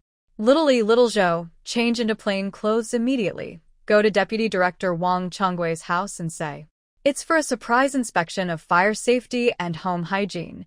Remember, it has to be sudden. Be thorough. Don't miss any corner. Little Lee on the other end was surprised. Although he didn't understand why they needed to do a hygiene check in the middle of the night, he answered loudly, Yes, Director. I will complete the task. After hanging up, Zhang Yuanzheng looked at the strange children's drawing on the table, his eyes becoming sharp. Wang Changge, I hope. This is just a misunderstanding. Otherwise, you old mouse are hiding too deep. It was late at night. He saw the two people at the door, first surprised, then he showed a kind smile. Oh, it's Little Lee and Little Zhou from the security department. Such a late hour. Is there something you need? His tone was natural, as if he was meeting two relatives returning home late, with no sign of nervousness or surprise. The leader, Officer Little, saluted seriously. Deputy Director Wang, sorry to bother you at this hour. We are here on orders from our superiors to do a quick fire safety and health check in the residential area. Oh, A check? That's good. That's right. That's necessary. Wang Changui not only didn't mind, but warmly invited the two inside.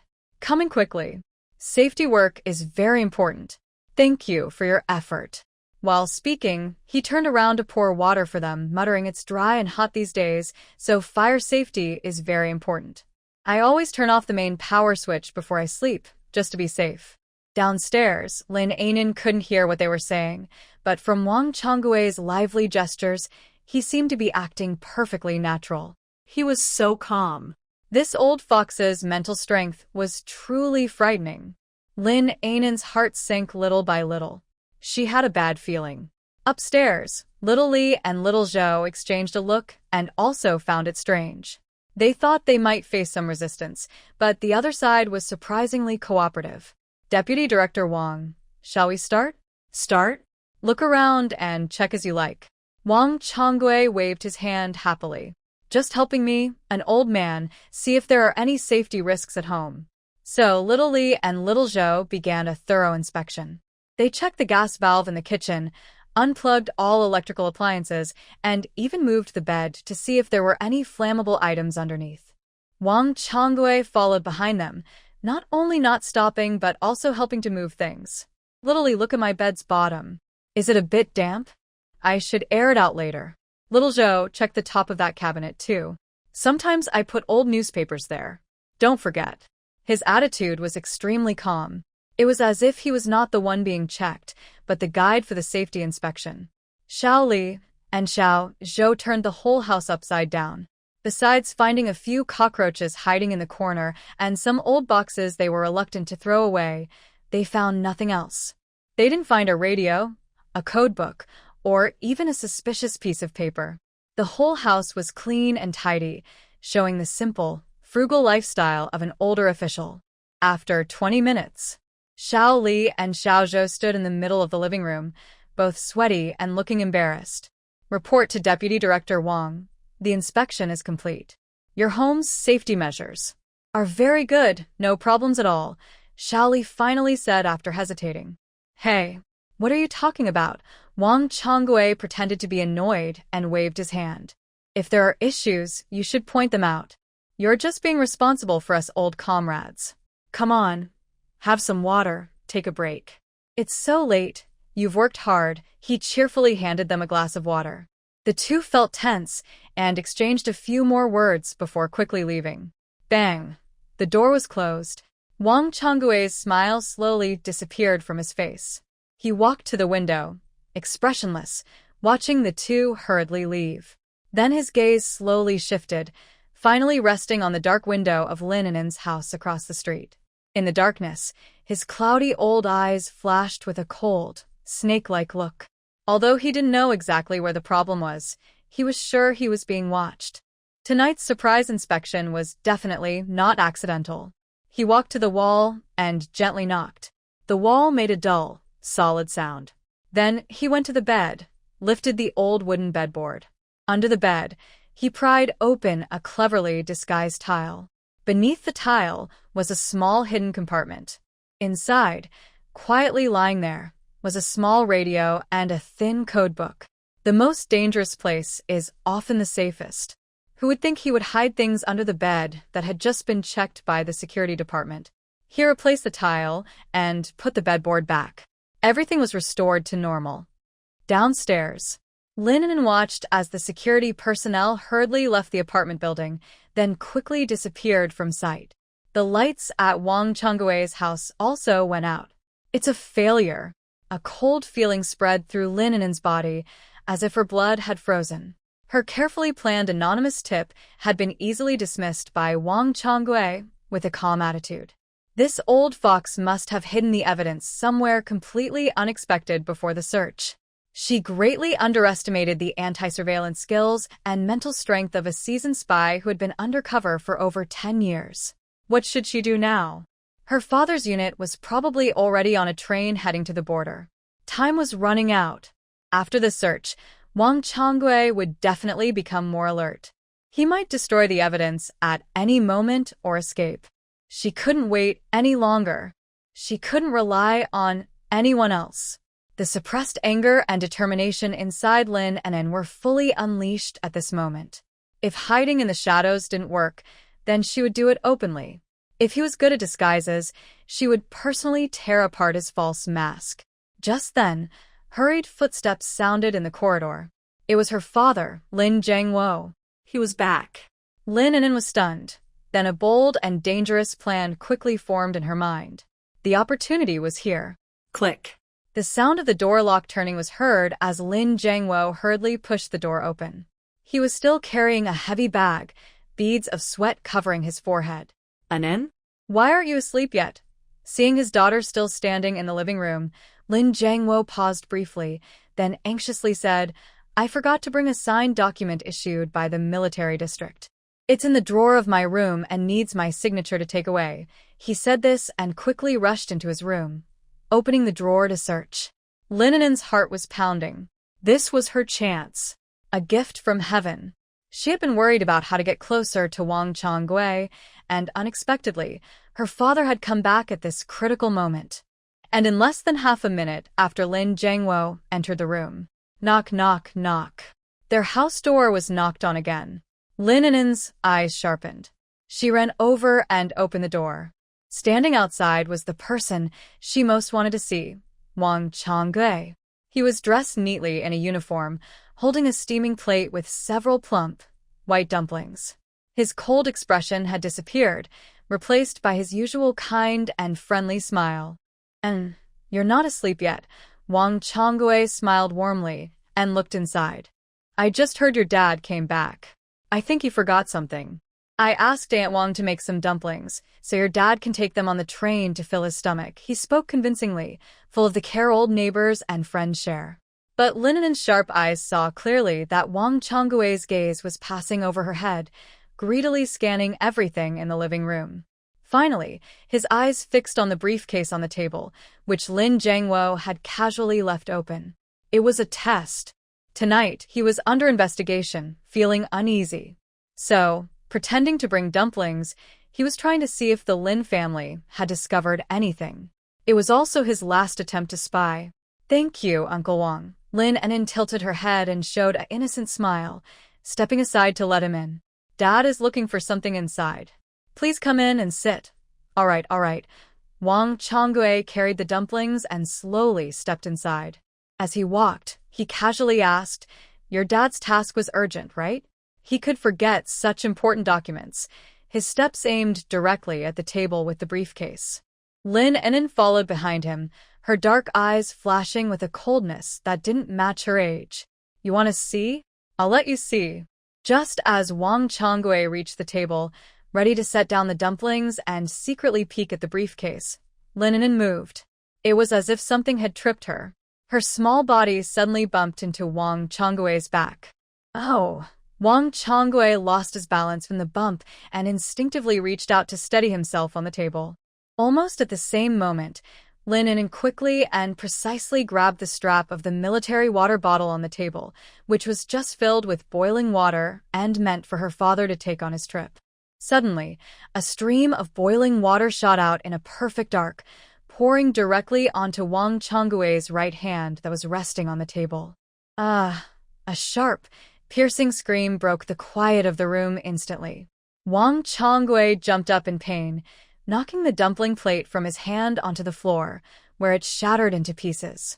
His right hand turned red and swollen very quickly, even beginning to blister, looking very frightening. My hand! He grimaced in pain, clutching his burnt hand and spinning around in place. What's wrong? Lin Jiangwo heard the scream and rushed out of the room with some documents. Seeing what was happening, he was stunned. Old brother Wang? What's going on? Wow. At the right moment, Lin An'an burst into loud, heartbreaking tears. She sat down hard on the ground, her face covered with shiny tears, looking very scared. Dad. I didn't mean to, she cried and pointed at Wang Changwei, gasping as she explained. I wanted to help Uncle Wong get the water bottle, but it was too heavy and I didn't hold it steady. Boo-hoo.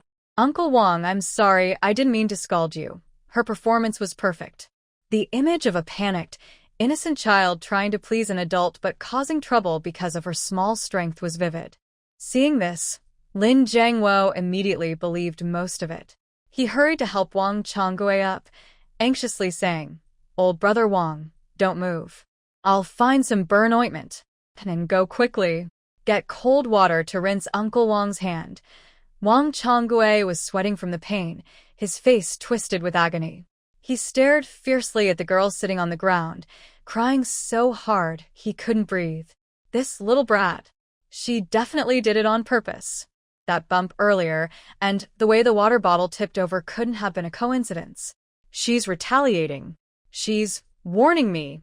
This 5-year-old girl knows everything. A deep chill ran down Wang Chonggui's spine, spreading through his body and even overpowering the pain in his hand. He was exposed. He was completely revealed in front of this 5-year-old girl. It's nothing. Wang Chonggui forced out a few words through his clenched teeth, trying to force a smile that was even uglier than crying. Kids. It's an accident. Brother Jiangwo, you should leave quickly. Don't delay the meeting. His eyes, full of resentment and fear, locked tightly onto Lin An'an. Lin An'an looked back at him, her face contorted with loud crying, but secretly she curled her cold lips into a slight smile. Old fox, this is just the appetizer. Aren't you trying to send a message?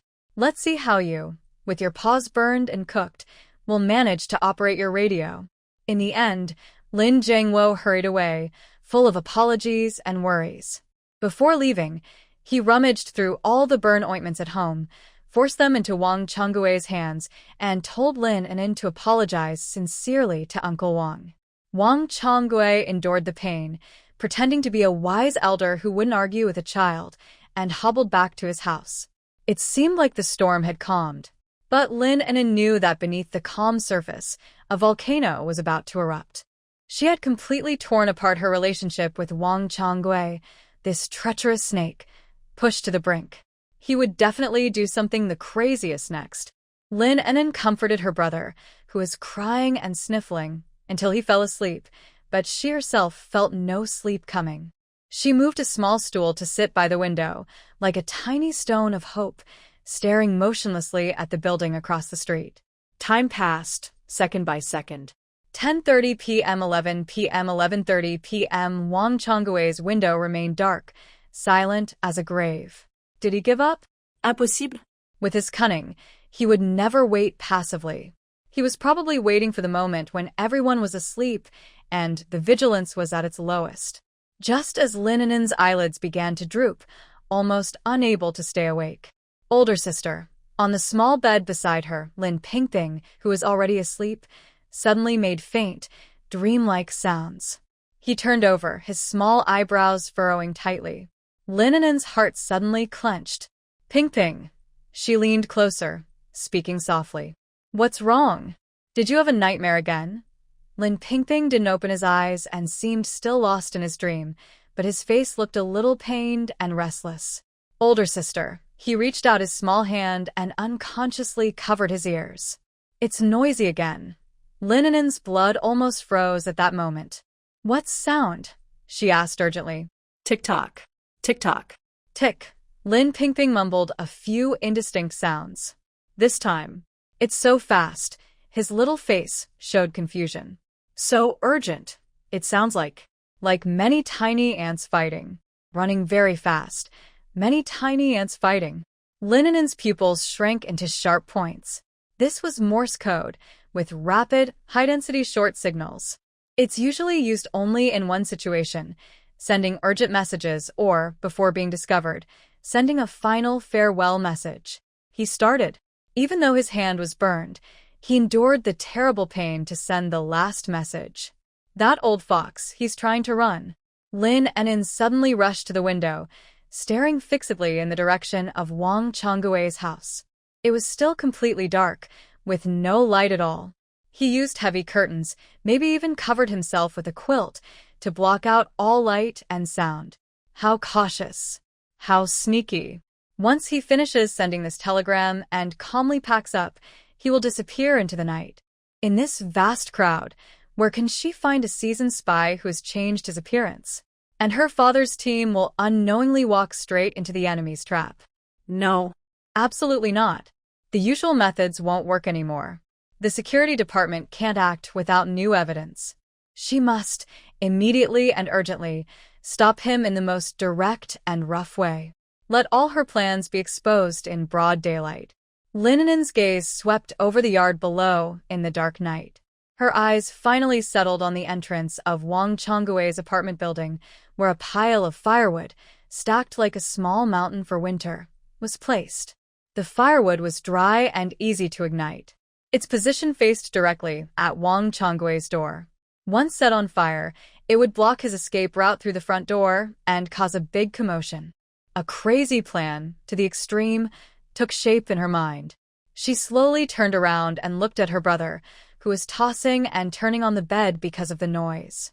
Her expression was no longer innocent like a 5-year-old child, but filled with determination and coldness. She bent down and whispered almost like a secret, but with firm resolve, into Lin Pingping's ear. "Pingping, don't be afraid. Big sister is going to set a fire now." Lin Pingping seemed to understand her words and stopped twisting nervously. He opened his eyes faintly in his sleep, and in his big, dark eyes, he saw her clear little face in the darkness. He couldn't understand her look of determination, but he felt a comforting strength. He reached out his small hand, grabbed her clothes, and nodded gently. Lin An'an no longer hesitated. She didn't choose complicated methods that took time. Now she needed speed. She rushed into the kitchen, where there was a small kerosene stove used for lighting and cooking during power outages. She unscrewed the oil bottle cap and poured the remaining less than half a bottle of kerosene into an empty can. Then, she tore off the thickest cotton cloth rope from the corner of the wall used for hanging clothes. She soaked one end of the cloth rope in the kerosene. A simple yet effective delay fuse was ready. She took out a box of matches, put the can and the cloth rope into her pocket, looked at her brother one last time, then turned around. Like a night-prowling cat, she silently slipped out of the house. Midnight. The entire military area was already deep in sleep. The cold night wind blew on her face like a knife. Lin An'an's body was slightly warm because of the upcoming action. She did not walk along the brightly lit main road, but chose the shadows behind the buildings. Her movements were quick and agile, not at all like a 5-year-old child. Soon, she sneaked to the large pile of firewood under Wang Chonggui's house. The firewood was stacked high and messy, mostly cut pine and birch wood, dry and easy to catch fire, with many wood shavings and small chips scattered on top. It was like a natural, perfect powder keg. Lin An'an crouched down and carefully looked around. Everything was silent. She quickly pushed a cotton cloth rope soaked in kerosene deep into the firewood pile, leaving only a small dry end outside. Then, she carefully poured the remaining kerosene from a can onto the windward side of the pile in a fan shape. After finishing, she struck a match. The faint yellow flame flickered on her calm, almost frightening face. She lit the dry end of the rope with the match. Crack! A soft burning sound was heard. A tiny, ghostly red light spot began to slowly and steadily spread along the cotton rope into the firewood pile. It burned for about 2 minutes. That was enough. Lin An'an threw away the match, turned around quickly, and ran. She had to get back home before the fire started to create the illusion that she was still sleeping. She ran wildly in the dark with all her strength. Back home, she locked the door. She quickly took off her coat, slipped into bed, and hugged her brother tightly. Her heart was pounding fiercely in her chest, almost jumping out. 1 minute. 1.5 minutes. 2 minutes. Outside the window, everything was still silent. Did she fail? Did the rope go out halfway? Just as Lin An'an's heart was sinking, preparing to activate the backup plan, crack! A faint sound of wood cracking came from the firewood. Then, a faint orange-red glow suddenly lit up her window. It was a success. Lin An'an suddenly sat up from her bed and rushed to the window. Below, The pile of firewood was already burning fiercely, with flames shooting out from inside. The dry wood, fueled by kerosene, spread the fire quickly and terrifyingly fast. Whoosh! The night wind blew, and the fire grew into a wall of flames 2 or 3 meters high. Thick smoke billowed into the night sky. "It's on fire!" Finally, a loud, piercing scream broke through the peaceful night, shocking the entire military area. Someone shouted, "Help! The fire is here, at the entrance of Building 1. The firewood pile is burning. Quick, help put out the fire!" Suddenly, the whole residential area was in chaos. Windows opened one after another, and lights turned on. Men and women in pajamas, carrying buckets and basins, rushed out from different apartment buildings in a jumble. Shouts, footsteps, the clattering of buckets. Everything was chaotic. Lin An'an stood by the window, coldly watching the chaos below. Her gaze, like an eagle's, fixed tightly on the only window on the 3rd floor, still dark and unlit. "Come out! Hurry up and come out! In the face of such a big fire and commotion, you can't stay indifferent." Sure enough, amid the screams of the crowd, the door of the room she had been watching all night was suddenly pushed open. Wang Changgue finally appeared. His face showed an unprecedented look of panic and fear. It was not fear of the fire, but despair, as if his plans had been completely ruined, like the end of the world. His right hand, which had been burned, was haphazardly wrapped in bandages, and his other hand did not grab any firefighting tools or try to save any valuables. He was clutching tightly to a heavy, rectangular black briefcase. He staggered out of the corridor, trying to blend into the crowd of rescuers and escape amid the chaos. "I've got you." Lin An'an looked at the frantic figure in the firelight, like a lost dog, and coldly declared in a voice only she could hear, "Old fox, your act is over." Lin An'an stood by the window, watching the frantic figure in the flames like a lost dog. She quietly declared in a cold voice that only she could hear, "Old fox, your act is over." She didn't stay upstairs but turned around, pulled her slightly confused younger brother who had been awakened, and quickly left the house. "Big sister, fire." Lin Pingping's big, grape-like eyes reflected the blazing fire, and her small face was full of fear. "Don't be afraid. We'll go see the firefighters." Lin An'an's voice was very calm. Holding her brother's hand, she blended into the messy crowd downstairs. At this moment, the family compound was completely in chaos. Men carried buckets of water, women held basins, and some even had wet blankets, all rushing toward the burning pile of firewood. "Hurry! There's still water over there." Wang's wife. "Don't just stand there shouting. Go get some water." "Where are the security officers? Why haven't they come yet?" Shouts, crying, the clattering of buckets, all mixed together. Wang's wife, the grandmother of Qian Pangdun, stood at the edge of the crowd with her hands on her hips, dodging sparks flying around, shouting loudly, "Oh dear! How did this fire start on the firewood pile?" This was all brought back with great effort by Pangduan's dad. "Now the whole winter's firewood is gone. Who the heck did this?" Her voice was sharp, and her eyes kept glancing toward Lin An'an's house. Clearly, she still held a grudge from being publicly scolded by Jianguo earlier that day. Lin An'an paid no attention to her. She simply pulled her brother and quietly moved to the front of the crowd. Her position was carefully chosen, right on the main path from the apartment entrance to the courtyard gate. Just then, the crowd stirred. Wang Changgue, holding a black briefcase, finally rushed out of the smoky stairwell. His face was blackened by soot, and his bandaged right hand was held high, as if afraid of being touched. Seeing the chaotic scene of the fire rescue, a flicker of joy appeared in his eyes. "God is helping me. As long as I blend into this chaos, while everyone is busy fighting the fire, I can secretly slip out through the side gate of the courtyard." He lowered his head, hunched over like a real rat, squeezing through the gaps between people. "Move aside. Don't block the way." He pushed through quickly while shouting anxiously, rushing toward Lin An'an. Getting closer, even closer. Lin An'an could smell the mix of smoke and fear on him, a sour, sharp scent. Everyone around was focused on the big fire and didn't notice the old man trying to escape.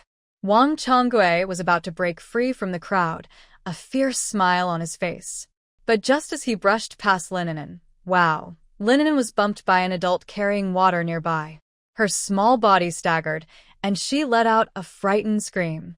Her little leg in a small shoe happened to be right at Wang Chonggui's feet.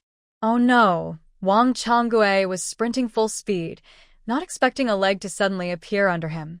He tripped badly, falling forward in a very awkward way. Crash. A loud, clear bang. The black briefcase he was holding tightly slipped from his hands and hit the cement ground hard. The lock on the case wasn't very strong, and after the fall, it popped open with a snap. The lid flipped open with a loud snap. Inside, things spilled out everywhere in a messy heap. Time seemed to stop at that moment. The busy fire scene suddenly went quiet. Everyone stopped moving. All eyes were fixed, as if magnetized, on the empty space near Wang Chonggui's feet. There was a well-made black radio with headphones and a button, an open notebook filled with numbers and symbols, and a few maps with strange lines and coordinates not yet destroyed. A radio, a notebook with codes. The crowd gasped in shock. What? What is that? Looks like a radio from a movie? Oh my. Deputy Director Wang. Wang's wife, who had been crying and worried about her family's fire, now looked like a chicken being strangled. Her mouth was wide open, but she couldn't say a word. Her face had lost all color, only showing pure fear and shock. Wang Chonggui was lying on the ground, completely stunned. He ignored the pain all over his body and only looked hopelessly at the scattered evidence. His cloudy old eyes finally lost their last spark of light. It's over. Everything is finished. Wow, boo-hoo. Lin An'an sat on the ground, rubbing her eyes and crying loudly, more sad and scared than anyone else. Uncle Wang. I'm sorry. I didn't mean to. Boo-hoo. No one doubted her. In everyone's eyes, she was just a little girl frightened by the fire and chaos, accidentally tripping over her neighbor. At that moment, several bright beams of flashlights suddenly shone over. Everyone stay still. A loud, commanding voice, full of authority, roared like thunder, echoing in everyone's ears. Chief of Security Zhang Yuanzheng, leading a team of armed soldiers, finally arrived at the scene. He immediately saw the radio and the code book on the ground, then looked at Wang Chonggui, who was lying there with a pale face. Zhang Yuanzheng's face turned dark as iron. The mouse stealing cheese, drawing, the failed raid, the strange fire. All the clues connected at this moment. He looked at the 5-year-old girl sitting on the ground, crying like a broken flower, looking harmless. A strange, complex light flickered in his eyes. Wang Chonggui. Zhang Yuanzheng's voice was icy cold. Do you have anything to say? Wang Chonggui was trembling violently on the ground, unable to speak. Zhang Yuanzheng ignored him, waved his hand, and gave an unquestionable order. Arrest him. All the items are to be sealed as evidence. Yes, 2 soldiers rushed forward, holding Wang Chonggui tightly on the ground. With a click, cold handcuffs locked his wrists. Wait! Suddenly, Zhang Yuanzheng shouted again, his gaze fixed on Lin An'an. Everyone's hearts pounded in their chests. What was he going to do? Did he see something? Zhang Yuanzheng quickly walked up to Lin An'an. In front of everyone's surprised eyes, he knelt down and asked in a gentle voice, "Comrade, are you okay? Did you fall anywhere?" Zhang Yuanzheng's voice was especially clear in the chaotic scene. Lin An'an looked up, tears in her eyes, and shook her head sobbing. No. Uncle Zhang, I didn't mean to trip Uncle Wang. I know. You're a good child. Zhang Yuanzheng looked into her clear, innocent eyes, feeling overwhelmed inside. If he hadn't experienced all this himself, he wouldn't believe that the girl who was still dropping shiny beans was actually the mastermind behind a big conspiracy. He reached out his rough hand, gently patted Lin An'an's head, and lowered his voice so only the 2 of them could hear. Don't be afraid. Go home and get a good sleep. Tonight's events are just like a bad dream. After saying that, he stood up, returned to his serious, emotionless face, and waved his hand. "Take her away. Lock down the scene. Everyone present, give your statements one by one." A chaos caused by a big fire quickly turned into a live broadcast of capturing enemies, in a way no one expected.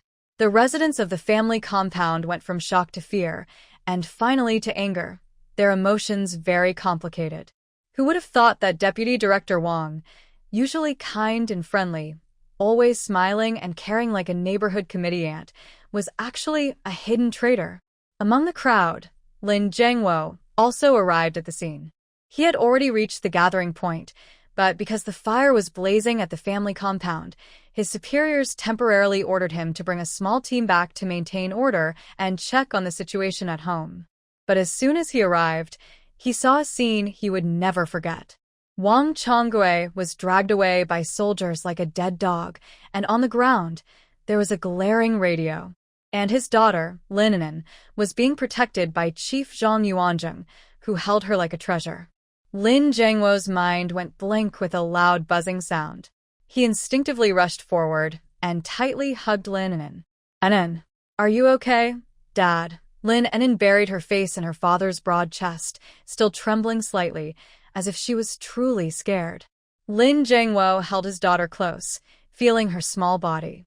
A cold chill ran from his feet straight to the top of his head. His mind was racing faster than ever before. He remembered a few hours earlier when his daughter pulled him to see a painting. In the picture, a father in military uniform was holding two children with a red sun shining above. He thought it was just a child's wish, carefully folded and put into his pocket. But now he suddenly realized that painting wasn't meant for him, the father, to see. It was meant for, perhaps, someone searching through his belongings. If he had really sacrificed himself on the southwestern border, that painting would be proof. Proof that Lin Jiangwo knew, before going to war, that there were two children at home who needed protection. He was using this way to leave a final safeguard for her and her brother. Lin Jiangwo also remembered the alert about the nail that he had ignored. He thought of his daughter's calm eyes, which didn't seem like those of a child. He remembered Wang Chonggui's burnt, blistered right hand. He recalled the fire that had just burned just enough to force Wang Chonggui out of his hideout. And then, that seemingly innocent but deadly trap from earlier. All these coincidences, linked together, were no longer coincidences. It was a web woven by his 5-year-old daughter herself. Cold sweat instantly soaked Lin Jiangwo's back. He hugged his daughter tightly, but his eyes were fixed on the radio, sealed in an evidence bag. He couldn't imagine. If tonight, there had been no big fire, no evidence caught in the act. If Wang Chonggui had escaped successfully, and the intelligence had been delivered, then, in just a few hours, he would lead his most elite team straight into the enemy's carefully laid death trap, filled with gunfire and machine guns. The entire group, over 1,000 young soldiers, might be wiped out in the first wave of fire. And Lin Jiangwo will become the most foolish and shameful commander in the history of the country's military. He feels a deep fear. An intense fear grips his heart like an invisible hand, making it hard for him to breathe. His life, and the lives of his over 1,000 brothers, were saved only because this small, trembling girl in his arms was pulled back from the brink of death. "Comrade Jiangwo," Zhang Yuanzheng approached and solemnly patted his shoulder. "You come with me." Lin Jiangwo nodded and handed Lin An'an over to Lu Jingwei, whose wife had hurried over. Then he followed Zhang Yuanzheng into the temporary interrogation room set up by the security department. The room was brightly lit. Wang Chonggui had changed out of his ragged pajamas and was now in prison clothes, handcuffed to a chair, looking like a pile of rotten mud. "Is he still refusing to speak?" Lin Jiangwo asked in a hoarse voice. "His bones are tough." Zhang Yuanzheng shook his head, then changed the subject, looking sharply at Lin Jiangwo. "But we found some things in his trash." He pushed an evidence bag toward Lin Jiangwo. Inside the bag were pieces of carbon paper that Lin An'an and others had pieced together. A preliminary defense map of the southwestern border battle unit. Lin Jiangwo stared at the familiar handwriting, his pupils suddenly shrinking. "Is this something An'an found?" An anonymous little hero slipped it into my door crack. Zhang Yuanzheng didn't answer directly, but said meaningfully, Zhangwo, you raised a good daughter. Lin Zhangwo fell silent. He picked up the carbon paper and looked again at the room next door, where his daughter was crying loudly, complaining to Lu Jingwei's wife that she had caused trouble and scared herself. A huge, absurd yet real feeling hit him hard. He walked over and squatted in front of his daughter. An'an, Dad. Lin An'an looked up with a tear-streaked face. Lin Zhangwo looked at her, at those eyes that seemed timid on the surface, but hid a deep ocean inside. The long-standing question in his mind finally burst out in a whisper only they could hear. An'an, tell Dad. Who exactly are you? An'an, who are you really? Lin Zhangwo's voice trembled slightly, barely noticeable. This question felt like a heavy stone pressing down on his heart. He desperately wanted an answer. Lin An'an looked at her father's eyes, filled with shock, fear, and curiosity. Tears clung to her long eyelashes. She knew her cover was almost blown in front of her father. She sniffed and, with a stuffy nose and a sad, childish voice, replied, I'm Justin. Dad, do you not love me anymore? Do you think I caused trouble and want to send me away? As she spoke, her eyes turned red again, and tears fell like small beads. She looked so pitiful. Lin Zhangwo's heart was instantly melted by her tears. He wanted to ask something else, but seeing his daughter about to cry herself into a faint, all his words got stuck in his throat. What could he say? Question a 5-year-old child, tell her she's not his daughter, and ask who sent her here? That's too absurd. Foolish child, how could Dad not want you? Lin Zhangwo sighed, holding his daughter tightly, rubbing her soft hair with his rough chin. Dad is just too scared. Thank you, my girl. He said this thank you very seriously. Thank you for saving me. Thank you for saving my team and my brothers. Lin An'an buried her face in her father's embrace, and at a corner unseen by others, a tiny smile curled on her lips. She knew this hurdle was finally passed. From now on, she would have the highest level of trust and protection in this family. The interrogation was extremely difficult. Wang Chonggui, a veteran spy who had been undercover for over 10 years, had a very strong mental defense, as solid as granite. No matter how Zhang Yuanzheng and the others questioned him, he insisted that the radio was just an old item he bought for fun, with no idea what it really was. Regarding the defense map, he pretended to be crazy and acted clueless, claiming he didn't recognize it at all. The deadlock lasted until dawn. Just when everyone was about to lose patience, an unexpected person broke the silence. Lin Zhangwo. He pushed open the interrogation room door and approached Wang Chonggui. He didn't say a word, only gently placed a photo in front of Wang Chonggui. The photo showed Lin An'an and Lin Pingping. The two children were smiling happily, like innocent little angels. The moment Wang Chonggui saw the photo, his pale face twitched suddenly. For the first time, his dull old eyes showed a flicker of fear. He remembered the boiling hot water. He remembered the big fire that burned away all his options. He remembered the 5-year-old girl who, in front of everyone, precisely tripped him, causing him to fall and ruin his reputation. That wasn't just a child. She was like a devil crawling out of hell, wearing a floral dress.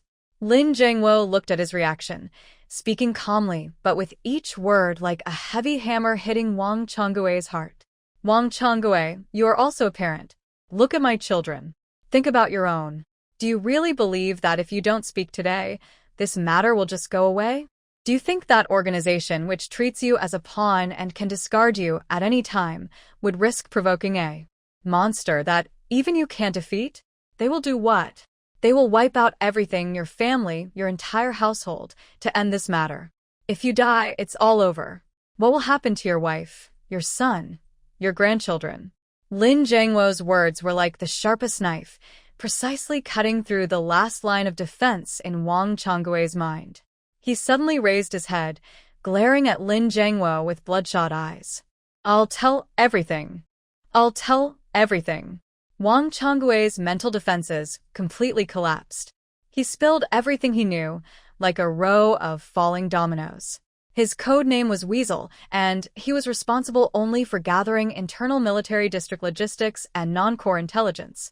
And that deadly border defense map was simply not something someone at his level could access. It was obtained by his superior, a woman with the code name White Snake, through a channel he didn't know. She gave it to him, asking him to use his position to copy and pass it on. Who is White Snake? Where is she? Zhang Yuanzheng asked sharply. I don't know who she is. Wang Changgui's voice trembled with fear. We've never met. We only communicate through secure lines. I only know she. She seems to be from the General Hospital of the Military District. The General Hospital of the Military District. Everyone present changed their expressions at once. Hospitals are places with the highest foot traffic and the most complex staff: doctors, nurses, patients, family members. Finding a deeply hidden white snake in such a place is like searching for a needle in a haystack. What are her features? Lin Jiangwo asked further. I don't know.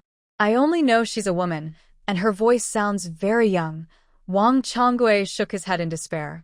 The last time we communicated, she told me to destroy all traces after sending the items out. Then she said she would go for further training for a while and asked me not to contact her again.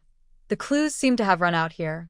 However, in the office next door, Lin An'an, who was eavesdropping through the door crack, froze completely when she heard the words, General Hospital of the Military District and female doctor. A bloody scene, buried deep in her memory, suddenly flashed before her eyes. In her past life, her father's unit, although not ambushed at the border, suffered heavy casualties in later battles. Her father was seriously injured and rushed back to the General Hospital of the Military District for emergency treatment. Everyone said his surgery was successful and he would recover soon. But on the third night after the surgery, her father's condition suddenly worsened and ultimately, due to postoperative infection leading to multiple organ failure, he died despite rescue efforts. At that time, everyone was immersed in grief, and no one doubted the official conclusion. But in this second life, Lin An'an, from those words, sensed a strong smell of conspiracy. Postoperative infection? Why was it her father, who had a successful surgery, that suddenly worsened? Why did things suddenly get worse after they started to improve? Lin An'an clearly remembers that in her previous life, just before her father's death, the person who took care of him was a very gentle and patient female doctor with a last name Chen. Everyone praised her for her excellent medical skills and responsible attitude. Lin An'an also remembers that at her father's memorial service, Dr. Chen came and cried more sadly than anyone else, constantly blaming herself for not taking good care of Captain Lin. At that time, she thought this doctor was a good person. But now, looking back, behind her crocodile tears, there was something very cruel and sinister. The white snake. Dr. Chen. It was her. It must have been her. She tampered with her father's medicine or the 4-bag. She personally killed her father. Lin An'an felt a surge of hatred rising to her head. Her small hands clenched into fists so tightly that her knuckles turned white from the force. She looked up at the bright sky outside the window, her black and white eyes burning with a fierce desire for revenge. Since you, this white snake, like to hide in the hospital, I will go to your snake den myself and find you little by little. She turned around and ran back to the room where they were resting temporarily. Lin Pingping was already awake, sitting on the bed, playing with his string toy. Pingping. Lin An'an walked up to him with a serious expression. Sister's going to be sick. Lin Pingping tilted his head, his big eyes full of confusion. Lin An'an didn't explain. She went to the basin stand, scooped up a handful of cold water left from last night, and then, in front of her brother, suddenly poured it over her own head. Sister, what are you doing? Lin Pingping was so frightened that he jumped up from the bed. Lin An'an shivered from the cold, her lips turning pale instantly. But her eyes shone with incredible determination.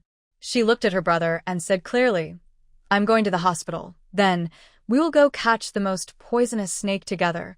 Lin An'an's words made Lin Pingping seem somewhat confused. But when he looked at his sister's pale yet determined face, he still nodded heavily. Okay, since his sister said to catch the snake, then they would catch the snake. This sudden shock had an immediate effect. In less than half an hour, Lin An'an started to feel very hot. Her face turned bright red, and she looked very weak. When Lin Jiangwo and Zhang Yuanjing finished discussing the situation and came in through the door, they saw this scene. And Lin Jiangwo was shocked and quickly rushed over, feeling her forehead. It was very hot. What's going on? Why did she suddenly have a fever? Dad. I have a headache. Lin An'an weakly leaned into her father's arms, her voice trembling with tears.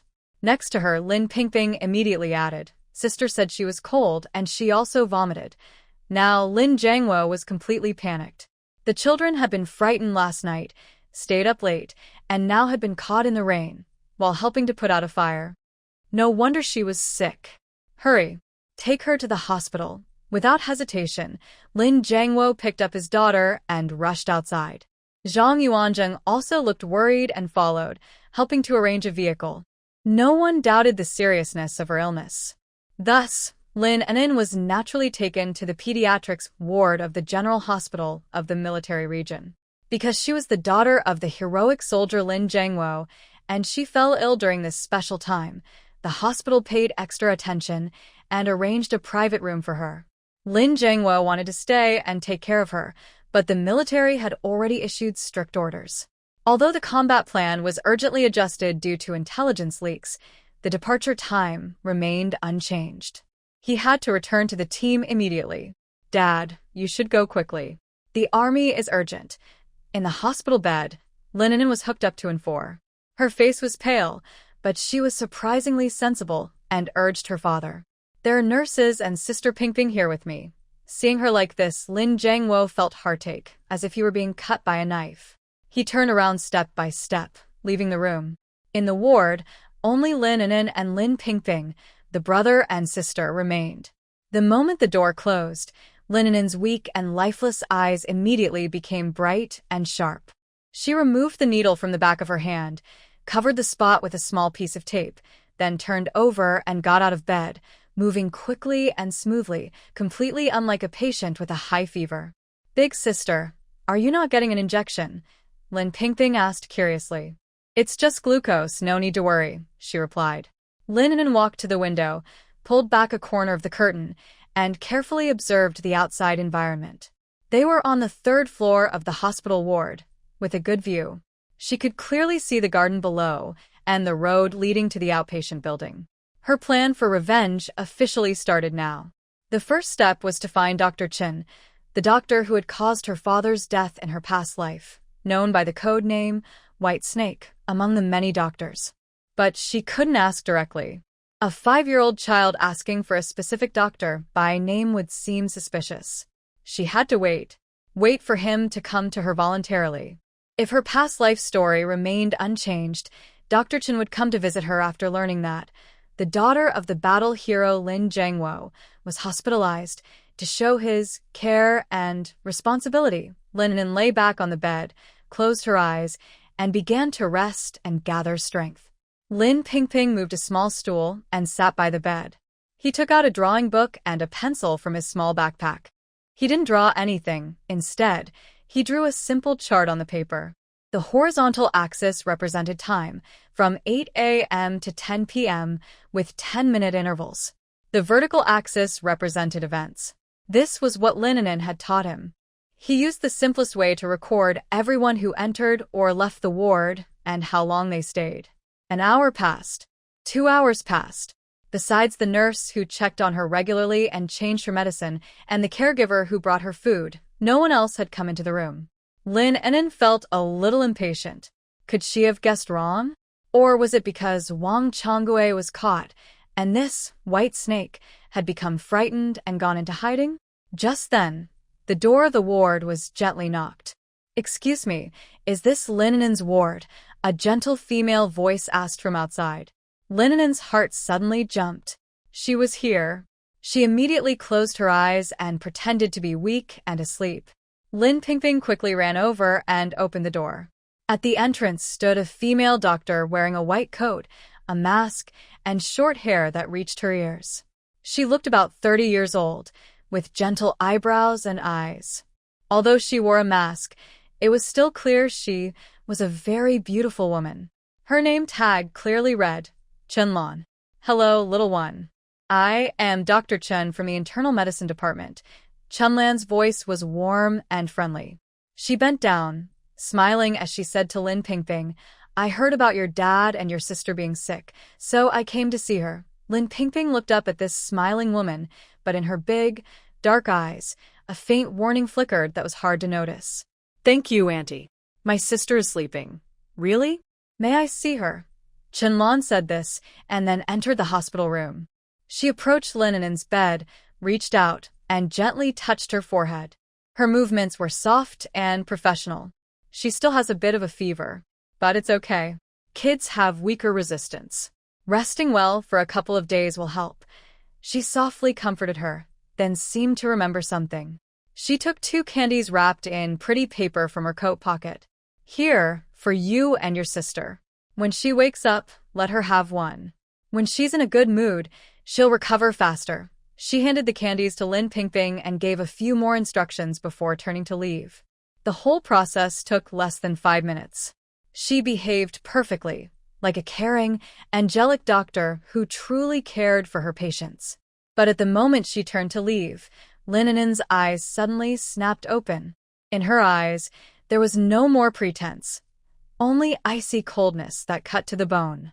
It was her, Chunlan. Although her memories from the past were a bit blurry, she would never forget this name, this face, or that eerily gentle voice. It was this woman who, in her previous life, used her, gentle, hands to end her father's life. Lin Pingping took the 2 beautiful candies and walked back to the bed. Sister, these candies. Throw them away. Lin An'an's voice was cold, like ice. Without hesitation, Lin Pingping ran to the bathroom and flushed 2 candies, still wrapped in their paper, down the drain. Big sister, is that the snake? Yes. Lin An'an sat up and looked at the distant figure of Chunlan leaving outside the window, her eyes sharp as a blade. But we don't have proof. Relying only on past memories and a gut feeling, we can't accuse her. Wang Changui is already caught, so she will be more careful and leave no clues. To catch her, we need direct evidence of her harming others. Pingping. Lin An'an looked at her brother with a very serious expression. From now on, our game is going to get more serious. I want you to remember every time she visits our ward, how long she stays, what she does, and what she says. Don't miss a single word. And also, remember her route during rounds, which ward she visits, how long she stays in each, and whether there's any pattern. This is a huge task of data recording and analysis. Even for an adult, it's almost impossible to do. But Lin An'an knows that for her genius brother, with his strong math logic and memory, this is just a slightly more complicated math problem. Okay, Lin Pingping nodded firmly and carefully wrote the name, Chunlan, in his little notebook.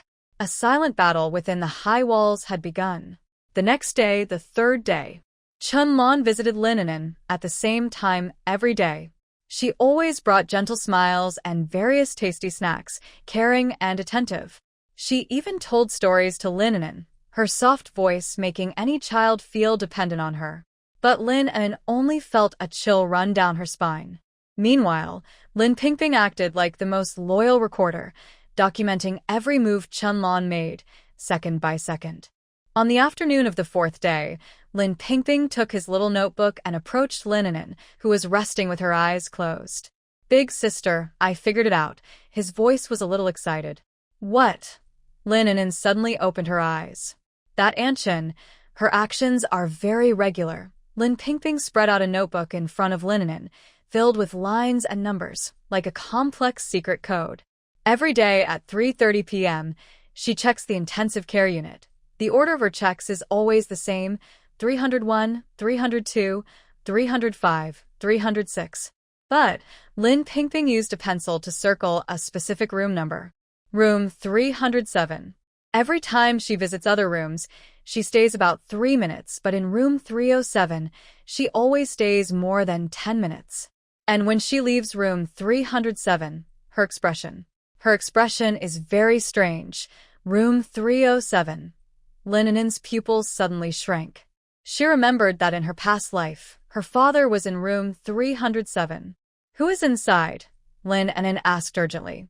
I asked the nurse. Lin Pingping lowered his voice. The person inside is a wounded reconnaissance company commander just sent back from the Southwest Front. Reconnaissance company commander. Southwest Front. All the clues suddenly connected in her mind. Lin An'an's blood felt frozen. She understood.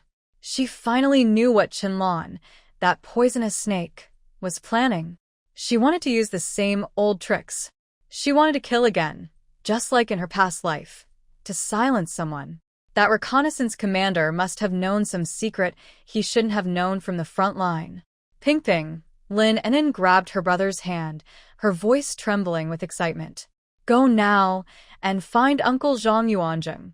Tell him I am very sick, close to death. No matter what, he must come here. Lin An'an took a deep breath and quickly adjusted herself back to a critical condition state. She lay on the bed, her face very pale, breathing weakly, her small hand hanging limply at her side, looking like a delicate flower about to wither. She knew this was her last effort. She had no real evidence. The only thing she could rely on was Zhang Yuanzheng's trust in her and the urgency of a seriously injured patient about to be harmed. Time passed second by second. Every moment felt like being roasted in a hot pan. She didn't know if Lin Pingping could find Zhang Yuanzheng smoothly, or if he would believe a child's nonsense, just when she was almost hopeless. The door of the ward was suddenly pushed open forcefully from outside. Zhang Yuanzheng's tall figure appeared at the door, his face full of worry and sweat. Behind him, the hospital director and several chief doctors followed. Clearly, Lin Pingping's words, "Sister is about to die," had frightened everyone. Uncle Zhang. Lin An'an weakly opened her eyes, reached out her small hand, and grabbed Zhang Yuanzheng. Uncle Zhang. Save the person. She only managed to say 3 words before tilting her head, as if she had used her last bit of strength, and then she fainted. Hurry! Save her! The director gave the order, and all the doctors rushed forward. However, Zhang Yuanzheng did not move. He stared fixedly at Lin An'an's weak, hanging hand, which was clenched into a fist, and then looked at the direction she was gazing at before losing consciousness, the intensive care unit. Save someone? Save whom? A thought suddenly struck him like lightning, piercing through all his doubts. This wasn't a cry for help. It was a warning. Zhang Yuanzheng's face instantly became very serious. He suddenly turned around and shouted at the 2 plainclothes security officers behind him, "Block the 3rd floor. No one is allowed to come in or go out. Immediately control room 307. Everyone inside, and all medical staff who have been in contact with him, must be isolated and examined." His orders stunned all the doctors present. The hospital director was even more anxious. "Chief Zhang, what are you doing? The patient in Ward 307 is very unstable and cannot handle any disturbance. Carry out the order." Zhang Yuanzheng didn't explain at all. His instinct told him he had to trust that girl. The plainclothes officer immediately acted and quickly took control of the entire floor. Another team rushed straight to Ward 307. When they burst in, they saw a familiar figure standing by the bed. It was Qianlan. She was about to inject a clear liquid into the 4-bag of the reconnaissance company commander. Seeing the security officer rush in suddenly, her gentle expression froze instantly, replaced by extreme panic. "What are you doing?" she shouted loudly, trying to hide her panic.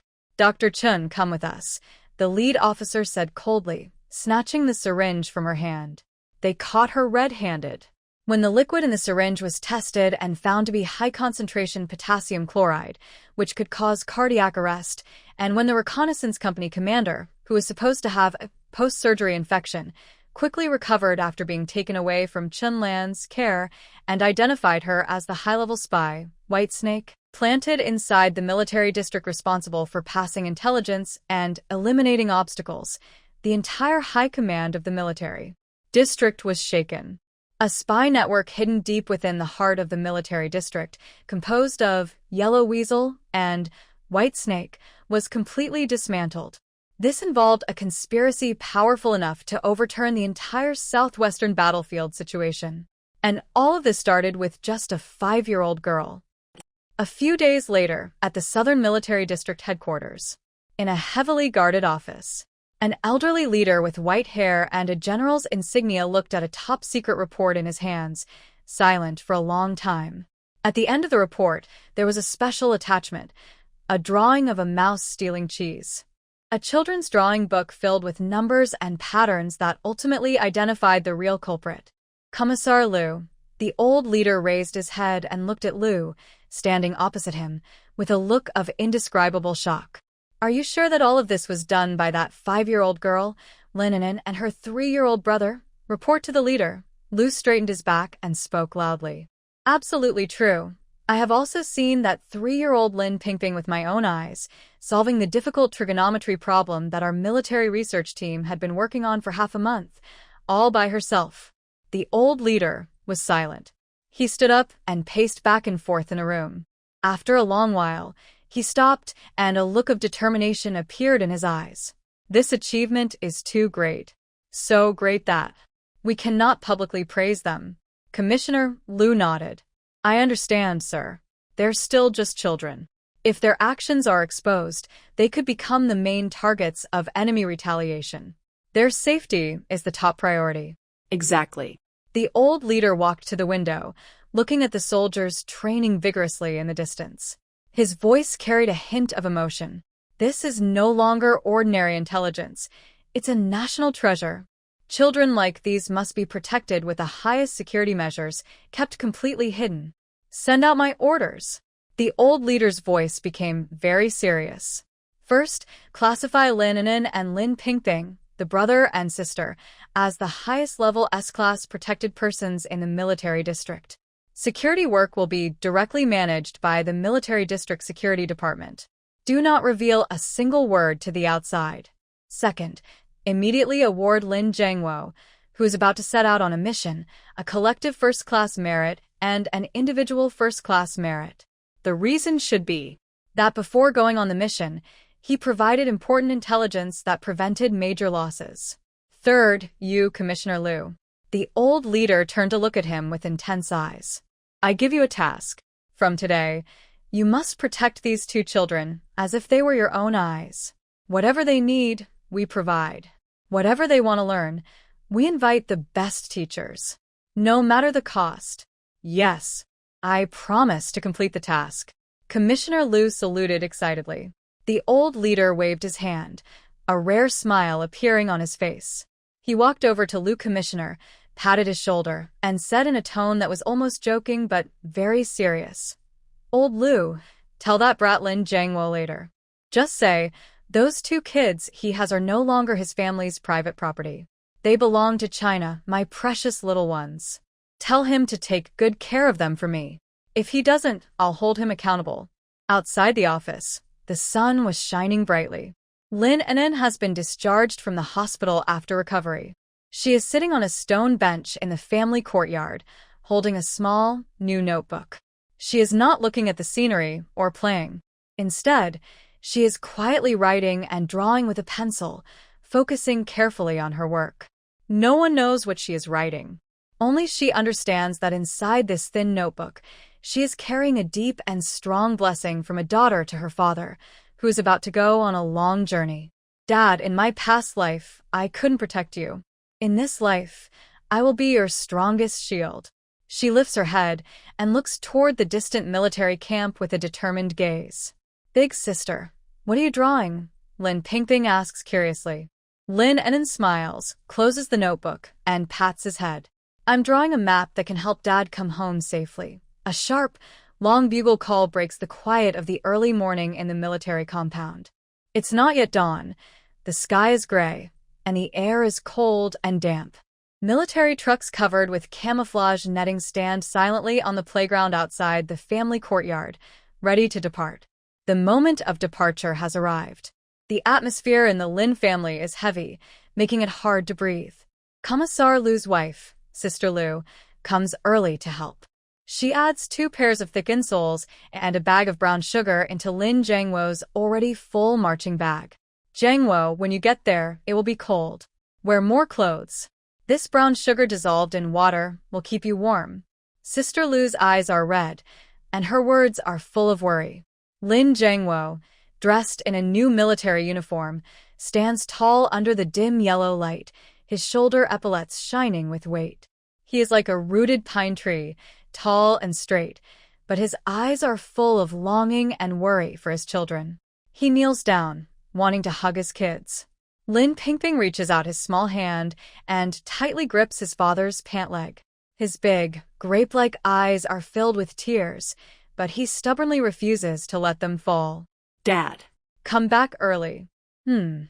Dad will definitely come back early. Lin Jiangwo gently touched his son's small head, his voice hoarse. His gaze shifted to Lin An'an. Unexpectedly, Lin An'an did not cry or make a fuss. She simply stood quietly there, her clear black and white eyes as calm as a deep pond, watching her father peacefully. Beneath her mature calmness, Lin Jiangwo sensed a heavy, reluctant feeling like a mountain. An'an. His heart tightened, feeling both sour and painful. At that moment, Lin An'an took small steps forward. She did not pull at her father's clothes like her brother did, but raised her tiny hand and carefully handed over a brand-new, palm-sized hardcover notebook. Daddy, here. Her voice was bright and firm. Lin Jiangwo was momentarily stunned and took the small notebook. On the cover, a crooked sun was drawn with a pencil, and below it, 3 similarly crooked stick figures holding hands. 1 big and 2 small. They were a family of 3. What's this? His heart warmed, and his eyes nearly welled up with tears.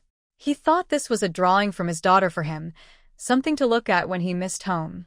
Inside, I drew a map. Lin An'an looked into her father's eyes and said clearly, Dad, promise me, when you're in the army and no one is around, you must look at it, and you have to look from the first page to the last, not missing a single page. Once you finish, you'll know how to come home safely. Her words made Sister Lu nearby confused. What map? A child's drawing of a map. What use could it have?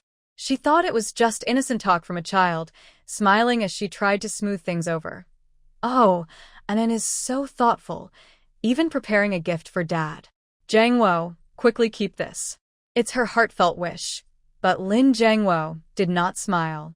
His heart pounded hard when he heard the words, map and safe return home.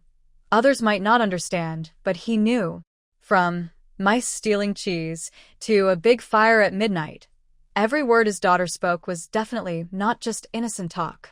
In this thin notebook, what was hidden was definitely not ordinary drawings. Lin Jiangwo had no hesitation. Carefully, he placed the small notebook into his most close-fitting pocket on his chest, right next to his heart. He nodded seriously to his daughter. Dad promises to read it carefully, page by page, without missing a single one. Outside the door, the noise of neighbors could be heard. Many family members had come out to see him off. Their crying and words of farewell filled the air. Grandmother Wang, Qian Paodun's grandmother, was also among the crowd. She looked at the Lin siblings, protected by Lu Jingwei's wife, and sneered. She muttered sarcastically to the women beside her. Look at that Lin family. Ever since those 2 kids came back, they haven't had a peaceful moment. First they caught spies, then set fires. Now Commander Lin is going to the battlefield again. I tell you, some kids are here to repay kindness, and others are here to settle debts. Her voice was soft but sharp, like a needle, piercing directly into the Lin family. Although Wang Chonggui was a spy, the big fire also burned a lot of her firewood. She had always held a grudge. Now that Lin Jiangwo was leaving, she spoke even more freely. A few neighbors who liked her echoed her words. Exactly, looks evil. Such a young kid, not even a little child anymore, cold and icy, makes you shiver. These harsh words entered Lin An'an's ears without missing a single one.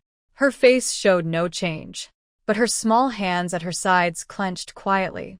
A debt collector? Evil? She looked up at her father. Lin Jiangwo also heard the gossip. His sharp gaze swept over, and Wang's group immediately fell silent, as if caught by a noose. He withdrew his gaze, looked deeply at his children, and resolutely turned around. I'm leaving. He didn't look back. His tall, straight figure merged into the surging army green wave on the playground, and soon he was gone from sight. The roar of the truck engine echoed loudly. Wang looked at the departing convoy, then at the Lin siblings standing at the door. She snorted coldly again, twisted her waist, and walked away. Without Dad's protection, I wonder how long you can be proud. Lin An'an ignored her shouting. She just stood quietly there, her small body like a spear. Her gaze, passing through the crowd and morning fog, was fixed on the direction where her father was leaving. Dad, don't worry. This family has me. No one who has bullied us will escape. And you just take the map I gave you win your glory and come home safely. Big Sister Lu looked at this tiny figure, feeling a strange ache in her heart. She stepped forward to comfort her. But as she approached, she heard Lin An'an turn her head and speak to her brother in a calm, almost frightening voice that didn't sound like a child's. Ping Ping, let's go home. Dad's war has begun. Ours too. Big Sister Lu's hand froze in midair. She looked at those two small but very determined backs, and suddenly felt like she had never truly known these two children. Was what Lin Jiangwo left behind a pair of orphans, or two little monsters more frightening than adults? The military truck jolted along the rugged mountain road. Inside, the soldiers sat in silence. The smell of smoke, sweat, and gun oil mixed together, creating a tense and oppressive atmosphere unique to before a battle. Lin Jiangwo leaned against the cold metal wall of the truck, feeling the hard outline of a small notebook in his chest. His daughter's calm and firm eyes and her words, "Once you finish reading, you'll know how to get home safely," kept echoing in his mind. The soldiers around him, some wiping their rifles, some whispering to comrades about their families, and others just staring blankly out the window at the rapidly retreating mountains, all seemed lost in thought. Lin Jiangwo knew this was not the time to look at these things. He had to stay calm and commanding. But his daughter's words kept circling in his mind, making it hard to hold back. Finally, he couldn't resist. He subtly took out the small notebook from his chest while adjusting his uniform. He didn't open it fully, just covered the first page with his hand and quietly flipped it open. The inside of the truck was dim, but he could still see clearly. On the first page, there are several very simple drawings of little people.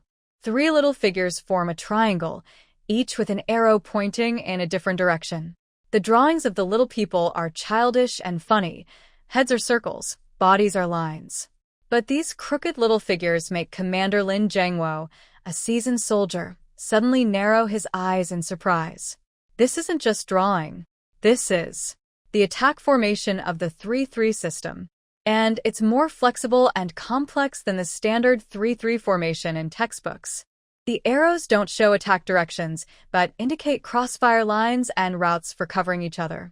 This is a modified, even advanced version of small team assault tactics. Lin Jiangwo's heart races. He quickly suppresses a shock, calmly turns to the second page. On the second page, there's a drawing of a grassland. Underneath, there are several tangled blades of grass, with cross sticks and a tiny rope loop. Next to it, a rougher arrow points to a rock hanging from a big tree. Lin Jiangwo's breath almost stops. This isn't a grassland. It's clearly a map of jungle traps. Trip wires, rolling stones, animal traps. These are the most deadly devices set by cunning enemies in the southwestern jungle. The drawing not only shows different trap types but also uses various grass shapes to mark their camouflage features. How is this possible? These are the experiences of the most elite scouts, gained through blood and life, many still only shared orally and not fully documented.